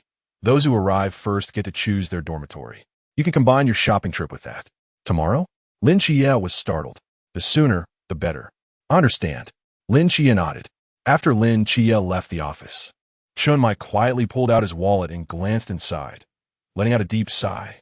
That afternoon, Hong Ying and Si Xiaonan accompanied Lin Qiye, exploring every corner of Songnan City, making up for all the places Lin Qiye had never visited in his life. Wow, Xiaonan, that Peppa Pig bedspread is so beautiful. Should we buy one for Qiye? Sure, let's do it. That pink suitcase is amazing too. Should we get one? Absolutely. Xiaonan, look at this snow-white backpack. Isn't it fabulous? Of course. Wow, look at that little dress. It's so lovely. Let's buy it. Shar sobi. Lin Qiye quickly covered Si Xiaonan's mouth, solemnly stating, Sister Hong Ying, I believe, that wouldn't suit me. With a regretful expression, Hong Ying set down the backless dress she was holding and sighed, Indeed, you're a boy. Wearing a dress isn't quite right. Immediately after, she picked up a nearby sexy camisole, her eyes sparkling as she turned to Lin Qiye. Then let's buy this. Lin Qiye. It wasn't until evening that Lin Qiye returned to his room, burdened with numerous bags. Gazing at the colorful array spread across the floor, he sat down with a wry smile that grew brighter. As he laughed, a faint sorrow flickered in his eyes. He looked out the window, where the hazy moonlight fell upon the earth. Am I really leaving? The next morning, at the train station entrance, Lin Qiye stood before the station, dragging 2 large suitcases with members of Team 136 behind him. Have you packed everything? Wu Xiaonan asked first. All set. Qiye, remember to use the sunscreen, hair removal cream, and body lotion I bought for you, Hong Ying said, her eyes glistening with tears as she stood at the front, reluctant to part ways. I'll use them. Don't worry, Lin Qiye replied, a hint of helplessness in his tone. Qiye. Chun Mai stepped forward, his expression grave. Beijing is not like Songnan. It's too far away. Moreover, there are inherent inequalities in training. If this were Songnan, we could storm in with knives and demand justice for you. But in Beijing, you'll have to rely on yourself. Don't worry, I can take care of myself, Lin Qiye replied earnestly. He slightly bowed to everyone. I'm leaving now. Standing up, he waved to the crowd and walked into the train station with his 2 suitcases. As they watched his departing figure, a heavy feeling settled in their hearts. Just then, Chun Mai's phone rang unexpectedly. Hello? What? Chun Mai shot up, pointing at Lin Qiye. Damn it, stop that kid. The others turned back in confusion. Uncertain of what has prompted the higher-ups, they have unexpectedly scheduled the new recruits training in Songnan. Quick, stop him. Once he enters the station, the ticket cannot be refunded. Chapter 68. A meeting of fates in the training office of the Night Watchman in Beijing. Yuan Gang stared incredulously at the documents in his hands. What? This year's new recruits will train in Songnan? Where's Songnan? Before him, the man lounging lazily in a recliner behind the desk stretched and squinted as he sat up. A cross-shaped scar adorned his forehead. He was Xiaopinga, the captain of the Night Watchman's Team 006 stationed in Beijing. It's a small city in the southeastern region, adjacent to Huaihai City, Xiaopinga replied after a moment's thought. But Haven T previous training sessions always been held in Beijing. Why the sudden change to Tsangnan this year? Yuan Gang frowned. Who knows what the higher-ups are thinking? Xiao Pinga stood, poured himself a cup of hot water, and leisurely reclined back. Oh no. You just need to carry out orders. You are the vice captain of our team 006 and the chief instructor for the recruits over the years. Is it so difficult to adapt to a new environment? Of course not. Yuan Gang shook his head repeatedly. I just can't understand why the location changed so abruptly. The facilities and equipment here are ready-made. Why go through the trouble of transporting everything to Tsangnan? Isn't that just creating unnecessary work? The higher-ups must have their reasons for this decision. We only need to follow orders and not question what's beyond our purview. No more inquiries. All right. Yuan Gang sighed. With the efficiency of the logistics department, they can set up a complete training base in Tsangnan before dawn tomorrow. You should gather your team and prepare to depart. Xiaoping sipped his tea. Understood. Yuan Gang pondered for a moment and continued. While I'm away from Beijing, Captain, can you ensure everything remains in order and avoid any mishaps? Whoosh! A slipper flew from behind the desk, and Yuan Gang swiftly dodged to the side. Xiaoping's voice erupted from behind the desk, cursing. Hey, Yuan Gang, who do you think you're looking down on? I'm the captain of the team stationed in Beijing. Do you think I'm just loafing around? Yuan Gang chuckled and tossed Xiao Pinga's slipper out the window before swaggering out of the office. Xiao Pinga continued to curse. In a luxurious club in Guangshan City, a plump young man in a bathrobe lay on a sofa, astonished as he looked at the notice in his hand. Tsangnan? What kind of place is that? Behind the door of the VIP room, 5 formidable bodyguards stood expressionless. In front of them, a bespectacled butler slightly bowed and replied gently, Young master, Tsangnan is a small city in the southeast. Wasn't everything held in Beijing before? It seems there has been a policy change this year. Your travel plans will need to be adjusted. I will arrange it immediately. The young man contemplated placing the grapes back into the bowl. With a wave of his hand, he declared, Book me a flight for tomorrow. I'm leaving. The butler hesitated. Young master, isn't that a bit hasty for tomorrow? Don't worry about accommodations. We've arranged the best lodgings with the night watchman. They will accommodate us. It's too dull in Guangshan. I want to meet some new friends. You should try to speak Mandarin when you get there. Otherwise, they might not understand you. Mandarin? The young man pondered, realizing, indeed, if there's a language barrier. I might not make any real friends. He then waved off the young woman, massaging his feet. All right, you can go rest. After all these years, I've had enough of this indulgence. It's time for a change. He stood, stretched, and his flesh jiggled slightly. Tsangnan, here I come. On Mount Jihua, the sound of Buddhist chants lingered in the air, and sandalwood incense wafted gently. An elderly monk in a robe strolled through the wooden corridor, turning the beads in his hand, his gaze as tranquil as still water. At last, he paused before the door of a meditation room.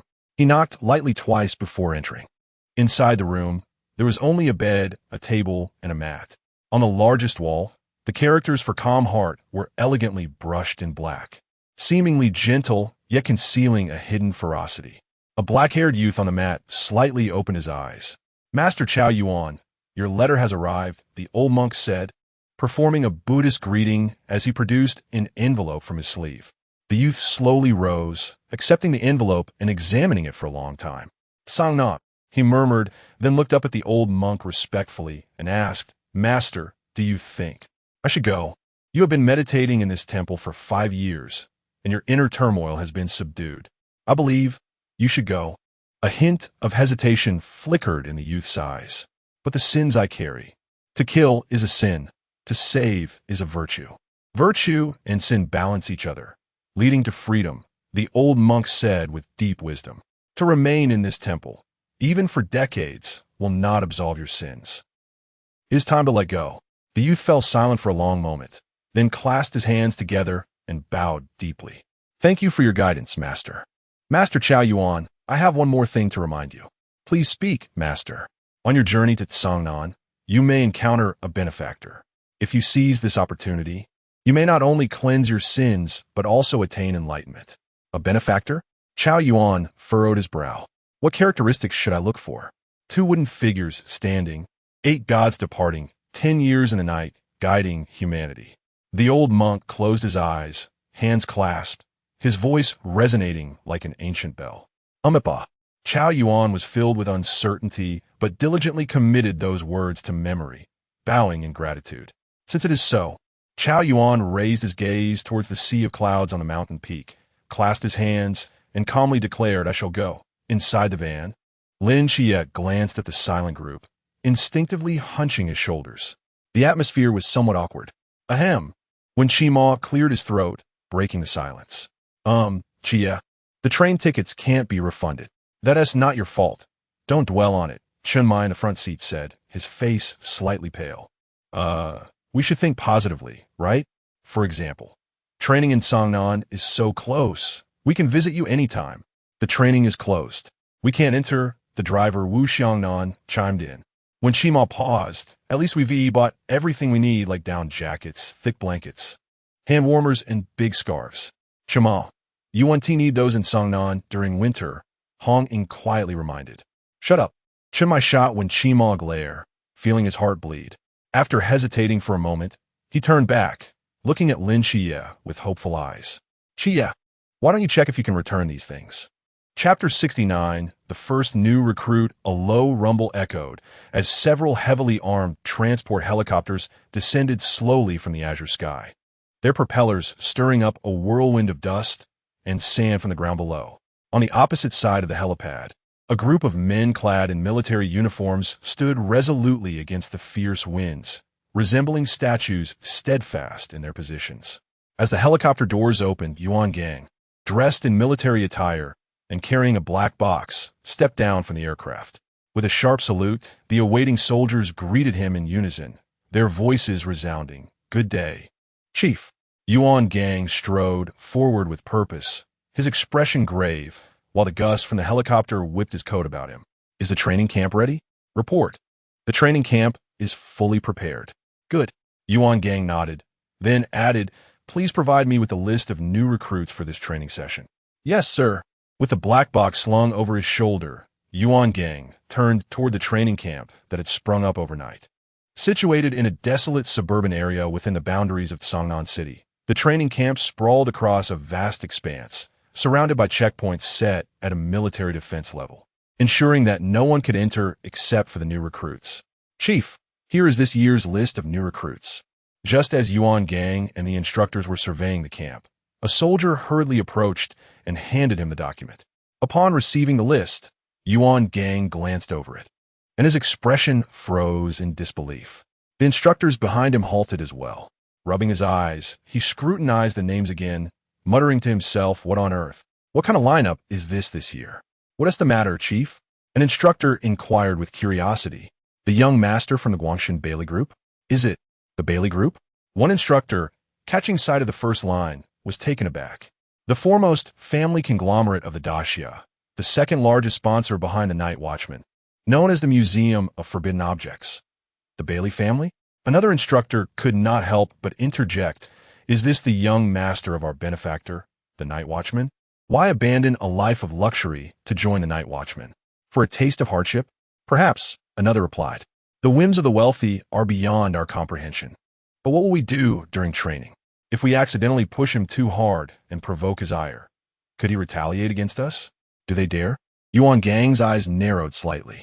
The Night Watchmen are a national organization. While the Bailey family has indeed provided substantial funding, the Night Watchmen are not their private garden. Once they arrive at our training camp, all are equal. We shall train them rigorously, and if anything goes awry, I shall bear the responsibility. Yes, sir. The instructors nodded solemnly. Yuan Gang's gaze fell once more upon the list in his hands. Astonishingly, a divine agent had emerged in this cohort. A divine agent? Which deity? Yuan Gang squinted at the sky, contemplating. Code 003, Archangel Michael. An archangel. When did an agent of an archangel emerge?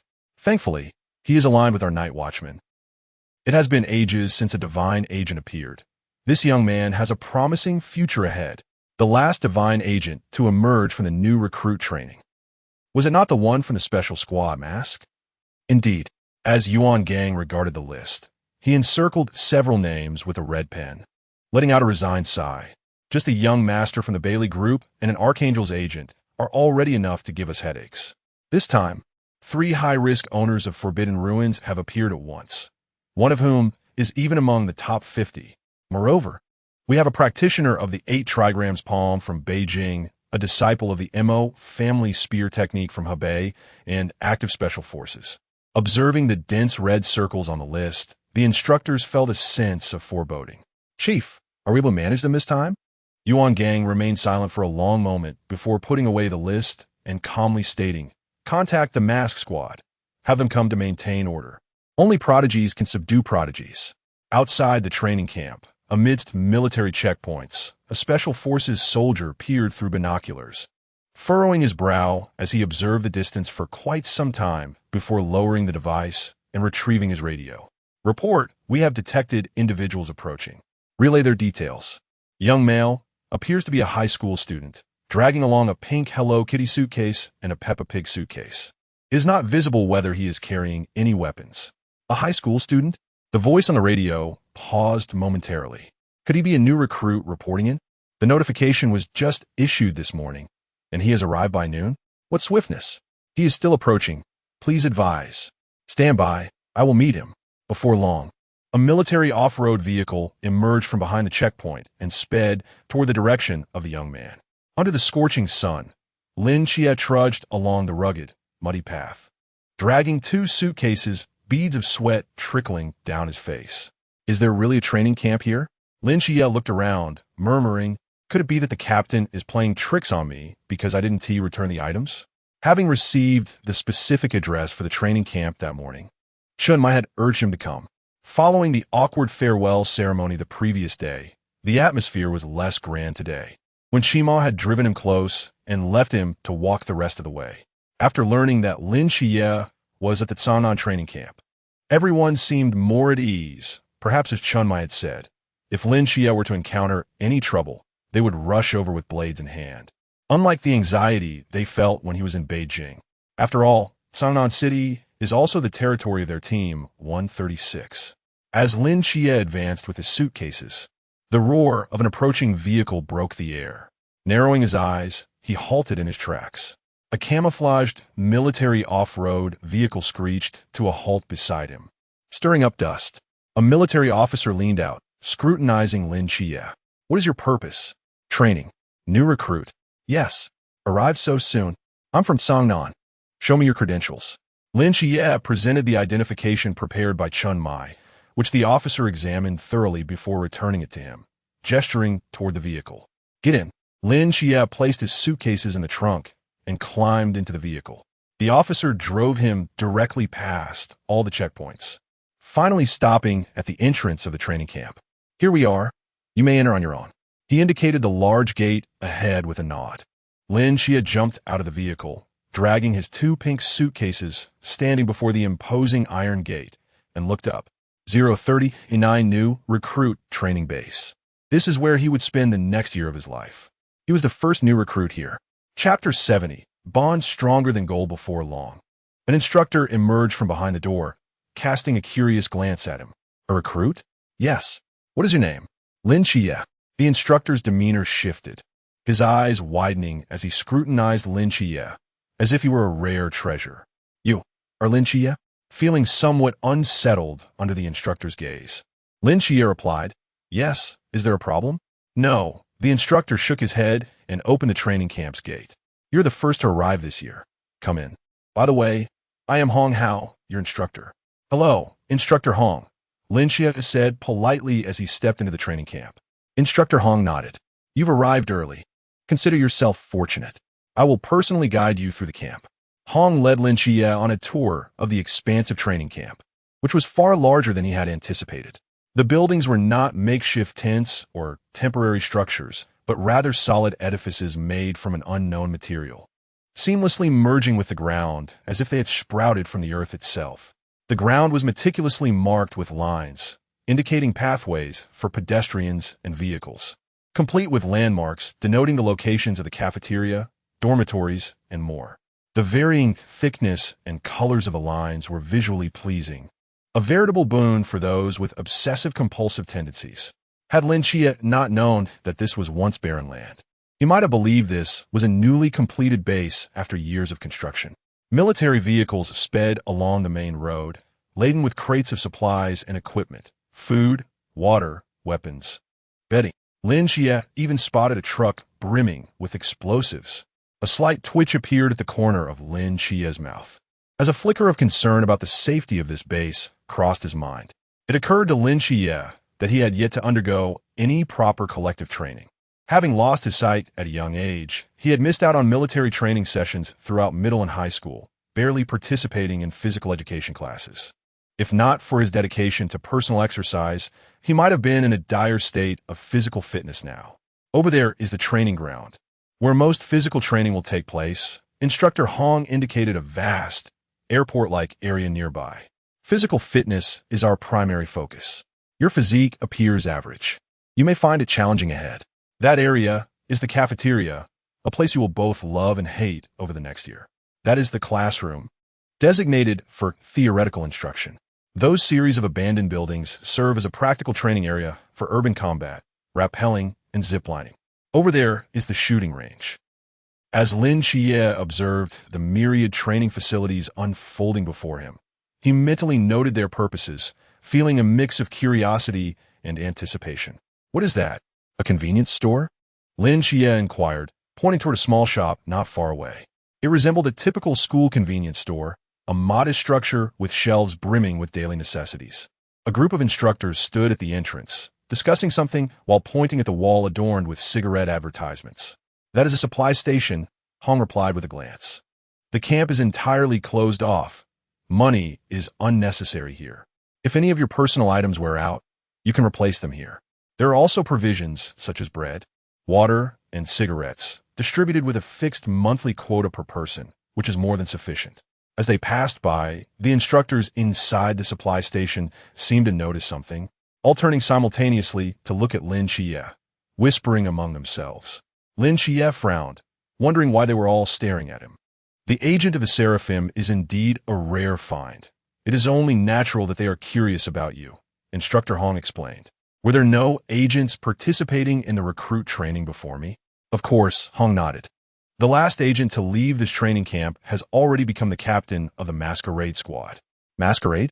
Lin Qiye paused, recalling that when Qima had mentioned this special squad's exploits. Which deity's agent is he? That you will discover in a couple of days. Instructor Hong smiled faintly. Withholding an answer, Hong led Lin Qiye to a densely constructed area, stating, "This is the dormitory zone, all double rooms. Since you're the first to arrive, feel free to choose." Lin Qiye nodded and wandered around the vicinity of the dormitory building, selecting a room facing south, which boasted the best lighting and comfort. Good choice.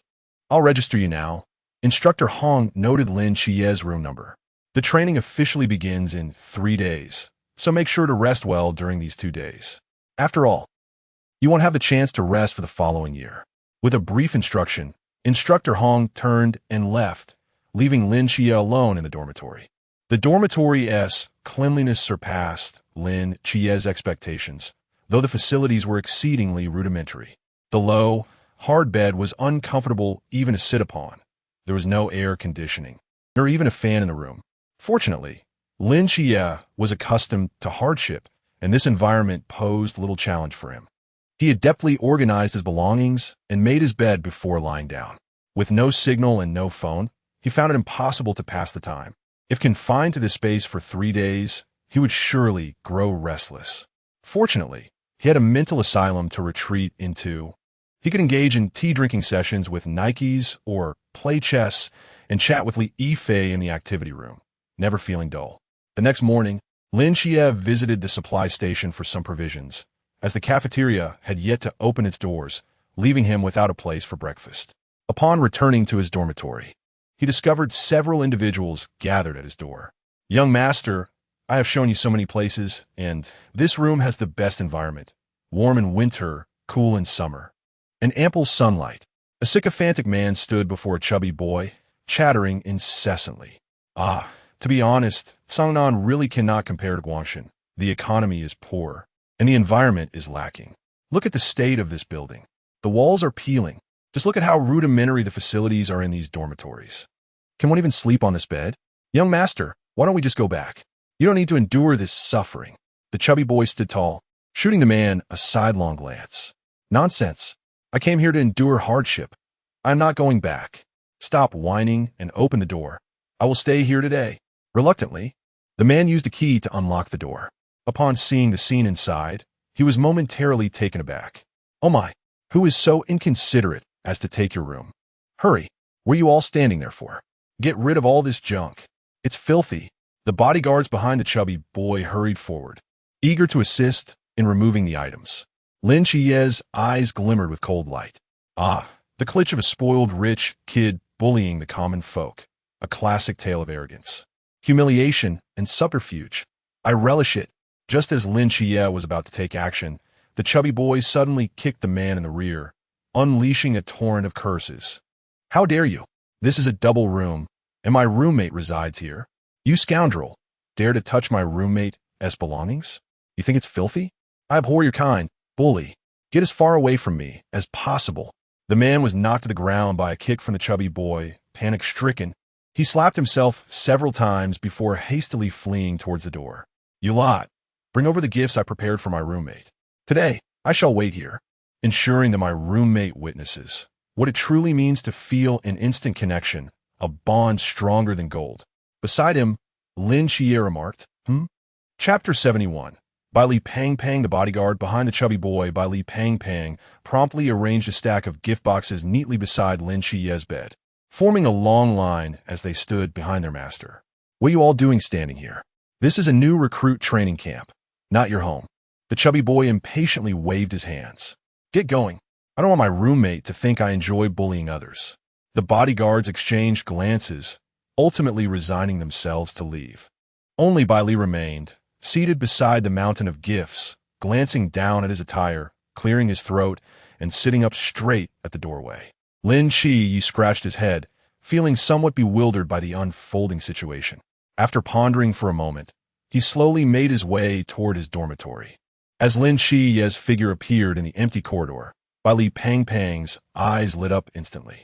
He sprang to his feet, tidying his appearance once more, revealing a set of pristine white teeth as he smiled at Lin Qiye, who was approaching in slippers. Lin Qiye's expression turned peculiar under the chubby boy's peculiar gaze. He felt as though he could hardly walk. Finally, Lin Qiye arrived at the dormitory door. Hello, I am Bai Li Tu-ming. I know my name is a bit awkward. You can simply call me Tu-ming or just Pang. Before Lin Qiye could respond, the chubby boy suddenly bowed deeply, startling Lin Qiye into retreating 2 steps. I hope we can become friends. Please take care of me over the next year. This series of actions left Lin Qiye utterly flabbergasted. Eyeing Bai Li. Lin Qiye hesitated, struggling to recall the last 2 characters of his name, only remembering something about Pang. Bai Li. Pang. No need to be so formal. Bai Li's eyes brightened again, clearly pleased with the nickname. I haven't asked for your name yet. Oh, I am Lin Qiye. Brother Qiye, I brought you some local specialties from my hometown. They are not particularly valuable, so I hope you won't mind. He smiled as he began handing Lin Qiye the gift boxes one by one. Lin Qiye scanned them with his mental energy, and his expression shifted dramatically. This? A box of Rolex watches? Lin Qiye was taken aback.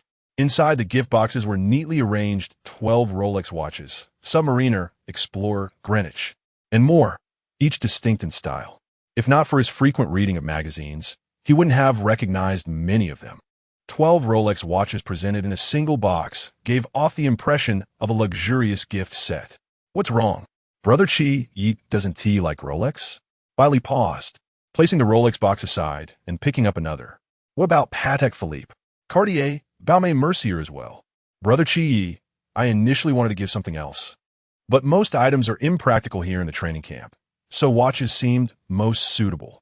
The pile of gift boxes in Lin Qiye's arms grew larger, and after a while, he finally spoke. Bai Li Pang, does your family deal in watches? No, my family dabbles in various businesses. Bai Li Pang chuckled heartily. But don't get the wrong idea. I'm just an ordinary kid from an average family, not some aristocrat. I'm quite down to earth. I find that hard to believe. Lin Qiye rolled his eyes internally, setting the gift boxes aside. I don't want these things. Why not? Li Pang grew anxious. Just accept them. They're not worth much, just a token of our first meeting. I dislike receiving gifts. Then, what should I do? Li Pang glanced at Lin Qiye, then at the gift boxes in his hands, sweating with worry. Lin Qiye sighed. You can keep them for now. If one day I decide I want them, then you can give them to me. All right then. Li Pang solemnly stored the gift boxes away, then slowly opened his suitcase, tossing everything, sheets, blankets, onto the bed before sprawling out on top. Lin Qiye raised an eyebrow. What are you doing? Sleeping, Li Pang replied, patting the crumpled fabric he had created. It's quite comfortable. Lin Qiye was not one to meddle in others' affairs, especially when this chubby boy seemed suspicious. He decided to close his eyes and feign sleep. After a while, Li Pang quietly got up and called softly, Brother Qiye. Lin Qiye remained motionless, eyes shut. Li Pang cautiously approached the wardrobe, rummaging through it. What is this chubby boy up to? Lin Qiye continued to monitor Li Pang's every move with his mental perception. Moments later, Li Pang emerged, cradling a gift box he had just stashed away, moving toward Lin Qiye's bed and quietly slipping the boxes under it one by one. Lin Qiye. This chubby boy is so persistent. Feeling a surge of annoyance, Lin Qiye suddenly opened his eyes and turned to Li Pang. What are you doing? Li Pang jumped, sitting on the floor in shock, staring wide-eyed at Lin Qiye, his not-so-bright mind racing. He awkwardly scooted closer to Lin Qiye's feet. Sniffing, he exclaimed, Qiye, your feet smell amazing. Lin Qiye. Lin Qiye stood frozen in disbelief. Even his wit couldn't conjure a response to such a bizarre statement. What kind of creature is this? Seeing Lin Qiye paralyzed in shock, Li Pang hesitated, then cautiously extended his foot toward Lin Qiye, asking timidly, How about, you smell mine? Lin Qiye felt a surge of murderous intent. In the distance, atop another building, Chief Instructor Yuan Gang lowered his binoculars, his expression one of sheer amusement. He turned to Instructor Hong, pointing at the two individuals across the way who were sniffing each other's feet, and said sarcastically, These are the two dangerous individuals you mentioned? Instructor Hong, no. This isn't right. He massaged his temples, troubled. One is an arrogant Seraphim agent. The other is a pampered heir from the Bai family. How can they coexist under one roof? It looks dangerous. But how'd they end up like this? Yuan Gang patted his shoulder, speaking earnestly, Hong Hao, to understand a person. One cannot simply focus on their identity or background. The world is full of individuals with similar family backgrounds, yet their character and temperament can be vastly different. Once Yuan Gang finished speaking, he turned to leave. Once out of Instructor Hong's sight, he couldn't help but burst into laughter. How interesting. Chapter 72. The training begins from the second day of Lin Qiye's arrival at the training camp. The new recruits began to trickle in, gradually filling the once-empty dormitory building. By the morning of the third day, Lin Qiye was awakened by the clamor outside his door. He sat up and rubbed his bleary eyes. The fat guy is up this early? Lin Qiye glanced at the adjacent bed, which resembled a pigsty but was now empty, raising his eyebrows in surprise. It seemed this wealthy young man was indeed different. Through these 2 days of interaction, Lin Qiye had developed a rudimentary understanding of Bai Li, who was not the typical arrogant rich kid. Instead, he appeared to be making an effort to conceal his affluent background, masquerading as a member of an ordinary family, albeit with rather poor acting skills. His nature was not malicious, merely a bit dim-witted. This was Lin Qiye's initial assessment of Bai Li. Unfazed by trouble, Lin Qiye, to a certain extent, even anticipated that his roommate would be an insufferable brat, one who would constantly provoke him, allowing Lin Qiye to justifiably retaliate and claim the entire room for himself. But alas, he was merely a harmless, silly fellow. This foolish fat boy interacted with him cheerfully every day, often gifting him trinkets and speaking courteously, leaving Lin Qiye with the sensation of striking a fist against cotton. To hit him would weigh on his conscience. Yet when Bai Li stealthily pressed his foot against Lin Qiye's face in the dead of night, he could hardly contain himself. What was most infuriating was that when Lin Qiye was roused from his slumber, Bai Li would earnestly gaze into his eyes, a mixture of expectation and shyness, and ask, Qiye, have you answered me yet? Do my feet smell good? Fortunately, Lin Qiye had no knife at hand. Otherwise, this foolish fat boy would have surely seen no dawn. Stretching his body, Lin Qiye placed his toothbrush in his mouth and dragged an empty hot water bottle toward the washroom.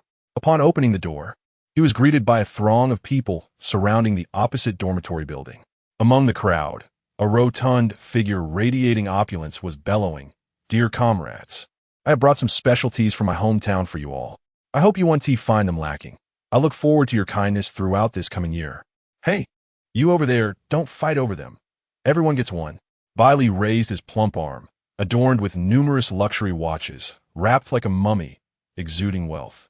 The new recruits were immediately abuzz with excitement. "Please, do not misunderstand. I am not a rich kid. I am simply the child of an ordinary family, and I wish to get along well with you all." Smack. Witnessing the chaos from his vantage point, Lin Qiye's jaw dropped in astonishment, causing his toothbrush to tumble to the ground. What on earth is this fat boy's background? He murmured to himself. Even among the wealthy, few would display such extravagance. Distributing luxury watches to over 200 recruits? This was akin to throwing money around. However, amidst the ruckus, some remained unfazed. Lin Qiye noticed a youth leaning against the wall in the corridor, coldly observing the scene. He stood apart, as if in another realm, exuding an air of detachment. As if an invisible barrier separated him from the surrounding commotion, his gaze calm as a still lake. On the right side, a long-haired girl stood in her dormitory, squinting disdainfully at Bailey amidst the crowd. The more Lin Qiye observed, the more he realized that many were watching this farce from the shadows, some with indifferent expressions, others with mocking looks, some disdainful, and others seemingly itching for a reaction. Bailey's grand gesture not only ignited the atmosphere among the recruits, but also unveiled a clandestine tapestry before Lin Qiye's eyes. Likewise, as Lin Qiye took note of them, they too became aware of his presence. At that moment, Instructor Hong, accompanied by several other instructors, stormed into the dormitory area, glaring at the noisy building, and bellowed, "What the hell is going on? Is this a marketplace? Do you want me to bring in some strippers to entertain you?" His thunderous voice echoed between the dormitory buildings, scattering the new recruits gathered around Bailey, leaving only the latter, clutching his collection of watches, who quietly glanced down and murmured, "You can't see me, you can't see me." Instructor Hong's lips twitched as he sternly continued, "Don't think that just because training hasn't officially started, you can act recklessly. Once you step through that door, you are soldiers. Soldiers must uphold discipline. This is your first warning. I'll let you off easy this time, but if I catch anyone causing trouble again, you can bet I'll make you regret it." Instructor Hong's roar was met with a resounding affirmation from the 3 dormitory buildings. His gaze, sharp as a blade, swept over them before he spoke slowly. "This afternoon at 2 o'clock, everyone is to assemble at the training ground." With that, he turned and strode out of the dormitory area with the other instructors. Bailey peered cautiously from the corridor, hastily standing up and rushing to Lin Qiye's side, exclaiming, "That scared me. Thankfully, I hid quickly, or I would have been caught." Bailey patted his heart, still trembling from the encounter. Lin Qiye responded, "Alas, it seems the remaining gifts will go unbestowed." Bailey looked down at the watches in his hands, letting out a sigh. "Why are you so insistent on gifting?" Lin Qiye couldn't help but inquire. "How else can I build good relationships?" Bailey replied matter-of-factly, "My dad always says that this world is all about human connections." Lin Qiye rolled his eyes. If human connections were all that mattered, society would have long since perished. After saying this, he disregarded whether Bailey understood, bent down to retrieve his toothbrush, and continued toward the hot water room, leaving Bailey standing there, scratching his head in confusion. In the afternoon, Lin Qiye donned a military uniform he had received from the supply station and headed straight for the training ground.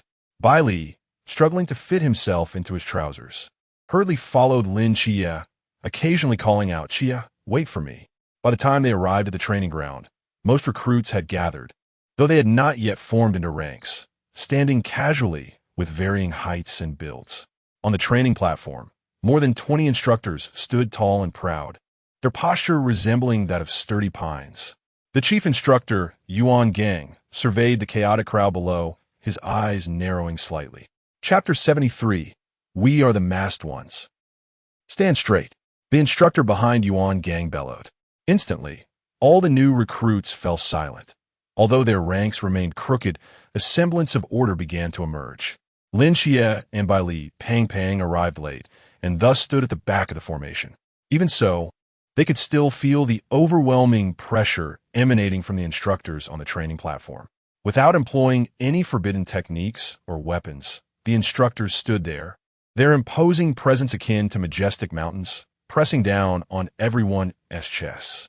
Such a commanding aura could only be forged through the crucible of life and death battles, a quality that these novices lacked.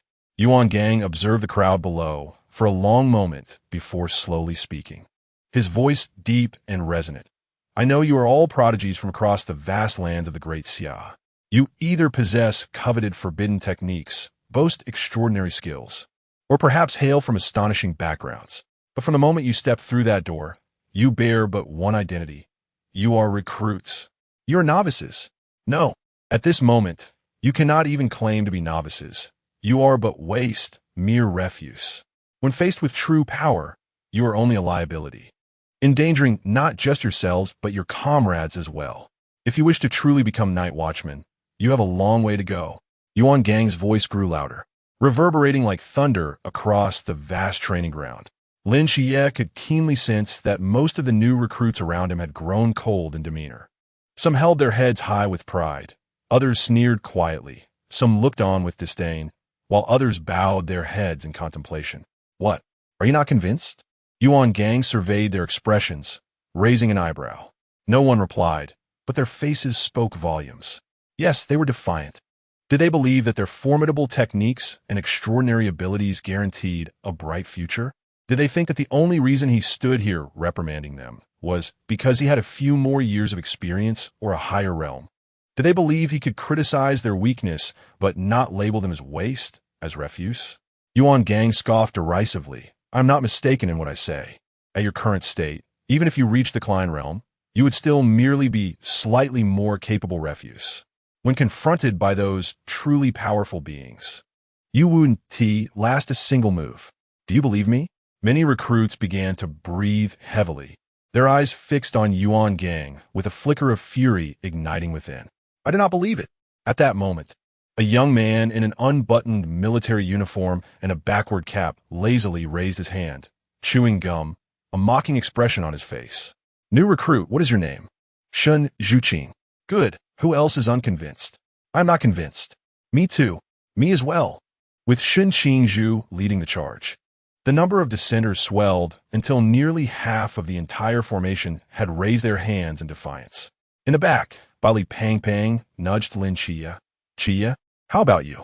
Me? I concede. Why? Because he is not wrong. Images of a tempestuous storm that washed everything away flooded Lin Qiye's mind. The fearsome demon king that swept through the rain, and the cunning Nanda, serpent demon lurking in the shadows, orchestrating everything. They had never encountered the true mysterious forces and were oblivious to the nature of those beings. Lin Qiye's eyes narrowed slightly. He could guarantee that if they ever faced the two entities he had encountered, no more than 10 of the over 200 recruits would survive. Moreover, there were certainly even more powerful, more grotesque, mysterious beings in this world. If he were to encounter them now, he feared he wouldn't even know how he perished. You've encountered the mysterious? Are they formidable? Quite formidable. All right, you concede, so do I. Bai Li Pang said without principles. On the platform, a slight smile graced Yuan Gang's lips as he nodded, and continued. Well, since so many of you are unconvinced, I shall grant you an opportunity, a chance to realize your own inadequacies. Saying this, he produced a walkie-talkie and spoke nonchalantly. Next group, descend. Beep. The walkie-talkie fell silent, and Yuan Gang gazed up at the azure sky, seemingly waiting for something. The crowd below also looked up, but saw nothing, and after a brief moment, began to murmur amongst themselves. Suddenly, someone in the crowd shouted, "Look! Someone is falling from the clouds." Everyone quickly turned their heads skyward. Lin Qiye squinted at the heavens. Above, 7 black dots were rapidly enlarging, and after a few seconds, it became clear they were 7 individuals. 7 figures cloaked in gray, carrying black boxes, each wearing different masks. They plummeted from the cloud's summit without any protective gear. free-falling at a high velocity towards a training ground, the wind whipping their cloaks dramatically. Goodness, are they jumping from an aircraft? Without parachutes? Baili Pang Pang exclaimed beside Lin Qiye. The astonishment was not limited to Baili Pang Pang. Others stood agape, and the clamor grew louder. On the platform, Yuan Gang rubbed his nose and muttered softly, "Well, I mentioned it casually, and they actually jumped. How dedicated." In the sky, the 7 figures rapidly descended, their shrieks echoing like the cries of slaughtered fowl. One man wearing a swirling mask flailed his limbs wildly. Help! Swirl! Can you quiet down a bit? My ears are about to burst." A woman with a rose mask scolded. "I have a fear of heights." "Rose, don't just stand there complaining." Swirl shouted until his voice went hoarse. "Captain, Yuan Gang said to jump. So we really jumped? Why should we?" At the bottom, a man wearing a king mask spoke calmly. "I heard this year's recruits are tough to intimidate. Instructor Yuan probably had no choice but to call us for help, and we must assist." What if we die from the fall?" "With me here." "Yuan T die from the fall?" The man in the balanced mask rolled his eyes. "Are your skills up to par?" "I've gained a couple of pounds. Can you catch me?" "Captain, can I let this guy just die?" "No." All right, quiet down." The king mask glanced below and continued. "We are about to land. Shouting too loudly will alert them, which would be quite embarrassing. Then, I'll try to scream quietly." Swirl covered his mouth. As they neared the ground, the new recruits finally caught a glimpse of their attire. "Is that the masked?" The masked, one of the 4 special squads. In the midst of astonished gasps, as the 7 were about to crash to the earth, the man in the balanced mask extended 2 fingers and gently waved them. Instantly, the gravity around the 7 vanished, and they floated down like feathers. Their toes barely touched the ground, and they stood there steadily, their gray cloaks billowing in the wind, while the sun shone brightly upon their 7 distinct masks, each glistening with brilliance. Wang Mian cast his gaze over the faces of the crowd and spoke softly, "Greetings, everyone. We are the masked." Before he could finish his sentence, the legs of Xianzhu suddenly gave way, and with a thud, he knelt before the new students. Xianzhu, the members of the masked group? The new recruits. Chapter 74, 239-5, a sudden silence enveloped the scene. The corners of Wang's mouth, concealed beneath his mask, twitched uncontrollably, while the fist of Rose tightened. The expressions of the instructors present were nothing short of spectacular. Only the new recruits remained, standing there in a daze, utterly perplexed. Were they truly kneeling? Was this real? What was he doing? They might have guessed what had transpired, yet they dared not entertain such thoughts. They struggled to rationalize the absurdity before their eyes. For heaven's sake, this was a masked team. How could such a rookie mistake occur? All eyes fell upon the vortex. The vortex knelt there, taking a second to grasp the reality, hesitated for a moment, then slowly raised both hands, bowing respectfully to the new recruits. "Greetings from the masked special team." Upon finishing, he sprang to his feet, standing proudly as if nothing had happened. "Lin Qiye." Baili Pang Pang pondered for a moment, then earnestly leaned towards Lin Qiye's ear. "Qiye, do you think the instructor is short on budget and couldn't hire the real masked team, so they found a cheap imitation?" "Probably not." Lin Qiye's gaze landed on the figure of Wang at the forefront of the 7, his expression growing increasingly solemn. He could sense a faint aura of authority emanating from the man on stage.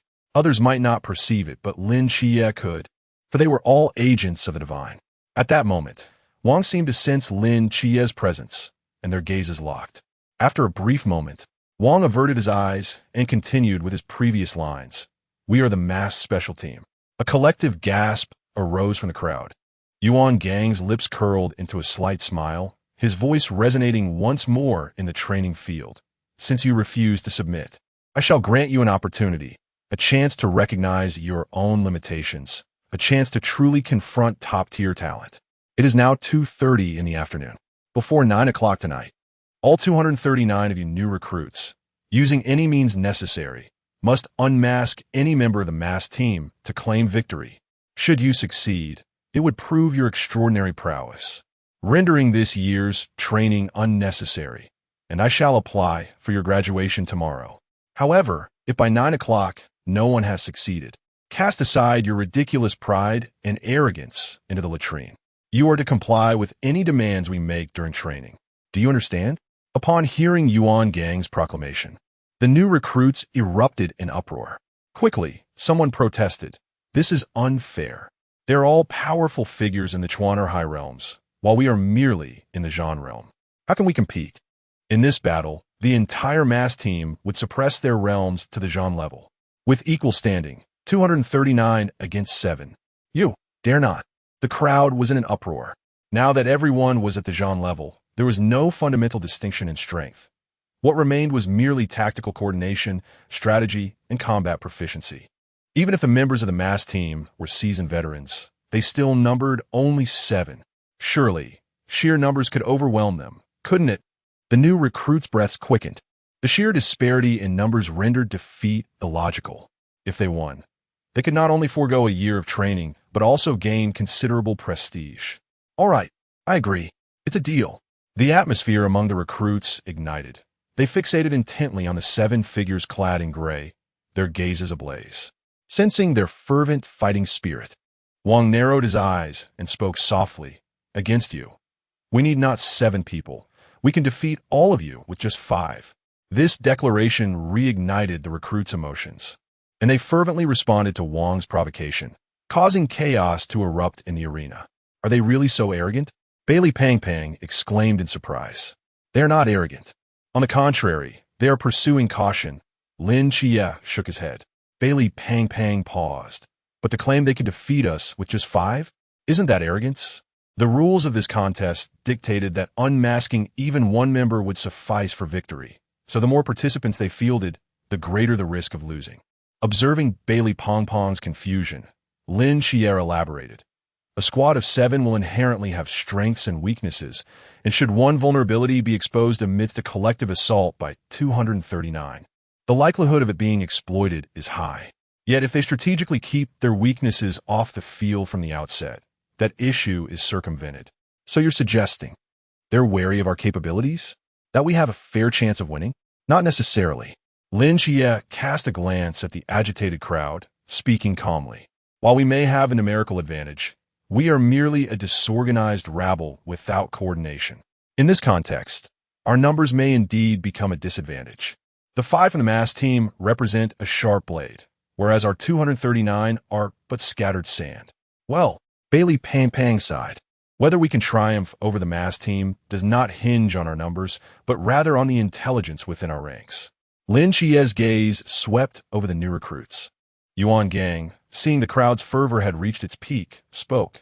The weapons you require can be found in the warehouse. The next 7 hours belong solely to you. Do not concern yourselves with the damage to facilities or destruction of buildings. No matter how chaotic you make this place, we can restore it. Now, let me witness your capabilities.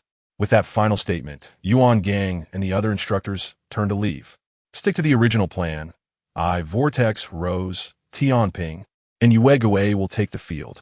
You all go and rest. Wang instructed the other 2 members before following the instructors out. In the end, only the 239 new recruits and the 5 members of the mass team remained in the arena. Tension filled the air.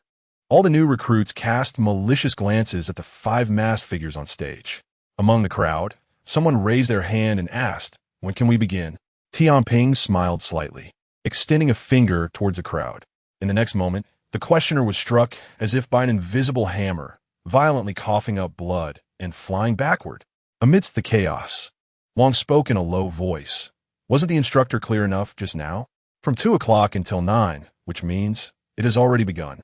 Chapter 75. The battle. As Wang Mian's voice faded, a dozen new recruits surged forward, unleashing a cacophony of attacks. Flames, frost, gales, lasers, each more diverse than the last.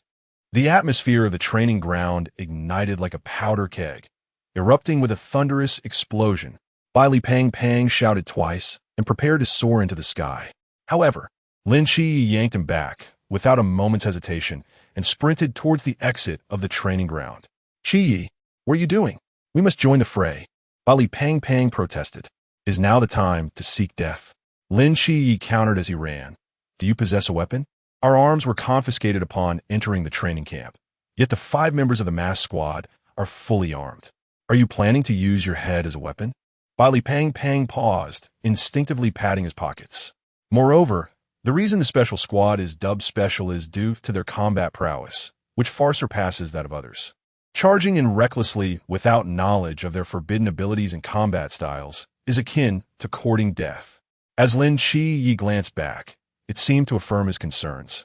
For an unexpected phenomenon unfolded on the training platform.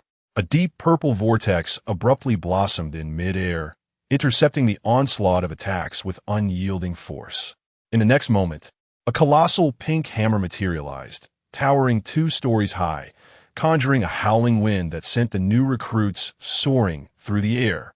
At this juncture, the majority of the new recruits realized the gravity of the situation. As they turned to flee, it was already too late.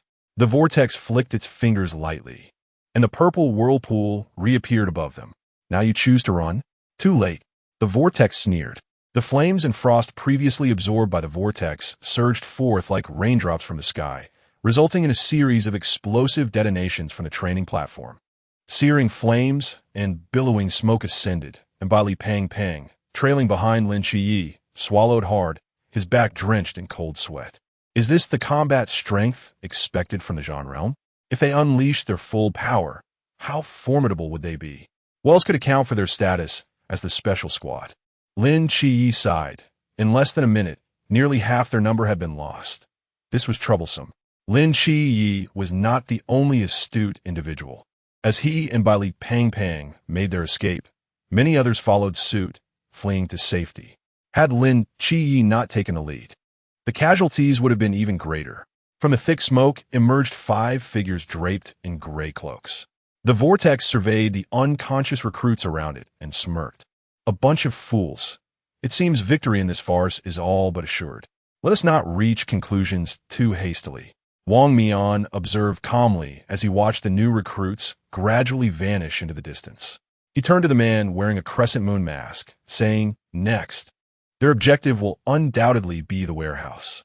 Yu, you proceed to block the entrance. We shall encircle from the periphery." "Understood," Yu replied, his form flickering before he vanished from sight. In the underground base of the training camp, the instructors sat before numerous screens, each holding a stack of documents, shaking their heads slightly. Over 90 have been eliminated in a single encounter. It appears we have overestimated them. Ultimately, the masked squad is simply too powerful, one instructor sighed. Bringing in an elite team that has previously slain beings of the Wuliang realm to establish order is a clear case of dimensional suppression against the new recruits. That may be true, but they have also suppressed their strength to the Zhan realm. It cannot be deemed unfair, can it? Yet their experience and synergy are realms beyond these fledgling recruits. Not to mention the presence of 3 high-risk forbidden entities and that agent of the divine. Indeed, let's not be overly pessimistic. As the instructors deliberated, Yuan Gang spoke slowly, though the new recruits appear to have suffered heavy losses. The few who genuinely possess the potential to contend with the masked squad have managed to escape. Eliminating some of the disruptive elements may, in fact, benefit them. The instructor beside him was taken aback. "Chief, are you suggesting you actually wish for the recruits to triumph?" "No, with that individual present, victory is unattainable for them." Yuan Gang shook his head. "I merely anticipate witnessing an enthralling battle." "Chi, slow down. I can't keep up." Li Pang gasped, drenched in sweat as Lin Qiye dragged him along. Lin Qiye raised an eyebrow and released his grip, declaring, "Then you'll have to leave your fate to chance. I shall proceed alone." Seeing Lin Qiye so decisively abandon him, Li Pang was momentarily stunned before summoning every ounce of strength to chase after him. "No, this won't do. If I'm left alone, I'll surely be caught. Qiye, brother Qiye, wait for me." Eventually, Li Pang tumbled and scrambled to Lin Qiye's side at the warehouse entrance, staring at the tightly shut door in bewilderment. "Why is this door closed? Weren't we supposed to retrieve our weapons ourselves?" Lin Qiye furrowed his brow. "They mentioned we would retrieve them. They never said the door would be open for us. Then do we have to break it down?" Li Pang approached and knocked on the door. "What material is this? It seems quite sturdy." Lin Qiye circled the warehouse, his expression growing grim. He turned to Bai Li Pang Pang. What is your forbidden ability? Me? I have no forbidden ability. Bai Li Pang Pang replied defiantly. Lin Qiye. How on earth did this glutton manage to join the Nightwatch? This is troublesome. Lin Qiye sighed. My forbidden ability lacks the destructive power for such a large-scale breach. I cannot open this door. Bai Li Pang Pang scratched his head. Oh, is that all? Actually, Step aside. Just as Bai Li Pang Pang was about to say something, a cool female voice resonated from behind. Bai Li Pang Pang turned in surprise. A tall woman stood behind him, her long hair, a fiery red, cascading to her waist. Even in the plain attire of a new recruit, her graceful figure was undeniable. She cast a glance at Bai Li Pang Pang, snorted coldly, and strode directly to the warehouse door. You are. Lin Qiye narrowed his eyes. He recognized this woman. She had been observing the commotion from the girls' dormitory corridor earlier that morning when Bai Li Pang Pang was causing a ruckus. Their eyes had met, and he vividly remembered her aggressive gaze. Emoli, she replied coolly, extending her pale hand to gently press against the surface of the warehouse door. In the next moment, the entire warehouse trembled violently. Chapter 76. Moon Demon. As Molly's palm made contact with the warehouse door, the metallic structure vibrated at an imperceptible frequency, emitting a sharp hum from within. In the next instant, terrifying fissures appeared on the surface of the door. Molly withdrew her hand and executed a powerful kick, shattering the dilapidated door into several fragments that crashed to the ground. Amidst the swirling dust, she brushed off the debris from her hands and entered the warehouse with an impassive expression. What a remarkable display of destructive power, Lin Qiye mused, observing the scattered metal fragments while stroking his chin. Outside, Bai Li Pangu stared intently at Molly's retreating figure, swallowing hard. What is wrong with you? Lin Qiye inquired, noticing Bai Li Pangu's odd demeanor. Qiye. Bai Li Pangu leaned closer to Lin Qiye's ear and whispered, Don't you think she's incredibly cool? Lin Qiye rolled his eyes, showing no interest in continuing the discussion with Bai Li Pangu. He walked directly to the weapon rack in the warehouse and casually selected a standard-issue straight knife. Prior to arriving at the training camp, Chen Mai had mentioned that weapons were not permitted unless absolutely necessary, so he had left Zhao Kongqing's blade at Hong Ying's residence. Fortunately, the night watchmen were equipped with uniform gear, and there was an abundance of weapons available in the warehouse. While he grasped the knife, Lin Qiye maintained a mental watch on Molly's actions. Unexpectedly, the woman did not even glance at the various swords and spears lining the racks. Instead, she proceeded to the innermost corner of the warehouse, retrieving a massive katana and slinging it over her back before turning to exit.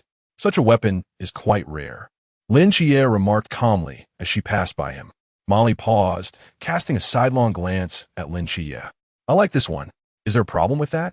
Lin Qiye turned to meet her gaze, extending his right hand. I am Lin Qiye. Oh, Molly replied coolly, showing no inclination to shake his hand. Lin Qiye's eyes narrowed slightly. High-risk forbidden ruins? Why would I tell you? Don't you want to win? Do you think telling you will ensure victory?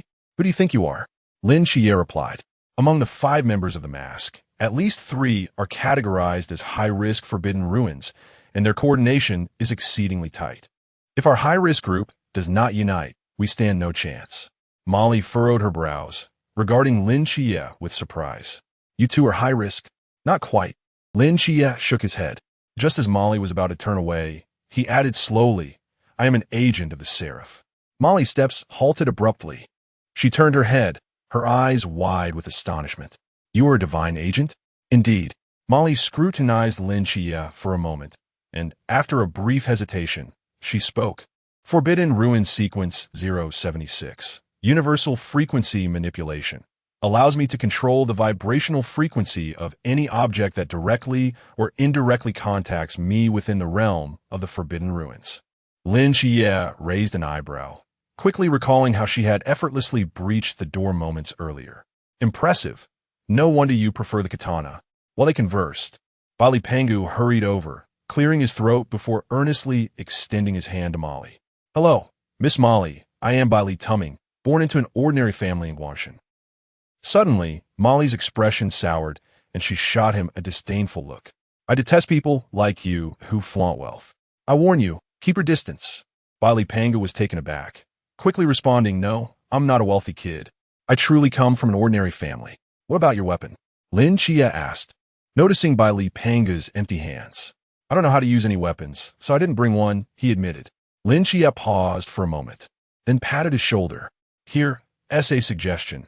Find a secluded spot to hide, and wait until the battle concludes before emerging to avoid getting hurt. Bali Pangu shook his head resolutely. No way. I won't be a coward. I want to fight. Lin Qiye sighed and walked toward the warehouse exit. Suit yourself, as long as you're happy. At that moment, more new recruits arrived at the warehouse to collect their gear. As Lin Qiye and Bali Pangu stepped outside, they spotted Molly leaning against the wall, seemingly waiting for something. What are you waiting for? Lin Qiye approached her and inquired.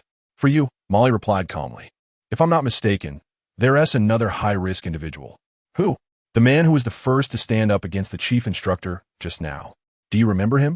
Are you referring to that guy with the backward military cap, unbuttoned uniform, and chewing gum, who looked rather arrogant? Bali Pangu interjected after some thought. I remember him. Lin Qiye nodded in agreement. If we could get him. Clang. Before Molly could finish her sentence, Lin Qiye's pupils dilated as he swiftly drew his knife, slicing toward Molly's back. Clang. A crisp sound of collision echoed as Molly reacted with remarkable speed, flipping forward to stand upright, her right hand gripping the hilt of her katana. In the void, a short sword flickered ominously, and Lin Qiye's straight knife pressed firmly against the blade of the short sword. Lin Qiye's gaze fixed on the emptiness ahead, his expression growing increasingly grave. From the void, a man adorned with a crescent moon mask materialized silently. He gripped the short sword with an inverted hold, gazing at Lin Qiye in astonishment. You can see me? By sheer luck, Lin Qiye answered coolly. The moon demon scrutinized Lin Qiye's eyes and, after a moment of realization, declared, I understand now. You are the agent of the Seraph. Your aura is quite similar to the captain's. Behind Lin Qiye, Molly's expression darkened.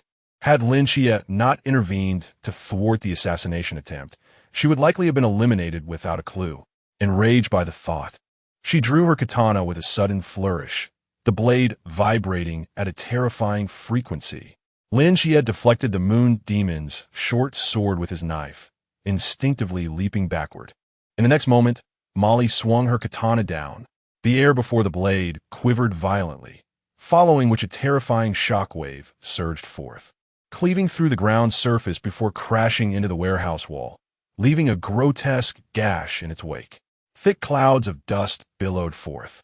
As the moon demon stood amidst the fissure, his right arm now completely vanished.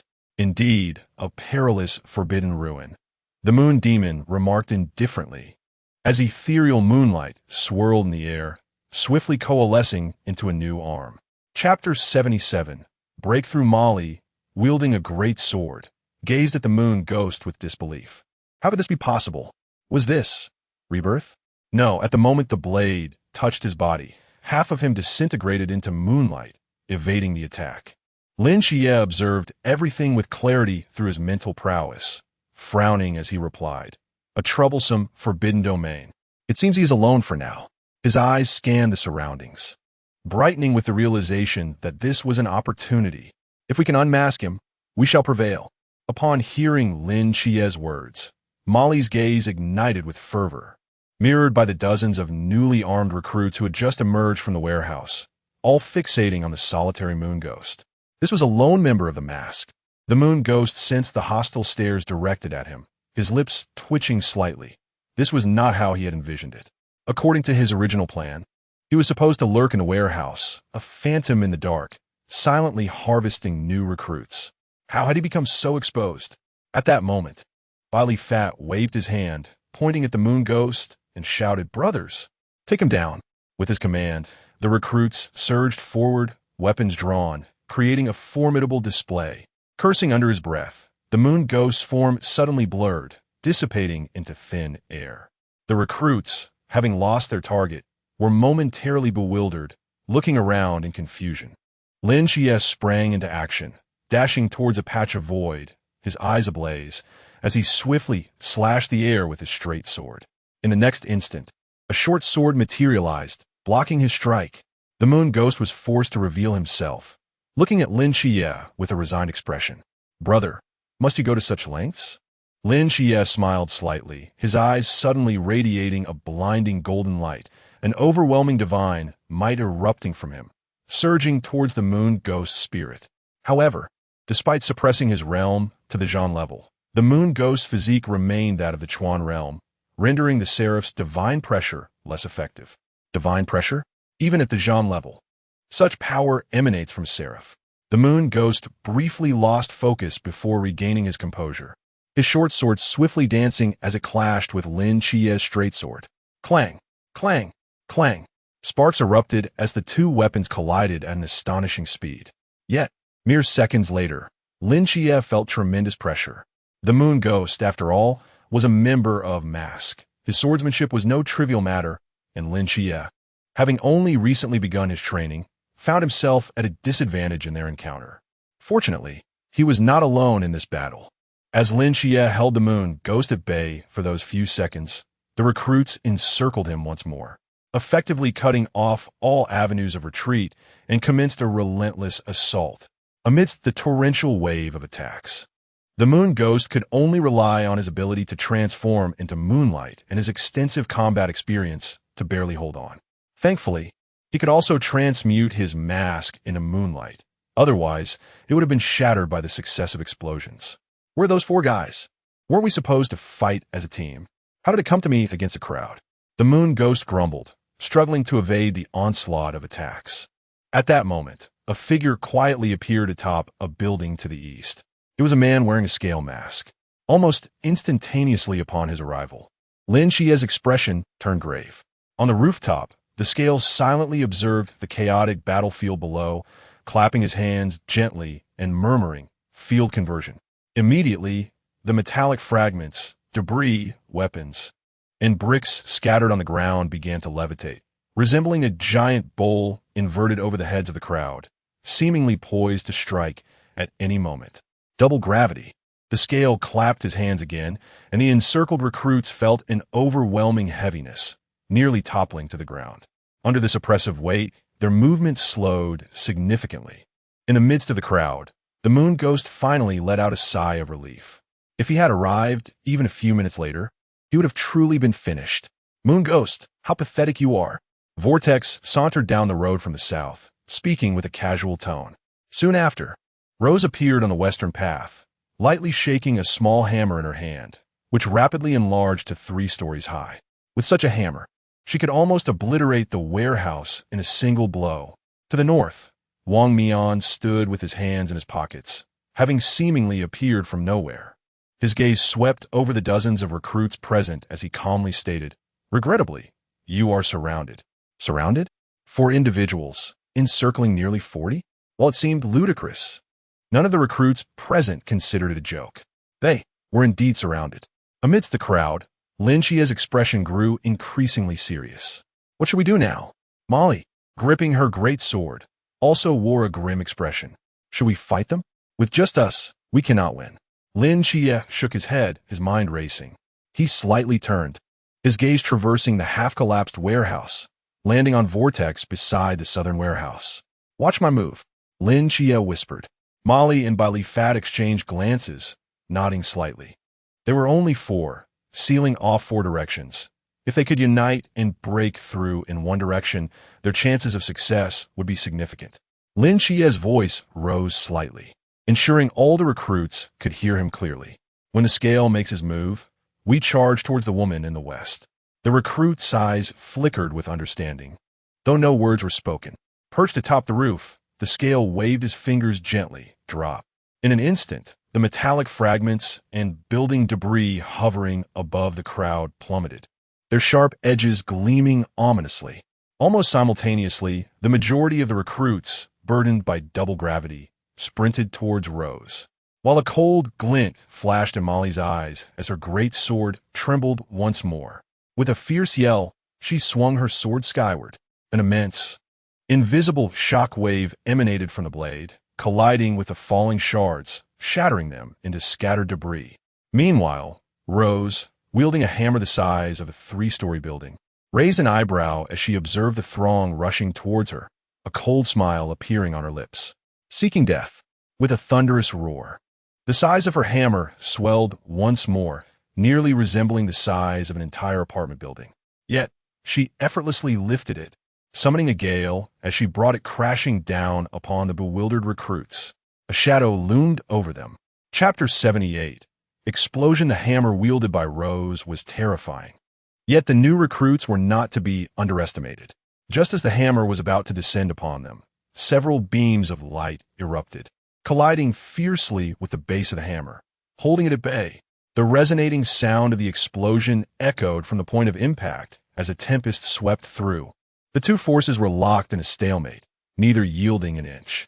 At that moment, the other four masked team members sprang into action, sprinting westward as the encirclement rapidly closed in. Run! Lin Qiye, positioned at the rear, suddenly roared, disregarding the chaos of the battlefield ahead. He turned and dashed southward. Meanwhile, Molly and Bailey Pang Pang, still engrossed in the fierce battle, were momentarily taken aback by Lin Qiye's shout, but quickly regained their composure and followed him in a breakout toward the south. Captain, a few have turned back to run south. Tianping observed this scene with a slight pause. Wang Mian hesitated briefly before speaking. First, eliminate the new recruits in front of us. Hold the vortex at the south for a moment. Understood. The vortex abruptly changed direction, pursuing the three fleeing southward. At that moment, other new recruits also reacted, attempting to break away in different directions like Lin Qiye, but alas, the encirclement had fully formed, and those who had only made it halfway were swiftly dispatched by other members of the mass team. Lin Qiye did not pause for a moment, charging directly into the warehouse that had partially collapsed, with Bailey Pang Pang and Molly closely following. The vortex flickered and soon arrived at the warehouse entrance, rapidly closing in on them. Just as the vortex entered the warehouse, a cart unexpectedly slid toward him. The vortex was momentarily taken aback, instinctively sidestepping the cart. But the next moment, a round object gently fell from above, landing precisely in the cart. Looking up, the vortex saw Lin Qiye standing on the beam, a slight smile gracing his lips. He then turned and leaped onto a nearby weapons rack, fleeing swiftly. The vortex glanced down, and in the dim light from outside, he discerned the contents of the cart. It was filled with neatly arranged bundles of explosives. Atop the explosives was a bomb with only 2 seconds left on its countdown. The vortex's pupils dilated. Boom! A blinding flash of fire mixed with billowing smoke obliterated the remaining half of the warehouse, the thunderous explosion reverberating throughout the training base. With the detonation of the entire cart of explosives, other grenades, detonators, and gunpowder within the warehouse also exploded, resulting in a cataclysmic secondary explosion. The mass team, who had just eliminated dozens of new recruits, simultaneously changed their expressions. Flames soared like pillars, and dense smoke billowed. The 4 members of the mass team rushed to the remnants of the warehouse, their faces grave. Amidst the flames, a disheveled figure staggered out from the rubble, prompting a collective sigh of relief. Gasping for breath, the battered vortex collapsed onto the ground, cursing, "Damn it, this kid is truly ruthless. If I hadn't reacted quickly and opened the devouring vortex in time, I would have been done for." He touched the mask on his face, now scorched and bearing numerous fine cracks, fearing that a bit more pressure would cause it to shatter. Thank goodness. Thank goodness the mask is still intact. No disaster struck. You were too careless, Vortex, Tianping sighed. Can you really blame me for this? Vortex replied weakly. Beside him, Yuegawei shrugged and said, I was just about to warn you that Seraph's agent is not easy to deal with. I didn't expect that we had set such a tight trap. Yet he managed to break through. Wang Mian silently watched the direction Lin Qiye and the others had taken, his gaze flickering. Truly, as an agent, he is exceptional. Vortex scratched his head. Captain, are you complimenting yourself? Lin Qiye glanced back at the warehouse engulfed in flames and calmly stated, It's safe now. They didn't pursue. Bailey Pang Pang was panting heavily. Qiye, you were so ruthless. He won't be killed outright, right? If that were the case, he wouldn't qualify for the special team. Lin Qiye shook his head, expressing a hint of regret. Unfortunately, It seems that the blast didn't destroy his mask. Otherwise, we would have already won. Isn't it a bit inconsiderate to leave the others behind? Molly, carrying a large sword, looked at Lin Qiye. They were never going to escape, Lin Qiye replied calmly. Their target was too substantial. We managed to break free because we were only 3. The masked team chose to besiege the majority. Had we attempted to break out with more people, they would have redirected their main force to intercept us, and at that point, we would not have been able to escape. Ultimately, we merely exploited the disparity in our respective values to compel the masked team to make a choice. If we had stubbornly tried to break out with the others, none of us would have escaped. Molly fell silent. What shall we do next? Bailey Pang inquired. By now, the foolish individuals among the new recruits should have been eliminated. The remaining recruits had likely formed small factions scattered throughout the training camp, seeking opportunities to eliminate the masked team. Lin Qiye crouched down, drawing in the dirt with a nearby twig. To date, approximately 100 new recruits remained, and after accounting for those who had lost their fighting spirit and were hiding in corners waiting for the battle to end, the actual combat strength should be around 90. To topple the masked team, at least 10 individuals would need to strike simultaneously. Assuming these 90 recruits had been divided into 4 to 8 groups scattered throughout the school. Lin Qiye sketched a simple map of the training camp on the ground, marking several locations. If I were the masked team, I would seize the opportunity to dismantle these small factions one by one. If I'm not mistaken, the next phase will involve a protracted battle for strongholds, followed by a war of attrition. In terms of stronghold battles, there aren't many ambush points within the training camp. Dining hall, classrooms, dormitory buildings, tactical research rooms. I suspect the masked team will likely target the dormitory building next. Lin Qiye marked the dormitory's location with a pentagram. Why? Bailey Pang couldn't comprehend. Among all these locations, the dormitory building is the largest, with the most ambush points and the highest concealment.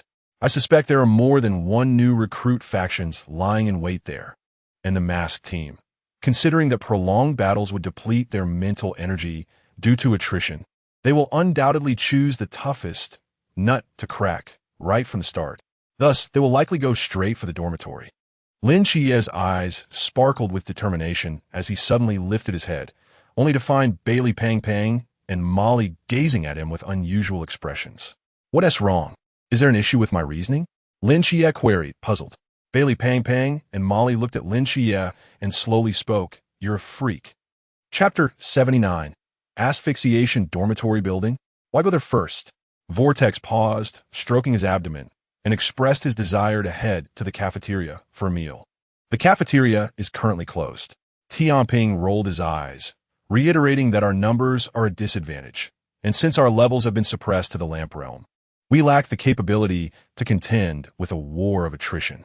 Therefore, we must eliminate the greatest threat from the outset. Oh, so after we finish with the dormitory, can we go to the cafeteria? Let us follow Tianping's plan and assault the dormitory first. Wang Mian spoke slowly, but we must exercise caution. That place has likely become their stronghold, and we cannot afford to stumble in the gutter. Agreed. Underground base. This Lin Qiye is impressive. He managed to break through and nearly detonated Vortex's mask. One instructor remarked, after all, one cannot become an agent without a certain level of skill. His close combat ability is formidable, yet he has yet to reveal the traits of Seraphim. That is the domain of the mundane, sequence 003. If he had just utilized it, he could have escaped without detonating explosives, right? Intelligence suggests that his divine ruin might not be complete. However, his terrifying reasoning ability and close combat prowess alone place him among the most promising in the entire rookie camp. I am quite curious about the scene when he faces Wang Mian. Yuan Gang observed the screen, rhythmically tapping his knuckles on the table, seemingly absorbed in thought. Commander, what are you watching? Yuan Gang extended his hand, pointing to a youth sitting in the corner, clutching a knife and meditating. Look at him. Him? The instructor scratched his head. I recall he has been sitting there since the battle commenced. Does he possess any special talent? Yuan Gang tossed the documents onto the table. You all take a look. The nearby instructors picked up the documents, their eyes widening in disbelief, finally gasping in shock. He is Chao Yuan. Why have you been sitting here? Come discuss tactics with us for a moment. A young man pushed open the dormitory door, gazing at the solitary boy in the corner. Sighing, Chao Yuan slowly opened his eyes and calmly replied, "You all can discuss without me." "No, Chao Yuan. Don't you want to defeat the masked one and the training? Just sitting here seems rather passive, doesn't it?" The young man wore an expression of frustration. "Will you simply wait for the masked team to eliminate you?" "Right." The young man, realizing he could not engage him, closed the door and walked down the corridor. "Brother Shun, he still refuses to join us." In the hallway, a dozen new recruits gathered, with the one at the center being the other high-risk ruin holder, chewing gum and wearing a backwards cap. Shen Qingzhu waved dismissively, scoffing, "Let him be. Yes, just a coward. Even if we brought him along, it would serve little purpose." "Brother Shun, what shall we do next?" "We'll lie in ambush here. When the mass team arrives, we'll let those in the opposite building exhaust themselves. Then we'll strike unexpectedly and crush the mass team." "Excellent. Indeed. Well said. Foolish. Brilliant." Amidst the chorus of agreement, a strange sound mingled in. The group paused, turning to see a man wielding a short sword, adorned with a crescent mask, standing behind them. The corners of the moon demon's mask slightly curled upwards. "You!" Bang! Bang! The moon demon struck with lightning speed, using the hilt of his short sword to knock two recruits unconscious, eliminating them. Other recruits finally reacted, drawing their weapons in unison. Before their blades could land on the moon demon, he blurred and vanished from their sight. "He can turn invisible. Everyone be cautious." The recruits shouted in alarm. Shen Qingzhu's expression darkened. He quickly raised his hand and snapped his fingers. Snap! In an instant, all the air within a 10-meter radius was extracted, creating a vacuum. The other recruits surrounding Shen Qingzhu suddenly felt their eyes constrict, clutching their throats in agony, their expressions twisted in distress. They doubled over, attempting to crawl away. But as they reached the edge of the vacuum, an invisible barrier seemed to stop them, preventing their escape. Shen Qingzhu maintained a cold demeanor, ignoring the suffering of his companions, his gaze scanning the surroundings. "I know you cannot hear my voice, but you should be able to read my lips.